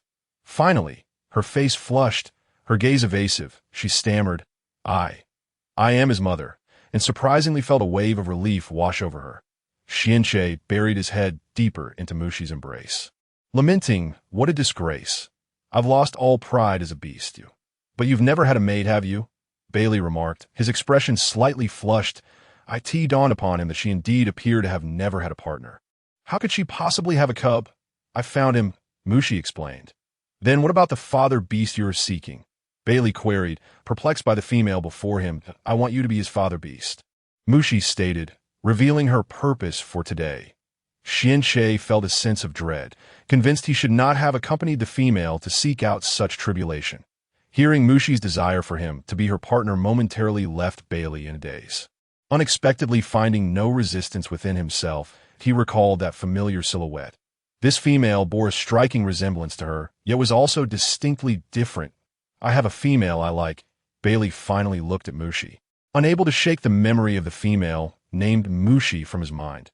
Mushi, taken aback by Bailey's admission, felt a momentary pause in her thoughts before responding with a smile. "I meant to say, pretend to be Elung's father beast. Not for real. Tomorrow is the day to choose partners, but I do not wish for one. I ask you to feign being my partner to help me through this ordeal. I understand you have no reason to assist me, but rest assured, I will cover any lifelong ailments you may have." Mushi continued to explain to Bailey, knowing that shamans were a rare breed in the beast world. Ailment, Bailey momentarily recalled Mushi's healing skills, realizing she might also be a shaman. "Indeed, I can tend to external wounds or various perplexing ailments of wild beasts," Mushi declared, unveiling the bandages on her arm to display her prowess. "Wait!" Bailey abruptly grasped Mushi's arm. His gaze fixed on the familiar bee skin she bore, and a mix of fear and anticipation filled his eyes as he looked at her. "Mushi?" Mushi, startled by his grip, instinctively attempted to pull away, only to find Bailey's eyes brimming with delight, as though he had recognized her. "Mushi," Bailey gently tugged, enveloping her in his embrace. "I've missed you so much." Xianxie nimbly extricated himself from their embrace, casting a baleful glare at Bailey as he held Mushi's waist, then averted his eyes, realizing she had kept her name a secret from him. Mushi, bewildered by Bailey's sudden embrace, felt a flush creep across her skin. Her ears tinged with pink. She struggled. "Why you need to release me, Bailey?" Upon hearing her words, Bailey loosened his grip, realizing he had been too forceful and might have hurt her, and he gazed at her for an extended moment, ensuring she was unharmed before stating, "I am willing to be Elung's beast father." Xianxie, upon hearing Bailey's declaration, felt a surge of fury, wishing he could become colossal and devour that detestable snake beast on the spot. How dare he presume to be a father to Elung? After uttering those words, Bailey's ears flushed red, his heart racing as he anxiously fixed his gaze on Mushi, terrified she would refuse. Xianxie noticed Mushi's face turning red, sensing she was about to agree, and quickly leapt onto her face, wrapping his tail around her mouth. Elung, what are you doing?" Mushi shouted in anger, tearing Elung's body away, frustrated that this little beast nearly ruined her plans. "All right, Bailey, I accept," Mushi quickly declared to Bailey, dragging Elung away in haste. Surprised by her affirmative response, Bailey's heart raced even faster. As he watched her hurriedly leave, he stood at the cave entrance, captivated by her retreating figure, feeling as though he could never gaze upon her enough. "Meanwhile, Elung, our relationship with Bailey is merely a pretense, so he will not truly be your father beast. You can rest easy," Mushi reassured, glancing at Elung, who was sulking beneath the beast's skin. Despite her attempts to coax him out, he remained stubbornly hidden, and Mushi feared he might suffocate in there. "Elung?"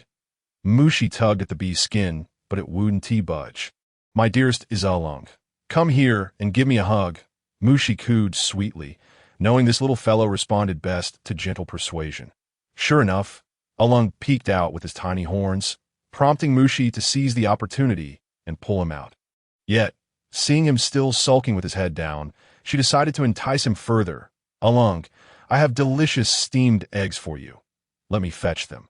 Mushi recalled how she had previously fed Elung various cub-friendly foods, and he seemed particularly fond of steamed eggs. "Humph, at least this female has some conscience," Xianxie mused to himself, recalling how she had pulled him from her mouth only to drag him back to the cave with one hand. He was not a snake, Why couldn't she carry him properly? For safety's sake, Mushi opted to find a secluded spot outside, away from any beasts, to retrieve the steamed eggs she had prepared earlier, placing them in a stone bowl before preparing to return to feed Alung. Alung, your steamed eggs are ready, Mushi called out, lifting the bee's skin only to find no sign of Alung. Alung? Where have you gone? She exclaimed, growing anxious. Mushi searched the entire cave, but found no trace of Alung, her worry mounting as she speculated where he could possibly be. Deciding to look outside, she scoured the surrounding area, but still saw no sign of the little creature. Suddenly, an idea struck her. What if he had gone to find Bailey, unwilling to accept him as his father beast? But what could such a small cub hope to achieve by seeking out Bailey? Unable to comprehend, yet recognizing that was the only place she could think of, she resolved to take a chance and head to Bailey's cave. Mushi, is that you? Bailey remarked, a flicker of joy crossing his heart as he spotted her reappearance. Bailey, have you seen Alung? Mushi inquired urgently, her expression filled with anxiety as she searched Bailey's eyes.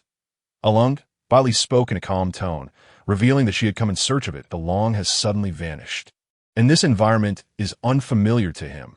Mushi expressed her concern about the possibility of an accident befalling him. Do not worry for now. I shall accompany you in the search, Bailey reassured. Glancing at the anxious Mushi. All right, Mushi nodded, realizing there was no other option. Yet regrettably, they searched for a long time without spotting a long thank you. Bailey. Mushi prepared to bid farewell and return to her cave. Pondering how Alung could have disappeared so suddenly. Could he have already returned to the cave? Rest assured, Alung will surely be fine. Bailey comforted her, sensing that the cub did not seem like an ordinary creature. Mushi nodded slightly, turning to leave, while Bailey watched her retreating figure, noting her evident concern for the cub. Within the cave, Master, there is no need for alarm. That creature is clearly not an easily provoked cub. It will not be harmed, you consoled. However, it was still a CB-A-S-mu. She noticed Alung's absence. She reflected on whether it was unwise to allow Bailey to become Alung's guardian. Perhaps he was upset with her. Master, that creature managed to run all the way from Wuxi City to here. Do you think it could be harmed? You analyzed, feeling that the creature approached the master with ulterior motives. You may be right, Mushi realized, having only viewed it as a cub while neglecting the fact that it was a dragon cub. Perhaps it had returned home. With this thought, her worries diminished considerably. You, could you prepare something to replenish my energy? Mushi recalled that she still owed a drop of blood for the next day. She felt an unsettling weakness and decided to restore her vitality first. Of course, Master, Yu replied. After consuming 2 vials of energy-replenishing elixir, she estimated that in half an hour, she would drink 2 large bowls of spring water from her spatial pocket. Upon drinking the spring water, Mushi felt invigorated for quite some time. Master, you have a nosebleed, Yu exclaimed in astonishment. Hearing this, Mushi felt a warm rush in her nose. She raised her hand to wipe it away. Feeling embarrassed as she said, I must have overdone it. Ha ha, Master, you are simply adorable. Yu suddenly burst into laughter. Yu. Hush, Mushi sighed, as Yu's laughter echoed her mind. She had not anticipated that the spring water would be so revitalizing. She even began to suspect that perhaps it was the cause of her newfound detoxifying abilities. The following day, Mushi went to Xiaonan's cave as usual, finding him still inside. She realized that Xiaonan rarely emerged from his dwelling. You've come, Xiaonan said, his eyes sparkling with delight upon seeing Mushi, who felt as if a wolf had caught sight of its prey. She nodded slightly in acknowledgement, continuing her daily tasks. Mushi deftly stripped away the beast's skin from her arm, revealing her fair skin, and extended her arm toward Xiaonan, saying, "Bite me." Upon seeing the female's arm presented before him, Xiaonan remarked, "You have changed arms?" "Yes," Mushi replied with an indifferent expression. She couldn't just keep offering him the same arm. Observing her demeanor, Xiaonan understood her reluctance, attributing it to her desire to save herself and the other females. Gazing at her fair, pink-tinged skin, he gently pulled her arm closer, gradually sinking his teeth into it. After finishing, Xiaonan contentedly licked his lips, noting that the female's blood seemed increasingly delectable. He watched as she frowned, wrapping her arm with an unfamiliar beast skin. "All right, lie down, and I will treat you." Mushi looked up to find Xiaonan smiling, his gaze sparkling as he looked at her. Au, is this serpent beast a bit perverse? Mushi mused, realizing that if not for her mission, she would not endure the pain of being his sustenance. It does seem that way. Yu concurred, sensing her feelings were valid. Let us finish this and leave. Mushi resolved silently. Xiaonan complied, lying down to await her care, finding himself eagerly anticipating her daily visits. Mushi prepared her tools, taking Xiaonan's pulse and administering acupuncture. After about half an hour, she noted a significant reduction in the black blood he expelled, wiping away the remnants before continuing to check his pulse, confirming a considerable decrease in toxins. Xiaonan observed her delicate movements, feeling warmth in his heart. This sensation was entirely unfamiliar, compelling him to reach out to the female before him. Only one bite per day. Do not think you can have more. Mushi rolled her eyes at Xiaonan, who seemed intent on taking another sip from her arm. His hand paused mid-air, amused by her behavior. Did she truly fear he would drain her of her blood? He pressed his lips together, opening his mouth to explain, but was interrupted. Mu, are you inside? Dalu called from the cave entrance. Today was the day for the new females to select their mates, and he had come to inform Mu. But finding her missing from her cave, he surmised she must be with Xiaonan, knowing she had been treating him. Upon hearing the voice, Mushi exited the cave and saw it was Dalu. Is there something you need? Mu, today is the day for the new females to choose their mates, and you're the last one remaining, Dalu replied, relieved to see her. I understand, Mushi responded calmly, recognizing that what was meant to happen would happen. Moreover, she had already made arrangements with Bai Li, so she felt no significant anxiety. Please wait a moment, Dalu, Mushi said as she prepared to return to her cave to gather her tools. All right, Dalu nodded. Xiaonan, still within the cave, overheard the exchange between Dalu and the female. He looked at Mushi, who was packing her belongings, and asked, Are you leaving? What other choice do I have? Mushi instinctively replied, aware that she still bore the weight of her mission and could not retreat just yet. I will go as well. Xiaonan's deep, unusual eyes fixed intently on Mushi. Lead the way, he said to the astonished Dalu. As previously, such matters had been managed by Yun Rao, leaving Xiaonan somewhat uninformed. All right, Dalu responded, surprised that Xiaonan wished to accompany them. Mu, you have arrived.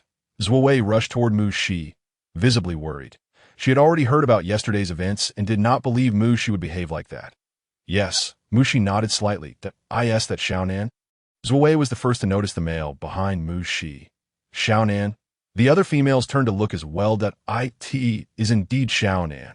One of the females confirmed, I can't believe Xiaonan actually came out. Another exclaimed in astonishment. Indeed, he remains as handsome as ever, they noted, with Xiaonan's towering figure accentuating Mushi's petite frame. His fair skin glowed radiantly under the sun, and his long, flowing black hair cascaded over his skin, while his unusual eyes added an air of mystery. Is Xiaonan here because he has a favored female? One of the females speculated. Yes, he must have a favor among the females. Do you think it could be one of the new arrivals? They conjectured. Noticing the attention directed toward Xiaonan, Mushi subtly stepped aside, allowing the females to admire his beauty. Meanwhile, Bai Li and Yun Rao observed the scene from a distance, both momentarily taken aback by Xiaonan's arrival. Xiaonan, what brings you here? Yun Rao inquired, descending gracefully, intrigued by his presence, as he typically preferred to stay hidden away. Mu, she noticed Yun Rao approaching. She discreetly inched closer to Zhuowei, aiming to avoid any unforeseen complications. What are you hiding from? Xiaonan grasped Mushi's arm, a slight frown forming on his brow. Mu. Yun Rao did not overlook Mushi, his gaze fixated on the female who had been drawn close to Xiaonan. I heard that Mu is selecting a mate today. Have you decided which male you wish to choose? Yun Rao's lips curled into a wicked smile. After contemplating, Mushi cast a calm gaze towards Bai Li, who, noticing Mushi's attention, nodded slightly in acknowledgement. That would be for the best. If Mu, the female, has not made up her mind, I would not hesitate to arrange for her 3 formidable males. Yun Rao said, his deep-set eyes fixated on Mu X. She sensed that this creature before her was once again plotting something devious against her. With a subtle flick of her finger, Yun Rao instinctively bent slightly at the waist. Yun Rao, do take care of your hide. Ensure it does not tear again. The fragrant scent of the female brushed past Yun Rao's ear, momentarily stunning him. His face suddenly flushed. This infuriating female certainly knew how to provoke his ire. Uncharacteristically, Yun Rao refrained from expressing anger towards Mu Shi. He was acutely aware that this female had offended both Zavia and Moe, two females not to be trifled with. He was keen to observe how she would navigate the day's challenges. Xiaonan, your position is above, Yun Rao kindly reminded, wanting to witness her face the day as tribulations alone that I will accompany her, Xiaonan replied, oblivious to the fact that he was standing beside the venomous snake. Yun Rao. Upon hearing Xiaonan's words, Mu Shi felt a warmth spread in her heart. She looked up at the handsome beast man, grateful for his support amidst her daily struggles. Yun Rao glanced at Xiaonan in astonishment. He had clearly not anticipated Xiaonan would stand beside this female. Although he did not comprehend the situation, he could not intervene. He soared by Li's side and surveyed the scene. New females. Please gather together.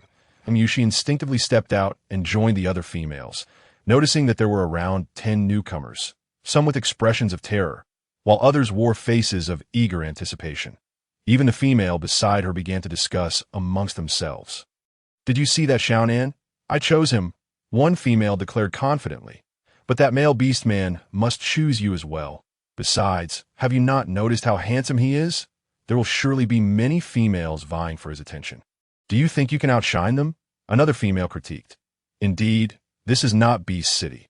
Even if a high-ranking male beast man desires you, you must be able to contend with other females challenging you. Another female added, shaking her head in disapproval. Mu Shi. After all this, they had merely taken the first step, and now she had to face the challenge from rivals? Please, Sheila, step forward to choose your partner, Dalu announced loudly. The first female, trembling, stepped forward, scanning the unbonded males below before fixing her gaze on a tall male within the herd. I choose him, she said, her voice quivering as she opted for a high-ranking male. Unwilling to be assigned to a lower-ranked Li, do you accept? Dalu asked, looking towards a male in the herd. I do not, Ali replied loudly, his eyes directed at Zavia, the female he truly fancied. Upon hearing Ali's rejection, Sheila lowered her head in resignation, tears streaming down her cheeks. Are there no other high-ranking males willing to choose Sheila? Dalu continued to call out, I choose Sheila. A male from the unbonded herd shouted. Sheila's head shot up. It seemed she saw a glimmer of hope. Without waiting for Dalu to continue, she quickly exclaimed, I am willing. Are there any other females wishing to challenge Sheila? Dalu added. Sheila clutched the hide tightly. She had not awakened her rank, and thus felt immense pressure. If not, high-ranking beastman Aiden will be Sheila's partner, Dalu finally declared. Sheila sighed in relief, gazing at Aiden in the herd. Upon meeting his gaze, she shyly lowered her head, filled with gratitude. After observing Sheila's partner selection process, Mu Shi realized that the power to choose a partner did not rest in the hands of the females, which starkly contrasted with the customs of Beast City. Please, Yuya, step forth to select your partner. Dalu continued to call out, It's my turn. It's my turn. The female beside Mu, she exclaimed excitedly. Her gaze fixed on Xiaonan. I could choose that male beast man. Yuya boldly approached, her eyes shining brightly as she directed her gaze at Xiaonan, eager to take chance. That female up there. Have you lost your mind? How could Xiaonan choose you? Females below began to mock. Indeed, only Zavia is worthy of such an excellent male. There is no way Xiaonan would choose that female. Another added. However, Yuya paid no heed to their chatter. Her focus remained on Xiaonan, anxiously awaiting his response. Xiaonan, do you accept? Dalu gently inquired, looking toward Xiaonan. I do not, Xiaonan replied coolly. See, this Yuya truly harbors delusions. A female sneered upon hearing his response. Xiaonan is clearly here for Zavia, the female speculated. Yes, among the females, Zavia is the most beautiful. How could Xiaonan choose that one? A beast man added. Hearing this, Zavia slightly lifted her chin. Although she had little interaction with Xiaonan, she found him quite appealing and thought he could be a suitable partner. I choose her, Mu. Xiaonan's heterochromatic eyes sparkled as he fixed his gaze on Mu Shi. The declaration sent the crowd into stunned silence, quickly followed by a cacophony of disbelief. How is this possible? How could Xiaonan choose that ugly female? Indeed, That ugly female is even less attractive than the previous Yuya. The females exclaimed in astonishment. Upon hearing Xiao Nan's choice, Zivia's eyes glinted with jealousy. Casting a cold gaze at Mu Shi, that ugly female would surely be made to disappear. Meanwhile, Mu Shi was equally baffled, staring at Xiao Nan's luminous heterochromatic eyes, feeling utterly at a loss. She recalled her partnership with Bai Li and, upon raising her eyes, found Bai Li also gazing at her with profound intensity. Yunrao looked at Xiao Nan in disbelief. He had come here for this female, but what charm did she possess? Are there any high-ranking males willing to choose Yuya? Delu wiped his brow and continued to call out. Having never encountered such a situation before, he could only resolve it one by one. I choose Yuya, a high-ranking male from the herd proclaimed, admiring her bravery. Yuya, do you accept? Delu pressed on. I do, Yi replied, not wanting to be forced into selecting 3 lower-ranked partners. After resolving one pair, Delu wiped his brow and turned to Mu Shi and Xiao Mu Shi. Do you accept? The inquisitive voice of Au echoed in Mu Shi's mind. Au, I do not wish to become a lifelong source of sustenance. Mu Shi lamented, I do not. She ultimately rejected, feeling overwhelmed by the brilliance in Xiao Nan's eyes. I choose Bai Li, Mu Shi added, reaffirming her commitment to her agreement with Bai Li. The moment her words fell, another uproar ensued. That ugly female had actually turned down Xiao Nan. Did you hear? She said she chooses Bai Li. This is quite a gamble. If Bai Li does not choose her, she will still have to select 3 lower-ranked beastmen, one female pointed out. Indeed, some females felt regret for Mu Shi's choice. Upon hearing her rejection, Xiao Nan's heterochromatic eyes dimmed instantly, and when he learned she had chosen Bai Li, he looked at Mu Shi in utter confusion. So, she prefers the white snake? Yunrao, upon hearing Mu Shi's choice of Bai Li, scoffed at her decision. Mu, Bai Li has his own favored female. Your choice is bound to be in vain. Yunrao recalled the female Bai Li was fond of, having once accompanied Bai Li to catch a glimpse of her from afar in the Divine Owl Forest. Bai Li had always pined for that female, so how could he choose Mu Shi? I am willing, Bai Li declared, looking at the female not far away. He had long awaited this day, even if it was merely a fa-ade. He was willing to. Yunrao's train of thought was interrupted by Bai Li's declaration. Astonishment filled his gaze as he realized Bai Li was actually willing, and that the ugly female before him must be the Mu Shi he had dreamt of. Mu Shi? Yunrao once again fixed his gaze on her, re-evaluating her. She met his gaze, slightly furrowing her brow. How did he know her name? Did Bai Li inform him? Mu Shi, Xiaonan softly repeated, realizing that this was her true name. Are there any other females who wish to challenge? Drew wiped his brow once more, contemplating that it would have been more prudent to send Theo to confront the situation. Regret gnawed at him. I challenge this unsightly female, announced Zivia, stepping forward, her exquisite beauty and alluring figure drawing the envious gazes of the orcs. Zivia has become increasingly beautiful, remarked one orc. Indeed, Bai Li should have chosen Zivia. Everyone knows she has long harbored feelings for him. However, Zivia was not a commendable female, as Zhuowei subtly instigated the conversation, hoping for Mu's victory. Not to mention, Zivia has previously fought against other females. Another orc interjected, and among the females, those who harbored disdain for Zivia seized the opportunity to gossip. Listening to their chatter, Zivia's expression darkened. It was evident that they were foolishly coveting Bai Li. The fact that she had not fed them to the beasts was already a mercy. Very well. I accept your challenge, Mu Shi said calmly, casting a measured glance at Zivia, since Zivia had relentlessly targeted her. There was no need for her to flee. She understood that she would eventually have to confront this reality. This challenge, ostensibly made for the males, was, in truth, for her own sake. She did not wish to be unwittingly burdened with 3 mates. Zivia had disrupted her plans, and she had no reason to yield to her. Drew dismissed the extraneous orcs, leaving a vast expanse of ground where only Mu Shi and Zivia remained. The orcs watched the scene with palpable excitement. As such battles between females were a rarity, I bet Zivia will win. She's a 3rd tier, while that female seems to be only 2nd tier, an orc analyzed. Not necessarily, another chimed in. I heard from Mo E that the unsightly female nearly killed them yesterday. Is that female truly that formidable? An orc exclaimed in astonishment. Yes, Mo. E was in tears when she recounted the tale. It seemed genuine, lamented a male who admired Mo. E, wishing for Mushi's defeat.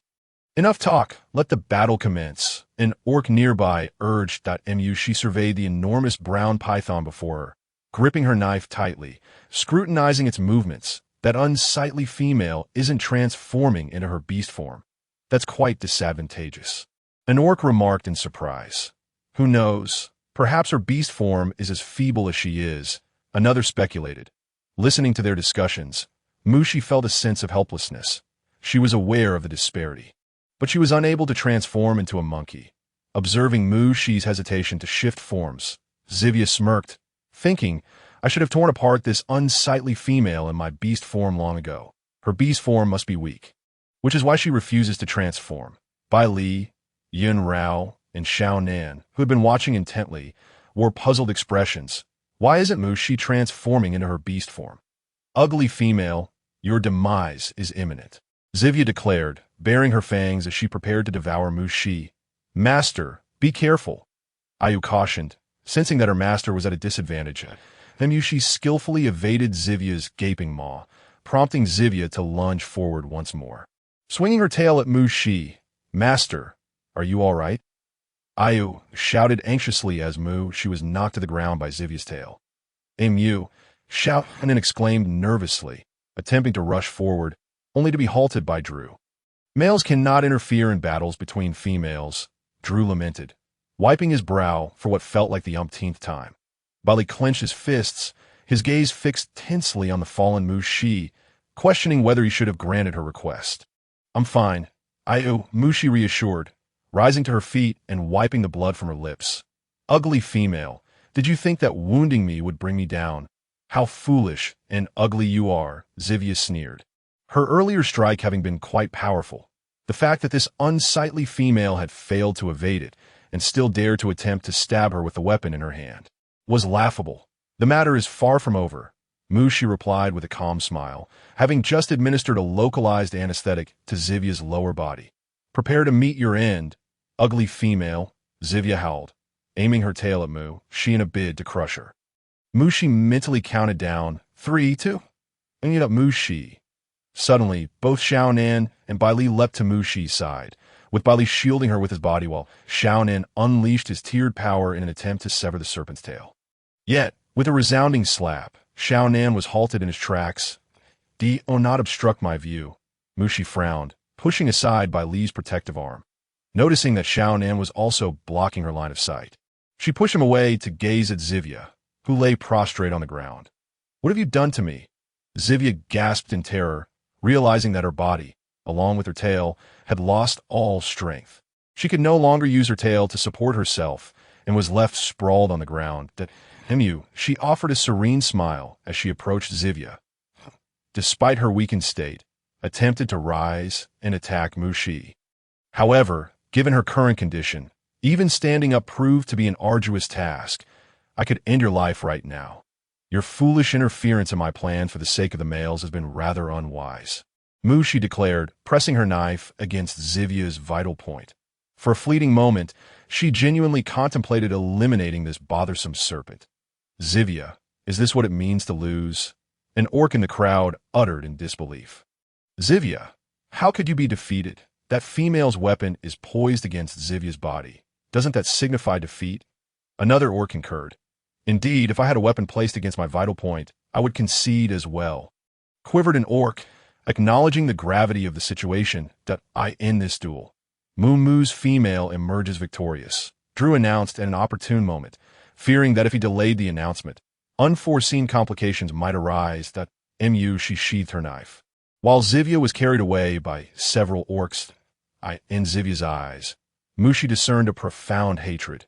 She calmly averted her gaze, accepting that hatred, yet resolute that should there be a next time, she would show no mercy.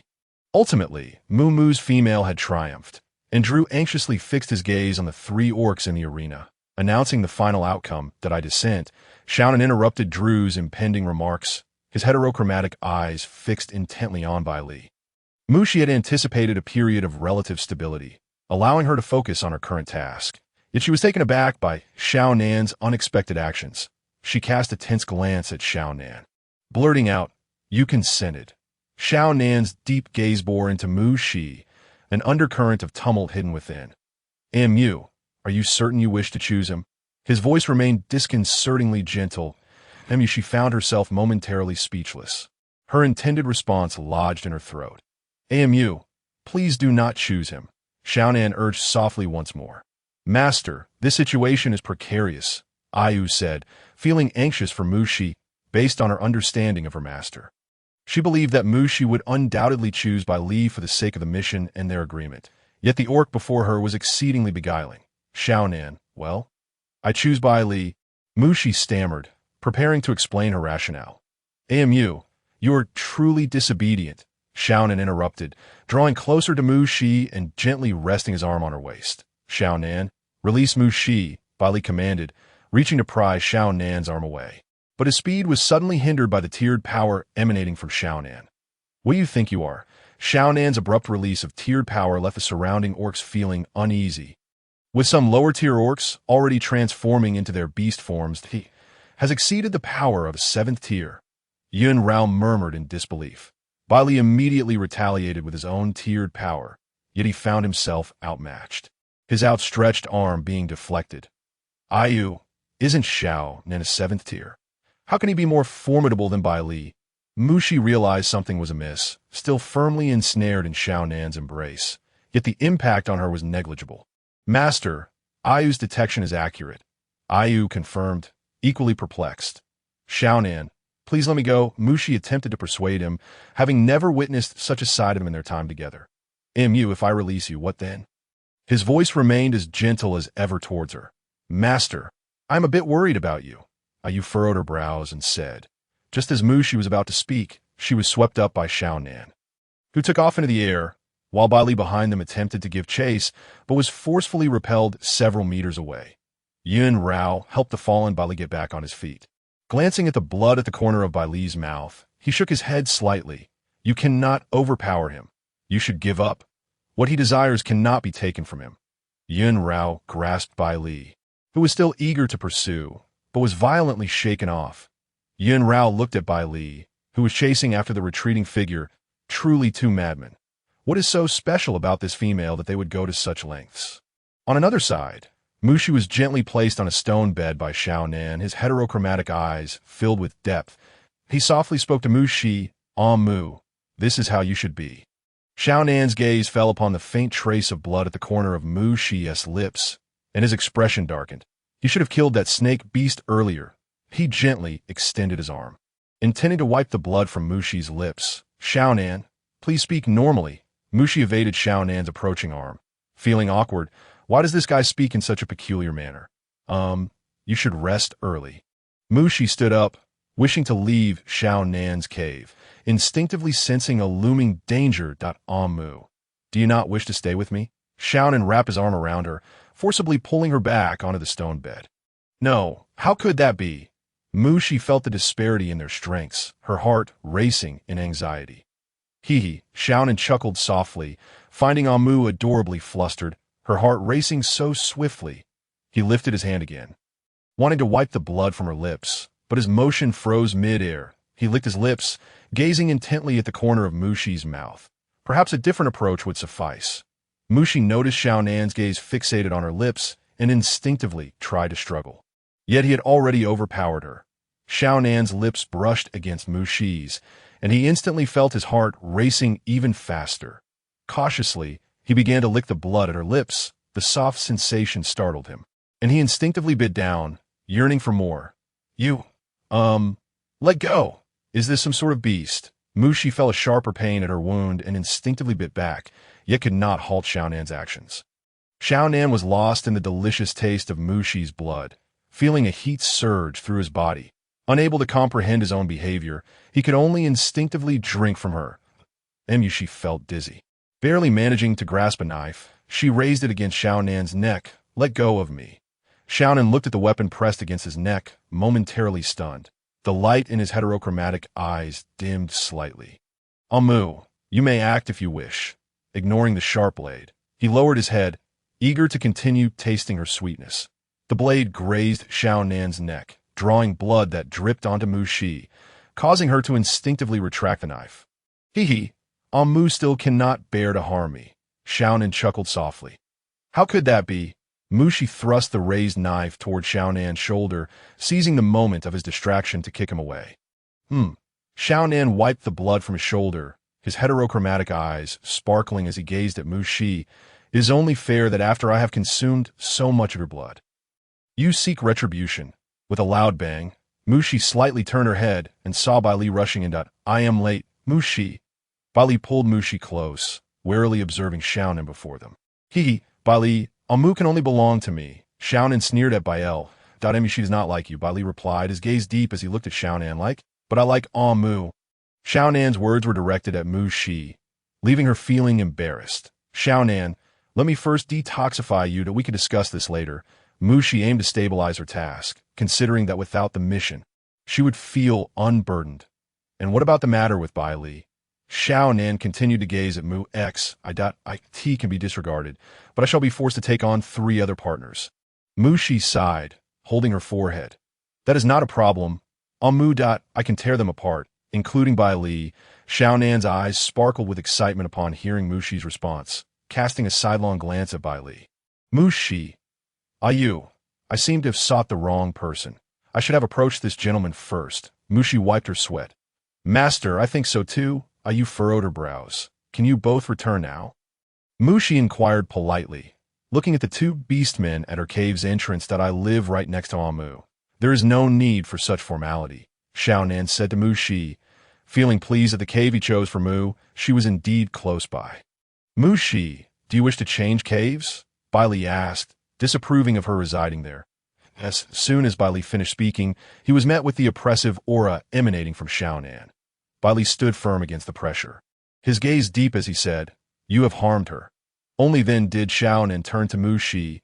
Noticing the deep wound at her mouth, his expression shifted to one of anxiety, somewhat at a loss. Mu, I am sorry to... you want to drink my blood? Mu Shi. Master, is Xiao Nan perhaps a fool? You asked incredulously. It is possible.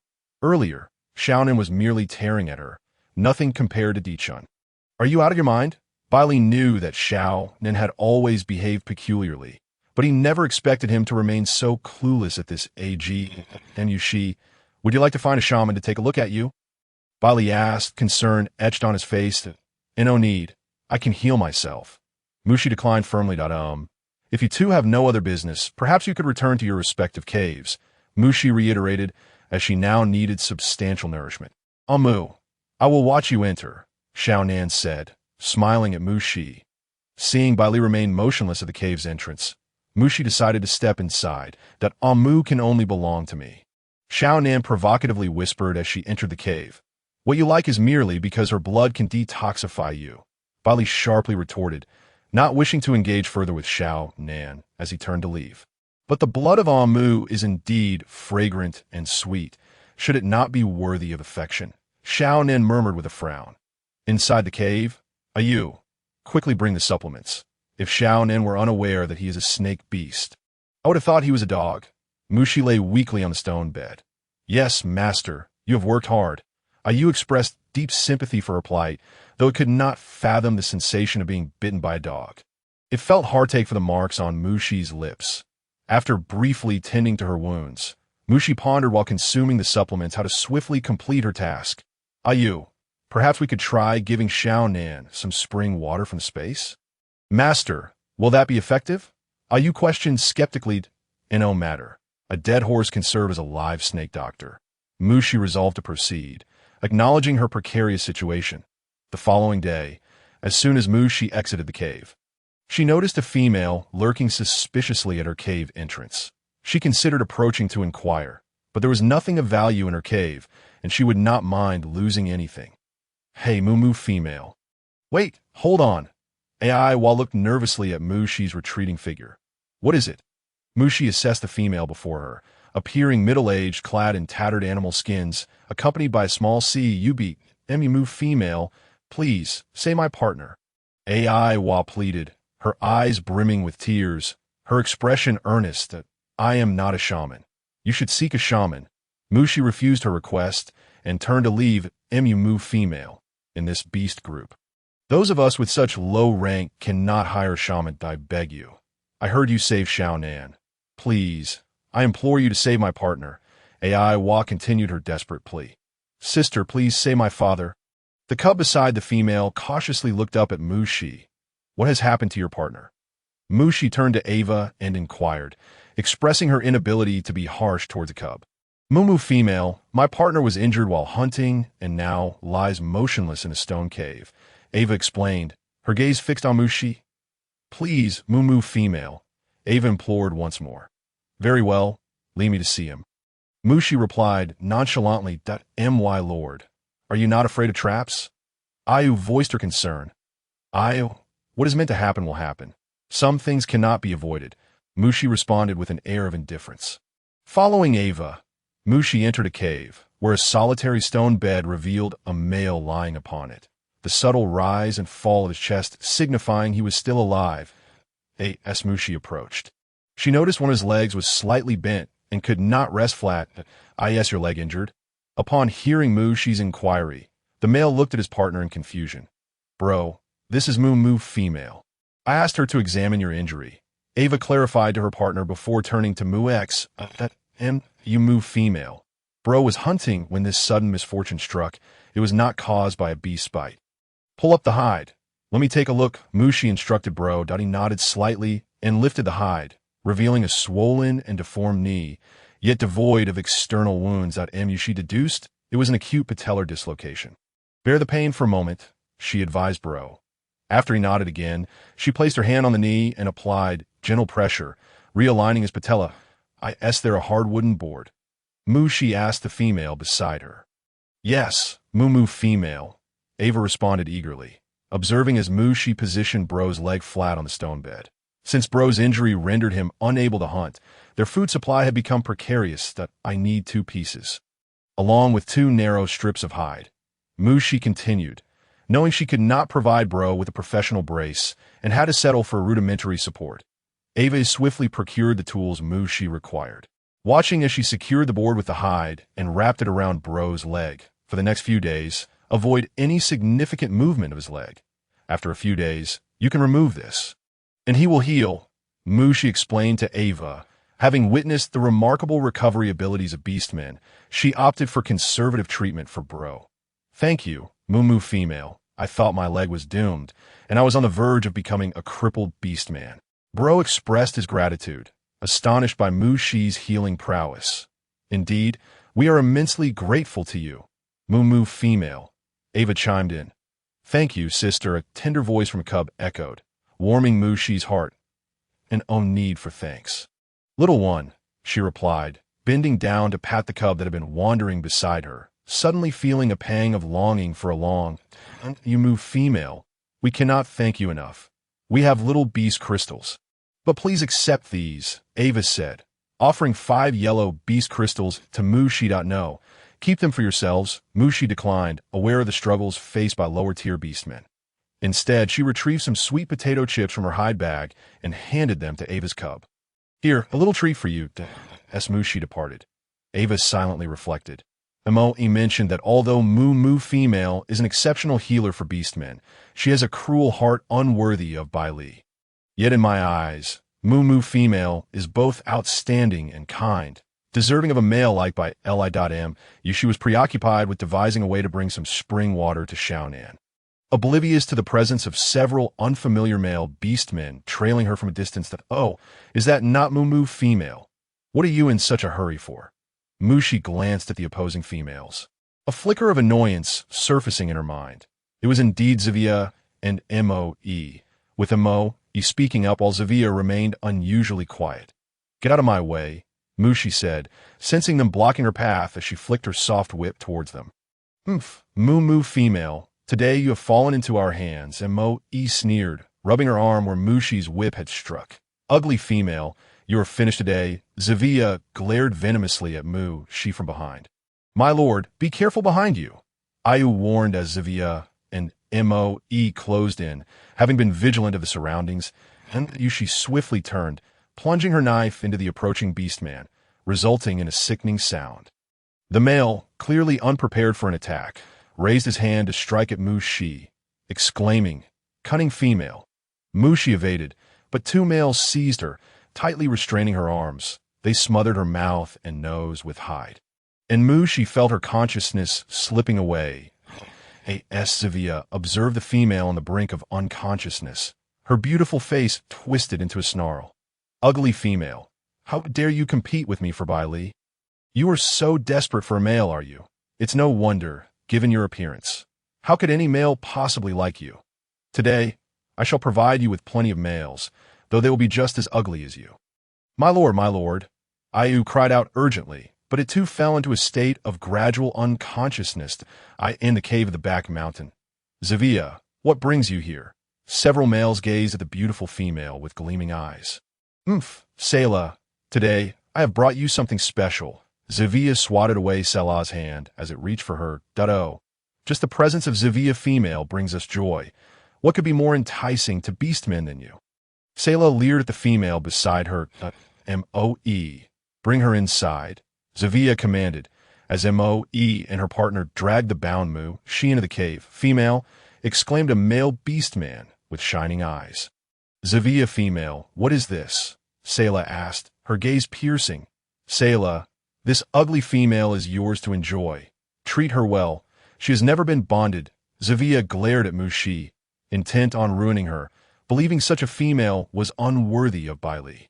"Never been bonded?" a male exclaimed in surprise, approaching to examine Mu-X-I.S.O. dark. "For males like you, having any female is a blessing." Mo scoffed at the speaking male, before the male could retort. Selah raised her hand to silence him. "Sevilla female, you know that forcing a female to bond will incur the wrath of the beast god and lower our ranks." Selah frowned at the dark-skinned female in Mo's arms. "This female is indeed rather dark." Selah, rest assured, she will willingly comply. I have sprinkled her with fragrant fruit powder. Just wait until she awakens. She will naturally beg for you." Sevilla's malicious gaze remained fixed on Mu-Shi, eagerly anticipating her reaction upon waking. Yet Selah still wished to speak. 0.5 blue beast crystals, Sevilla interjected. "Very well," Selah nodded in agreement. "Selah, the female is waking up." Mu-Shi's consciousness began to stir. She heard the voices of unfamiliar male beastmen and jolted awake, realizing that Sevilla had caused her to lose consciousness. "You are awake, female." Selah loomed over Mu-Shi, surveying her from above. "Where is this?" Mu-Shi scanned the unfamiliar cave, noting the presence of 4 strange male beastmen. Female, how do you feel now?" "Sevilla has gifted you to us," Selah remarked, finding the female's voice pleasant despite her dark appearance. Ayu, are you there?" Mu-Shi urgently called out of her mind that "I'm here." "My lord, I'm here," Ayu replied intermittently. "Ayu, where are we?" Mu-Shi sighed with relief, grateful that Ayu's connection remained intact. "My lord, Ayu has detected that we are currently in the back mountain," Ayu informed her. "Back mountain? It seems Sevilla cannot be allowed to remain," Mu-Shi stated calmly. "Female, I am asking you a question. How do you feel?" Selah kicked Mu-Shi lightly to you have any desire to bond. A malevolent male fixated on Mu-Shi. Female, rest assured, we can satisfy your every desire." Another male orc sneered, finding the female's physique rather appealing. Mu-Shi, hearing their words, felt a chill run down her spine. Suppressing the urge to retch, she replied coolly, "You may release me now." "Release you? Do you take us for fools, female?" Selah scoffed. "How could a mere female possibly contend with us?" Mu-Shi, stifling her nausea, feigned weakness. "Selah, she speaks the truth. She cannot escape. Furthermore, to form a bond, the female must be willing. If we bind her against her will, it would result in punishment in the beast realm," one of the males reasoned. Mu-Shi seized upon this pivotal moment, nodding in agreement to the speaker. "Indeed, let her go," Selah gestured. Freed from restraints, Mu-Shi stood up and stretched her limbs, gazing at the 4 male beasts present. "Who will come first?" "Female, has the drug begun to take effect?" one male exclaimed eagerly. "Drug effect?" Mu-Shi inquired, turning to the speaker. "Yes, Zivya has sprinkled you with fragrant fruit powder he replied, only to be met with a cold glare from Selah. Female, do not attempt to play tricks on us, Selah warned, eyeing Mushi warily. Play tricks? I would not dream of it. Who among you shall come first, or would you prefer to all come at once? Mushi felt a surge of irritation. Puffed. Ha ha, female, with your petite frame. I shall go first, Selah remarked, astonished by the female's audacity, convinced she could not escape his grasp. Very well, you may proceed, Mushi nodded slightly. Only Mushi and Selah remained in the cave. Ayu, knife, syringe. Mushi subtly extended her hand. Female, I am coming, Selah grinned wickedly, drawing near to pounce upon Mushi, but she swiftly thrust the knife towards him. Female, you cannot best me. Selah deflected Mushi's knife, mocking her. Who told you that? Mushi seized the moment while Selah was off guard, plunging the syringe in his body. Female, what have you done to me? Selah collapsed, his strength fading. Ayu, sulfuric acid. Understood, master, but what do you need sulfuric acid for? Ayu had already delivered the acid to Mushi. For a good cause, Mushi said, bending to pour the acid onto Selah's fur. Ah, female, I will kill you, Selah glared at Mushi with malice, his screams drawing the attention of the other three males. Cunning female, how could you? One of the males gasped upon witnessing Selah's predicament. Whoosh, whoosh, whoosh, Mushi activated the sleeve arrows. What are you so anxious about? Mushi remarked nonchalantly, turning to Selah on the ground. Do you fancy Zivia? Or, Selah found the female before him to be devilish. He wished to curse her again, but upon meeting her piercing gaze, he could only nod involuntarily. Duddo. You like them both? How greedy. Then I shall give them to you. Mushi scoffed. Meanwhile, Xiaonan waited for an extended period without Mushi arriving at his cave. He decided to visit her, but found no trace of her. Perhaps she had gone to seek Bai Li or Amu. Just as Xiaonan exited Mushi's cave, he spotted Bai Li. The two males exchanged silent glances. That Amu is missing, Xiaonan observed with a troubled expression. Ayu, I never expected these two females to reside so closely, which saves us quite a bit of trouble. Mushi remarked, surveying the adjacent caves. Ayu, which one do you dislike the most? Mushi inquired. Master, I detest Zivia, Ayu replied. Very well, as Mushi rushed into Zivia's cave. Both Zivia and Mo were momentarily taken aback, along with several males who had previously knocked Mushi unconscious. Ayu, all is in place. Indeed it is, master, Ayu exclaimed excitedly, thrilled by Mushi's confrontation with the villains.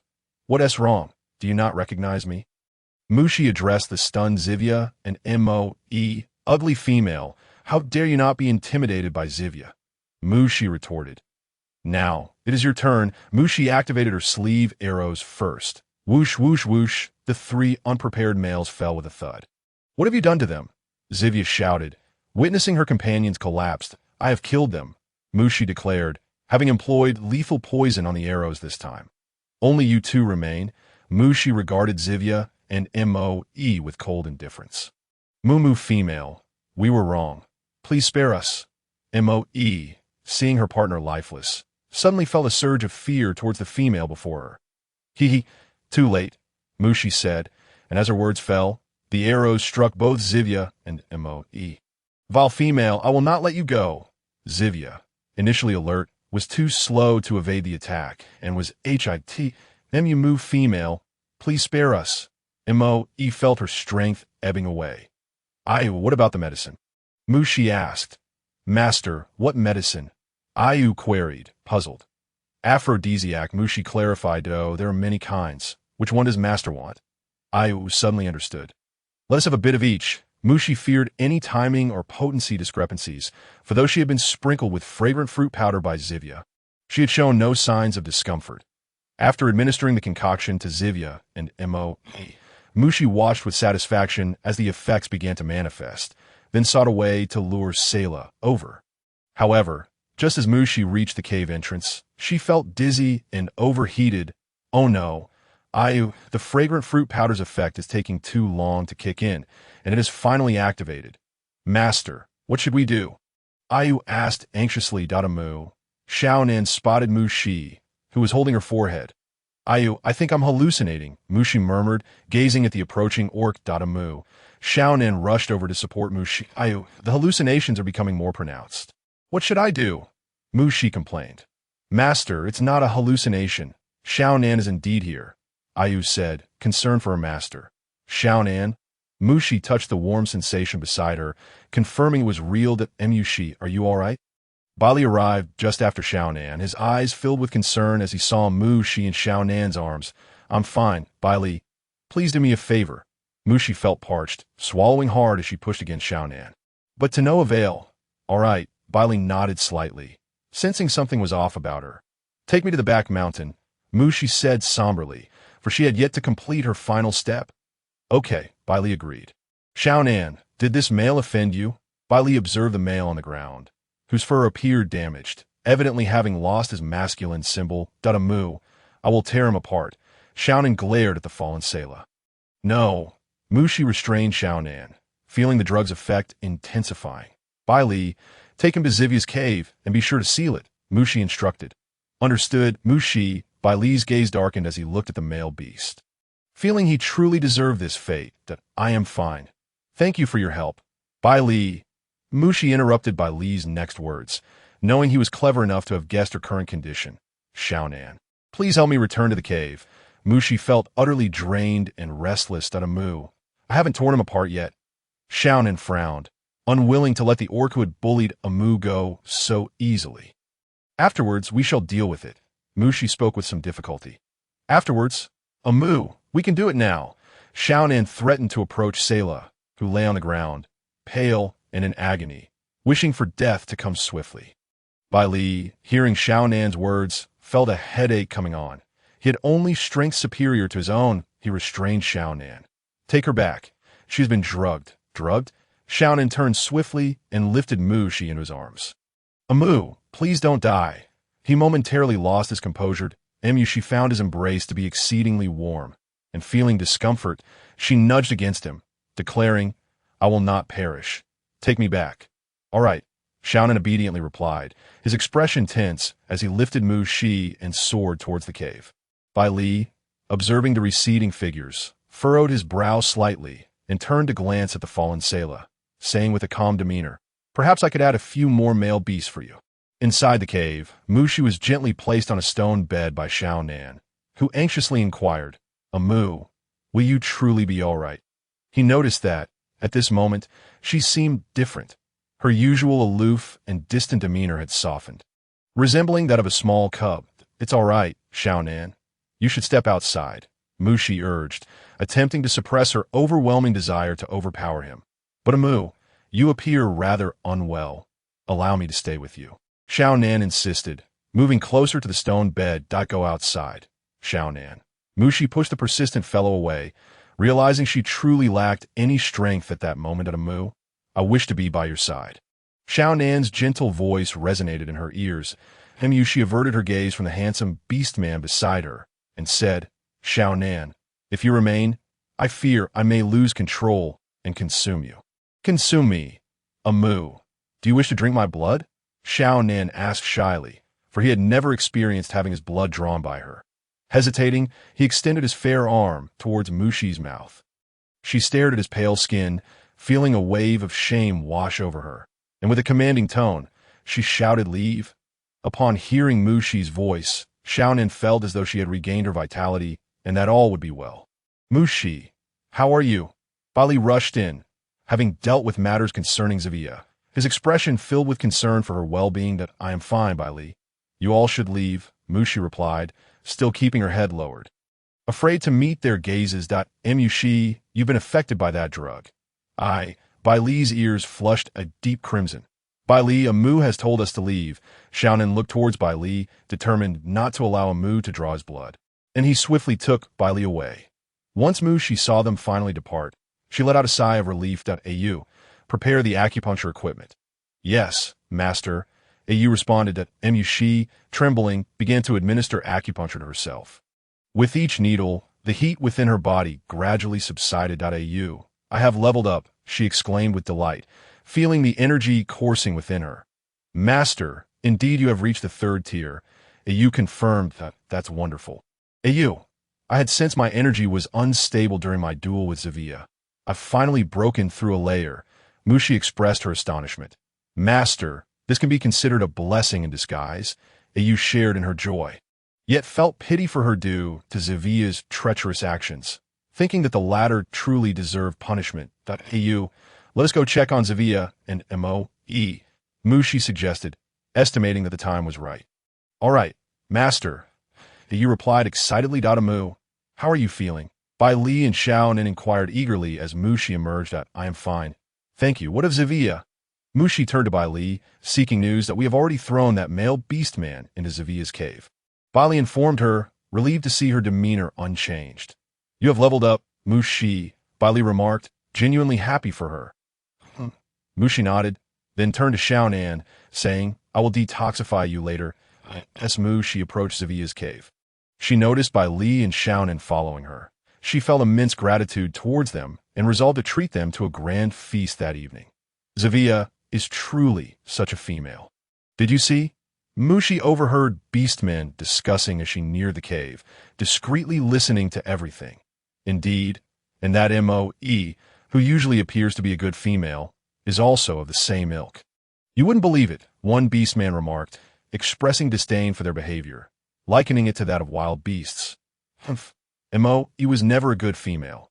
She even spoke ill of other females, Eva exclaimed angrily. Recalling Moe's disparaging remarks about Moo, considering their fate a punishment from the beast god, I wonder if they're still alive. Another beastman queried, I heard they're barely hanging on. A knowledgeable beastman replied. Moo, forgive me. I failed to protect you. Xiao Nan lamented, suddenly realizing the nature of the drug affecting Mushi after hearing the beastman's conversation. Moo, I shall tear them apart. Xiao Nan's eyes darkened as he glared at the cave, preparing to charge in, but Mushi stopped him, saying, leave them intact. Bury them.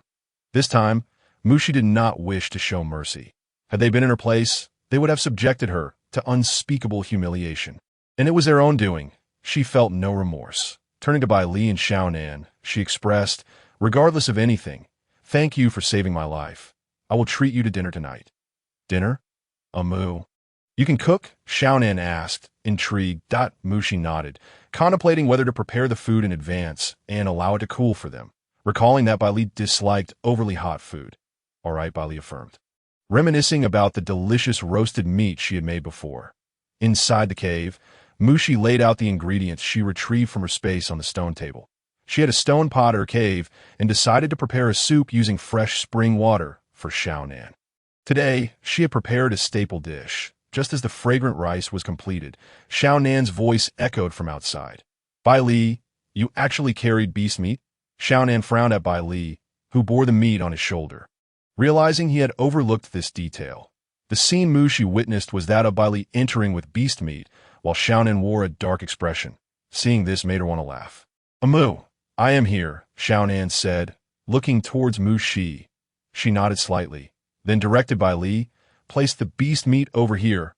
Bai Li complied, and after setting the meat down, he observed Mushi expertly slicing it into small pieces with a sharp knife.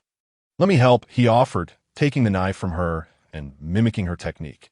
Very clever, Mushi praised Bai Li, thinking to herself that he was not only intelligent, but also considerate. Any female who became his partner would be fortunate.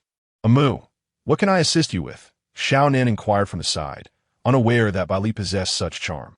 Xiao Nan, please help me skewer the meat. Mushi handed him the prepared bamboo sticks, guiding him through the process.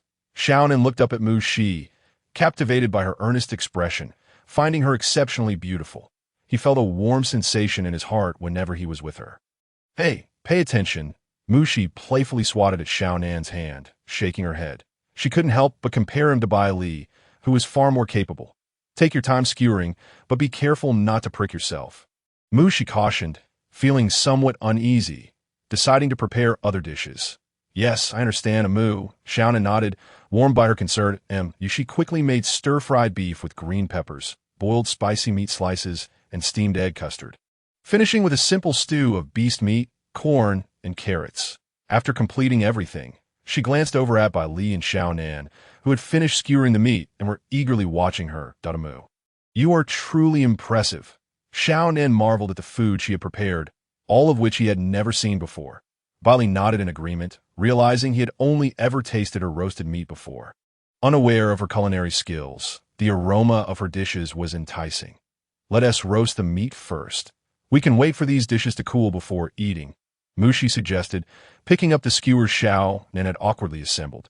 Suppressing a smile as she reassured herself that as long as they were edible, it was fine. The beast meat sizzled over the fire as Mushi sprinkled prepared salt, chili, and cumin over it.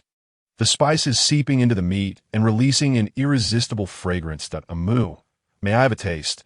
Xiao Nan gazed enviously at the skewered meat in Mushi's hand. All right, as long as you don't mind the heat, Mushi said, just as Xiao Nan took a bite of the skewer. Suddenly, his face flushed, and he spat the meat out. I'm sorry, Xiao Nan looked at Mushi, feeling a sharp pain in his mouth, but fearing that if he vomited the beast meat, Mushi would be upset. It's fine. Mushi stifled a laugh. Noticing how Xiao Nan's mouth had turned red from the heat, she presented him with a bowl of cooled egg custard, saying, why don't you try this instead? Xiao Nan nodded obediently, relieved that Amu was not angry with him. Bai Li, this bowl is for you. Mushi handed another bowl to Bai Li. You should eat like this, she said as she handed spoons to both Bai Li and Xiao Nan, indicating that they should scoop their food. Mushi, this is delicious, Bai Li exclaimed, finding the smooth texture of the egg custard to be an unexpected delight. It is indeed tasty, Xiao Nan agreed. Mushi nodded, aware that snake beasts generally had an interest in eggs, which inspired her to make the custard. You can also eat this food. Just use it like this. Mushi demonstrated with a pair of wooden chopsticks she had taken out earlier. I ate it like this? Bali quickly learned that it is indeed. Mushi affirmed at Amu, I don't know how. Please teach me. Xiao Nan looked at her with eager eyes, prompting her to guide his hand in demonstration. Mu's soft hand enveloped his. Xiao Nan felt a wave of happiness wash over him, and he provocatively glanced at Bai Li. Did you learn? Mushi playfully tapped Xiao Nan's hand, feeling that he was often distracted when learning new things. She then scooped some beast meat soup and brought it over to him. Xiao Nan, have a sip of this. She had added spatial spring water to the soup. All right, Amu, Xiao Nan said, astonished by her concern, downing the soup in one gulp. Bai Li observed this scene, feeling a slight discomfort in his heart. He thought the food in his mouth suddenly lacked flavor. Mushi, satisfied with her meal, finished her bowl of rice and turned to see Bai Li and Xiao Nan watching her eat. She smiled awkwardly and stood up to tidy up. Mushi, I'll manage. You should rest. Bai Li said to her. Did you see? This is truly a remarkable man, Mushi sincerely praised. Master, Bai Li is indeed a good man. Have you considered him? Au chimed in, curious. Cough. What do you know, child? Mushi was taken aback by Yu's choice of topic. Xiao Nan, come here. Let me check your condition, Mushi called out to the diligently performing Xiao Nan, feeling that he was inadvertently hindering Bai Li. All right, Amu, Xiao Nan ran over eagerly, enjoying being near her, feeling that his poison was inconsequential now. Let me see your hand, Mushi instructed Xiao Nan as he approached. Placing her fingers on his pulse, she discovered that the toxins within Xiao Nan had only diminished slightly, not significantly. She pondered possibility. I suspect that the spring water must be mixed with my blood to be more effective. What do you think? What the master says holds some truth. Au agreed. All right, let's try that later. Mushi resolved. Amu, you still owe me a drop of blood, Xiao Nan said, his eyes glinting as he looked at her. I'll give it to you shortly, Mushi replied, planning to mix in some spring water, hence needing to do it discreetly.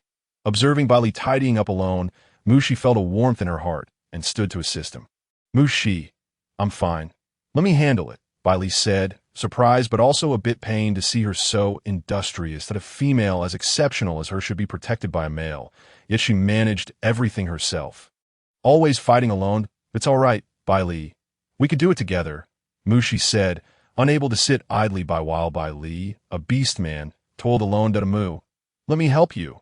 Xiao Nan approached Mushi again, relishing every moment spent by her side. All right, Mushi nodded. Mushi, stay here while we deal with the leftovers. Bai Li smiled gently at her. Mushi nodded, preparing the blood she would give to Xiao Nan later. She retrieved a stone bowl filled with spatial spring water, then made a small cut on her arm, allowing her blood to drip into the bowl to ensure a higher concentration. She let more blood fall than usual, filling the bowl to the brim. Mu Shi, Bai Li, drawing closer to the cave entrance, caught a whiff of blood and hurried inside with concern, while Xiaonan rushed to Mu Shi's side, familiar with the scent of her blood. Amu, are you hurt? Xiaonan asked, gazing at her with worry, then scanning their surroundings cautiously. Mu Shi, who injured you? Bai Li followed closely, his gaze fixed anxiously on her arm. But I'm fine. Please don't worry, Mu Shi reassured them. Then turned to Xiaonan, saying, Xiaonan, this is your blood for today. Drink it. She presented the stone bowl to him. Amu, why is there so much? Xiaonan looked at her with concern, surprised by her response. As he had expected her to say it was not fresh. It's all right. Just drink it, Mu Shi urged, pushing the bowl toward him. Xiaonan. Bai Li's eyes darkened as he stared at Xiaonan, realizing that Mu Shi used so much blood daily to detoxify him. Having grown up together, he knew Xiaonan was stronger than many snake beasts, but he had always harbored poison within him. As he reached adulthood, the toxicity became increasingly uncontrollable. The king beast, before his demise, had insisted on saving Xiaonan, revealing that only the blood of an unmated female could save him, and that it had to be one specific female. However, the king beast had searched for that female for a long time without success, leaving Bai Li and Yunrao to seek her under the pretense of capturing female slaves. Bai Li had never anticipated that the female would be Mu Shi, the one he had longed for. He had previously inquired about her, believing that only a drop of blood was necessary each day, never realizing it was actually a whole bowl. Mu Shi, I'm sorry. Bai Li couldn't bring himself to meet her gaze. Knowing his apology came too late. Mu Shi was taken aback by Bai Li's sudden apology, interpreting it as an apology for capturing her.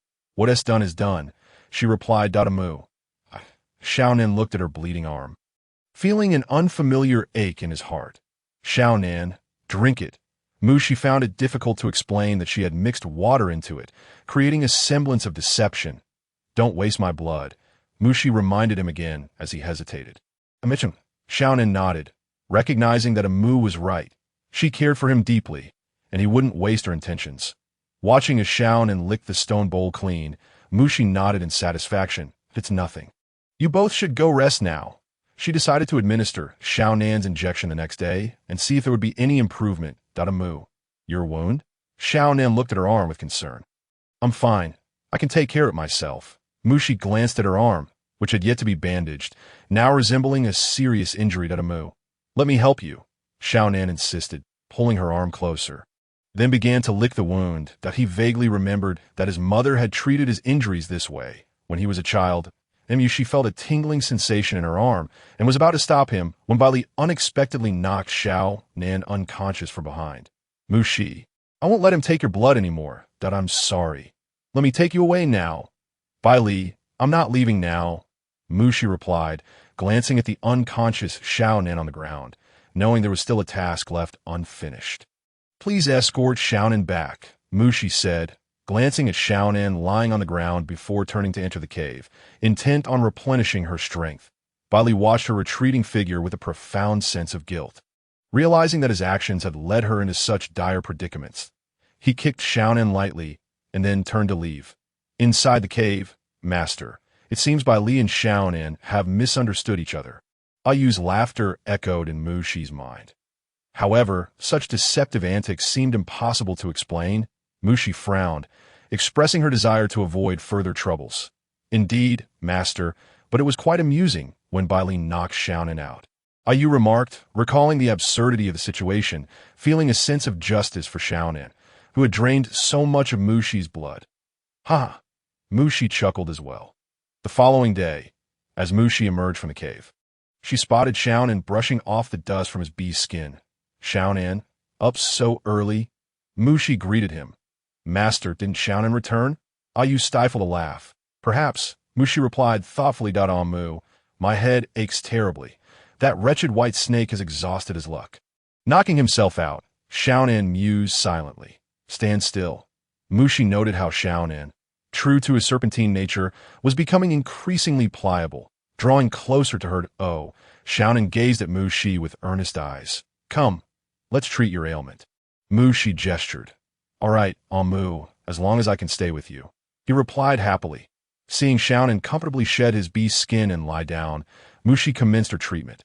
After an hour, observing the crimson blood that Xiaonan expelled, she felt a surge of excitement. This is success, she thought, quickly taking his arm. Moments later, she announced, we can set off for Illusory Spirit City tonight. Congratulations, Master, the healing target has been achieved. System repair at 3%. Ayu responded eagerly. Wonderful, Ayu, combined with the previous repairs, we must have reached 8% by now, Mushi exclaimed with exhilaration. Indeed, Master, Ayu nodded. Xiaonan, your poison is completely resolved. Mushi joyfully patted his arm, relieved that she no longer had to deal with this blood-sucking client. Resolved? Truly, Xiaonan felt the energy within him flow freely, no longer encumbered. Mu, are you leaving? He suddenly looked up at Mushi, a subtle unease creeping into his heart. How could that be? Mushi replied, a hint of guilt in her voice. Does Xiaonan possess mind-reading abilities? Mushi asked, her brow furrowed. Probably not, Ayu chuckled.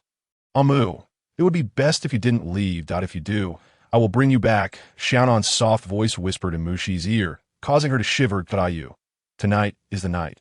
We cannot delay any longer. All right, Master. Ayu thought it strange that her master always encountered such peculiar beastmen. Tea won't happen. It won't, Mushi dismissed, determined to leave, believing no one could stop her. Mu. This is wonderful, Xiaonan mused, having been reclusive for most of his life. He now felt invigorated by Mushi's presence. She was so fascinating. Ahem, Xiaonan. If there's nothing else, I shall take my leave, Mushi announced, intending to survey the surroundings again, having previously noted numerous beastmen on guard. Mu, I wish for your company, Xiaonan implored sweetly. Master, this snake truly knows how to cling. You complained at Mu. She wiped her brow and asked, Xiaonan, could you show me around your beast tribe? She wished to learn more about the surrounding area through him. Of course, Mu, Xiaonan replied. Does your desire to understand our living conditions imply that you wish to stay? Mu, our serpent tribe mostly resides here, often shunned by the normal beast tribes. Other groups also live here. Facing similar rejection, Xiaonan pointed out a specific area. Not accepted by the beast tribes? Mushi inquired. Yes, this was something my father told me when I was very young. He mentioned it was a matter from many years ago. But he never elaborated on specifics. Thus, we have continued living here, Xiaonan explained. But what about those beastmen? Mushi pointed to a group of non-serpent females. Some of them are also abandoned, while others are disabled or were captured, Xiaonan said, anxiously observing Mushi's reaction. Though the outside beastmen labeled the stragglers as cruel, he did not wish for Mushi to share that impression. Indeed, Mushi nodded, recognizing that the beastly world fundamentally relied on brute force. Females were only deemed precious due to their scarcity. Mu, are you not angry? Xiaonan cautiously watched her, noting her seemingly calm demeanor. Angry? Mushi frowned in response, feeling powerless as she herself was in a vulnerable state.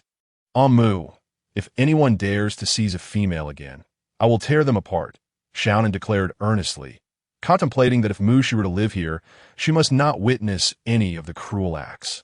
Even you? Mushi retorted. Me? I would never seize a female, Xiaonan affirmed. Rubbish, Mushi rolled her eyes, recalling her own abduction. Mu, do not be upset. You are the only female I have taken, and I will not take another. Xiaonan vowed. Master, what he means is that in the future he will only take you. Ayu rolled her eyes at Xiaonan, seeing through his cunning nature. Then Mushi understood Xiaonan's implication, nodding at him, perplexed by his overwhelming possessiveness. Once Mushi bid Xiaonan farewell and returned to the cave, she began contemplating the most suitable escape route. Ayu, I just observed that there are numerous beastmen guarding the area, but there is one location they seem to overlook. Mushi remarked. Master, are you referring to the back mountain? Ayu guessed. Indeed, Ayu is quite astute. Previously, I noticed that most of the inhabitants there were disabled or lower-tier beasts, thus they had relaxed their vigilance towards that area. Mushi explained that if we were to activate the castle, those lower-tier beastmen would not sense anything amiss, she analyzed. Master, you are correct, they would be unable to detect it, Ayu agreed. However, Master, I detected that this route would be longer. Ayu noted. Will we reach there by morning? Mushi inquired. That we can arrive by morning, Master. Ayu confirmed that that's fine. As long as we get through tonight, we can manage. If we pass the relaxation period of the night, it will be too late to discover anything during the day. That night, Ayu, let us set off? Mushi exclaimed excitedly, let's go, master. Ayu shared in her enthusiasm, and Yushi navigated based on her memory to the back mountain, which, despite having many caves, exuded a sense of desolation. She shivered slightly, yet often such places were safer, did you? Activating the castle now. Mushi pressed the button. Master, we can finally escape these straggler beasts. Ayu sighed in relief. Recalling how close her master had come to danger here, she believed the beast city would be much safer. Indeed, Mushi nodded, reflecting on how, throughout her previous life, war, natural disasters, and even cities overrun by zombies had made her yearn for a stable existence. Ayu, in the future, we won't even need our own stone houses. We can just live in the castle and travel everywhere. What do you think? Mushi reclined on the sofa, lost in reverie about the life that awaited her after the completion of her task. As long as her master was content, Ayu was happy to accompany her. Ayu believed that a life with her master was quite delightful. Lying on the sofa, Mushi gazed at the screen, where the surroundings were shrouded in darkness, occasionally pierced by the glimmer of a few pairs of luminous eyes, evoking a sense of unease within her. Ayu, if anything unusual happens, call out to me. Mushi resolved to take a nap, hoping to replenish her energy from the past few days. Understood, master, Ayu replied. In the depths of her slumber, Mushi furrowed her brow, haunted by visions of countless zombies encircling her, their hands reaching out towards her. Panic-stricken, she sought to open the door, only to find it locked from the inside. No matter how fiercely she tugged, it would not yield. She cried out, pleading for them to let her in. But the occupants behind the door regarded her with cold indifference. With no other option, she charged into the horde of zombies. Master! Master! High-tier beastmen detected ahead. Ayu's voice shattered Mushi's nightmarish vision. Startled, she jolted awake, relieved to find it was merely a dream. A fleeting horror now passed. Master, the high-tier beastman is approaching, Ayu reiterated urgently. Can we avoid him? Mushi inquired. There's no time. His speed is too great. Ayu explained. Then we must accelerate and make a dash for it. Mushi resolved, her heart racing with trepidation. As they brushed past, Xian-Che caught a faint, familiar scent wafting through the air. He dismissed it as a mere figment of his longing to reunite with Mushi, yearning to bring her back to Wuxi City. Previously, he had sensed instability within his own energy, a compelling urge to break through, yet his beast form remained in a juvenile state. In such conditions, proceeding without a restored form posed a grave danger. Thus, he chose to return to Wuxi City. Unfortunately, upon his return, his beast form remained sluggish to recover, and his internal energy continued to fluctuate. It took considerable time before he finally regained his beast form and successfully ascended to the 9th tier. Eager to see Mushi upon his recovery, Xian-Che hastened through the night towards the wandering beastman's territory. Master, the danger has been averted, Ayu exclaimed with excitement. That's wonderful, Ayu, Mushi replied. Hoping for no further complications, morning arrived. Master, we have arrived, Ayu announced with enthusiasm. Indeed, Ayu, Mushi responded, gazing down from the castle at their destination, the illusionary spirit city. She beheld a colossal structure perched precariously on a cliff, its height reaching the very top of the precipice, resembling a pyramid with multiple layers. Surrounding the base of the edifice were numerous smaller stone houses, encircling the massive pyramid in several rings. While the tall trees in the vicinity added an air of mystery to the city, Ayu, open the castle. We are nearly at ground level, Mushi instructed. Yes, master. Ayu complied, and she leaped down from the castle, scanning her surroundings vigilantly to ensure no beastmen lurked nearby before she strode towards the grand entrance of the illusionary spirit city. Hey, female up ahead, you're at the wrong entrance. Mushi turned in confusion to see a hippopotamus beastman explaining with his mouth agape. Female, you should use that door. It's designated for females only. Following she noticed indeed there was another entrance. Why the separation? Mushi inquired. Female, you must be an outsider. According to our regulations in Illusionary Spirit City, that entrance is specifically for females. Outsider females are taken to the 3rd level for residence. Access to the city and residence does not require beast crystals. The hippopotamus beastman elucidated. I see. What about the other levels? Which beastmen reside there? Mushi probed further. Only females and mid to high-tier beastmen can enter the inner levels. The first and second levels are for mid-tier beastmen. The third is for outsider females. The fourth is for native females of Illusionary Spirit City. And the fifth is for high-tier beastmen. The hippopotamus beastman patiently explained. He detected that Mushi was still in bonded and kindly added. The stone houses on the outskirts are inhabited by low-tier beastmen, that if you wish to reside at higher levels, you could seek a high-tier beastman as a partner. Thank you so much, kind sir. Mushi expressed politely, in own need for thanks. Female, the hippopotamus beastman replied, shyly rubbing his bald head. He had never encountered such a courteous female before. Master, this Illusionary Spirit City is indeed far more accommodating than Ming City. Ayu remarked. Indeed, Ayu, Mushi concurred, standing alongside several other females, awaiting the beastmen to escort them to the residence spoken of by the hippopotamus beastman. Where do you all hail from? One female inquired. I come from the lion tribe. Another answered that I'm from the abyss tribe. And she are from Ming City. Ming City.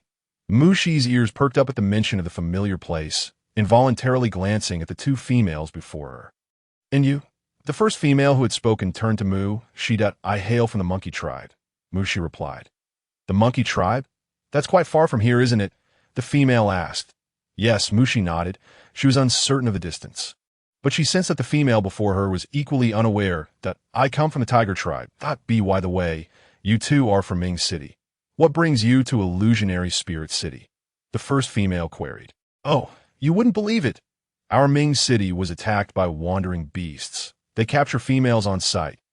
We had no choice but to flee here, the questioned female explained, upon hearing about the wandering beasts. Mushi immediately thought of Xiao Nan and Bai Li. Could it be them? Master, Di Chun is injured. Ayu alerted. Yes, Ayu, it's too far. Perhaps the system cannot detect it, making it impossible to complete the task. Mushi lamented. But I wonder how Luo Fei and Lan Ling are faring. She fretted. Master, you need not worry.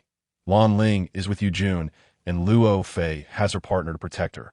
They're safe, Ayu reassured her. True, Mushi mused, yet she felt an unsettling anxiety within her. You poor things. The wandering beasts are truly despicable. The beast god will surely punish them. One female declared indignantly. Moments later, a young male beastman approached. Greetings, females. I am Zayin, responsible for the accommodation and provisions for outsider females. If you require anything, do not hesitate to ask. Now, please follow me to your living quarters. Zayin continued.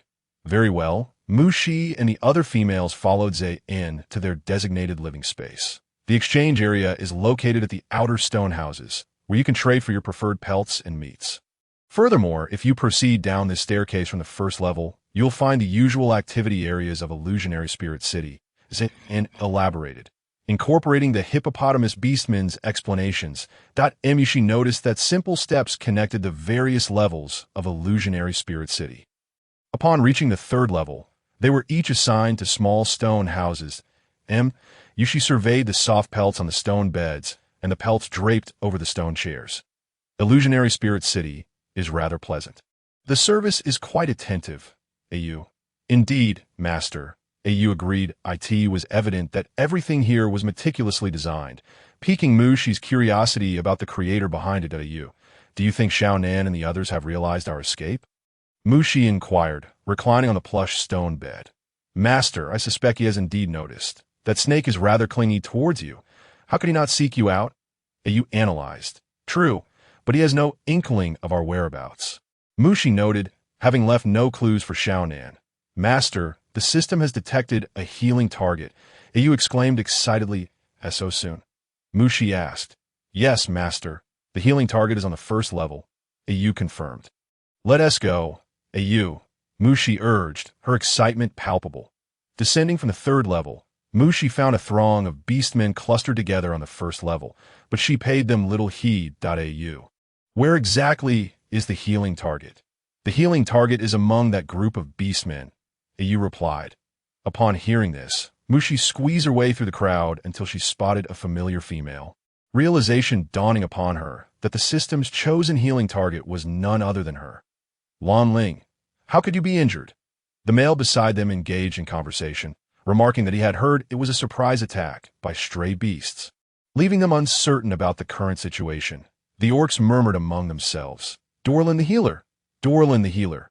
A male, cradling the unconscious Blue Spirit, cried out that Mushi recognized him as Daryl, Blue Spirit's mate. Where is Dorlin the healer? Daryl shouted urgently, holding Blue Spirit close. Daryl, Dorlin the healer has gone out to gather medicinal herbs.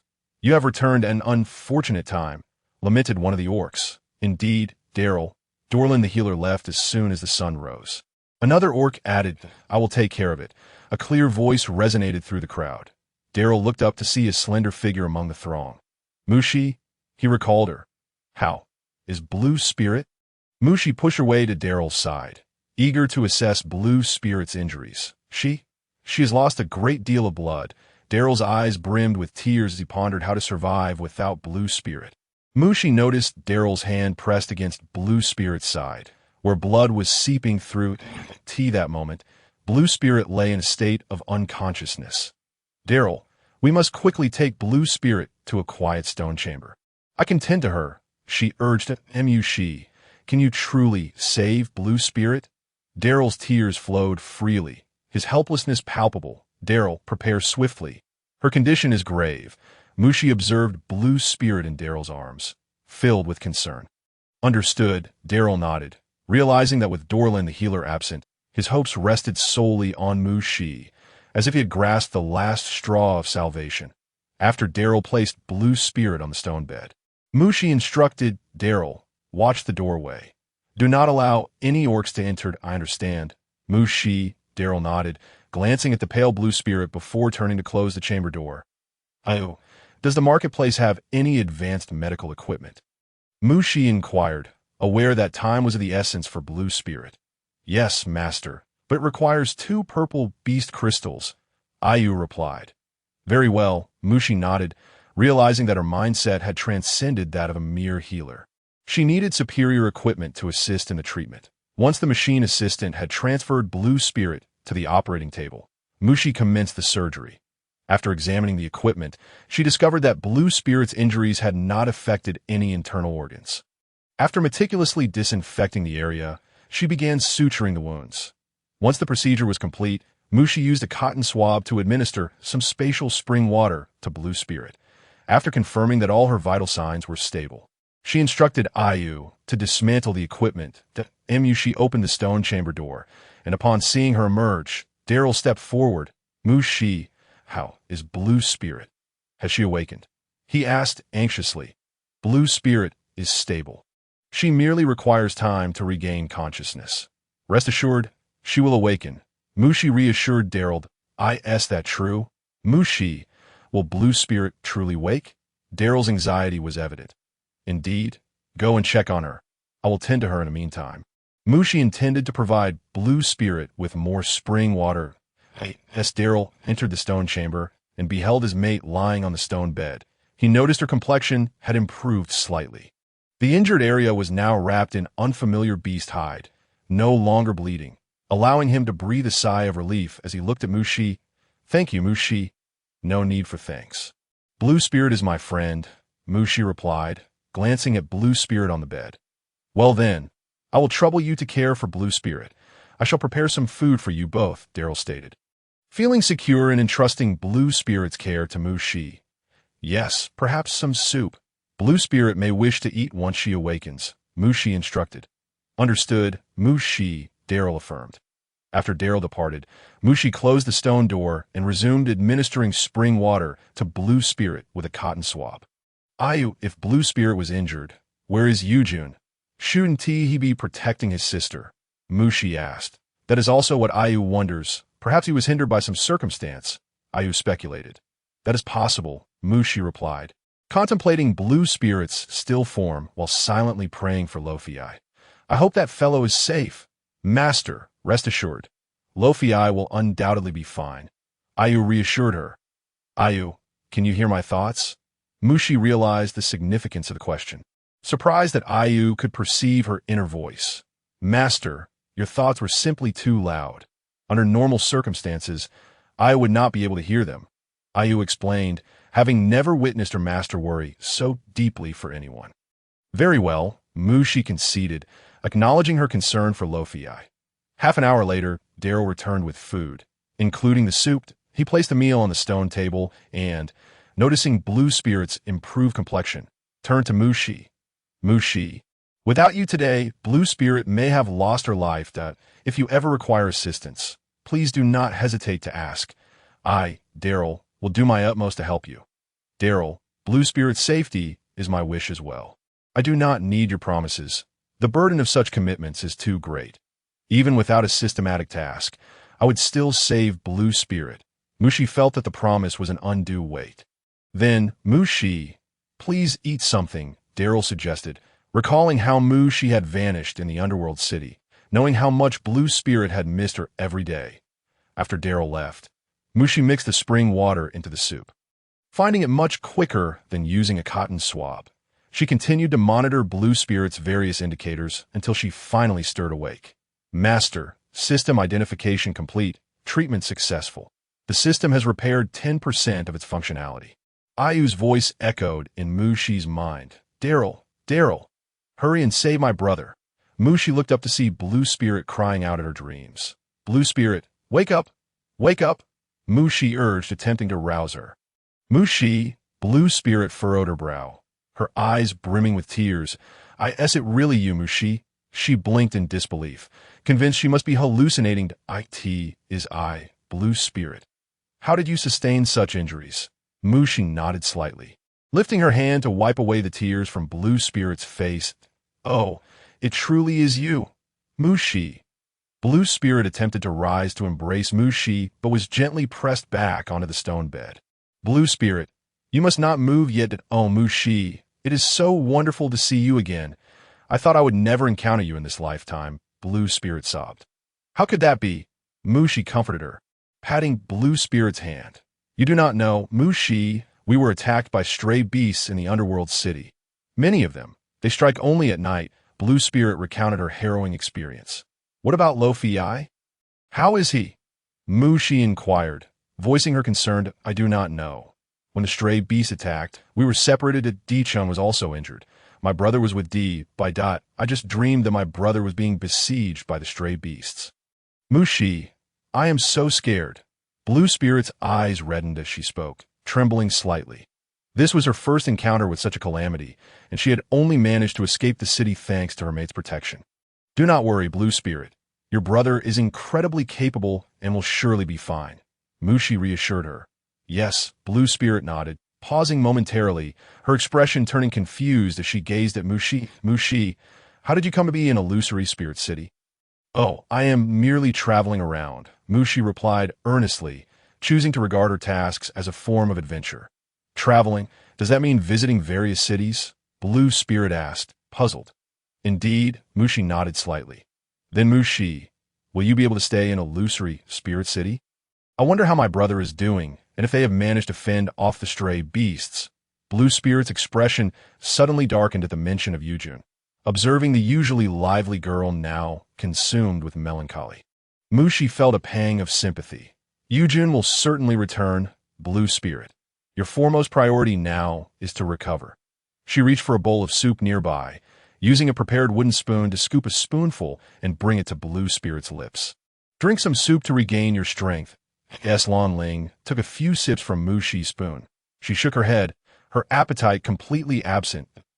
She had no choice but to place the soup on the stone table and call for Lan Ling's companion. Lan Ling, you have finally awakened. How do you feel? Daryl exclaimed, eager to embrace her, but was halted by Mushi. Her injuries are not suitable for movement. You must not touch the wound. My apologies. Mushi, Daryl replied, a faint blush creeping onto his cheeks. He was genuinely overjoyed that Lan Ling had regained consciousness. It's all right. You focus on taking care of Lan Ling. I will come later to change her dressings. Mushi added, not forgetting to remind him, make sure she finishes the soup in the stone bowl. Thank you, Mushi, Daryl said gratefully. looking at her with admiration, feeling that she was truly remarkable. That Mushi nodded slightly and turned to Lan Ling with a gentle smile, saying, "Rest well. I will return to see you shortly." Mushi, where do you reside? Is it on the 3rd floor? Lan Ling recalled that, according to the regulations of Illusion Spirit City, all incoming females were assigned to the 3rd floor. Yes, it's the 3rd floor, Mushi confirmed with a nod. Would you like to move to the 4th floor? Lan Ling inquired, wishing to be closer to Mu. I find the 3rd floor quite adequate. Mushi responded, believing that her current location would not hinder her from attending to Lan Ling's needs. Thus, she felt no desire to change. Thank you, Mushi. When my brother returns, I will have him express his gratitude to you. Lan Ling remarked, feeling fortunate to have a friend like Mushi, as if favored by the beast god. Upon hearing Lan Ling's words, Mushi's mind briefly flashed to the silver-haired beast man, and she quickly waved her hand towards Lan Ling, saying, "No need for that. Lan Ling, you all carry on. Just call for me if there's anything you need." Lan Ling chuckled at the sight of Mushi's swiftly departing figure, knowing that her brother had once fought Mushi, leaving her with a psychological scar. She secretly resolved that when her brother returned, she would ensure he made amends for his masculine image. Meanwhile, as Xianxie arrived at the group of stray beasts, a commotion ensued. Yun Rao regarded this familiar, uninvited guest with curiosity, wondering what brought him there. "Xianxie, why are you not in your USI city? What brings you to our beast group?" Yun Rao asked with a smirk. "Yun Rao, you need to hand Mushi over to me," Xianxie replied, his gaze darkening. "Mushi? Who is this Mushi female you speak of? We have never encountered her," Yun Rao said, perplexed, trying to comprehend how Xianxie knew the name of the female he had previously knocked unconscious outside of USI City. "Stop pretending, Yun Rao. The Mu female you speak of is indeed Mushi." Xianxie bluntly exposed Yun Rao's ruse, having initially intended to enter the beast group and take Mushi away. But this cunning serpent had caught on to his plan. "Even if the Mu female is Mushi, you promised to hand her over to us, but we have left our goods for you," Xianxie countered, asserting that now Mushi could cure Xiaonan's poison, and since Xiaonan had a particular fondness for her, he could not allow Xianxie to take her away. "You can have your goods back." Xianxie tossed a scroll to Yun Rao, "but her I must take with me today." "Ha! Xianxie, who knows what's in that scroll? Have you even looked at it?" Yun Rao retorted while signaling to a nearby beast man to notify Bai Li. When Bai Li arrived, he found Yun Rao firmly grasped by Xianxie's beastly form. "He has broken through to the 9th tier." Bai Li murmured. Bai Li unleashed his tiered power to assist Yun Rao, but was repelled by Xianxie, who gazed at the white serpent before him with a turbulent intensity. "Bai Li, Mushi will never bond with you." As a fellow male, Xianxie fully comprehended Bai Li's interest in Mu X. Mushi. Bai Li looked up at the black dragon soaring through the sky, recalling the cub, along, that he often held close to his chest. "I didn't expect you to hide so deeply." Attempting to deceive Mushi in the guise of a cub, Bai Li observed intensely, understanding why Along had behaved so unusually upon hearing Mushi's conversations. "Deceive? Bai Li, my beast form is inherently more imposing than your serpent kind. How can that be considered deception?"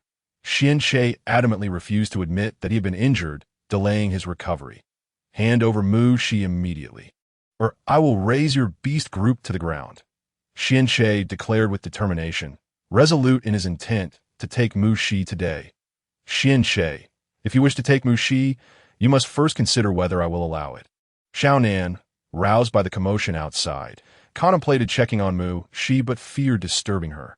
"Xiaonan, you've arrived," Yun Rao remarked, taken aback by Xiaonan's unexpected presence. He had only intended to have a beast man notify Bai Li. It appeared a fierce battle was imminent, Yun Rao pondered. Within Illusion Spirit City, Mushi descended from the 1st floor to the underground level. Upon entering, she discovered numerous exchange venues, where beastmen showcased their talents to earn beast crystals or attract the attention of the females.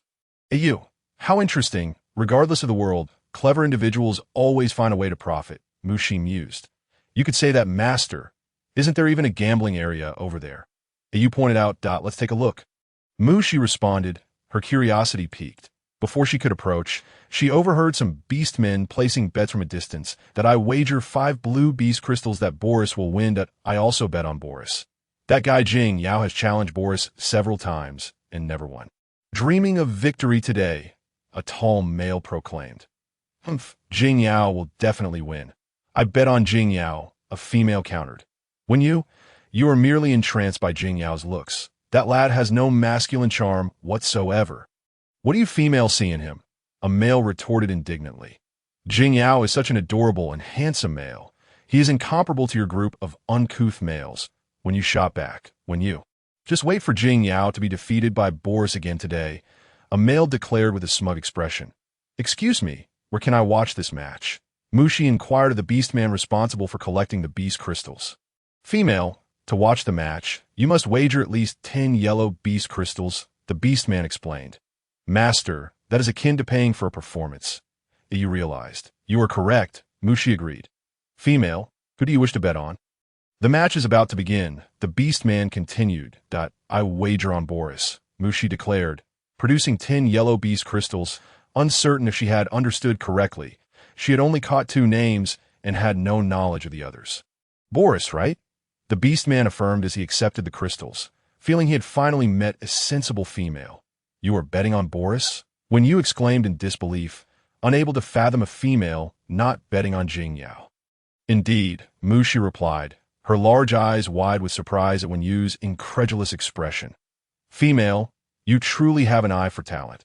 He is the male who just disputed with Wen Yu, the beastman complimented, casting an appreciative glance at Mushi. All right, you may proceed through this door. The guard beastman opened the back door, and Mushi followed the others down. Au. Isn't this the negative second floor? Mushi exclaimed in astonishment.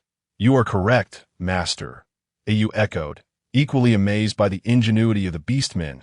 Mushi observed the spacious competition arena below, with other beastmen seated in the surrounding upper area, where stone benches were arranged. She found a relatively good vantage point and sat down, feeling that this beast realm was filled with delightful surprises. That tonight's beast competition officially begins. A male announced from stage. The first match is Lion Beast Dick versus Leopard Beast Fei Yao.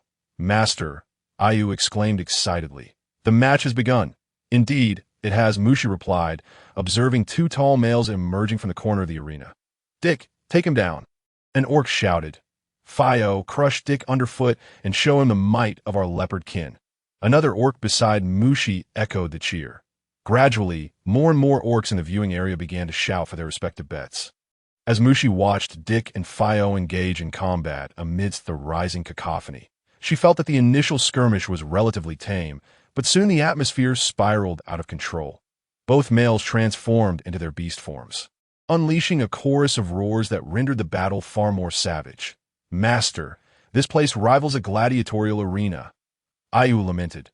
Indeed, Ayu, that male orc, Dick, has had 2 large chunks of flesh torn from him by Fio, and yet he refuses to concede, Mushi remarked, observing Dick, now drenched in blood, being tossed aside by Fio. Fio has won. A sharp voice from the orc beside Mushi startled her. She turned to see him prostrate on the ground, exclaiming, thank the beast god for his blessing. My 20-second wager on Fio has finally borne fruit. Puffed, master, this orc is far too fixated. How could he bet on that male so many times? Ayu chuckled. Who knows? Mushi wiped her brow. Ayu, do you think my bet on Boris will pay off? Master, I believe he will win, Ayu replied earnestly. But didn't we just hear that male named Jing Yao consistently loses to Boris? Ayu elaborated, convinced of Boris's impending victory. Indeed, you make a valid point. Mushi nodded slightly. The next match features the wolf beast Jing Yao against the leopard beast Boris. Master, our wager has commenced, Ayu exclaimed excitedly. Mushi nodded. Her gaze fixed on the 2 males entering the arena. One stood about 6'3", tall and erect, with light brown hair and a strikingly hybrid appearance. The other male was somewhat shorter, around 6'1", with broad shoulders, a narrow waist, a fair complexion adorned with 2 charming dimples, and bright, soulful black eyes that sparkled with youthful exuberance. Jing Yao is simply adorable. The cheers of the females echoed throughout the arena. Indeed, his smile could enchant any female. Another chimed in. I cannot help it. My heart races ever faster. I have decided. I want to bear a male as delightful as Jing Yao. one female cried out. Mushi noted how swiftly the atmosphere intensified. Ayu, it appears Jingyao has not only admirers but also devoted fans, she mused. Indeed, master. However, this male does indeed exude an innocuous charm. No wonder he attracts so many female admirers. Ayu concurred. Boris, crush Jingyao. Boris, send him flying from the stage. Mushi heard a mix of high-pitched female voices and male orc shouts, and glanced over to see two male orcs being besieged by surrounding females. Silence! Silence! The match is officially underway, a managing orc bellowed. Altering the atmosphere, Mushi observed as the leopard beast Boris launched a swift strike aimed at the face of the wolf beast Jingyao, forcing him to retreat several steps before regaining his footing. Boris, how despicable! Indeed, how could he strike at Jingyao's face? A female voiced her discontent. Boris, take him down! The male orcs shouted, only to be silenced by the piercing glares of the females. Jingyao, you were once my defeated foe. Do you truly wish to challenge me again? How amusing, Boris smirked at his opponent, finding his behavior laughable. Spare me the banter, Jingyao retorted, maintaining that irresistibly charming expression that sent the atmosphere soaring once more. Ayu, what are their respective ranks? Mushi inquired. Master, Boris is a 6th-tier orc while Jingyao is a 5th-tier orc, Ayu replied. Analyzing the situation, in no wonder, Mushi noted, the disparity in their fighting capabilities is evident, yet the outcome remains uncertain.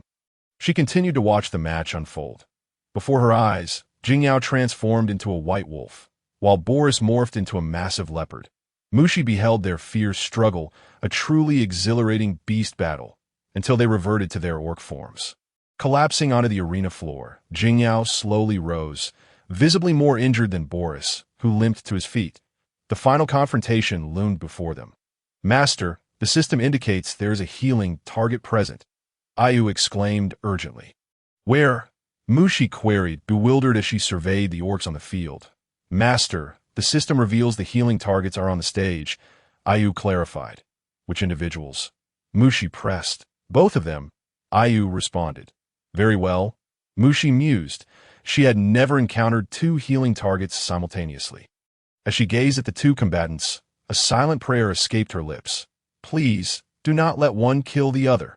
The two towering males continued their fierce exchange, and Mushi felt time drag on interminably. She witnessed Jingyao being pinned beneath Boris, struck mercilessly, blood streaming from his wounds. They could see that moment. Mushi wished fervently to leap into the fray and topple Boris. He was intent on reducing her target to pulp. Just then, Jingyao managed to flip Boris over, catching him off guard and sending him tumbling from the stage. A deafening silence fell over the arena, swiftly followed by an eruption of cheers. Jingyao has won. My Jingyao has triumphed. Indeed, I have bet on him for 5 years. Jingyao has finally claimed victory. Jingyao possesses such masculine charm. What a throw! Mushi exclaimed eagerly, relieved that her 5th-tier target was not pulverized by Boris. Master, you lost your bet? Ayu lamented. No matter. Oh, please discreetly procure some external injury ointment for me. Mushi maneuvered through the throng of orcs, striving to approach one of her targets, but the fervor of the crowd rendered it nearly impossible to reach anyone. Understood, master, but how will you treat them? Ayu pondered, perplexed. Ayu, where there's a will, there's a way, Mushi replied coolly, taking a deep breath before shouting, Jingyao, our Jingyao has sustained injuries. I was taken aback by our master's approach. Yes, Jingyao has lost a considerable amount of blood. We need to heal her, Morin, a female orc cried out from the crowd. But Morin isn't in the city right now. What do we do? Another female fretted. I will help. I saved the blue spirit female. I can save your Jingyao, Mushi proclaimed loudly. Yes, that dark female is the one who saved the blue spirit female. Another recognized Mushi. Make way for her. The females parted to create a path, and Mushi rushed forward, finding Jingyao covered in blood, gazing at her in bewilderment. Sit down, Mushi insisted, pulling Jingyao down, as she could not see the injuries on his head otherwise. After scrutinizing him carefully, she noted that he had a deep wound on his head. Due to the surrounding chaos and time constraints, she hastily disinfected the area, applied hemostatic powder, and bandaged his wound. Circling Jingyao, She tended to his various injuries with simple remedies, silently cursing Boris. That brute was far too ruthless, aiming for the wounds, prolonging her treatment time. After a moment of hesitation, she ultimately administered the anti-inflammatory medication she had prepared. "It tastes awful," Jingyao remarked, watching Mushi as she forcefully applied the healing ointment, a method he had never encountered before. "Good medicine is bitter," Mushi replied with a hint of exasperation. "What?" Jingyao inquired, perplexed by her peculiar actions.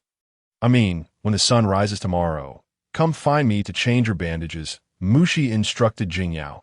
Noting that the system had yet to confirm success, she could not afford to be careless, lest something go awry.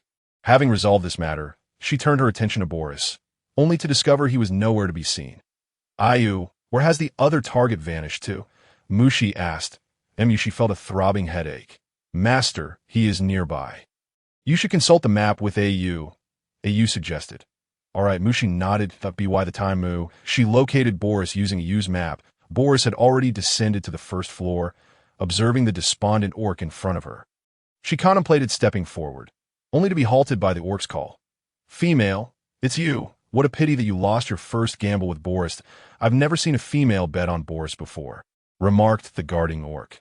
Upon hearing that a female was betting on him to win, Boris turned in surprise to see Mushi, who had approached and grasped his arm. "Bend down. Let me examine your wound," Mushi instructed, aware that time was of the essence to prevent any issues with his injury. Boris initially intended to shake her off, but recalling that she was the only female who supported him, he reluctantly complied and bent down. "Are you a healer, female?" Boris inquired, watching as Mushi wrapped his wound in an unfamiliar beast skin, ensuring the bloodstains were wiped clean. "Yes," Mushi nodded, noting that Boris's injury was less severe compared to Jingyao's, indicating that this fellow had indeed made a blunder this time. "Female, I lost the match. Will you feel regret?" Boris scrutinized Mushi's micro-expressions, fearing that his supporter might feel disappointed. "And regret," Mushi replied indifferently. Relieved that he lost. At least it meant the task was incomplete. Boris clearly did not anticipate Mushi's response. After a moment of contemplation, he finally said, "All the orcs are disappointed in me. But not you, female. Do you like me?" Mushi paused her actions, gazing in astonishment at Boris. How could he harbor such a misconception? Meeting his eyes, she answered coolly, "I do not." Boris lowered his head slightly. Feeling a twinge of disappointment, he noticed that the females supporting Jingyao all favored him, and he had assumed this female would feel the same. "All right, avoid water on your wound for the next few days. Come see me tomorrow at sunrise to change your bandages," Mushi instructed, conveniently scheduling their appointments together to save time. "Okay," Boris nodded, then asked, "Female, what is your name?" "Mushi," she replied, looking at him. "Mushi, female, then I will come find you tomorrow," Boris said, meeting her gaze. "Mu," she nodded. "Au. Today's 10 yellow beast crystals were not wasted. We still have 2 target tasks to complete. It seems we need to linger longer in this arena." "Master, that makes sense," Au mused. Having just bid farewell to Boris, Mushi prepared to ascend to the 3rd floor to change Lan Ling's bandages when she spotted Jingyao, encircled by numerous females. Ascending to the 1st floor, though injured, his expression management was impeccable, maintaining a slight smile that elicited waves of excitement from the females. "Hey, female, thank you for your treatment earlier. Here are some beast crystals for you," Jingyao called out upon noticing the petite figure of Mushi. "Wow, Jingyao truly embodies masculine charm," one female exclaimed. "Indeed, indeed," the others fervently nodded in agreement. "Master, isn't this Jingyao a bit pretentious? I didn't expect such a male in the beast realm." You commented in Mushi's mind, and she gazed at the hefty bag of beast crystals in her hands, weighing it and finding it quite heavy. Let him show off. It suits her just fine, as her purse was rather light. "Come on, Ayu, let's go see Lan Ling." She stowed the crystals and headed to the 3rd floor. She. "Uve arrived?" Lan Ling exclaimed joyfully upon seeing her, feeling that lying on the stone bed had been dreadfully boring. Mushi nodded, and Daryl wisely stepped aside to give them space. "Let me check your wounds." "Lan Ling," Mushi said, unwrapping the bandage from Lan Ling's injury. After a brief examination and treatment, she rewrapped the bandage. "You're recovering well. Lan Ling, that's because of your strong healing abilities, Mu Shi. You wouldn't believe it. I almost got snatched by a wandering beast. Thankfully, Daryl and my brother arrived, just in time. Lan Ling recounted, her voice brimming with emotion as she shared her harrowing experience that I saw the blood starting to flow from my waist. And suddenly I felt panic, my body going weak. Lan Ling continued, looking at Mu Shi. Silly girl, you might have fainted at the sight of blood. Mu Shi gently stroked Lan Ling's beautiful blue hair. Smiling at her, fainted at the sight of blood? What that? Lan Ling asked, her big eyes wide with curiosity. Fainting at blood means you can't handle seeing a lot of it, Mu Shi explained as simply as possible. Oh, I see, Lan Ling responded, somewhat bewildered as she had never been allowed to handle prey, nor had her other partner ever permitted it at Mu Shi. When Nash returns, if my brother hasn't come back, I want to go with Daryl and Nash to the underworld city to find him. Lan Ling said, her mood sinking as she still couldn't let go of her brother. Who is Nash? Mu Shi inquired. Looking at Lan Ling, Mu Shi. Nash is my second partner. He went to the seaside with his clan. Lan Ling explained. The seaside? Are there orcs there too? Mu Shi asked, puzzled. Yes, Mu Shi, there are sea tribe orcs by the seaside. Nash and his clan went to trade with them, Lan Ling replied. She continued, the sea tribe generally doesn't interact much with us land orcs. And even when trading, it's only occasionally. They are a mysterious group, Mu Shi. I once met a sea tribe orc with my brother, and they were the most beautiful orcs I've ever seen. Mu Shi, if you get the chance to meet a sea tribe orc, you will surely be amazed, Lan Ling said earnestly. Mu Shi nodded, feeling relieved as Lan Ling's mood seemed to brighten slightly. Deep down, Mu Shi believed that this beautiful female should live a vibrant and happy life. Lan Ling, tell me more about what you know regarding the seaside or the sea tribe, Mu Shi encouraged. Hoping to distract Lan Ling from her worries about Yu Junshur. Mu Shi, let me tell you about the sea tribe orcs I encountered. Lan Ling began her tale. Mu Shi listened intently to Lan Ling's narration until she had shared everything she knew. And only then did Mu Shi bid her farewell. Au. When we have time, we should go to the seaside, Mu Shi said, her curiosity about the mysterious sea tribe piqued by Lan Ling's vivid descriptions. All right, master. I want to see it too, Au replied. The next day, Mu Shi arrived early at the first floor as promised, immediately spotting Boris in the distance. Mu Shi, female, you're here, Boris called out as she approached. Mu Shi nodded, retrieving the prepared supplies and signaling for Boris to bend down before she began to change his bandages. After the bandage change, she noted that Boris was recovering well, but then asked, Au, why hasn't the system indicated that the treatment is complete? Mu Shi inquired, puzzled. Master, the system has not yet deemed Boris's injury fully healed. Each target has different assessments, which Au cannot explain further. Au responded. I see, Mu Shi replied, glancing at Boris, who had straightened up. She decided to give him some medicine. Take this healing potion. It will improve your wound. Oh, okay, Boris said, trusting Mu Shi completely. He felt his wound healing, swallowing the anti-inflammatory medicine without hesitation. After completing this task, Mu Shi surveyed her surroundings, noticing that the other task target had not yet arrived, so she stood still and waited. Mu Shi, can I ask you out in the future? Boris mustered his courage to ask quietly, seeing that she lingered nearby. What? Mu Shi, preoccupied with searching for Jing Yao among the orcs, did not catch Boris's words clearly. I meant, can I invite you to a match later? Boris wished to understand the female before him better, enchanted by her fragrant presence as she drew closer. A match? Certainly. As Mu Shi heard Boris's request, she suddenly felt compelled to give a try. Perhaps her rank could indeed be elevated. Please return tomorrow for your dressing change, Mu Shi added, having just finished organizing her medical kit. Upon lifting her gaze, she spotted the familiar orc. Oh, has that conspicuous figure arrived? She mused, hastily making her way over, only to find Jing Yao still surrounded by numerous females. It is him, her master, Au remarked with a slight twitch of his mouth, believing Jing Yao to be the most ostentatious male she had ever encountered. From a distance, Jing Yao noticed Mu Shi approaching and raised his hand slightly, saying, Ladies, please make way. I require the shamanist to tend to my wounds. Upon his request, the females promptly parted, allowing Mu Shi to see his intended target sauntering over leisurely. Squat down. Let me examine your injury, Mushi said with an impassive expression as she regarded Jing Yao. Once he complied, she tore away the bandage from his head, observing that the wound was not healing as quickly as Boris's. After attending to it, she proceeded to disinfect his other injuries as well. Take this, she said, offering him anti-inflammatory medicine, knowing this wound could not be neglected. Seeing that the medicine was still bitter, Jing Yao furrowed his brow slightly and looked up at Mu Shi with hopeful eyes. His voice soft and tentative. Shamaness. Must I consume it? Mu Shi, observing this towering figure of over 6 feet making a cute face in front of her, felt a twitch at the corners of her mouth due to the stark contrast. She averted her gaze and replied flatly, You must.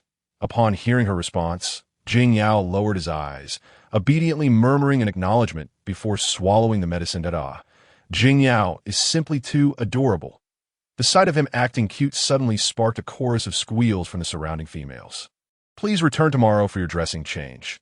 But do try to come alone, Mushi advised Jing Yao, covering her ears as she turned to squeeze through the crowd of females, startled by their sudden outburst. Mushi, are you treating his injuries? Boris inquired as he stood beside her. Yes, Mushi nodded. Oh, does Mushi have feelings for Jing Yao? Do you like him as much as the other females?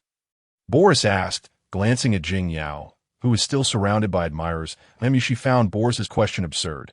What a ridiculous notion. She looked at him, perplexed, and thought, does Boris's simple mind really lead him to think this way? Master, Ayu is unaware of the truth. Ayu chimed in, suppressing laughter. I do not. Mushi replied with a hint of exasperation. Upon hearing her words, Boris's eyes sparkled with interest as he softly remarked, Very well. I shall return tomorrow to seek out Mu Shi for more medicine. All right. Mushi responded with a slight nod. After bidding farewell to Boris, she made her way to Lan Ling. Drink this soup, Mushi instructed, presenting a bowl of broth she had specially prepared with spring water, eager for Lan Ling to recover swiftly. Wow, it smells amazing. Mushi, your cooking is indeed delightful, Lan Ling exclaimed as she eagerly embraced the stone bowl and drank it down. After finishing the soup, she wiped her mouth and suddenly recalled Di Chun, the exceptional male. Mushi, you left in such a hurry. Di Chun was quite anxious, had it not been for the sudden attack of the strays. He might have come to find you. Mushi. You departed in such haste that it was only when Lofi handed me your belongings that I realized you had gone. D. By mention that he frequently visited your little stone house. Lan Ling added, Master, it seems you have entangled yourself in matters of the heart. Ayu's voice echoed in Mushi's mind. Mushi, I have never seen Di-Chun care for a female so much. I envy you. However, I understand that choosing a partner cannot be forced. After interacting with you, I believe I understand what Di-Chun admires about you. Lan Ling said earnestly. Mushi, if you were to meet him again, would you give Di-Chun another chance? Lan Ling asked directly, noticing Mushi's silence. Master, Lan Ling is asking you a question. Ayu teased. Mushi lifted her head, meeting Lan Ling's gaze, and replied earnestly. Perhaps we will not meet again. Sensing the atmosphere grow quiet, she playfully teased, Weren't you hoping I would become your sister-in-law? Do you think Yujun is unworthy of me? Without hesitation, Lan Ling responded. I believe my brother does not deserve you. Mushi, you are so exceptional, being a shamaness, wise and kind. You are suited for a more outstanding male. However, selfishly, I hope you can indeed become my sister-in-law. Rest assured, I will ensure my brother becomes even more exceptional, Lan Ling added sincerely, genuinely fond of Mushi. Please, Lan Ling, I cannot bear Yujun. He left a terrible first impression, Mushi countered, merely trying to lighten the mood.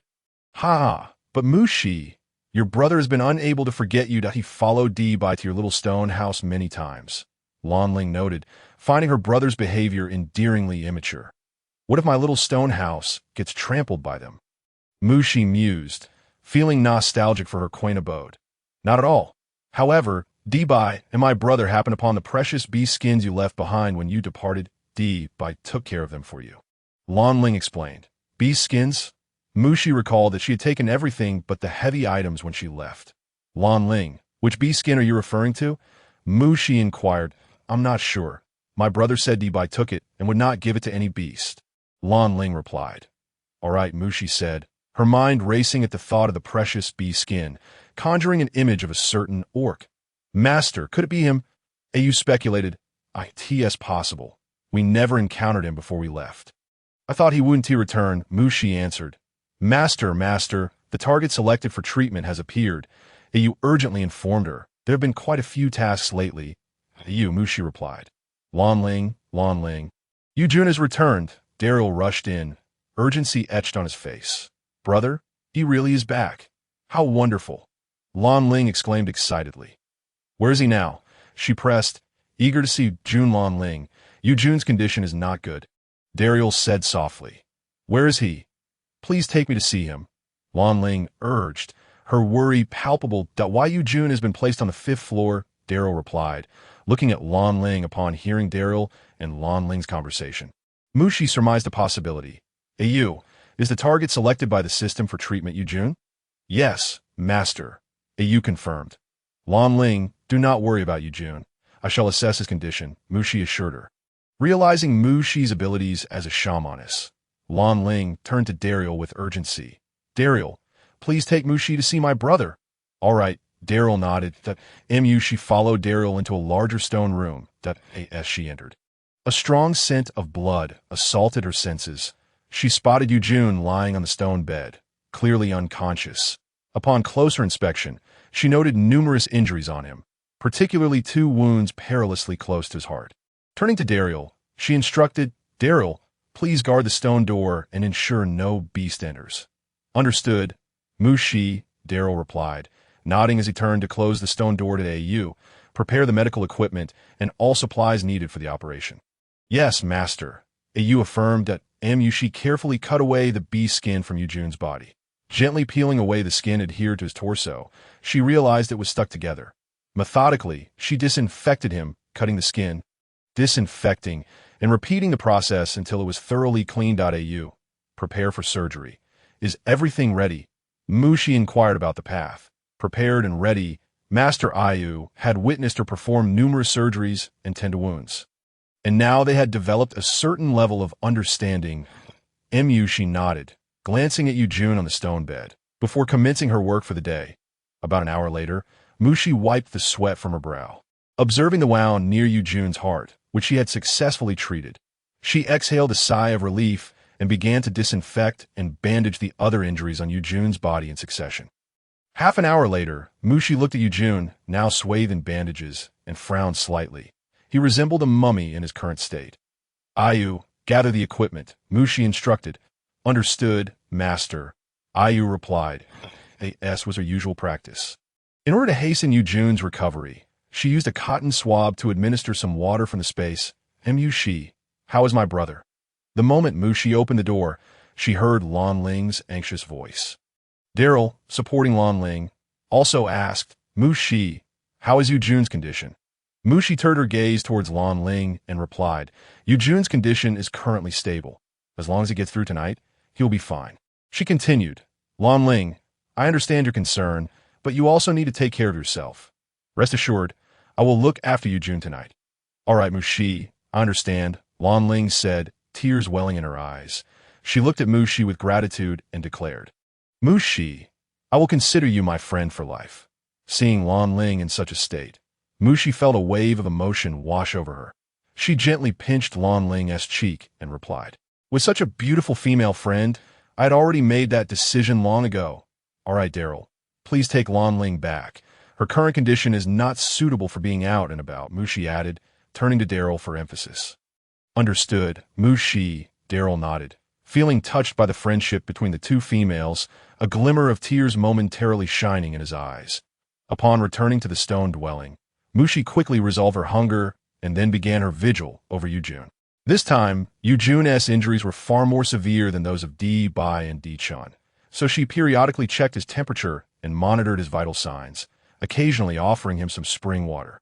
As the night progressed, while continuing to feed Yujun spring water, she noticed him swallowing consciously, which astonished her with his tenacious vitality. You really are quite strong, Mushi exclaimed. Just as she finished speaking, She found herself gazing into a pair of light green peach blossom eyes. You could see that moment. She was still holding a cotton swab to feed him water. That "You're awake," Mushi exclaimed in delight. Seeing his unblinking green pupils fixed on her, Mushi realized that the cotton swab was still resting on his lips. Embarrassed, she withdrew her hand and smiled gently, saying, "I was just giving you some water." "Mushi," Jun's hoarse voice emerged.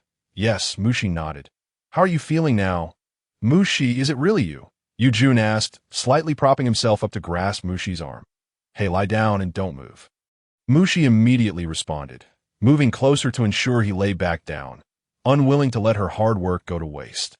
"All right," Jun nodded in rare compliance, finding reassurance in her touch. He looked at Mushi's familiar face and inquired, "Did you save me? How did you end up in Illusion Spirit City?"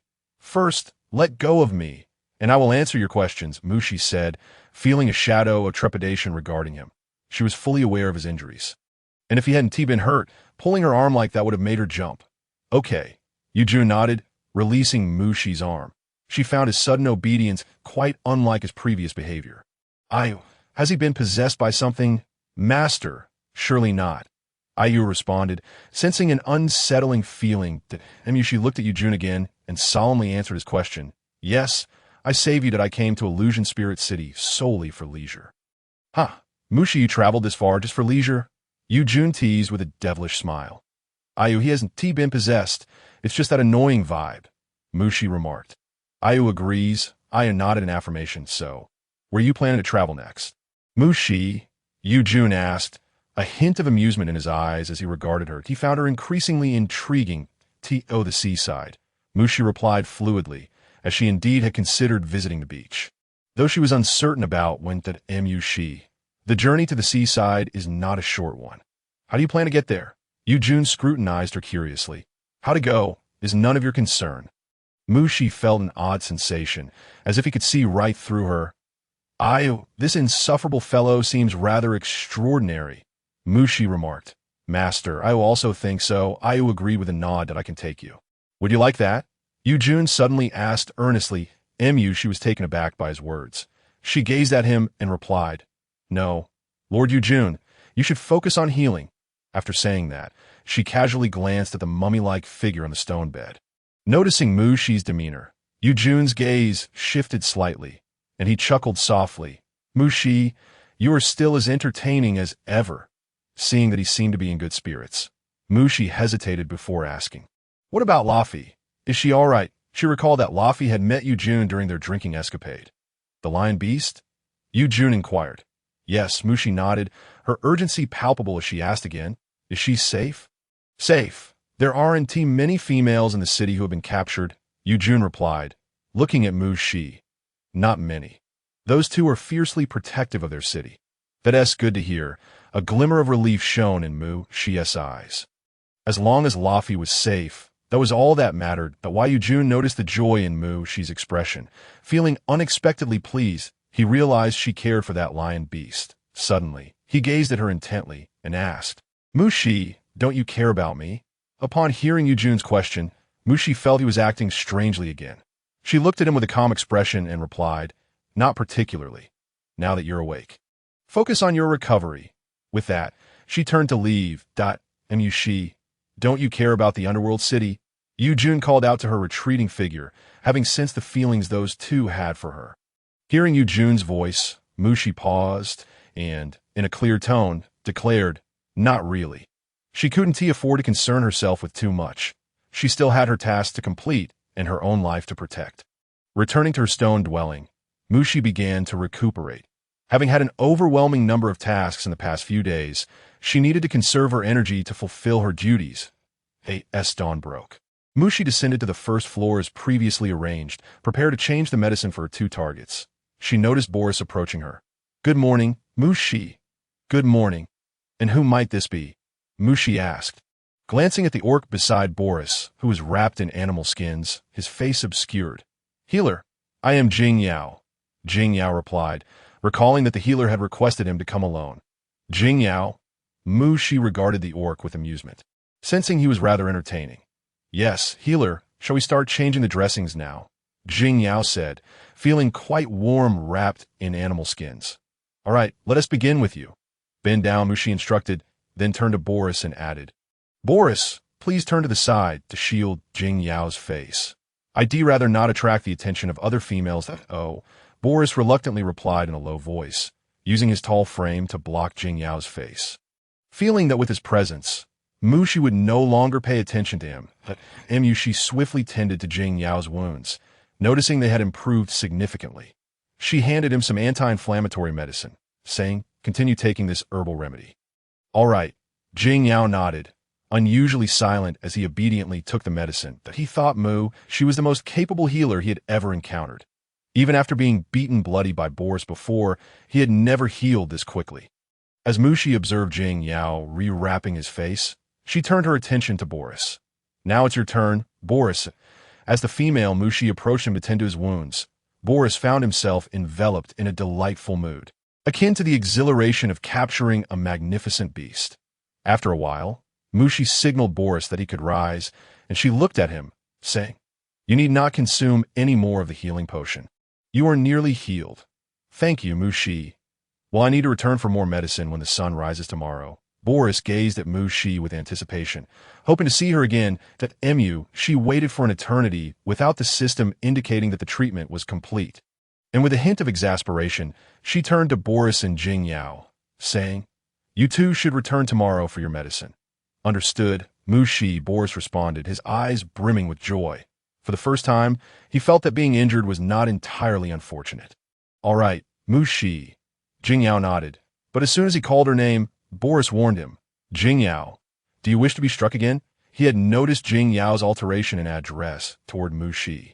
Jing Yao looked at Boris in confusion, as he believed he had said nothing amiss. However, he could not afford to lose face before Mushi, so he retorted, The outcome of a duel is not predetermined. Mushi, observing the sudden exchange between the two orcs, waved her hand in frustration. Do not squander my time healing you. Save your quarrels for when you are fully recovered. She feared that her mission might be jeopardized. All right, Mushi, I understand, Boris replied earnestly, not wishing to waste her time. Jing Yao also nodded in agreement, resolved to defeat Boris once more to rid himself of the shadow of his past failures. After sending the two off, Mushi ascended to the 3rd floor to see Lan Ling, but finding no sign of her, she proceeded to the 5th floor, suspecting that Lan Ling was eager to meet Yujun. Brother, you truly frightened me. I thought you were going to meet the beast god. What would I do if you did? Mushi heard Lan Ling's voice from a distance that, as she entered, she saw Yujun suddenly squinting at Lan Ling, who murmured softly, I was just worried about you. I didn't genuinely wish for you to meet the beast god. Why do you wear such a sour expression? Mushi chuckled at the sight of Lan Ling's fearful demeanor toward Yujun, finding her concern for him endearingly cute. Mushi, you have arrived? Look, I am better now, Lan Ling exclaimed, embracing Mushi's arm, and twirled around in delight. Very well. That is sufficient, Mushi replied with a gentle smile, believing that the spring water must have played a role in her recovery. You are truly remarkable. Mushi, you saved both me and my brother. From now on, this illusory spirit city shall be your home. Lan Ling declared, recalling her earlier astonishment at how her wounds had nearly healed. Remembering her brother's condition, she hurried to the 5th floor and was overjoyed to discover that he had awakened. Mushi, you are indeed extraordinary, Daryl concurred, standing beside Lan Ling, his admiration for her evident.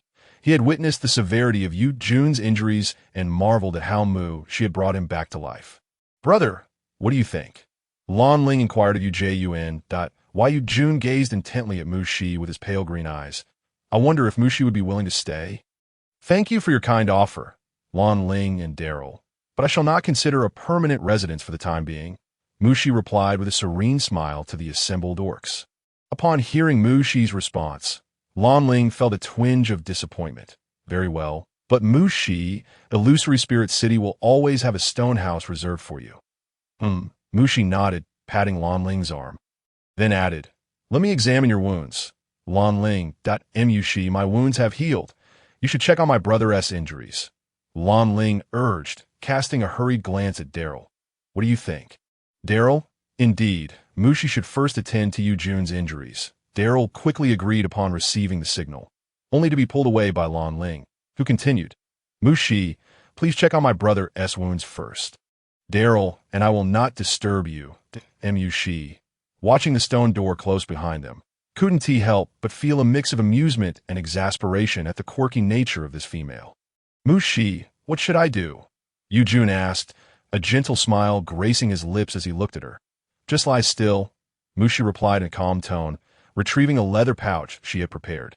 As she approached Yujun, who lay on the stone bed, she unwrapped the bandage from his torso.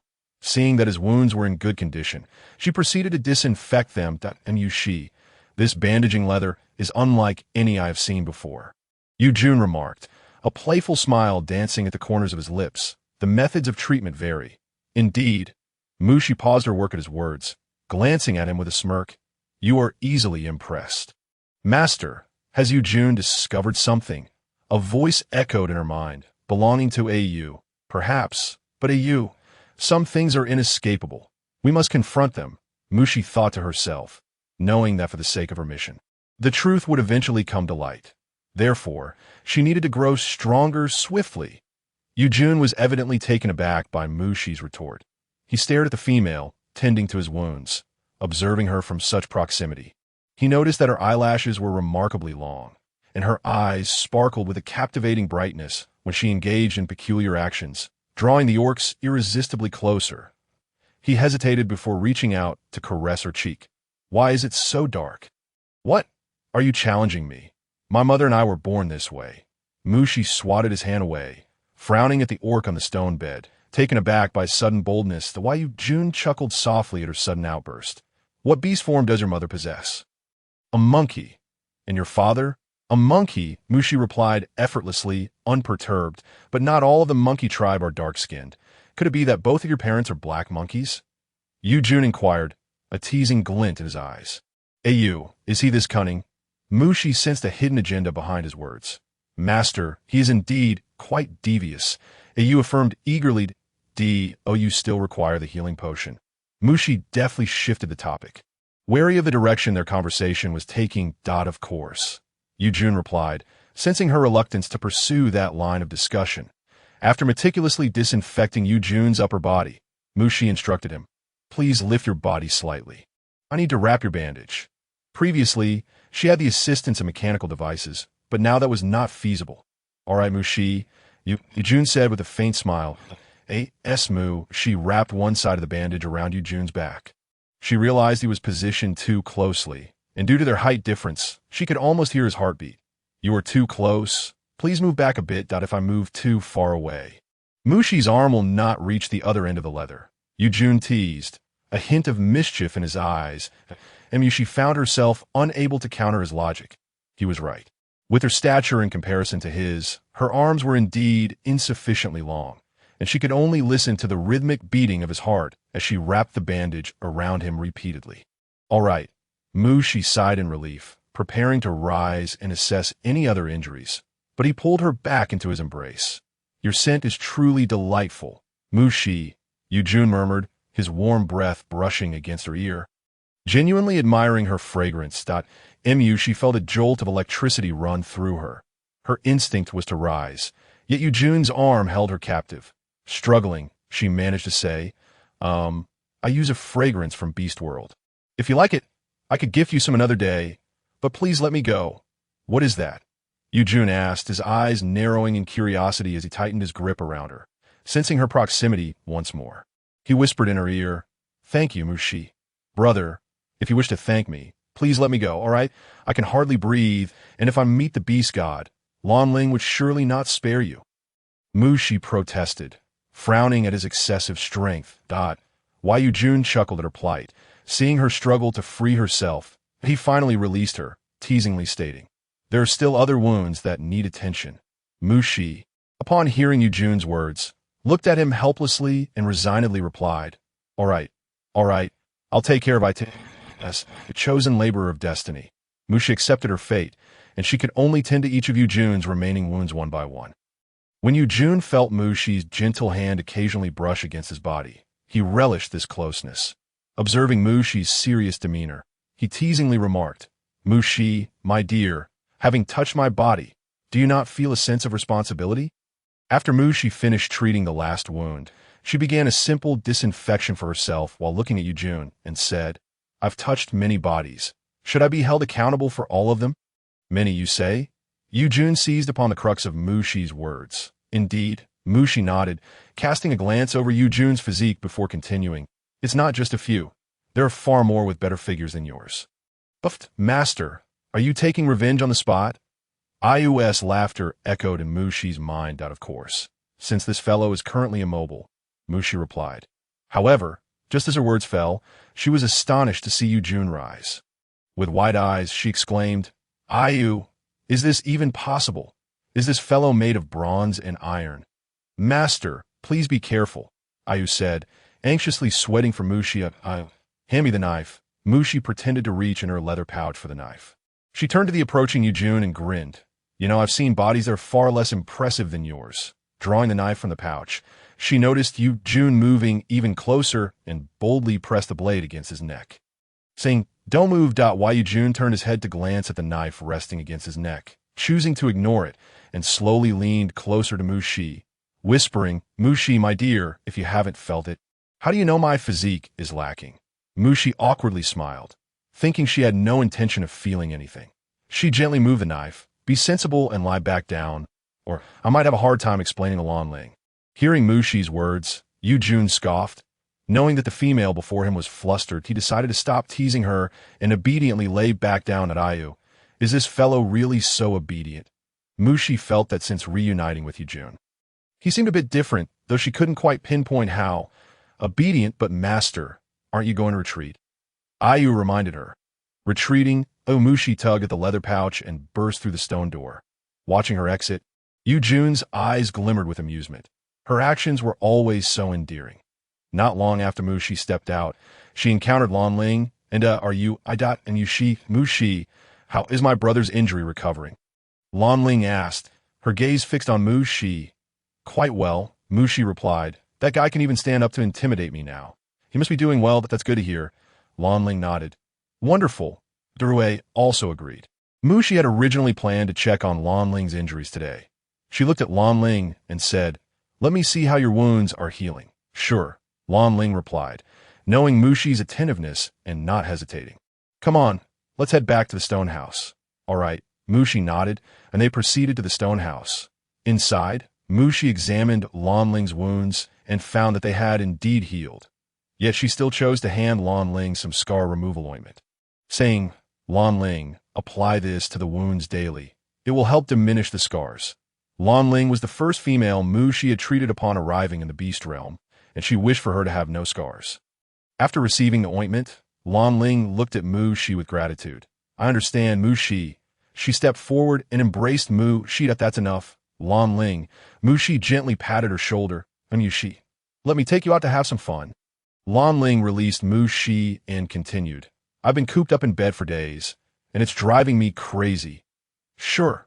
Mushi smiled at Lanling, however. She did not expect that the place Lanling wanted to take her was the arena where she had previously participated in a betting match. She heard Lanling excitedly say, Mushi, who do you want to bet on to win? I'll give you beast crystals. Can I participate in the competition myself? Mushi asked Lanling, eager to activate the energy within her by competing. You can, Mushi, but I must warn you, the matches here are quite brutal. I'm afraid you might get hurt. Lanling said seriously, it's fine. Lanling, if I can't hold on, I'll just concede. Mushi thought this way, not wanting to risk her life unnecessarily. All right then, Mushi, I'll bet on you to win, Lanling stated. But wait, how will the matchups be arranged? I want to see who I'm up against, Mushi said, wanting to know her opponent. Danmu, which beastmen are competing today? Lanling inquired of the guard overseeing the matches. Lanling, today as competitors include these, Danmu said, his face slightly flushed as he handed a piece of hide to Lanling. Thinking how beautiful she had become, truly the most stunning female in Illusion Spirit City. Lanling accepted the hide and showed it to Mushi, who was astonished to discover that she recognized the writing of the beast realm. Scanning the names on the hide, her gaze landed on a familiar yet strange name, Song Ming, a rank 7 wolf beast. Could it be the same Song Ming she had encountered before? Had he now reached the rank of a beast man? Her mind swirled with questions as she turned to Danmu and declared, "I challenged Songming. Female, are you certain you wish to challenge this wolf beast?" "He is indeed rank 7. Danmu assessed Mu Shi and asked. Though he had seen females challenge males before, he found it hard to believe that Mu Shi, clearly a rank 3, could possibly defeat a rank 7 wolf beast. "Many females have challenged him. You are now the 4th, Danmu added, unable to fathom that this female would have a chance against such a formidable opponent, Mu Shi. "This wolf beast's rank is indeed very high. Do you want to reconsider?" Lan Ling asked, concerned for Mu Shi's safety. "It's all right, Lan Ling. It's him," Mu Shi insisted, desperate to find out if he was indeed that Songming she had met. "Fine, but if you can't handle it, just concede. I don't want to see you get hurt," Lan Ling said, respecting Mu Shi's choice. "Okay, I understand," Mu Shi nodded with a smile. She added, "Lan Ling, listen to me. Bet on him to Mu Shi knew she could not defeat a rank 7 beast man. She just wanted to see him up close. "In a way, Mu Shi, I bet on you. I bet you will win," Lan Ling declared. "But Lan Ling, that is clearly a losing bet," Mu Shi pointed out, hoping for Lan Ling's victory. "I'm betting on you winning, Mu Shi," Lan Ling insisted with a haughty tone. Seeing Lan Ling's stubbornness, Mu Shi relented. "Let us bet the minimum of 10 yellow beast crystals." "All right, Mu Shi, I understand. Let us go in," Lan Ling said as she linked arms with Mu Shi and discreetly tossed a pouch of beast crystals to Danmu. Upon opening the pouch, Danmu murmured, "Lan Ling, you sure are generous." Led by Lan Ling, Mu Shi arrived behind the competition stage, where she noticed several beast men standing around. She speculated that they were also competitors, but she did not see the familiar figure among them. "Mu Shi, look, that's the rank 7 wolf beast you'll be facing shortly. Be careful." Lan Ling pointed to a beast man fighting on stage. From her perspective, Mu Shi could only make out a vague silhouette clad in black leather. She couldn't confirm if he was the beast man she remembered. "Au. Do you think the beast man on stage is Songming?" Mu Shi inquired. "Master, you cannot discern anything either," to which she replied. "Mu Shi, if it becomes too challenging later, you must concede. This opponent strikes with considerable ferocity," Lan Ling insisted once more. "Indeed, he is quite formidable." Mu Shi nodded in agreement. On the stage, Songming charged forward, delivering a direct blow to the heart of the leopard beast. The leopard beast staggered back several steps, clutching its chest, and raised its gaze to the powerful beast man opposite. For a fleeting moment, regret washed over him, yet he resolved to leverage the speed advantage of the leopard beast for one last effort. The leopard beast adjusted its stance, claws morphing into lethal weapons, and lunged towards the wolf beast. Just as he neared, the wolf beast deftly sidestepped and positioned itself behind him. "I concede," the leopard beast declared, acutely aware of the razor-sharp claws poised at its throat. Mu Shi, he didn't even transform into his beast form and effortlessly defeated his opponent. Lan Ling murmured that, "Mu Shi, you understand what to do if you find yourself unable to prevail, right?" Lan Ling glanced at Mu Shi, anxiety etched on her face, and Mu Shi affectionately brushed her fingers through Lan Ling's beautiful blue hair and replied, "Understand. I shall emulate the leopard beast." Next up, the donkey beast Bari versus the wolf beast Songming. "Donkey beast?" Mu Shi exclaimed, astonished as she beheld the beast man ascending to the stage, complete with 2 long ears. Standing approximately 6 feet tall, with slightly pale skin and notably large eyes. "Mu Shi, have you never encountered a donkey beast before?" Lan Ling queried, her curiosity piqued. "No, I have not," Mu Shi responded, her gaze fixed on the stage. "Having only seen ordinary donkeys." "Master, the variety of species among beastmen in this realm is truly astounding," you remarked in awe. "Indeed, no wonder it is called the beast realm," Mu Shi replied. On the stage, Songming and Bari struck simultaneously. Initially, neither side gained the upper hand. They maneuvered past each other, only to engage once more, with Songming landing a palm strike on Bari's right shoulder. Bari, clutching his shoulder and eyeing his opponent, remarked, "Wolf beast, not bad. Only a handful of beastmen in Illusory Spirit City can inflict harm on me." Bari. No sooner had he finished speaking than the two became entangled in combat again. "You. What rank is this donkey beast, Bari?" Mu Shi inquired.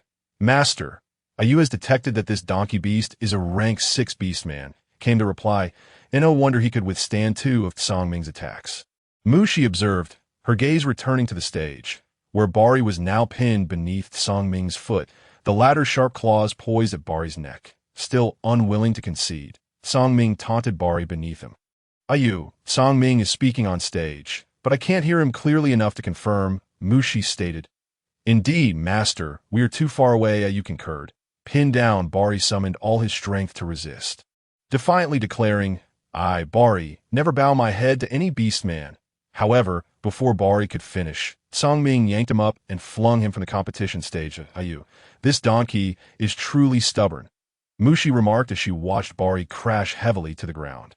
He struggled to rise, glaring at Song Ming, declaring, "You wait, wolf beast. I will challenge you again." "Indeed, he is stubborn."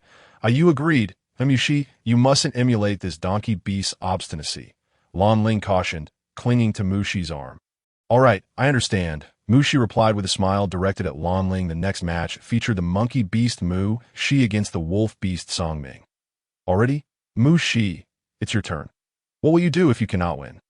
"Just concede," Lan Ling expressed her concern, unable to fathom the pain Mu Shi's fragile form might endure if thrown to the ground.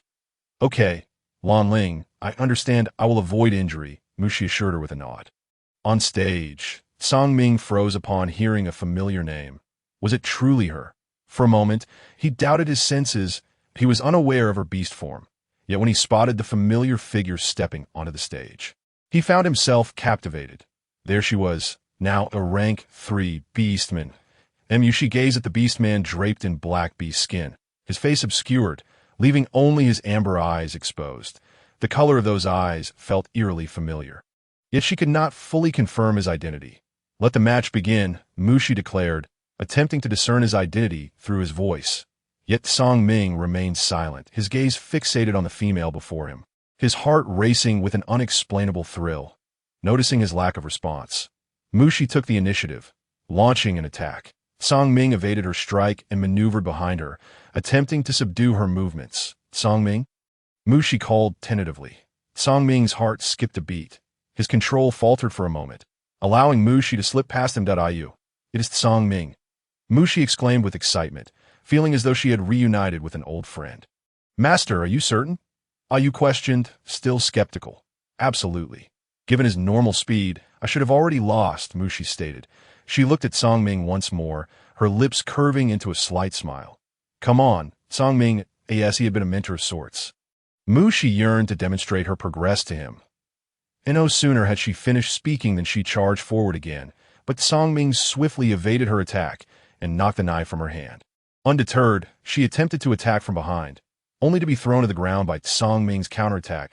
Mushi, are you all right?" Lan Ling's anxious voice rang out from below the stage. "Master, how are you?" Ayu echoed, equally concerned. Song Ming seemed to lack any consideration for her well-being. "That I'm fine, Ayu. Please hand me the knife," Mushi instructed, extending her hand to retrieve it. Song Ming, taken aback by having thrown Mu Shi to the ground, stepped forward to help her up. However, as he approached, she swiftly rose and pressed the knife against his throat. "Song Ming, what do you think? Have I made progress?" Mushi inquired, her gaze fixed on his amber eyes, a playful smile gracing her lips. Feeling the sharp edge of the blade against his throat and witnessing her mischievous grin, Song Ming replied nonchalantly, "As long as you're unharmed," upon hearing his response. Mushi was about to speak when she noticed him turning to leap off the stage. She watched his retreating figure, knowing he was shrouded in mystery. "I end this match." The monkey beast Mu Shi emerged victorious. "Master, you won the match."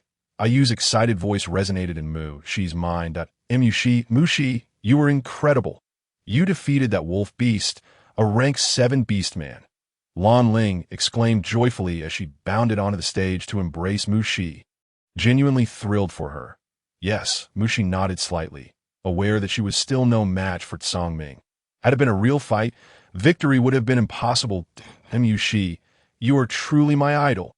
"See, I told you I would bet on your victory," Lan Ling chattered incessantly. "But Mushi, you were thrown by that wolf beast. Is your waist all right?" Lan Ling gently pressed on Mushi's waist. Concerned for her well-being, Lan Ling's touch caused Mu Shi to unconsciously furrow her brow. She gently patted Lan Ling's arm, whispering, "It's nothing, just a minor injury. Come on, let's go to the stone house. I want to check your injuries." Lan Ling insisted, having noticed Mu Shi's pained expression. "It's nothing serious. Lan Ling, I assure you. It's merely a bruise. There are no major issues," Mu Shi reassured her, declining Lan Ling's kindness. "All right, but if anything happens, you must let me know," Lan Ling said with concern. "Understood. Let's go," Mu Shi replied, linking arms with Lan Ling as they ascended to the next level. As they reached the first level, Mu presented Lan Ling with 3 large bags of beast crystals. She promptly handed them to Mu Shi, saying, "Mu Shi, take this. It's your reward for winning today's match." Mu Shi gazed at the 3 hefty bags of beast skin in her arms, turning to Lan Ling with a question. "So, Lan Ling, how much did you wager?" Lan Ling flashed a bright smile at Mu Shi. "Just 1 bag of beast skin, Mu Shi offered the bag back to her. "You wagered it, so you should keep it." However, Lan Ling refused. "Mu Shi, even though I placed a bet, you're the one who fought in the match. You should accept it." Seeing the situation, Mu Shi nodded and accepted 1 bag of beast skin.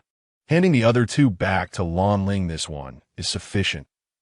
As Lan Ling surveyed the 2 bags of beast skin in her arms, she murmured to herself, "She is even more stubborn than that donkey beast Bari."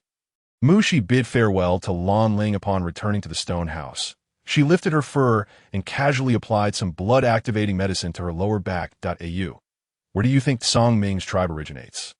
Mu Shi inquired curiously. "Master, we can first eliminate Ming City," Au replied earnestly. Mu Shi nodded. With so many bee cities and tribes, it would be quite challenging for her to deduce the answer using just her intellect. So she decided to abandon her conjectures. "Au, prepare some food. For convenience, I've begun to exchange food in the marketplace instead of accepting the daily offerings from Zayan." After finishing her meal, Mu Shi ascended to the 5th floor to change Yujun's dressings. However, as soon as she arrived, she spotted a familiar figure. "Song Ming," she called out. Upon hearing Mu Shi's voice, Song Ming paused for a moment before turning and entering a stone house. "Au, why is he ignoring me and pretending not to recognize me?" Mu Shi asked, bewildered. She merely thought it was polite to greet a familiar beast man in a strange city that I don't know. "Master, Au feels that Song Ming's behavior is quite peculiar. Forget it. Let's go change that guy's dressings," Mu Shi said, walking in another direction. Knock, knock, knock. "Come in. Mu." She heard Yujun's voice and pushed open the stone door, only to find Yujun not lying on the stone bed, but reclining casually in his stone chair. His silvery hair cascaded effortlessly over his shoulders, and his pale green peach blossom eyes gazed at Mu Shi with a hint of amusement. Mu Shi felt her breath catch. "Au, what a beautiful, sleeping beauty!" She was so captivated by his beauty that she found it hard to look away and even felt a twinge of envy. "Au, what kind of beast form does this guy possess? How could he be so stunning?" "Master, Yujun's beast form is Mengji," Au replied after assessing. "Mengji? Isn't that just a big cat?" Mu Shi asked in surprise. "Master, he resembles a leopard," Au clarified, exasperated at Au. "That's still a member of the feline family. Just a big cat," Mu Shi thought, feeling that knowing Yujun was a large cat made him seem less disagreeable. After all, she adored cats. Seeing Mu Shi staring at him motionless, Yujun shifted his posture nonchalantly, his gaze becoming even brighter. "Au, look at that enchanting figure. It truly resembles a cat," Mu Shi exclaimed in awe. "Indeed, it is quite similar," Au concurred, astonished at Mu Shi. "Are you utterly captivated?" Yujun smirked slightly. "Cough, cough, how could that be?" Mu Shi awkwardly touched her nose, quickly changing the subject. "Well, I'm here to change your dressings." Mu Shi, you truly are a responsible healer," Yujun remarked, admiring her. "Let's cooperate a bit," Mu Shi suggested, knowing he could stand up and wouldn't require her assistance too much. She pulled out the items from her fur pouch and deftly unwound the bandages wrapped around his body. After disinfecting the wounds, she noted that Yujun was surprisingly cooperative during the bandaging. "Not bad. You know how to cooperate," Mu Shi praised after finishing the upper body dressing. Why Yujun, hearing her words, let out a soft grunt while secretly observing the female preparing to dress his other wounds. "Au, did you see that proud demeanor?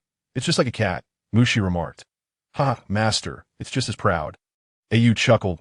As Mu she bent down to treat other wounds. She forgot about her own injury and instinctively supported her waist, frowning at what's wrong. Jun noticed Mushi's expression, seeing that she remained silent. He pulled her closer, suddenly caught off guard. Mushi fell against him, intensifying the pain in her waist, causing her frown to deepen. She looked up at Jun and said, "Big brother, are you trying to hasten my demise?" Jun was taken aback by her words. Noticing she was still supporting her waist, he lifted her and turned her around, pulling aside her waist fur. "Hey, what are you doing?" Mushi exclaimed, hurriedly trying to pull down the fur. But it was too late. Jun's gaze fell upon a large bruise on her pale skin, and he frowned slightly. "How could you be so careless?" Mushi was too flustered to respond. Her face flushed as she quickly pulled the fur back up, preparing to rise. But Jun pressed her down. "Don't move. I'm going to apply the medicine." He continued to pull aside her fur, grabbing the iodine cotton ball from the stone table to clean her bruise, mimicking her previous actions as he gently dabbed at the bruise with tweezers. She found herself firmly held down, unable to struggle, her face burning as she cursed inwardly. "Damn it, this is completely inappropriate for my condition." "Puffed, master. Jun is just concerned for you." Ayu's voice chimed. "I end at Jun. Let me go." "The medicine you're using is wrong," Mushi attempted to explain. "How could it be?" "Mushi, are you feeling shy?" Jun laughed, assuming it was mere shyness. "Shy my foot." Mushi was about to retort when she felt Jun's careful touch. Realizing he was being gentle because he feared hurting her, she suddenly felt indifferent. After all, he had already seen her skin, and she had prepared her response. "Are you done yet?" Mushi asked anxiously as he continued to dab. "Mushi, why is your skin so fair?" Jun asked after a while, finally noticing something off. She had anticipated Jun's question and simply said, "Once you're finished, I'll explain." She still didn't want him to catch on to anything. Hearing her words, Jun pulled down her fur, his gaze deepening. "Perhaps I can find the answer myself." She knew this guy had ulterior motives. Seeing him loosen his grip slightly, she climbed up, looking at Jun from distance. "Though my father is a black monkey, his upper body is white." She recalled that Luo Fei had mentioned that cubs typically take after their fathers. Jun frowned slightly, looking at Mushi with suspicion. "Is that possible?" "Why not? Have you seen all the beastmen in this world?" Mushi retorted, seeing him at a loss for words. She then said, "The medicine is applied. I'm leaving." Jun watched Mushi flee in a panic. His pale green eyes darkened, and a pleasing smile curved his lips.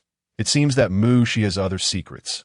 Mushi left without taking her fur pouch, thinking that she would still need to use the items inside for Jun later. So leaving it there was acceptable. "Master, why do you make yourself sound like a?" Au stifled a laugh. "Sigh. Au, what can I do? If I'm a, then so be it. I'm more afraid they'll discover I'm human." Mushi lamented as she passed by Tsongming's stone house. Noting that it was tightly shut, she walked past it unguarded. With a creak, Mushi had just begun to search for the source of the sound when an overwhelming force pulled her into the stone house. After recovering from her sudden fear, she saw the familiar figure before her. Tsongming. Mushi gazed at the beast man she recognized, who had now removed the fur from his face. His amber eyes held a hint of panic, and his high nose and thin lips parted slightly. "Mushi, I didn't mean to do that. I'm sorry." After speaking, Tsongming lowered his head, wishing to gauge the female's reaction, but fearing to see disappointment in her expression. "Are you saying that you dragged me in here unintentionally? Are you joking?" "You clearly did it on purpose." Mushi frowned, perplexed as she looked at the somewhat desolate male before her. Tsongming, hearing her words, grew more anxious, clearly realizing that he and Mushi were not discussing the same matter. But she seemed to be correct. He had indeed pulled her in intentionally. He could only bow his head even lower. "I'm sorry. That was intentional." She was even more confused by his admission. She looked at him and asked, "Tsongming, first you pretended not to know me, and now you pull me in here. What do you want?" Upon realizing that Mushi had touched upon the crux of the matter, Tsongming tightly grasped the herbs in his hand, moving closer to her. Seeing Tsongming hastily approaching, Mushi shouted, "Stop!"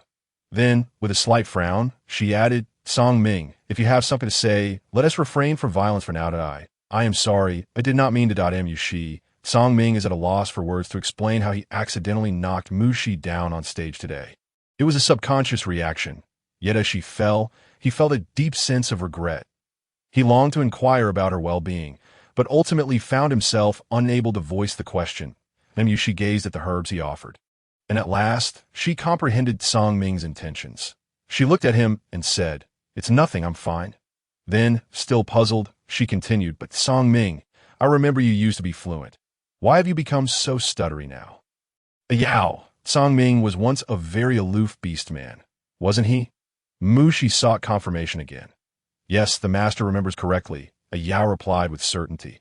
Observing Song Ming's continued silence, Mushi suddenly recalled something. She earnestly turned to him and asked, "Song Ming, could it be that you're stuttering because of your mouth sore from last time?" "Yao, does a mouth sore cause someone to stutter?" Mushi inquired. "Master," Yao is unsure, came the response. Upon hearing Mushi's words, Song Ming's face flushed an even deeper shade of red. He wanted to explain that it was not a mouth sore, but rather her bite that caused it. However, after much contemplation, he could only stammer, "Song Ming, take your time. There's no rush," Mushi reassured him, extending her patience to this familiar acquaintance. Song Ming, his face still burning, quickly thrust the herbs into Mushi's arms.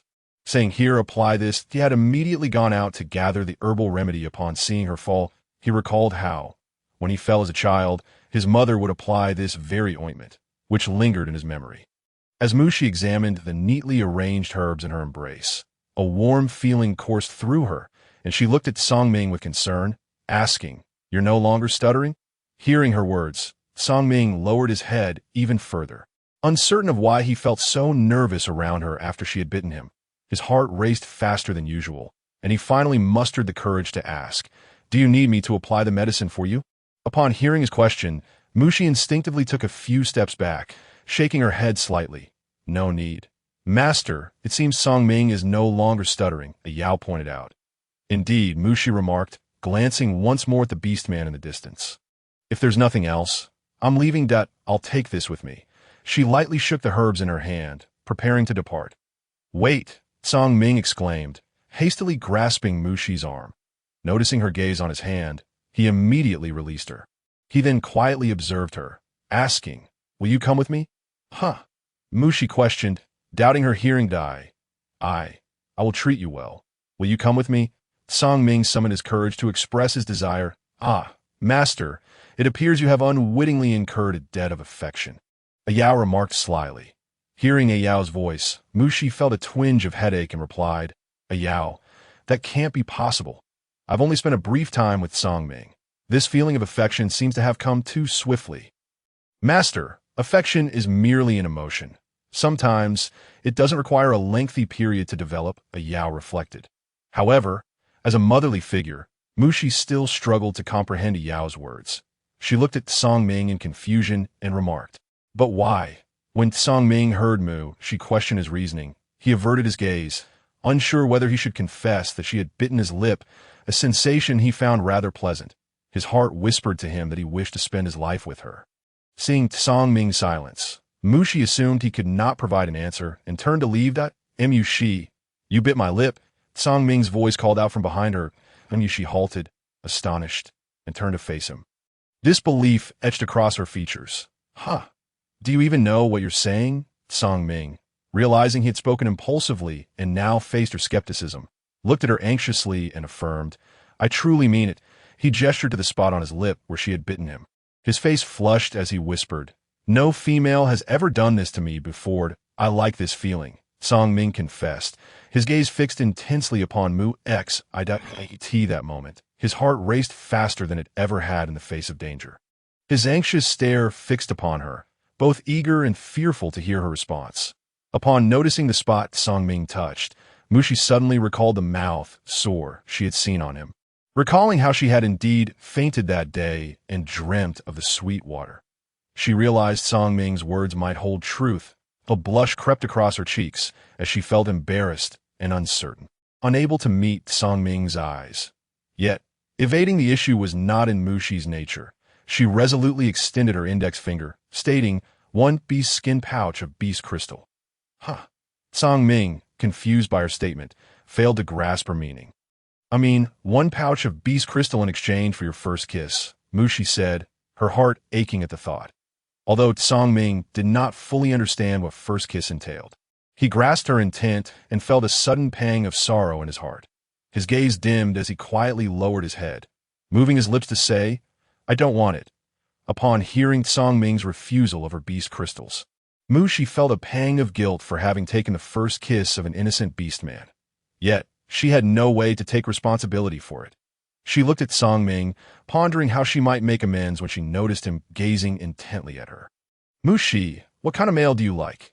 Songming asked, unwilling to give up. He hoped to become one of her partners. "What kind of male do I like?"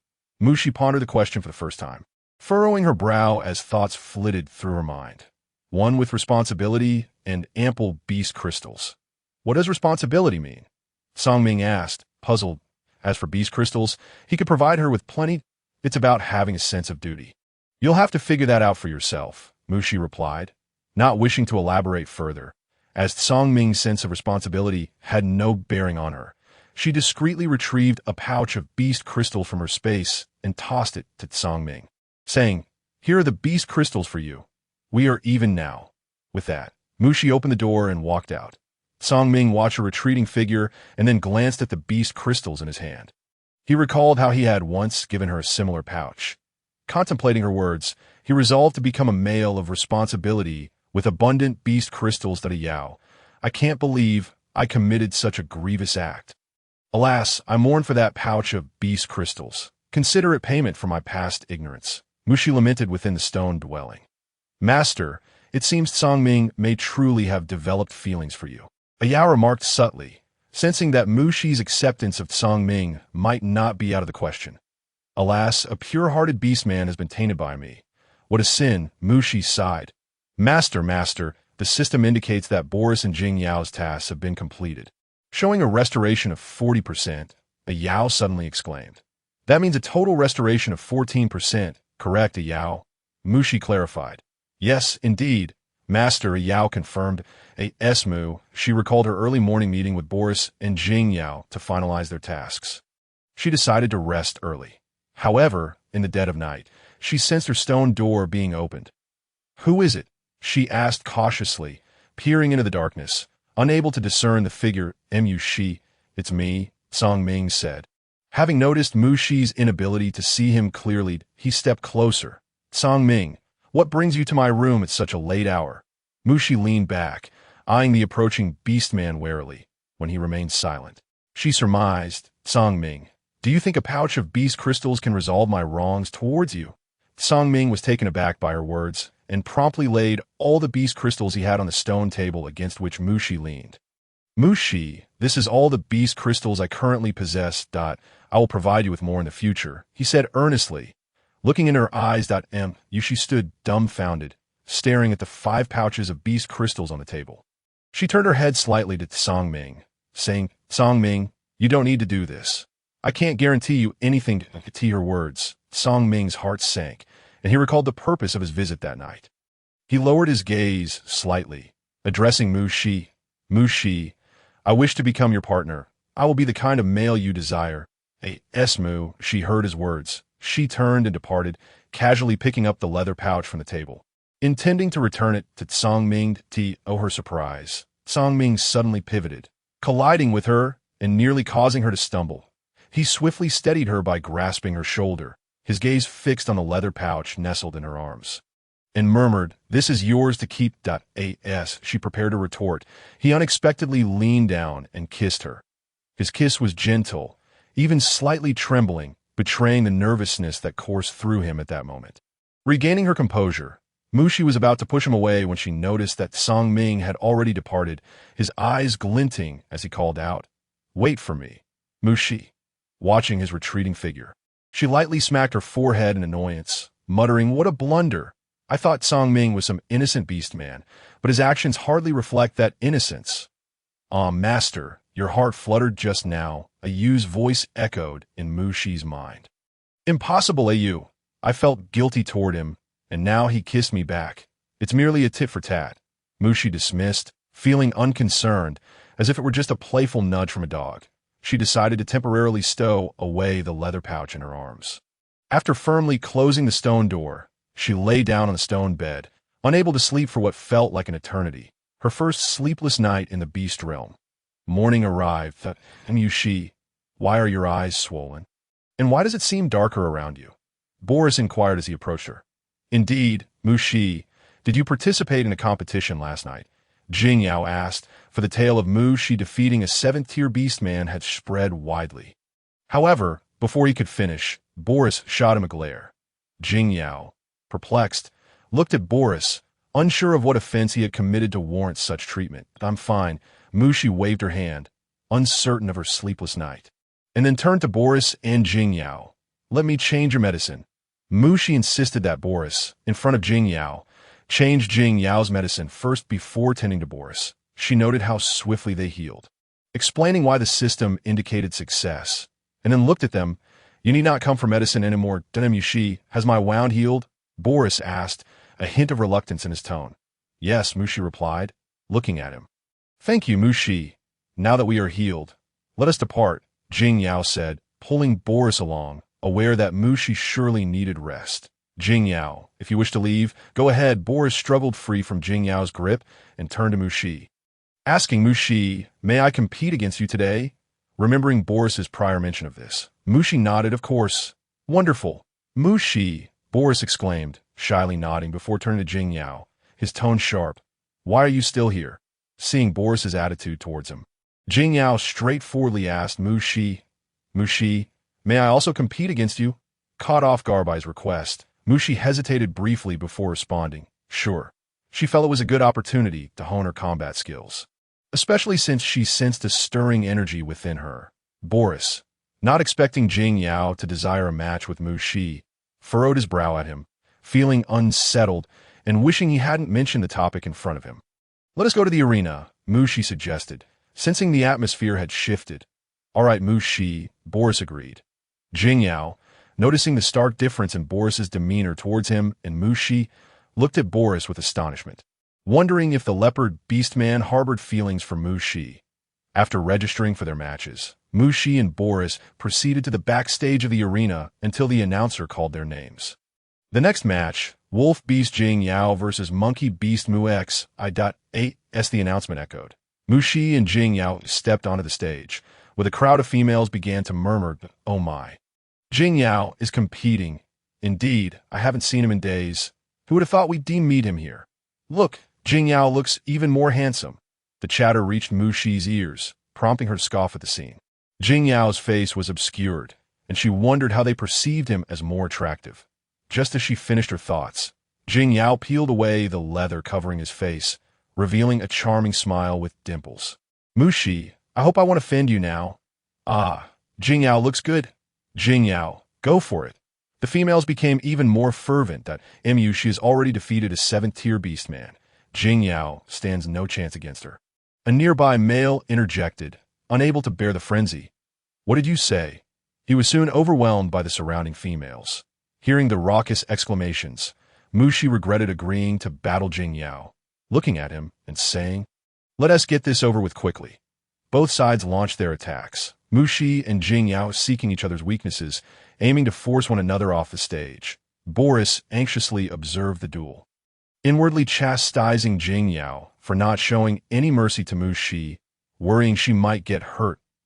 As they exchanged blows, Mushi felt the energy within her surging, deciding to extend the fight. After several exchanges, she pushed Jingyao toward the edge of the stage. This won't be difficult for me, Jingyao exclaimed, vaulting behind Mushi to deliver a final blow, only to find her sidestepping. As he teetered at the edge of the stage, Mushi seized the moment to kick him. Ta-da! Is Jingyao all right? Yes, Jingyao was kicked off the stage by Mushi. I wonder if he is injured. Let us check on him. The audience erupted in chaos. Mushi watched as the females rushed to help the fallen Jingyao, inquiring about his condition. Jingyao awkwardly looked up at Mushi.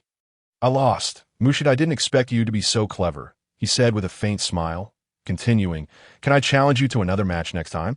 Hearing his question, Mushi waved her hand, replying, not possible. All right, Jingyao said dejectedly as he left the arena. The next match was Boris the Leopard Beast against Mu Shi the Monkey Beast. As the announcement concluded, Boris eagerly stepped onto the stage. Having just overheard the exchange between Mu Shi and Jing Yao, he felt elated that Mu Shi had rejected Jing Yao's request. Mu Shi, you need not hold back against me, Boris said cheerfully. Mu Shi, skeptical, replied, You, have I ever held back? No, master, you've always employed every tactic at your disposal, Yu answered. Exactly, if I weren't clever, they could easily throw me off the stage, Mu Shi concurred. She looked at Boris. Let us begin. Mu Shi charged at Boris. She noticed he merely dodged without retaliating. She struck again, and Boris continued to evade her attacks. Realizing she couldn't team match his speed, Mu Shi deftly drew her soft whip. With a crack, the whip struck Boris's arm, leaving a faint mark. He gazed at Mu Shi, captivated by her allure, a beauty unlike any he had seen in other females. Mu Shi, you are truly stunning. Mu Shi, taken aback by Boris's compliment, felt a surge of energy within her, contemplating how to secure victory in this match. In an instant, she saw Boris rushing towards her with great speed. And unable to evade in time, she found herself forced back, nearing the edge of the stage. Determined to push through, she attempted to stabilize herself, but ultimately miscalculated. My waist, she exclaimed, feeling the old injury flare up as she teetered on the brink of falling off the stage. Master, Yu cried out in concern. Seeing Mu Shi about to fall, Boris rushed forward to catch her, but he was a moment too late. He turned to the approaching beastman. Yujun, Boris, it has been quite a while since we last met. Yujun gracefully soared onto the stage, cradling Mu Shi in one arm. Upon hearing the familiar voice, Mu Shi looked up in surprise at the stunning visage before her and asked, What are you doing here? She struggled to break free from his embrace, but with each attempt, she found Yujun holding her tighter. Naturally, Boris noticed the scene. Observing Mu Shi trapped in Yujun's embrace, he furrowed his brow slightly and remarked, Yujun, you're hurting Mu Shi. Realizing his oversight, Yujun immediately released her, intending to inquire about her well-being, only to see Mu Shi dart towards Boris. Boris, I concede, she declared. Mu Shi, are you all right? Did I frighten you? Boris had initially intended to approach Mu Shi, but was preempted by Yujun's sudden appearance. I am not scared, Mu Shi replied with a smile directed at Boris. Witnessing the warmth in her voice towards Boris, Yujun felt a pang of jealousy. He had been waiting for her to tend to his wounds. But after learning from Daryl that Mu Shi had fought a 7th-tier wolf beast the previous day and was still engaged in battles with Jing Yao and Boris today, his frustration grew. Yujun sought to take Mu Shi's arm and lead her away when Boris interjected. Mu Shi, I believe you did not perform to your full potential today. Shall we arrange another match for tomorrow? Of course, Boris, Mu Shi replied, eager to fight and awaken the energy within her. Yujun, upon hearing her cheerful agreement, cast a fierce glance at Boris, declaring, Boris, I will compete with you. Boris was taken aback by Yujun's challenge. He understood that Yujun's rank surpassed his, yet he did not wish to appear weak in front of Mu Shi. Nodding, he conceded, very well. Mu Shi, troubled by their exchange, turned to the two beastmen and implored, Can you not fight today? She was genuinely concerned about the potential failure of her task. No. Yujun's cold voice cut through her plea. Mu Shi, do not worry. I will not be harmed, Boris reassured her, mistakenly believing her worry was for his safety. Yujun, hearing this, turned to Mu Shi with a penetrating gaze and asked, Are you worried about him getting hurt? Mu Shi felt speechless, glancing at the two males and exclaiming, Just fight, as long as you both hold back a bit. As Mu Shi moved to the edge of the stage, the two males faced off.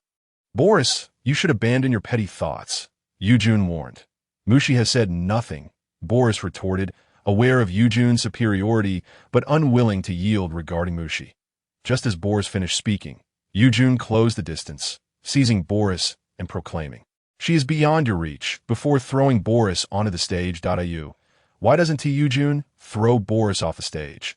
Mu Shi wished fervently for the battle to conclude.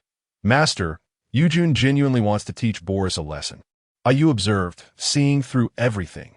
Mu Shi furrowed her brow. Watching as Yujun repeatedly pummeled Boris, she was puzzled as to why Boris wouldn't concede.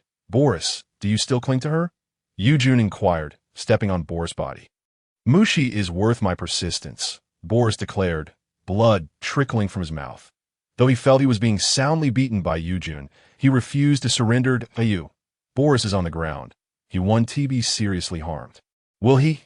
Mushi anxiously paced, watching Yujun with his back to her, standing over Boris. She feared Boris might trigger his task, and as a non-beastman, she couldn't hear their conversation or grasp the situation. It is hard to say, Ayu replied, sensing Boris would likely sustain minor injuries. Brutal indeed. Boris, today you'll learn just how unworthy you are of her. Yujun smiled wickedly, unleashing his rank S power. Although Yujun was injured, Boris struggled to breathe, his face turning a deep shade of purple as he trembled. When Mushi saw Yujun release his foot, and Boris began to rise, she was about to breathe a sigh of relief when Boris charged at Yujun, only to be flung off the competition stage before he could reach him. Master, Boris has triggered the system task and has once again been designated as the target for healing, Ayu informed. Mushi, frowning, asked, Ayu, will the previous healing I administered to Boris be nullified? That will not happen. Master, as long as the healing was successful, it remains valid, Ayu explained. That's a relief. Mushi exhaled, hastening toward Boris to complete her task once more. Upon reaching Boris, she discovered he had sustained severe internal injuries. She retrieved a hollow capsule filled with spring water from her supplies, known for its efficacy in healing internal wounds. Boris, take this, she began to offer the capsule, only to have it intercepted by a suddenly outstretched hand. Yujun snatched the capsule from her grasp and, to Mushi's astonishment, consumed himself. Stunned, she fumbled for another capsule from her beast skin bag, only for Yujun to seize that as well, as he looked at her with a penetrating gaze and asked, Why are you so concerned for him? Seething with frustration at his interference, Mushi retorted, What business is it of yours? As she attempted to reclaim the capsule from Yujun, he consumed it again, prompting her to retaliate with a slap to his face, exclaiming, You spoiled brat. Yujun, caught off guard, stared blankly as Mushi fed Boris capsule after capsule. Boris, are you feeling any better? Mushi inquired. Thank you, Mushi, Boris replied, lowering his head in defeat. Realizing he had failed, he suddenly understood Yujun's words. He was indeed unworthy of Mushi, who deserved a more exceptional male companion. It's all right, as long as you're fine, Mushi nodded, relieved. However, as she turned, she noted the deepening intensity in Yujun's light green eyes as he remarked, Mushi, you struck me for Boris, though Yujun felt no pain from her slap. Concern for her hand had crossed his mind, only to be overshadowed by his rising irritation at her evident care for Boris. That was your fault. Mushi refused to apologize, aware that he had indeed obstructed her task. But before she could finish her sentence, the world spun around her as Yujun lifted her onto his shoulder. Mushi struggled to escape, but her efforts were futile against his strength. You cannot treat Mushi this way. Boris interjected, stepping in front of Yujun, fearful of any harm befalling her. Get lost. Boris was once again sent flying by Yujun. Mushi felt paralyzed by Yujun's overwhelming presence, attempting to negotiate, her voice trembling. Please don't resort to violence. Noticing Mushi's distress, Yujun felt a pang of remorse for his earlier actions. He gently lowered her from his shoulder, opting for a princess carry instead. Are you all right? He asked with genuine concern. I am not. Put me down. Mushi gradually regained her voice, struggling once more to escape his hold. That's impossible, Mushi, Yujun replied darkly, locking his gaze on her. Ayu, bring me a knife. Armed with a knife, Mushi prepared to give Yujun a piece of her mind, but as she swung down, Yujun seized her arm, eyeing the sharp instrument with a deep gaze. Mushi, now is not the time. You can use it later, all right? Mushi gazed at the knife in his hand, feeling an overwhelming sense of disparity in strength that pierced to the depths of his heart. As Yujun suddenly ascended while holding Mushi, she instinctively clutched at his beast hide, her feminine demeanor softening the anger that simmered within Yujun. He endeavored to stabilize their ascent, glancing down at Mushi, and with a smirk he whispered, Mushi, my dear, are you in such a hurry? Yujun carried Mushi up to the 5th floor, forcefully kicking open the stone door before gently placing her upon his stone bed. Observing this, Mushi attempted to rise, only to be pinned down by Yujun, who gazed intently into her eyes and remarked, Mushi, You haven't applied the witch's ointment for me today. Moo, she felt June's heated breath against her neck. She hurriedly attempted to sit up, but he held her firmly in place. Why, June? Let me up. I'll change your bandages. She sought to stall for time, hoping for an opportunity to escape. No need for that. This is sufficient. June's enchanting voice echoed her astonishment. She watched as he effortlessly tore away her upper beast hide. Stunned, she instinctively reached out to push him away.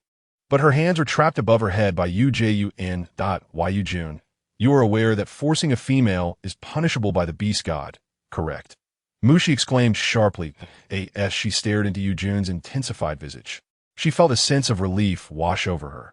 Just as she was about to invoke the beast god's authority over him, she saw him pause momentarily before leaning closer to her ear.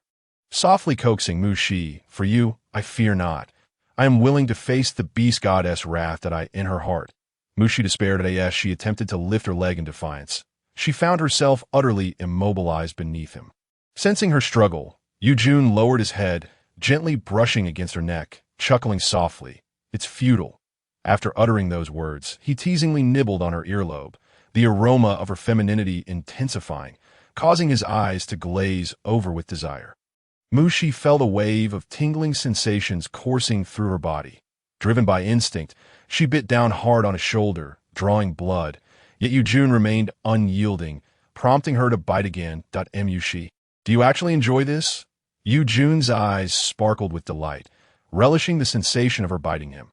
Hearing his words, Mushi felt her frustration swell. She cursed her lack of venom on her teeth. When she realized he remained unfazed, she abandoned that tactic. Why have you stopped biting? June inquired, astonished as he looked at Mushi. Her face flushed crimson as she thought, is this fool a pervert? She retorted, if you ever fall into my hands, I will be the first to end your life. June leaned down, tentatively savoring that delightful moment. He momentarily froze, then became utterly lost in the sensation. After a considerable time, he hoarsely uttered, Mushi, you may do so now. Releasing her arm, he placed the knife in her palm.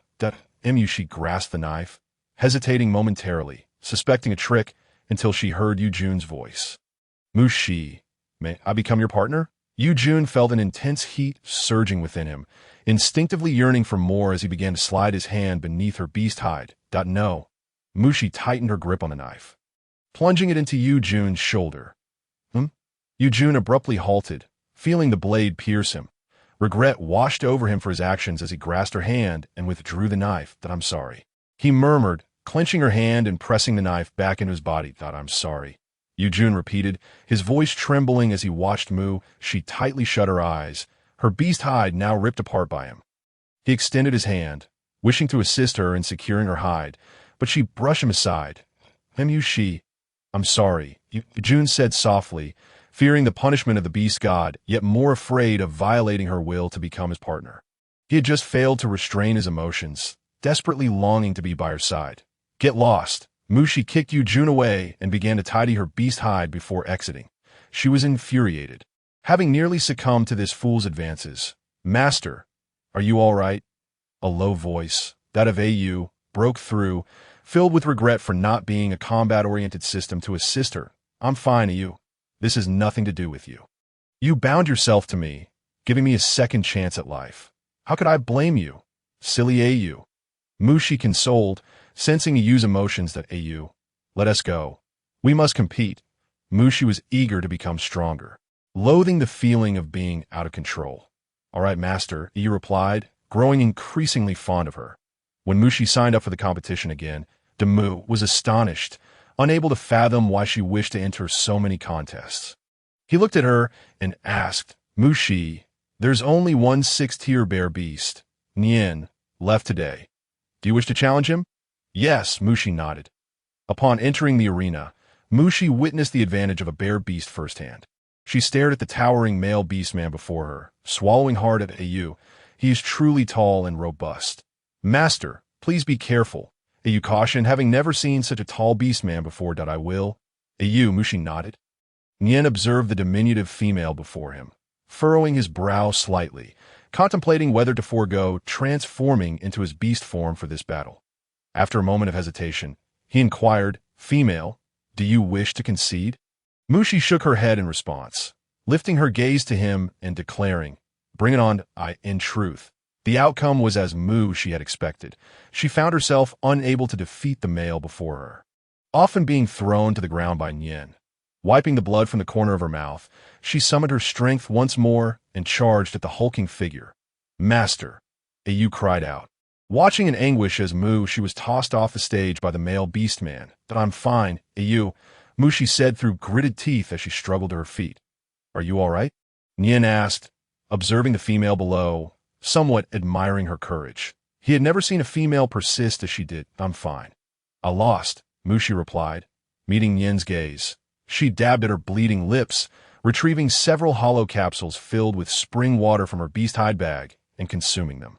When Mushi reached the third floor, Ayu's voice alerted her.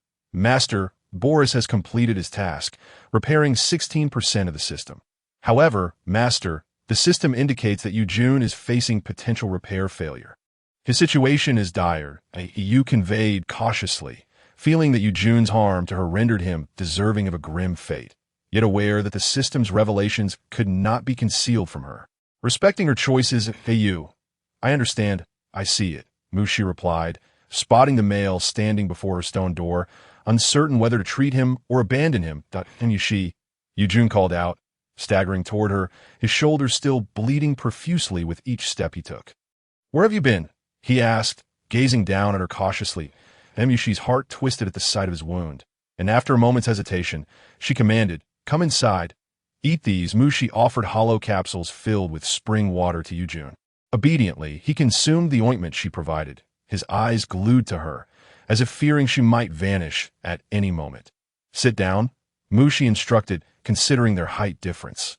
Once Yujun had settled, she retrieved her tools to tend to his shoulder wound. "Mushi, I'm sorry," he murmured. Her hands faltered for a moment, yet she continued to treat the injury with an impassive demeanor. "Mushi, I wish to become your partner," Yujun whispered, having confirmed his feelings. Mushi remained silent as she finished bandaging his shoulder, then calmly regarded the handsome beastman before her. "But I do not wish to be your partner." "All right, you may leave now," she said, turning to gather her tools. Yujun, hearing her response, was not surprised, yet he still asked, "Mushi, do you like Boris?" "Not at all," she replied. Upon hearing her answer, Yujun felt a wave of relief wash over him, looking at Mushi and asserting, "I will make you like me. Mu-X-I.D-O as you wish. You may go." Mushi gazed at Yujun with a calm demeanor and remarked softly. Observing Yujun's understanding, she exited, prompting her to close the stone door and lie upon the stone bed. Exclaiming, "Ayu, why are all the beastmen I encounter so obstinate?" She realized that elaborating further to Yujun was futile, so she chose to abandon any explanation to Ayu, though unaware, expressed sympathy towards her master.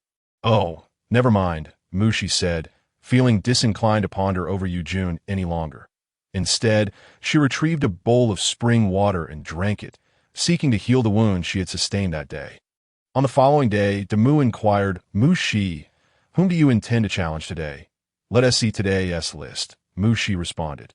"All right, Mushi." Damu noted that the number of beastmen participating in the matches had been increasing over the past few days. Mushi scrutinized the list and selected 3 6-tier beastmen as her targets for the day. "Isn't that a bit too much, Mushi?" Damu asked, surprised to see her challenging so many at once. "This is sufficient. I aim to push my limits," Mushi determined, realizing that as she progressed, the challenges became increasingly arduous. "Very well," Damu conceded, seeing her determination. After waiting for quite a while backstage, Mushi finally received her turn. The next match featured Monkey Beast Mushi against Lion Beast Kahl. Kahl, observing the female opponent before him, scratched the back of his head and remarked, "Are you here to play, female?" He found it hard to believe that a female would dare challenge him, feeling that such an act was an affront to his prowess and was reluctant to engage in combat with her. "You should concede and step down," Kahl suggested, looking at Mushi. "Bring it on," Mushi replied, indifferent to Kahl's thoughts. With determination, Mushi charged forward with her blade. Seeing her unwillingness to concede, Kahl grew intrigued, aiming to diminish her confidence. After several exchanges, Cahill began to take her seriously. Unleashing his tiered powers to force her off the stage, she retaliated with her own tiered strength. Although it did not match Cahill's, it afforded her the opportunity to get closer. Both fighters grazed each other's waists simultaneously. And while Cahill expected the female to instinctively retreat, he was taken aback when Mushi swiftly turned and pressed her blade to his throat. "That I concede, female. You are formidable," Cahill admitted, respect gleaming in his eyes. Having never encountered a female with such tenacity, Mushi nodded, readying herself for the next match. The next bout saw Monkey Beast Mu she pitted against Eagle Beast Wire. In this encounter, Mushi wielded a flexible whip. Having noted that her opponent transformed into his beast form and took to the skies, Wire, observing her from above, questioned, "Are you not going to use your beast form to fight?" Frowning at his words, Mushi replied, "I can defeat you even in my humanoid state. Master, you are truly impressive. You admire you. I'm just boasting," Mushi replied calmly, uncertain of her ability to defeat Wire, but certain she could not transform into a monkey. Wire, perceiving the confident female below, intended to undermine her self-assurance. "Forgive me, female," he said, swooping down and extending his claws to attack Mu X. In response, she skillfully lashed out with her whip, ensnaring his claws while infusing it with her tiered power. Yanking it with force. With a resounding crash, Wire was unexpectedly yanked down, landing headfirst on the ground below. At that moment, regret washed over him. He had underestimated her.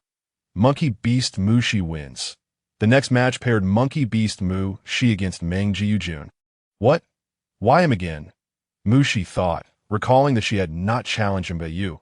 Prepare the anesthetic, she instructed, feeling a headache at the sight of Yujun, perplexed by his desire to face her. Shi.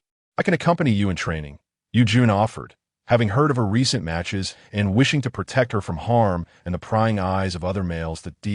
I have a choice," Mushi replied helplessly, realizing he had taken matters into his own hands. Leaving her with no options, after a moment of silence, she declared, "Let us begin."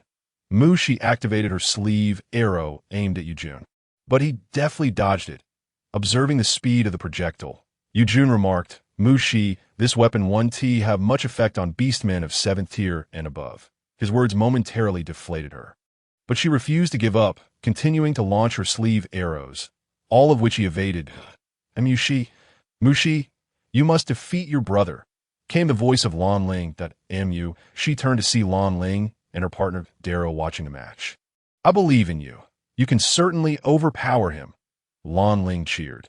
She had sensed that Daryl was hiding something from her, and under her pressure, she learned that her brother had resorted to violence against Mushi, leaving her anxious about her well-being. "You must defeat Yujun," Lan Ling urged. Hearing Lan Ling's words, Yujun began to doubt whether she was truly his sister. As he watched Mushi charge at him, he effortlessly sidestepped and, with one arm, encircled her waist, releasing her with a playful smile. "Too slow. Is this fellow under the influence of some hallucinogenic mushroom? His smile is quite unsettling." Mushi shivered, suspecting that he thought she would yield easily. "Master, I have never seen Yujun smile like that before," Yu recalled. "Daryl, did you see how my brother smiled? Is he planning to unleash something serious on Mushi?" Lan Ling exclaimed in terror. "Surely not," Daryl replied, his lips twitching as he regarded the unfamiliar Yujun earlier. Yujun had approached him, inquiring about how to pursue a female, and he had advised him that females tend to prefer gentler males. Now, he was witnessing this strange version of Yujun. "Please stop smiling," Mushi implored, finding it hard to maintain her irritation against his charming demeanor. "You don't like it?" Yujun questioned, still smiling. Mushi felt her composure slipping and blurted, "You silly cat. Don't try to charm me with your gentleness." Charm? Yujun's eyes lit up. He had forgotten about his own appearance. Perhaps in his beast form, he would be more appealing to females. Immediately shifting into his beast form, he intentionally minimized his size, fearing that Mushi might be frightened. Gazing at the large cat before her, Mushi felt an irresistible urge to pet it, as she had no defense against such fluffiness. However, upon realizing that this adorable creature was Yujun, she stealthily activated her sleeve arrow. With a swift whoosh, the arrow struck. While Yujun gazed incredulously at the arrow embedded in him, questioning whether she truly disliked his beast form. With a thud, he collapsed. The dosage of the anesthetic was just right. Ayu, Mushi remarked. Indeed, master. Ayu replied that, Mushi, you did it. You defeated your brother. Lan Ling exclaimed as she rushed to Mushi's side. She glanced at the unconscious Yujun and then back to Mushi, asking, he is not dead. Is he? Not dead, Mushi assured, observing the mammoth form of Meng Ji sprawled on the ground. As long as he has breath, it's fine. Mushi, I apologize on behalf of my brother. Let me check for your injuries. He was too brutal and caused you to bleed so much. Lan Ling circled around Mushi, fearful of losing her friend. I'm fine now. Lan Ling, Mushi reassured her. Are you really okay? Mushi, is it true what Daryl said about the blood at the stone gate? Lan Ling inquired with concern. That belongs to your brother. Mushi glanced at the unconscious Yujun lying on the ground. Then it's nothing to worry about. Lan Ling sighed in relief. As long as Mushi is fine, her brother has plenty of blood. Lan Ling, please take your brother back. He will wake up on his own later. Mushi felt that she had been too lenient with Yujun today. Had Lan Ling not been present, she would have certainly kicked him a few times. Mushi, aren't you going to give her brother a beating? Lan Ling looked at Mushi in confusion, feeling that she must be very angry right now. She turned her gaze to Yujun on the stage and said, Anyway, since he hasn't woken up, he can't fight back. I'll leave him to you.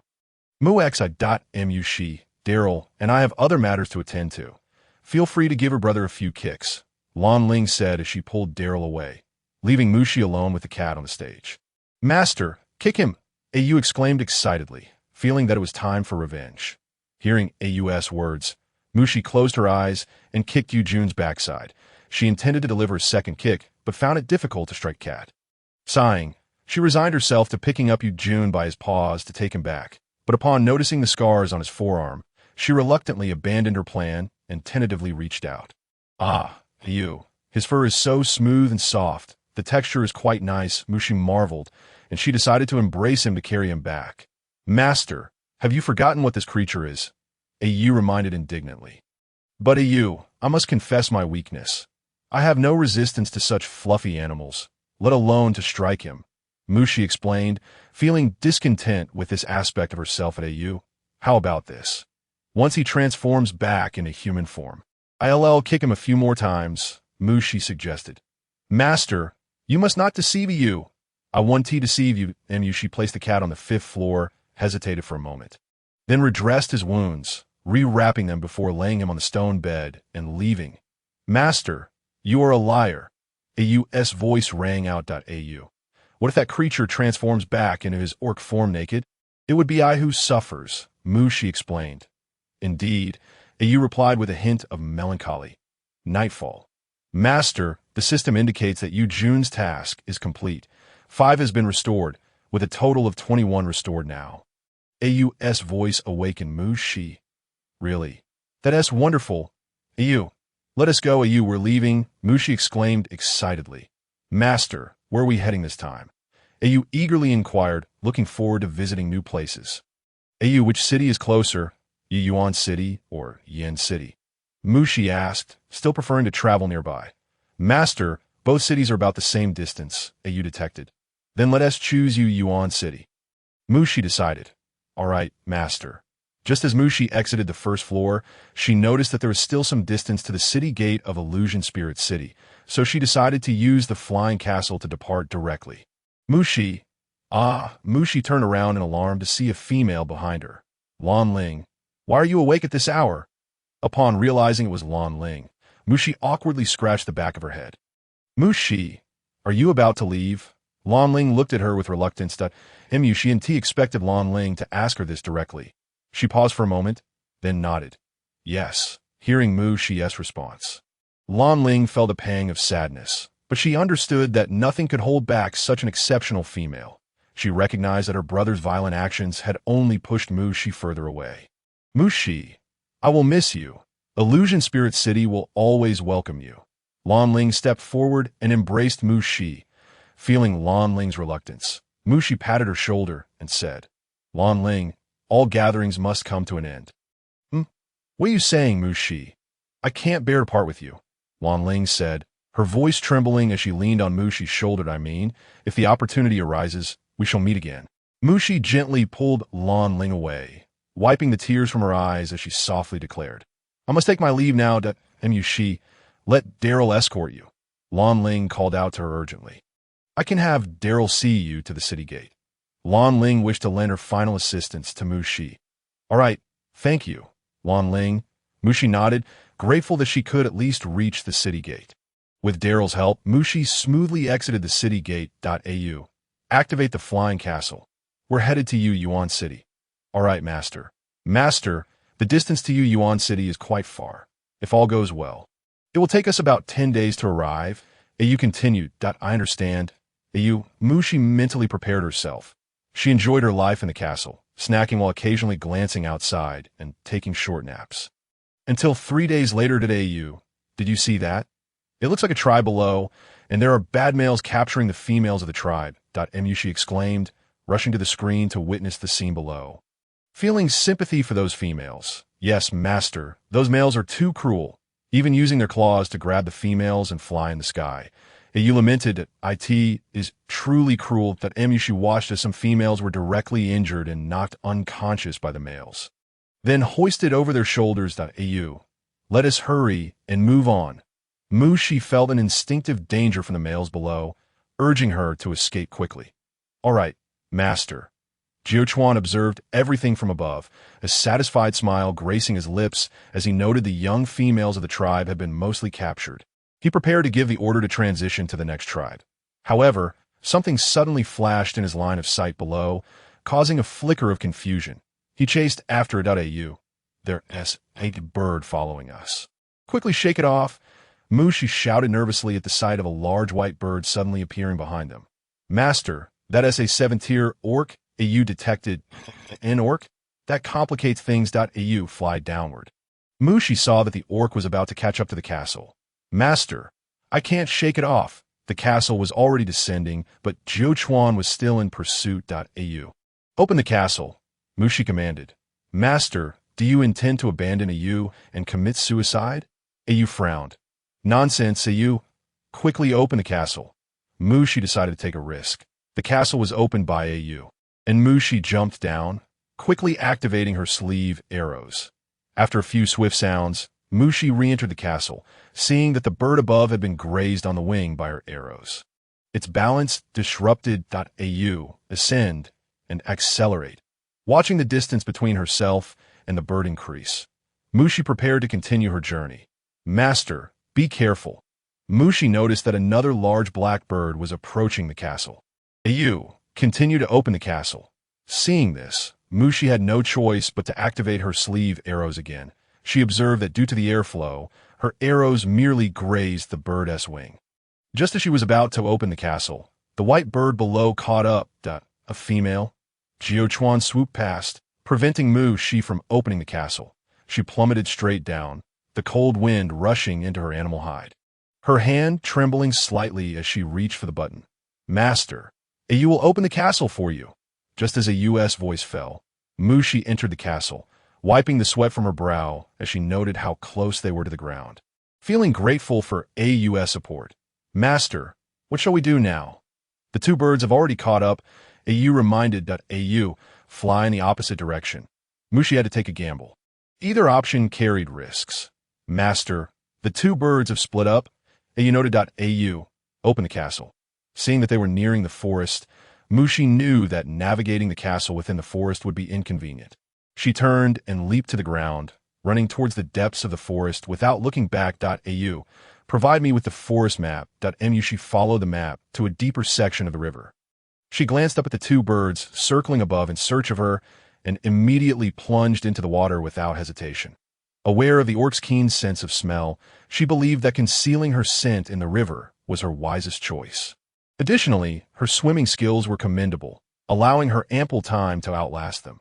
Jiuchuan, where has the scent of the female gone? One of the black birds that had swooped down transformed into an orc. Search for her. The white bird followed suit, diving down as well. She overheard their conversation while submerged and vaguely noted the movements on the ground. She watched them split up to search before returning to their original positions. Qianyu, what is the situation? Found nothing. Qianyu shook his head. How strange, this forest isn't large. Where could the female have run off to? Jiu Chuan. Qianyu looked at Jiu Chuan in confusion, who was intently gazing at the river. Qianyu swiftly transformed and dashed toward the water, the sound of splashing echoing as he grabbed Mu Shi by the shoulder, flinging her onto the ground. Ignoring the dire situation, Mu Shi grimaced in pain, rubbing her leg. Au. Why did I cramp up? Master, how may I assist you? Ayu's anxious voice resonated in Mu Shi's mind. It's fine. Ayu, I'll just stretch my toes a bit. Jiu Chuan and Qianyu observed as Mu Shi sat on the ground, focused on stretching her toes for 2 minutes, her hair obscuring her face. Jiu Chuan, is this a female? She seems to have a decent figure. Must be, Jiu Chuan replied. Throughout, Mu Shi remained intent on alleviating her cramp, particularly the discomfort of cramping underwater. Ayu, please exchange some potions for me at the market. I must have soaked for too long. My complexion must be fading. Understood, master. Feeling sufficiently recovered, Mu Shi quickly turned to apply the potion while preparing to flee, knowing escape was unlikely and merely shifting her focus to the potion. Female, you cannot escape. Qianyu soared in front of Mu Shi, gazing at her dirt-streaked face. He gulped and said, Jiu Chuan, we may have captured the wrong one. This isn't a female. Mu Shi raised her head to face the male, deliberately lowering her voice and sincerely stating, I assure you, I am indeed male. Jiu Chuan coldly regarded the female charade, swiftly approaching Mu Shi and tossing her back into the river. Caught off guard, Mu Shi choked on water and struggled to surface, but was held down by Jiu Chuan, who forced her to take in more water. Damn it. Mu Shi finally managed to scramble ashore and aimed her sleeve arrow at Jiu Chuan once more. But he evaded it effortlessly. With a knife in hand, she charged at Jiu Chuan. What a stunning female. Qianyu observed as Mu Shi engaged in a struggle with Jiu Chuan, clearly at a disadvantage. Jiu Chuan, stop. This is a beautiful, third-tier female. Qianyu interjected, stepping between them, only to be scratched by Mu Shi in his haste to shield her. Seeing the situation, Mu Shi attempted to flee, only to be caught by Jiu Chuan. Female, do not attempt to deceive me. Gripping her shoulder, Jiu Chuan noticed her glare and was momentarily captivated by her beauty, causing him to inadvertently loosen his grip. Strands of her black hair clung to her fair skin. Her petite face framed by a pair of clear eyes filled with fury. Mu Shi furrowed her brow. Realizing her appearance had been revealed, she wanted to shift away and escape, but was blocked by Qianyu. Beautiful female, please accompany us. Qianyu gazed at Mu Shi's face with admiration. Thus, Mu Shi found herself bound to Qianyu, who lifted her into the sky. Up above, she spotted other captured females, similarly tethered to their bird captors, some already fainting, while others trembled in fear on the backs of the birds. Where are you taking us? Mu Shi inquired. Beautiful female, we are bringing you to our wandering beast territory, Dan Mountain.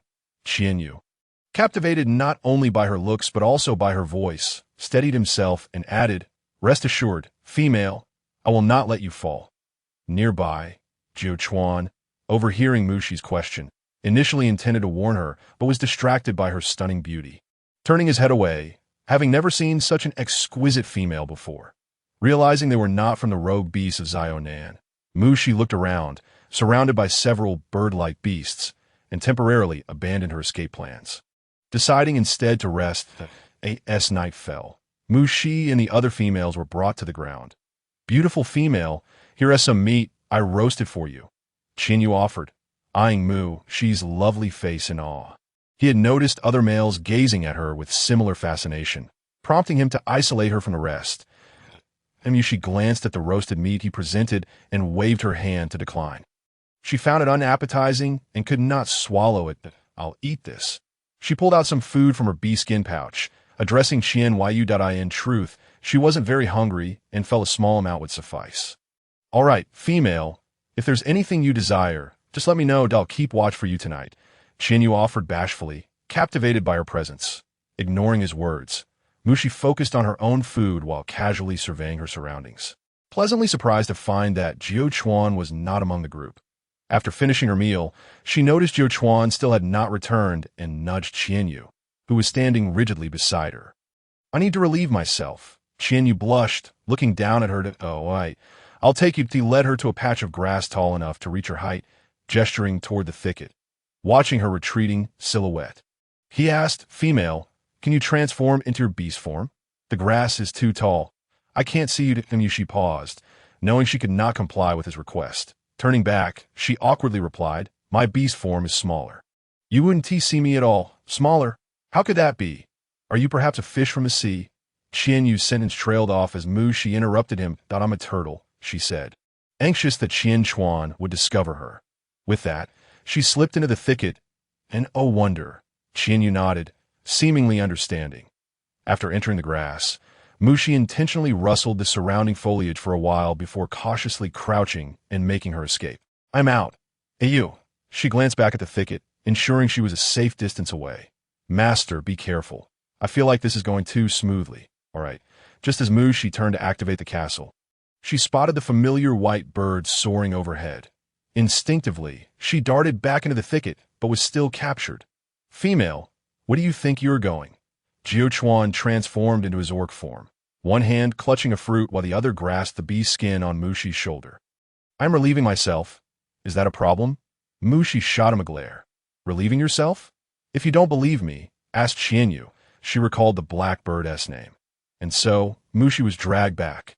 "Jiao Chuan, why are you holding on to the female?" Qian Yu pried Jiao Chuan's hand away, turning to Mu Shi and asking, "Beautiful female, were you planning to escape?" "No, then why did it take you so long?" Qian Yu pressed, "I was constipated." "What is constipated?" Qian Yu asked, utterly bewildered. Encountering an annoying orc, Mu Shi shot a disdainful glance at Jiao Chuan. Upon hearing Mu Shi express her dislike for him, Jiao Chuan glanced at the fruit in his hand. Hesitating before placing it beside her, Mu Shi noticed his gesture, but offered him not a single glance. "Seems the beautiful female doesn't appreciate the fruit you offered." "Jiao Chuan," Qian Yu remarked, secretly delighted. Believing this was a female's rejection of Jiao Chuan's goodwill, he gazed intently at Mu Shi and declared, "Beautiful female, allow me to be your partner from now on." "Get lost at Mu." She turned her back, feeling increasingly distressed, as if escape was an impossibility. "Beautiful female, take a moment to rest. We shall arrive shortly." Qian Yu called to Mu Shi from atop his back, but she paid him no heed. "Master, are you all right?"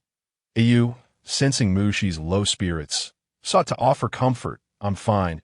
"Yu, let us wait until we land before looking for an opportunity to flee," Mu Shi replied, observing the other females being carried around her. She noted their silence and disheartened expressions as well. Approximately 5 hours later, "Beautiful female, we have arrived." Qian Yu's voice roused Mu Shi from her reverie. She opened her eyes to behold a grand mountain below. As Qian Yu gracefully descended alongside other avian beasts, the beast-hide ropes binding Mu Shi were untied by Jiao Chuan, and she immediately leapt from Qian Yu's back. Her arrival caught the attention of the other males from Dan Mountain, their gazes lingering on her beauty. "That female is truly stunning. She is the most beautiful female I have ever seen. Indeed, she surpasses even the newcomer." The males marveled at Mu Shi's allure, some even longing to approach her. "Do not entertain such thoughts. A beauty like her is beyond your reach," Qian Yu interjected, positioning himself protectively in front of Mu Shi, while Jiao Chuan, with a stern countenance, surveyed the surrounding males, resolutely shielding her from their gaze. "Take the other females inside first," he commanded, glancing back at the approaching beasts. Watching as the females were led away, Mu Shi hesitated, intending to follow, but was halted by Qian Yu. "Female, you are to meet our Beast King shortly." "Beast King?" Mu Shi furrowed her brow. "Indeed, female," Qian Yu affirmed. She was guided into another cavern, where she observed its spaciousness and the quality of the hides within. Qian Yu brought over a stone chair for her. "Female, please sit for a moment. Our Beast King will arrive soon." He paused and added, "Do not be anxious. I shall remain by your side." After a lengthy wait, a tall male entered the cave, followed closely by a female. "You, is that Yin?" Mu Shi squinted at the approaching female, troubled by her presence. How could she be here? Has she also been captured? The marauding beasts attacking Ming City must be this group from Dan Mountain. Not Xiao Nan and his companions. It isn't Yun. Master. You confirmed. Female, what is your name? Nusi inquired, captivated by the exquisite female before him, his heart racing at her beauty. She regarded the male opposite her, noting the scars upon his face. Though his voice was gentle, she discerned a hint of malice in his eyes and felt it prudent not to provoke him at this moment. Mu. She responded quietly, Beast King, and Yin tugged at Nusi's hide, casting an envious glare at Mu Shi, consumed by jealousy over her beauty. That a sense of familiarity washed over her, yet she could not pinpoint its source. Beast King, since Mu has just arrived, let her rest properly, and Yin's soft voice interjected. Ahem, quite right. Then, Mu, please take some time to relax. Nusi averted his gaze, placing a hand on Yun's waist. Tonight, it shall be you. And why you N.mu, she observed with indifference as Nusi embraced Yun, surprised by Yun's submission to him. Mu, I will ask the Beast King to take you as my companion. Would you consent? Yu suddenly turned to Mu Shi, astonished that the Beast King had already claimed Yun, yet still coveted Mu. I refuse, Mu Shi replied, slightly lifting her eyelids to regard the young male beside her. Mu, if you do not wish for me to be your companion, what of Jiu Chuan? He is quite remarkable, Yu insisted, feeling troubled that the Beast King might tarnish Mu's reputation. Knowing that he had already taken a mate, I refuse. Jiu Chuan, standing at the entrance, paused upon hearing the female's response, lowering his head in contemplation. Then I shall take you to rest, Yu relented. Speaking softly, she was escorted to a cave adjacent to those of the captured females and was pleasantly surprised to find that the stone walls did not muffle sound, allowing her to hear the voices from the neighboring cavern. Newcomer females, where do you hail from? One female asked, her voice tinged with quiet sobs. We come from the Sheep Clan. We were suddenly attacked by this group of marauding beasts, she continued. And you? A timid voice inquired. I am from Ming City, and they are from the Tiger Clan. Ming City, I know of it. Your city lord is a high-ranking beastman. How could you have been captured? The female asked that it's all in Yun's fault. She was captured by the marauding beasts first and incited them to attack the city. I had been close to her and initially disbelieved it, but I fell into her trap. The female spoke with palpable anger. Are you referring to the female by Nusi? Yes, that one. Au. It seems this situation is more complicated than we anticipated, Mu Shi remarked. Indeed, Master. Do you think Di Chun and the others will come to rescue us? That remains uncertain.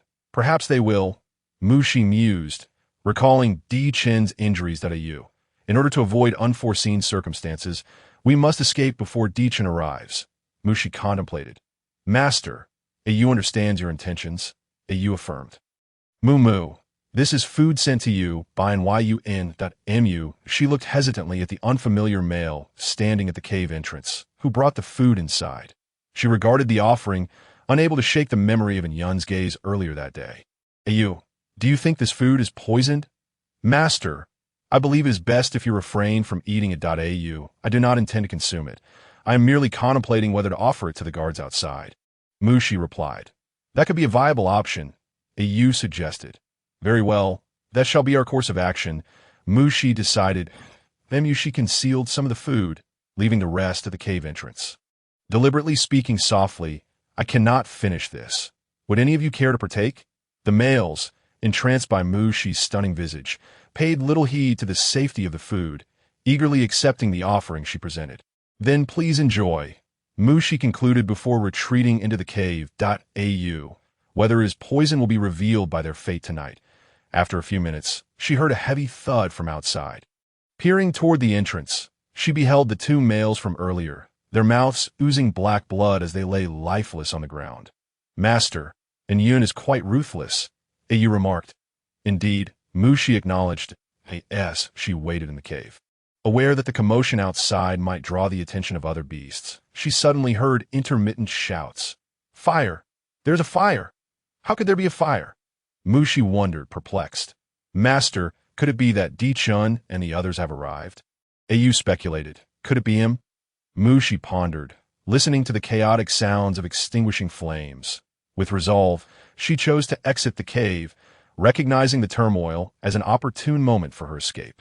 Au, give me the map of Dan Mountain, Mu Shi commanded. Of course, Master. Mu Shi skillfully navigated around the area engulfed in flames. choosing an alternative route based on the map. NUC. What are you doing? Aren't you going to take a look? The outside is ablaze. What do we have to fear? Qianyu and Jiu Chuan can handle it. We must attend to our business first. That was in Yun's voice. Mushi was taken aback to find her escape route led past Nu Si's cave. Holding her breath, she cautiously crept past. What is this scent? So fragrant. Nu Si halted, gazing toward the cave entrance. Hey, Nu Si, what are you doing? And Yun's discontented voice echoed from within. Realizing the precariousness of her situation, Mushi prepared to hide, only to find Nu Si blocking her path. Mu, it is you. Where are you off to? Mushi gazed at the provocative stare of Nu Si, whose eyes were filled with a debasing contempt that only made her feel nauseous. Mu, my dear female, why are you not resting at this late hour? Are you preparing to flee? And Yun remarked with malicious intent, well aware that Nu Si despised females who attempted to escape. Flee? Female, you underestimate me. Dan Shan, you shall find no escape for me. You will be better off following my lead. Nu Si sneered wickedly, slowly advancing toward Mu X. Do not move. Mushi warned, realizing she was no match for the male before her, and she retreated with her knife in hand. Ha! Female, rest assured, I have no intention of harming you, provided you obediently accompany me. Nu Si mused, viewing the female as a mere prey, one that could not escape his grasp. You are already bonded with Yun. You cannot take another female as your mate, Mushi interjected, having overheard their illicit affair, suspecting they had already formed a bond. Yun? Nu Si glanced back at Yun before turning his obsessive gaze back to Mushi. As long as you become my mate, and Yun could meet her in NUC, are you not afraid of retaliation? We are already bonded. If I perish, you shall not survive either. And Yun's voice erupted, shocked at the madness of this rogue beast, who she initially believed she could bind to her will through their bond. Die. I will not perish. And Yun, are you not aware that we rogues have our own methods to sever a mate bond? Besides, you are not my first mate, Nu Si scoffed, fully aware of Yun's intentions. NUC, even if I die, I shall take you down with me. Yun, observing Nu Si's sudden advance, felt a flicker of panic. Watching the conflict unfold, Mushi quietly prepared to flee, but events did not unfold as she had hoped. Female, do not even think of escaping. I shall not let you go. And Yun hissed, believing Mu she had disrupted her plans. Glaring fiercely at the fleeing figure. Female, why are you running? Nu Si reappeared before Mushi. She sensed the rogue beast's intent to tear her apart and stifled her fear, speaking gently. Beast King, should we not first deal with that female? Hearing Mushi address him as Beast King, Nu Si's anger dissipated instantly. He realized she was right, that he must sever his bond with Yun to pursue the female before him. Thus, both Mushi and Yun were ushered into a cave. Mushi watched as Nu Si brought forth an unknown red liquid, handing it to Yun. Drink. Yun eyed the mysterious concoction in the stone bowl, instinctively pushing it away. She was unwilling to drink, fearing the loss of Nu Si's power. NUC, dark-faced at Yun's refusal, forcefully tipped the bowl to her lips. Yun struggled against him, but her strength was no match for his, and the potion was forced down her throat. Furrowing her brow, Mushi observed as Nu Si tore away the beast's skin from Yun's arm, revealing a wolf-shaped pattern that flickered with a faint light. As if on the verge of vanishing, Yun nervously covered the design, unwilling to let her efforts go to waste, and looked up at Nu Si, crying, No, Nu Si, please do not sever the bond. Yet, Nu Si paid no heed to Yun's pleas. Mushi watched as he pulled Yun aside and bit his own finger, letting his blood drip onto the pattern on her arm, which promptly vanished. Yushi's frown deepened. If this method became known to ordinary beastmen, the status of females would be further threatened.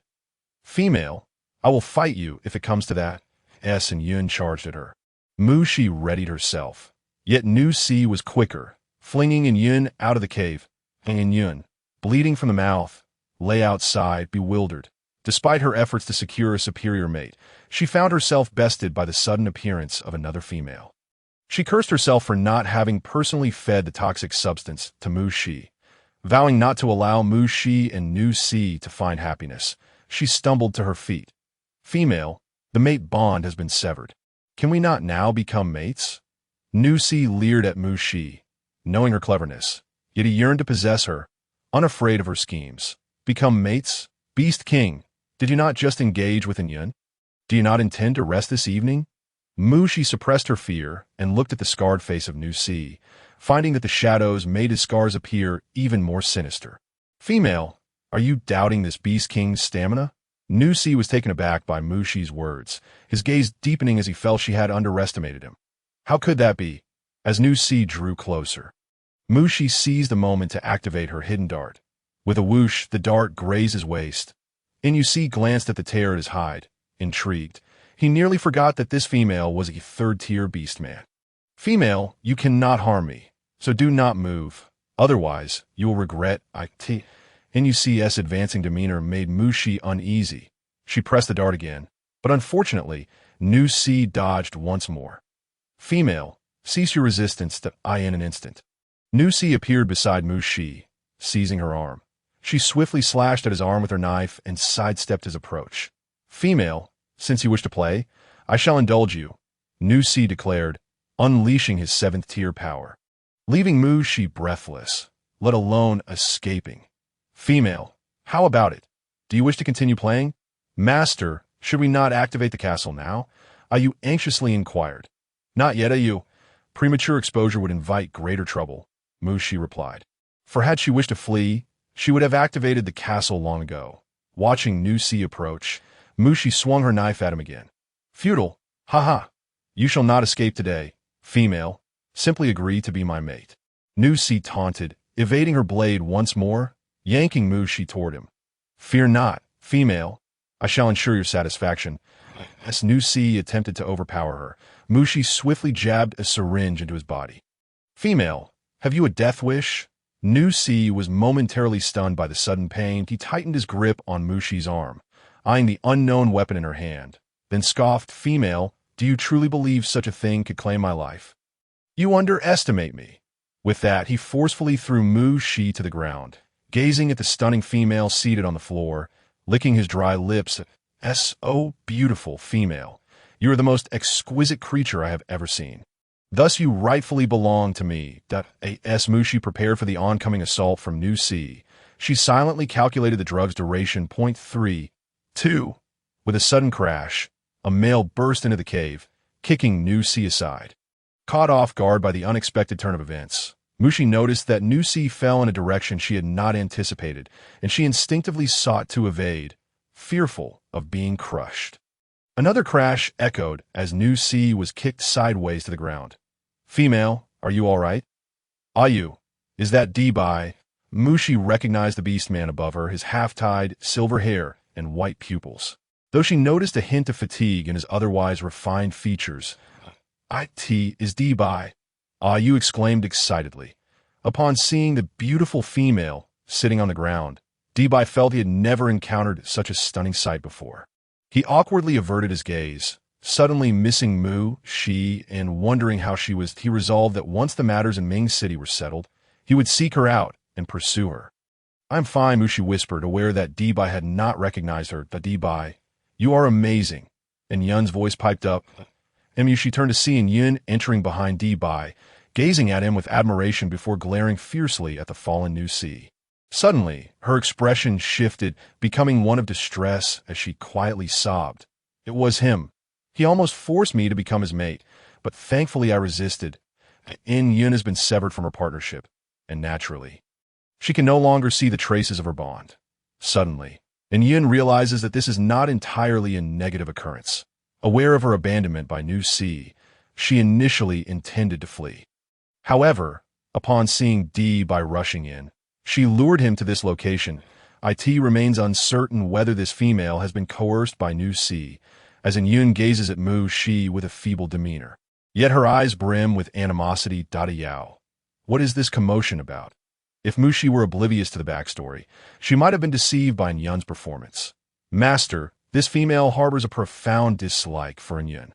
Noticing the surrounding beastmen ignoring her, Yun boldly approached Nusi, thrusting a stone dagger into his chest. She turned to Mu Shi and said, Female, do not be afraid. although you have been forced. I have avenged you.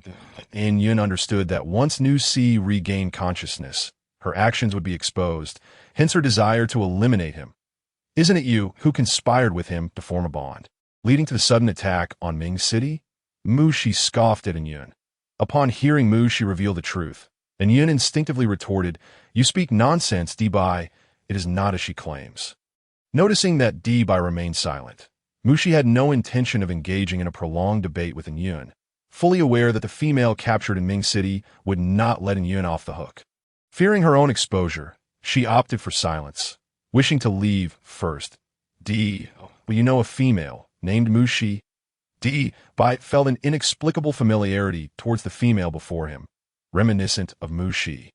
"I have not seen her," Mu Shi replied, pausing briefly before passing by. Once outside the cave, she made an effort to avoid the approaching beastmen who sought to rescue the female.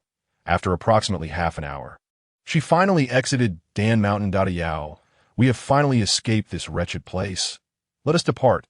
"Indeed, Master." Yao activated the castle, and Mu Shi, upon seeing that no beastmen were pursuing them outside on the screen, felt relieved enough to take a bath. Clad in her nightgown, she lay on the sofa, observing the outside situation. "Yao, is it very far from here to Yuan City?" Mu Shi inquired. "Master, it will be somewhat distant. Approximately 15 days' journey," Yao assessed. "All right, Yao, we must remain vigilant against any avian threats in the sky," Mu Shi instructed. "Understood, Master." 3 days later, Yao, "I see something dark flying across the sky. Should you confirm it?" Mu Shi crouched in grass. "Master, it has indeed flown past." "You are quite perceptive, Yao, detecting the presence of beastmen first. However, do you not find that dark object somewhat familiar, as if you have seen it before?" Mu Shi pondered. "Master, that is a dragon." "You would certainly find it familiar," Yao affirmed, having detected it as a dragon. "And oh wonder, it seems familiar. It resembles a long." Mu Shi realized that Yao, "Let us proceed to hunt some beasts. It will also help me activate the energy within me. I feel that within the next couple of days, I could ascend to the 4th tier, but I require external stimulation." "Certainly, Master." Mu Shi spent half an hour searching before finally spotting a wild beast. She gazed at the hyena before her, gulping at its size. It was larger than any she had encountered before. Yao, "If I cannot defeat it, you must activate the castle, and we shall flee. Do you understand?" Mu Shi prepared herself for a potential retreat. The hyena, eyeing the feeble prey before it, scratched the ground in discontent. It had searched for half an hour to find this food, only to discover it was so weak. After a moment's hesitation, it prepared to let this pitiful prey go. "Stop right there," Mu Shi called out, her voice trembling. Today, she intended to challenge herself. The hyena halted, slowly turning to face Mu Shi with a dissatisfied growl. Suddenly, from her side, another massive hyena charged forth. 2 of them. Mu Shi swallowed hard, regretting her earlier actions. "There are indeed 2, Master. Do you wish to flee now?" Yao cautioned, fearing they might not have time to escape. "It is too late." "But why?" No sooner had Mu Shi spoken than she saw the hyena charging at her from the side. She swung her knife towards its body. The hyena, taken by surprise, was scratched by Mu Shi's blade, stepping back as it circled around her. The other hyena joined in, surrounding Mu Shi. Seeing this, she had no choice but to activate her concealed arrows. With a swift sound, both hyenas were injured, yet not fatally, leaving Mu Shi on high alert. As the 2 hyenas prepared to launch a joint attack, she swiftly slashed with her knife, evading their encirclement. Quick to react, she activated her concealed arrows once more. But the hyenas dodged the attack. Yao, "Prepare the tranquilizers." Mu Shi realized that relying solely on her physical prowess against these 2 was exceedingly difficult. She concentrated her energy, channeling her tears' power. As the hyenas charged again, she injected the tranquilizer, but not without receiving a bite from one of the hyena's teeth. Stepping back, she activated her concealed arrows once more. With several swift sounds, Mu Shi observed that the hyenas had succumbed. After counting to a few seconds, she confirmed that both hyenas had indeed lost the ability to resist, and she approached to extract their beast crystals. "Yao, I have obtained 2 red beast crystals." Mu Shi felt satisfied that this time was not a waste. "Master, You should first attend to the wound on your arm, a Yao reminded her. All right, a Yao. Activate the castle. We shall depart. Once inside the castle, Mushi treated her wound and, after drinking spring water, gazed at the two red beast crystals, suddenly struck by an idea about a Yao. If I were to faint, would I still be safe within the castle? Mushi inquired. Master, you would be unaffected, but what are you planning to do? A Yao asked that I wish to test whether the red beast crystals can activate the energy within me. Without hesitation, Mushi swallowed one red beast crystal, feeling she might need something to facilitate her breakthrough to the fourth tier. 5 minutes later, a Yao, I am not fainting, Mushi exclaimed in astonishment. 5 minutes had passed without her losing consciousness, yet she had not achieved a breakthrough. Looking at the other red beast crystal in her hand, she swallowed it without hesitation. A day later, Master, you are awake. A Yao exclaimed with delight. A Yao, have I fainted again? Mushi tapped her head and attempted to channel her tears' power, discovering that she had indeed succeeded in her breakthrough. A Yao, I have truly broken through. Mushi rejoiced. Yes, Master. You are now a fourth-tier beastman, a Yao acknowledged, impressed by her determination. Wonderful, a Yao. Once my tier increases further, I shall no longer need to be so cautious. Mushi felt happiness was within reach. A Yao, do we still have a long way to go? Let us hunt some prey to further stimulate the energy within me. Certainly, Master. Thus, for the ensuing days, whenever Mushi spotted a beast she deemed suitable for battle in the sky, she would descend to provoke it, either extracting its beast crystal or being chased and forced to flee into the castle.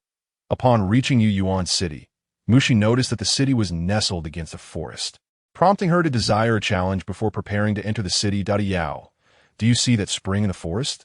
Let us stop there. Being near a water source often attracts beasts.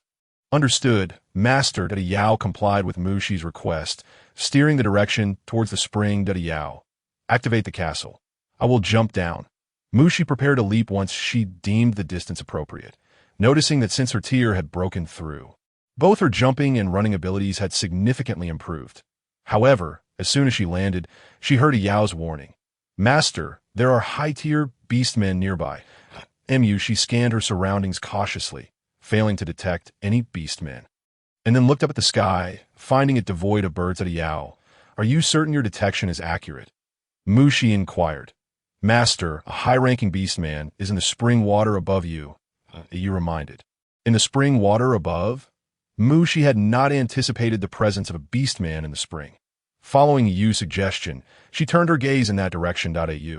This seems rather inappropriate. Mushi swallowed hard.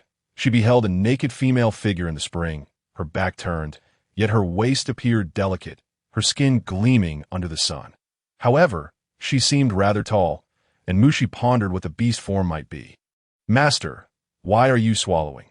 Au observed that her master had a penchant for admiring beautiful beastmen. Au, do you not find this female to be exceptionally lovely? Mushi retorted, acknowledging her fondness for beauty. Aren't you worried she might catch you spying? Au teased. Cough, it's merely a silhouette. Besides, it was unintentional. What is there to fear?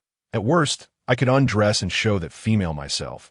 Mushi's brazen attitude was on full display. Yet, she conceded Au had a point and glanced one last time before preparing to turn away, only for the female to unexpectedly turn towards her first. She stared in astonishment at the female's face. Frowning slightly, there was a hint of masculinity. Her gaze continued downward, and then further at Au. He's actually a male. Mushi's face flushed as she turned away, wishing she could poke her eyes out.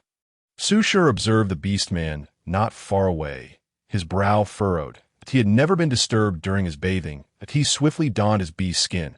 Hearing the sound of flowing water behind her, Mushi realized her unintentional spying had been discovered. She summoned her rank's power and dashed forward. Master, he is chasing after you. Au's voice echoed in Mushi's mind just as she was yanked backward by a powerful force, attempting to run forward again. Her arm was suddenly seized. Why you? Hello? Mushi inquired politely. Following her arm, she looked at the male who held her. He exuded an aura of cool beauty, and the red mark in the middle of his forehead made him even more alluring. Mushi noted the droplets of water still clinging to his black, wet hair. Once again, she swallowed her saliva, Lowering her head obediently, I apologize. I did not mean to. I thought you were a female. Female? Su Shi's cool voice resonated. Oh, I resemble a female. See, can you let me go? Mushi tugged at her arm, attempting to break free, but to no avail. Oh, I truly look like a female? Su Shi hesitated before voicing his concern. Shi, still held firmly by the high-ranking beastman, glanced at his strikingly handsome face, recalling the earlier image, and resolutely looked at Su Shi. Not at all, Su. Su Shi released his grip. Seizing the moment, Mushi attempted to flee, but after a few moments of pacing in place, she gave up. How do you wish to resolve this? How many beast crystals for my unintentional glimpse? Noting that the high-ranking beastman remained silent, Mushi prepared to retrieve beast crystals from her bee skin pouch when Su Shi's cool voice interrupted. You are not from Yuan City? No, Mushi nodded. Why are you here? For leisure. Leisure. Mushi nodded again, puzzled by the beastman's numerous inquiries. Can you let me go? Mushi blinked her eyes, looking at Su Shi once more. Very well, Su Shi released her. Mushi, in disbelief, dashed forward again, realizing she was no longer merely pacing in place. He's a good beastman. Despite her earlier guilt over spying, Mushi felt relieved. Master, shall I open the castle? Open it. Mushi decided to board the castle to Yuan City as they approached their destination. Just here. Mushi jumped down from the castle once she confirmed there were no other beastmen around. Mushi proceeded to conduct her affairs according to the rules, legally entering Yuan City. However, upon seeing the stone caves within the city, her brows furrowed intensely. The residence for female outsiders is on the second level of the cliff. Can you fly? Do you need me to assist you? The male responsible for managing foreign beastmen inquired. Typically, those coming to Yuan City could fly, as the altitude was suited for avian creatures. Second level, that's acceptable. No need. I can manage on my OW and She declined the offer. She would not request assistance from other beastmen daily. This height was manageable. She could ascend without help. Yuan City struck Mushi as a place teeming with avian beasts. Its entire cliff face riddled with caves, the highest of which seemed to pierce the clouds, leaving her unable to gauge its height. Master, do you want me to open the castle so you can fly up quietly? No need. This height is fine. She observed the beastmen entering and exiting the various caves. Recognizing that opening the castle would be unsafe, she noted that the cave assigned to her was already a mere 15 meters from the ground. Provide me with a set of climbing gear. Throughout the cliff face, avian beasts flitted in and out, with the occasional female being carried by a male beastman into the caves. She, resembling a gecko, stood out against the cliff wall. I am exhausted. After declaring her fatigue for the 7th time, Mushi finally reached the top. She had no time to appreciate her brief sanctuary and collapsed onto the ground to recover. Master, would you like to drink some spring water to replenish your strength? You are right. She drank a bowl of spring water, which helped her gradually regain her composure. Let's go see my little nest. Mushi discovered that the second-level stone caves were neatly arranged. She did not count them, but followed the beastman's earlier directions to find the 5th cave. Upon opening the cave's door, she found it quite clean. Venturing inside, she entered another cave, albeit a slightly smaller one. Despite her dissatisfaction with the height, Mushi was pleased with the interior of this cave. She spread her bee skin across the ground and comfortably lay down. If I could live this simple life every day, it would be quite nice. Master, how many times have you yearned for this kind of life? What can I say? Your master simply wishes to be a lazy fish. Mushi rolled over, pulling out the map of Yuan City you had provided, studying it. The back of Yuan City is the forest we just visited. So, this is also part of Yuan City. No wonder that male earlier asked me why I came here. I've unwittingly trespassed into their territory. Indeed, master. Meanwhile, in Huanling City. Hand over Mushi. Xianche glared at Yujun, their two cities typically having little interaction. Thus their encounters were rare. However, the scent he had detected previously had led him in the direction of Huanling City. Quickly deliver a moo, or I will tear you apart, the approaching Xiaonan shouted. After a fierce 2-day battle with Xianche, both sides had sustained severe injuries. Xiaonan had initially planned for Yunrao to take Mushi to hide, but they discovered Mushi was mysteriously missing.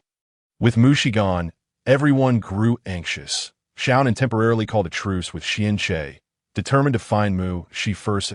Mu Shi's not here, Yu Jun said sadly. He had intended to adopt a softer approach, convinced she would respond to kindness, only to learn that his sister had released Mu Shi overnight.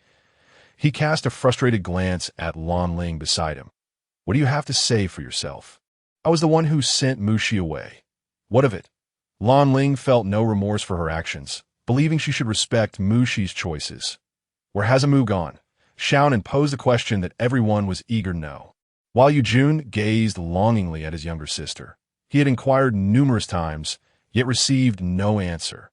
None of you are worthy of Mu Shi. Why pursue her? Lan Ling observed the formidable males before her and felt certain that Mu Shi would not be attracted to such brutish figures.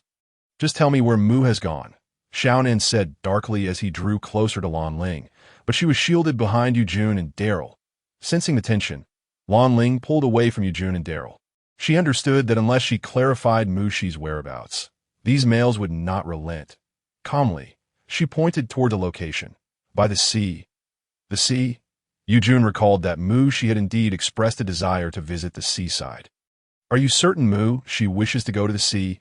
Xian-che asked anxiously, his gaze fixed on Yu Jun. Mu has never mentioned wanting to go to the sea, Xiaonan recalled. Mu Shi has never suggested such a thing to me either, Bai Li, who had remained silent, remarked, his concern for Mu Shi's safety palpable. Regardless, as long as we can find a Mu, that is all that matters. Xiaonan mused, longing for a Mu, feeling that life without her was rather dull, and he yearned to embrace her. Daryl observed the horde of orcs charging in a specific direction and turned to Lan Ling, saying, I recall that Mu Shi's female companion did not head in this direction that I know. You mentioned it that a bunch of useless males. Who cares about them? Master, a target has appeared. Where is it? Ayu, who had been eating, paused to prepare for work. Master, it is in the first stone cave on the 8th level of the cliff. The 8th level? That means I have to climb another 6 levels. Yushi suddenly felt that her life was precarious. She exited the stone cave and observed the orcs flying up and down outside. She knew it was not the right time to use the castle, that it seemed she would have to rely on herself to climb up. Stretching her limbs, she was about to retrieve her equipment from her spatial pocket when she noticed a male orc flying upwards toward her cave entrance. Hey, you over there, lend me a hand. Mu Shi waved her arms vigorously, calling out loudly to Su Shi. Hearing the voice, looked up in surprise at the 2nd level stone cave. It seemed he recognized that familiar voice. Could you possibly give me a ride up? I can offer you beast crystals. Seeing the bird-like creature pause in midair, Mu Shi quickly waved a beast crystal. Su Shi then realized that the dark-skinned female before him was the one who had been spying on him. Without hesitation, he soared upward. Not a good bird, Mu Shi muttered at Ayu. If I can't hold on later, just open the castle for me. She intended to rely on her own strength to ascend, pulling out her climbing gear to begin her ascent. Understood, Master. Half an hour later, Mu Shi reached the 4th level and rested for a moment before continuing her climb, taking care to rest after each level for safety. Au, is this the right stone cave? Mu Shi noticed that as she climbed higher, the number of stone caves diminished. This level only had 2. Master, it is in this stone cave that Au has detected. All right, let's go in. Mu Shi trembled slightly as she rose, her legs shaking as she approached the stone cave entrance. She found the door tightly shut and hesitated before knocking gently. After several knocks, she realized there was no response, so she boldly pushed the door open and stepped inside. What greeted her was a spacious stone cave. She failed to see any orc figures and continued to shake her legs as she moved toward the other stone caves within. The other stone caves were also quite large. As Mu Shi scanned the area, her gaze fell upon a curled-up orc on a stone bed. Au, is this the target for treatment? Master, Au has detected that this is indeed him. All right, I understand. Experience told Mu Shi to observe for a while before tentatively approaching. In fact, she followed this advice, yet was still startled. Naturally, it was not only her who was taken aback. The other party was equally surprised. Don't be nervous. If you feel unwell, just tell me. Perhaps I can help you, Mu Shi said gently, looking at the frail orc across from her. However, the orc remained wary, shaking in fear as he fixed his terrified gaze upon her. Au, what tier is he? Why is he trembling at the sight of me? Heavens above, it's the first time a beast is afraid of me. Mushi lamented. Master, he is a tier 6 orc. He was indeed a tier 6 orc, yet his behavior did not resemble that of a tier 6 orc at all. Observing him curled up in the corner with his head buried deeply, she tried once more to communicate. Don't be afraid. I'm a kind-hearted and beautiful orc. I won't harm you. As soon as she finished speaking, he glanced at her again, his eyes still filled with terror. Mushi pressed on to reassure him. See? I am merely a tier 4 orc. How could I possibly be your opponent, right? She tentatively tugged at the orc's hide, but he anxiously shook her off, his body trembling as he looked at her. Then I want to come closer. Just tell me what happened to you, all right? Mushi altered her approach. After repeated questioning, the orc finally uttered a single word, fear. Fear of what? What could a tier 6 orc possibly fear? Had they been bullied by higher tier orcs? Or perhaps he was mistreated when he was younger. Mushi's attention shifted to the orc on the stone bed. His current demeanor did not resemble that of an adult orc. She cautiously asked, May I ask how old you are? After her inquiry, she expected him not to respond, but to her surprise, he extended 5 fingers. 5 years old? Mushi asked gently. The orc quickly glanced at her and slowly nodded. You. It seems his mental state has been traumatized. His psychological age is stuck at 5. She gazed sympathetically at the curled-up orc before her. Realizing that issues of the mind were not easily resolved, she could only give her utmost effort. Can you tell me your name? Noticing the orc's silence, she gradually sat at the edge of the stone bed and softly said, For instance, my name is Mushi. What about you? Do you have a name? Ching. Is that your name? Mushi confirmed softly. Yes, Ching replied nervously, lowering his head once more. Then I shall call you a Ching from now on. Is that all right? Mushi felt it was strange to simply call him Ching. She stealthily took out some food infused with spring water and placed it beside the bed. Ching, I have brought some delicious food. Would you like to have some? She nudged the food forward, but observed that Ching remained unmoved, still curled up with his head down. Ching, I will come to see you again tomorrow. Remember to eat the food. Yushi understood that this might have been the greatest progress made today, recognizing that delving into the psyche of someone with mental health issues was not an easy task. You're not that naked male, are you? Mushi exclaimed in surprise, noticing a male figure at the cave entrance. What are you doing here? Su Shi's gaze turned cold. I am here to treat Ching.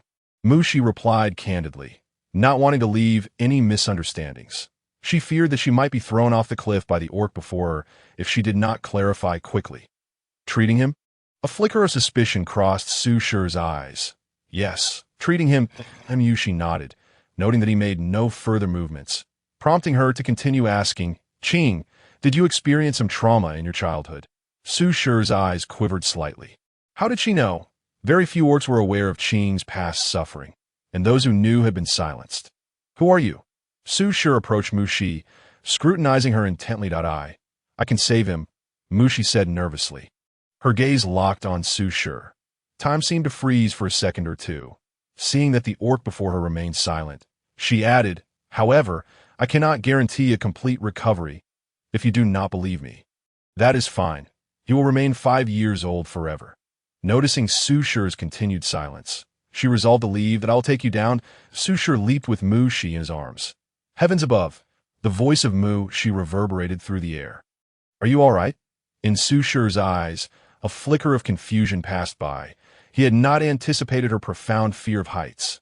Yes, something is amiss. She had been caught off guard when Su Shi let her down. And the sudden sensation of weightlessness was rather unpleasant. I did not intend for that to happen. Su Shi's cool voice resonated once more as he furrowed his brows, hesitating before slightly crouching down to regard Mushi on the ground. You mentioned that you could heal Ching. Is that truly the case? Mushi cast a glance at the aloof beast man above and replied, Indeed, but I cannot make any guarantees. I can only do my utmost. The atmosphere stalled for a few seconds before Su Shi's voice broke the silence again. If you can heal Ching, what do you desire in return? Mushi was taken aback by his inquiry. She glanced at him nonchalantly and stated, Whatever you offer, I shall accept. Mushi sincerely wished to attempt a cure for Ching. Understanding the anguish that mental illness inflicts upon individuals, she slowly rose, lifting her gaze to meet Su Shi's. Please, Tell me the story of Qing. How do you know that Qing experienced trauma at the age of 5? Su Shi did not fully trust Mu Shi, yet he considered that few shamans had ever proposed the possibility of healing Qing, and thus he was inclined to give it a try. I guessed. Qing mentioned it happened when he was 5. Mu Shi honestly replied, Su Shi nodded, astonished that Qing had communicated with this female. Over the years, the words Qing had shared with him were few and far between. Indeed, at the age of 5, Qing had suffered a traumatic experience. That year, I was playing outside the city with Qing when a group of older females deceived us. They actually ordered me to. Qing pushed me away, but he was nearly harmed by them. Su Shi's eyelashes trembled as he recalled those distressing events, filled with regret for not being stronger back then. Although he had slain those vile females, he was battered and bruised as he found Qing cowering in a corner. He longed to embrace him, but Qing, in a fit of emotion, had pushed him away. Since then, Qing's memories seemed to have been frozen at the age of 5. The mere sight of females would send him into distress. Pain lingered in Su Shi's eyes. Such a fate should not have been borne by Qing. As long as he lives, that is what matters.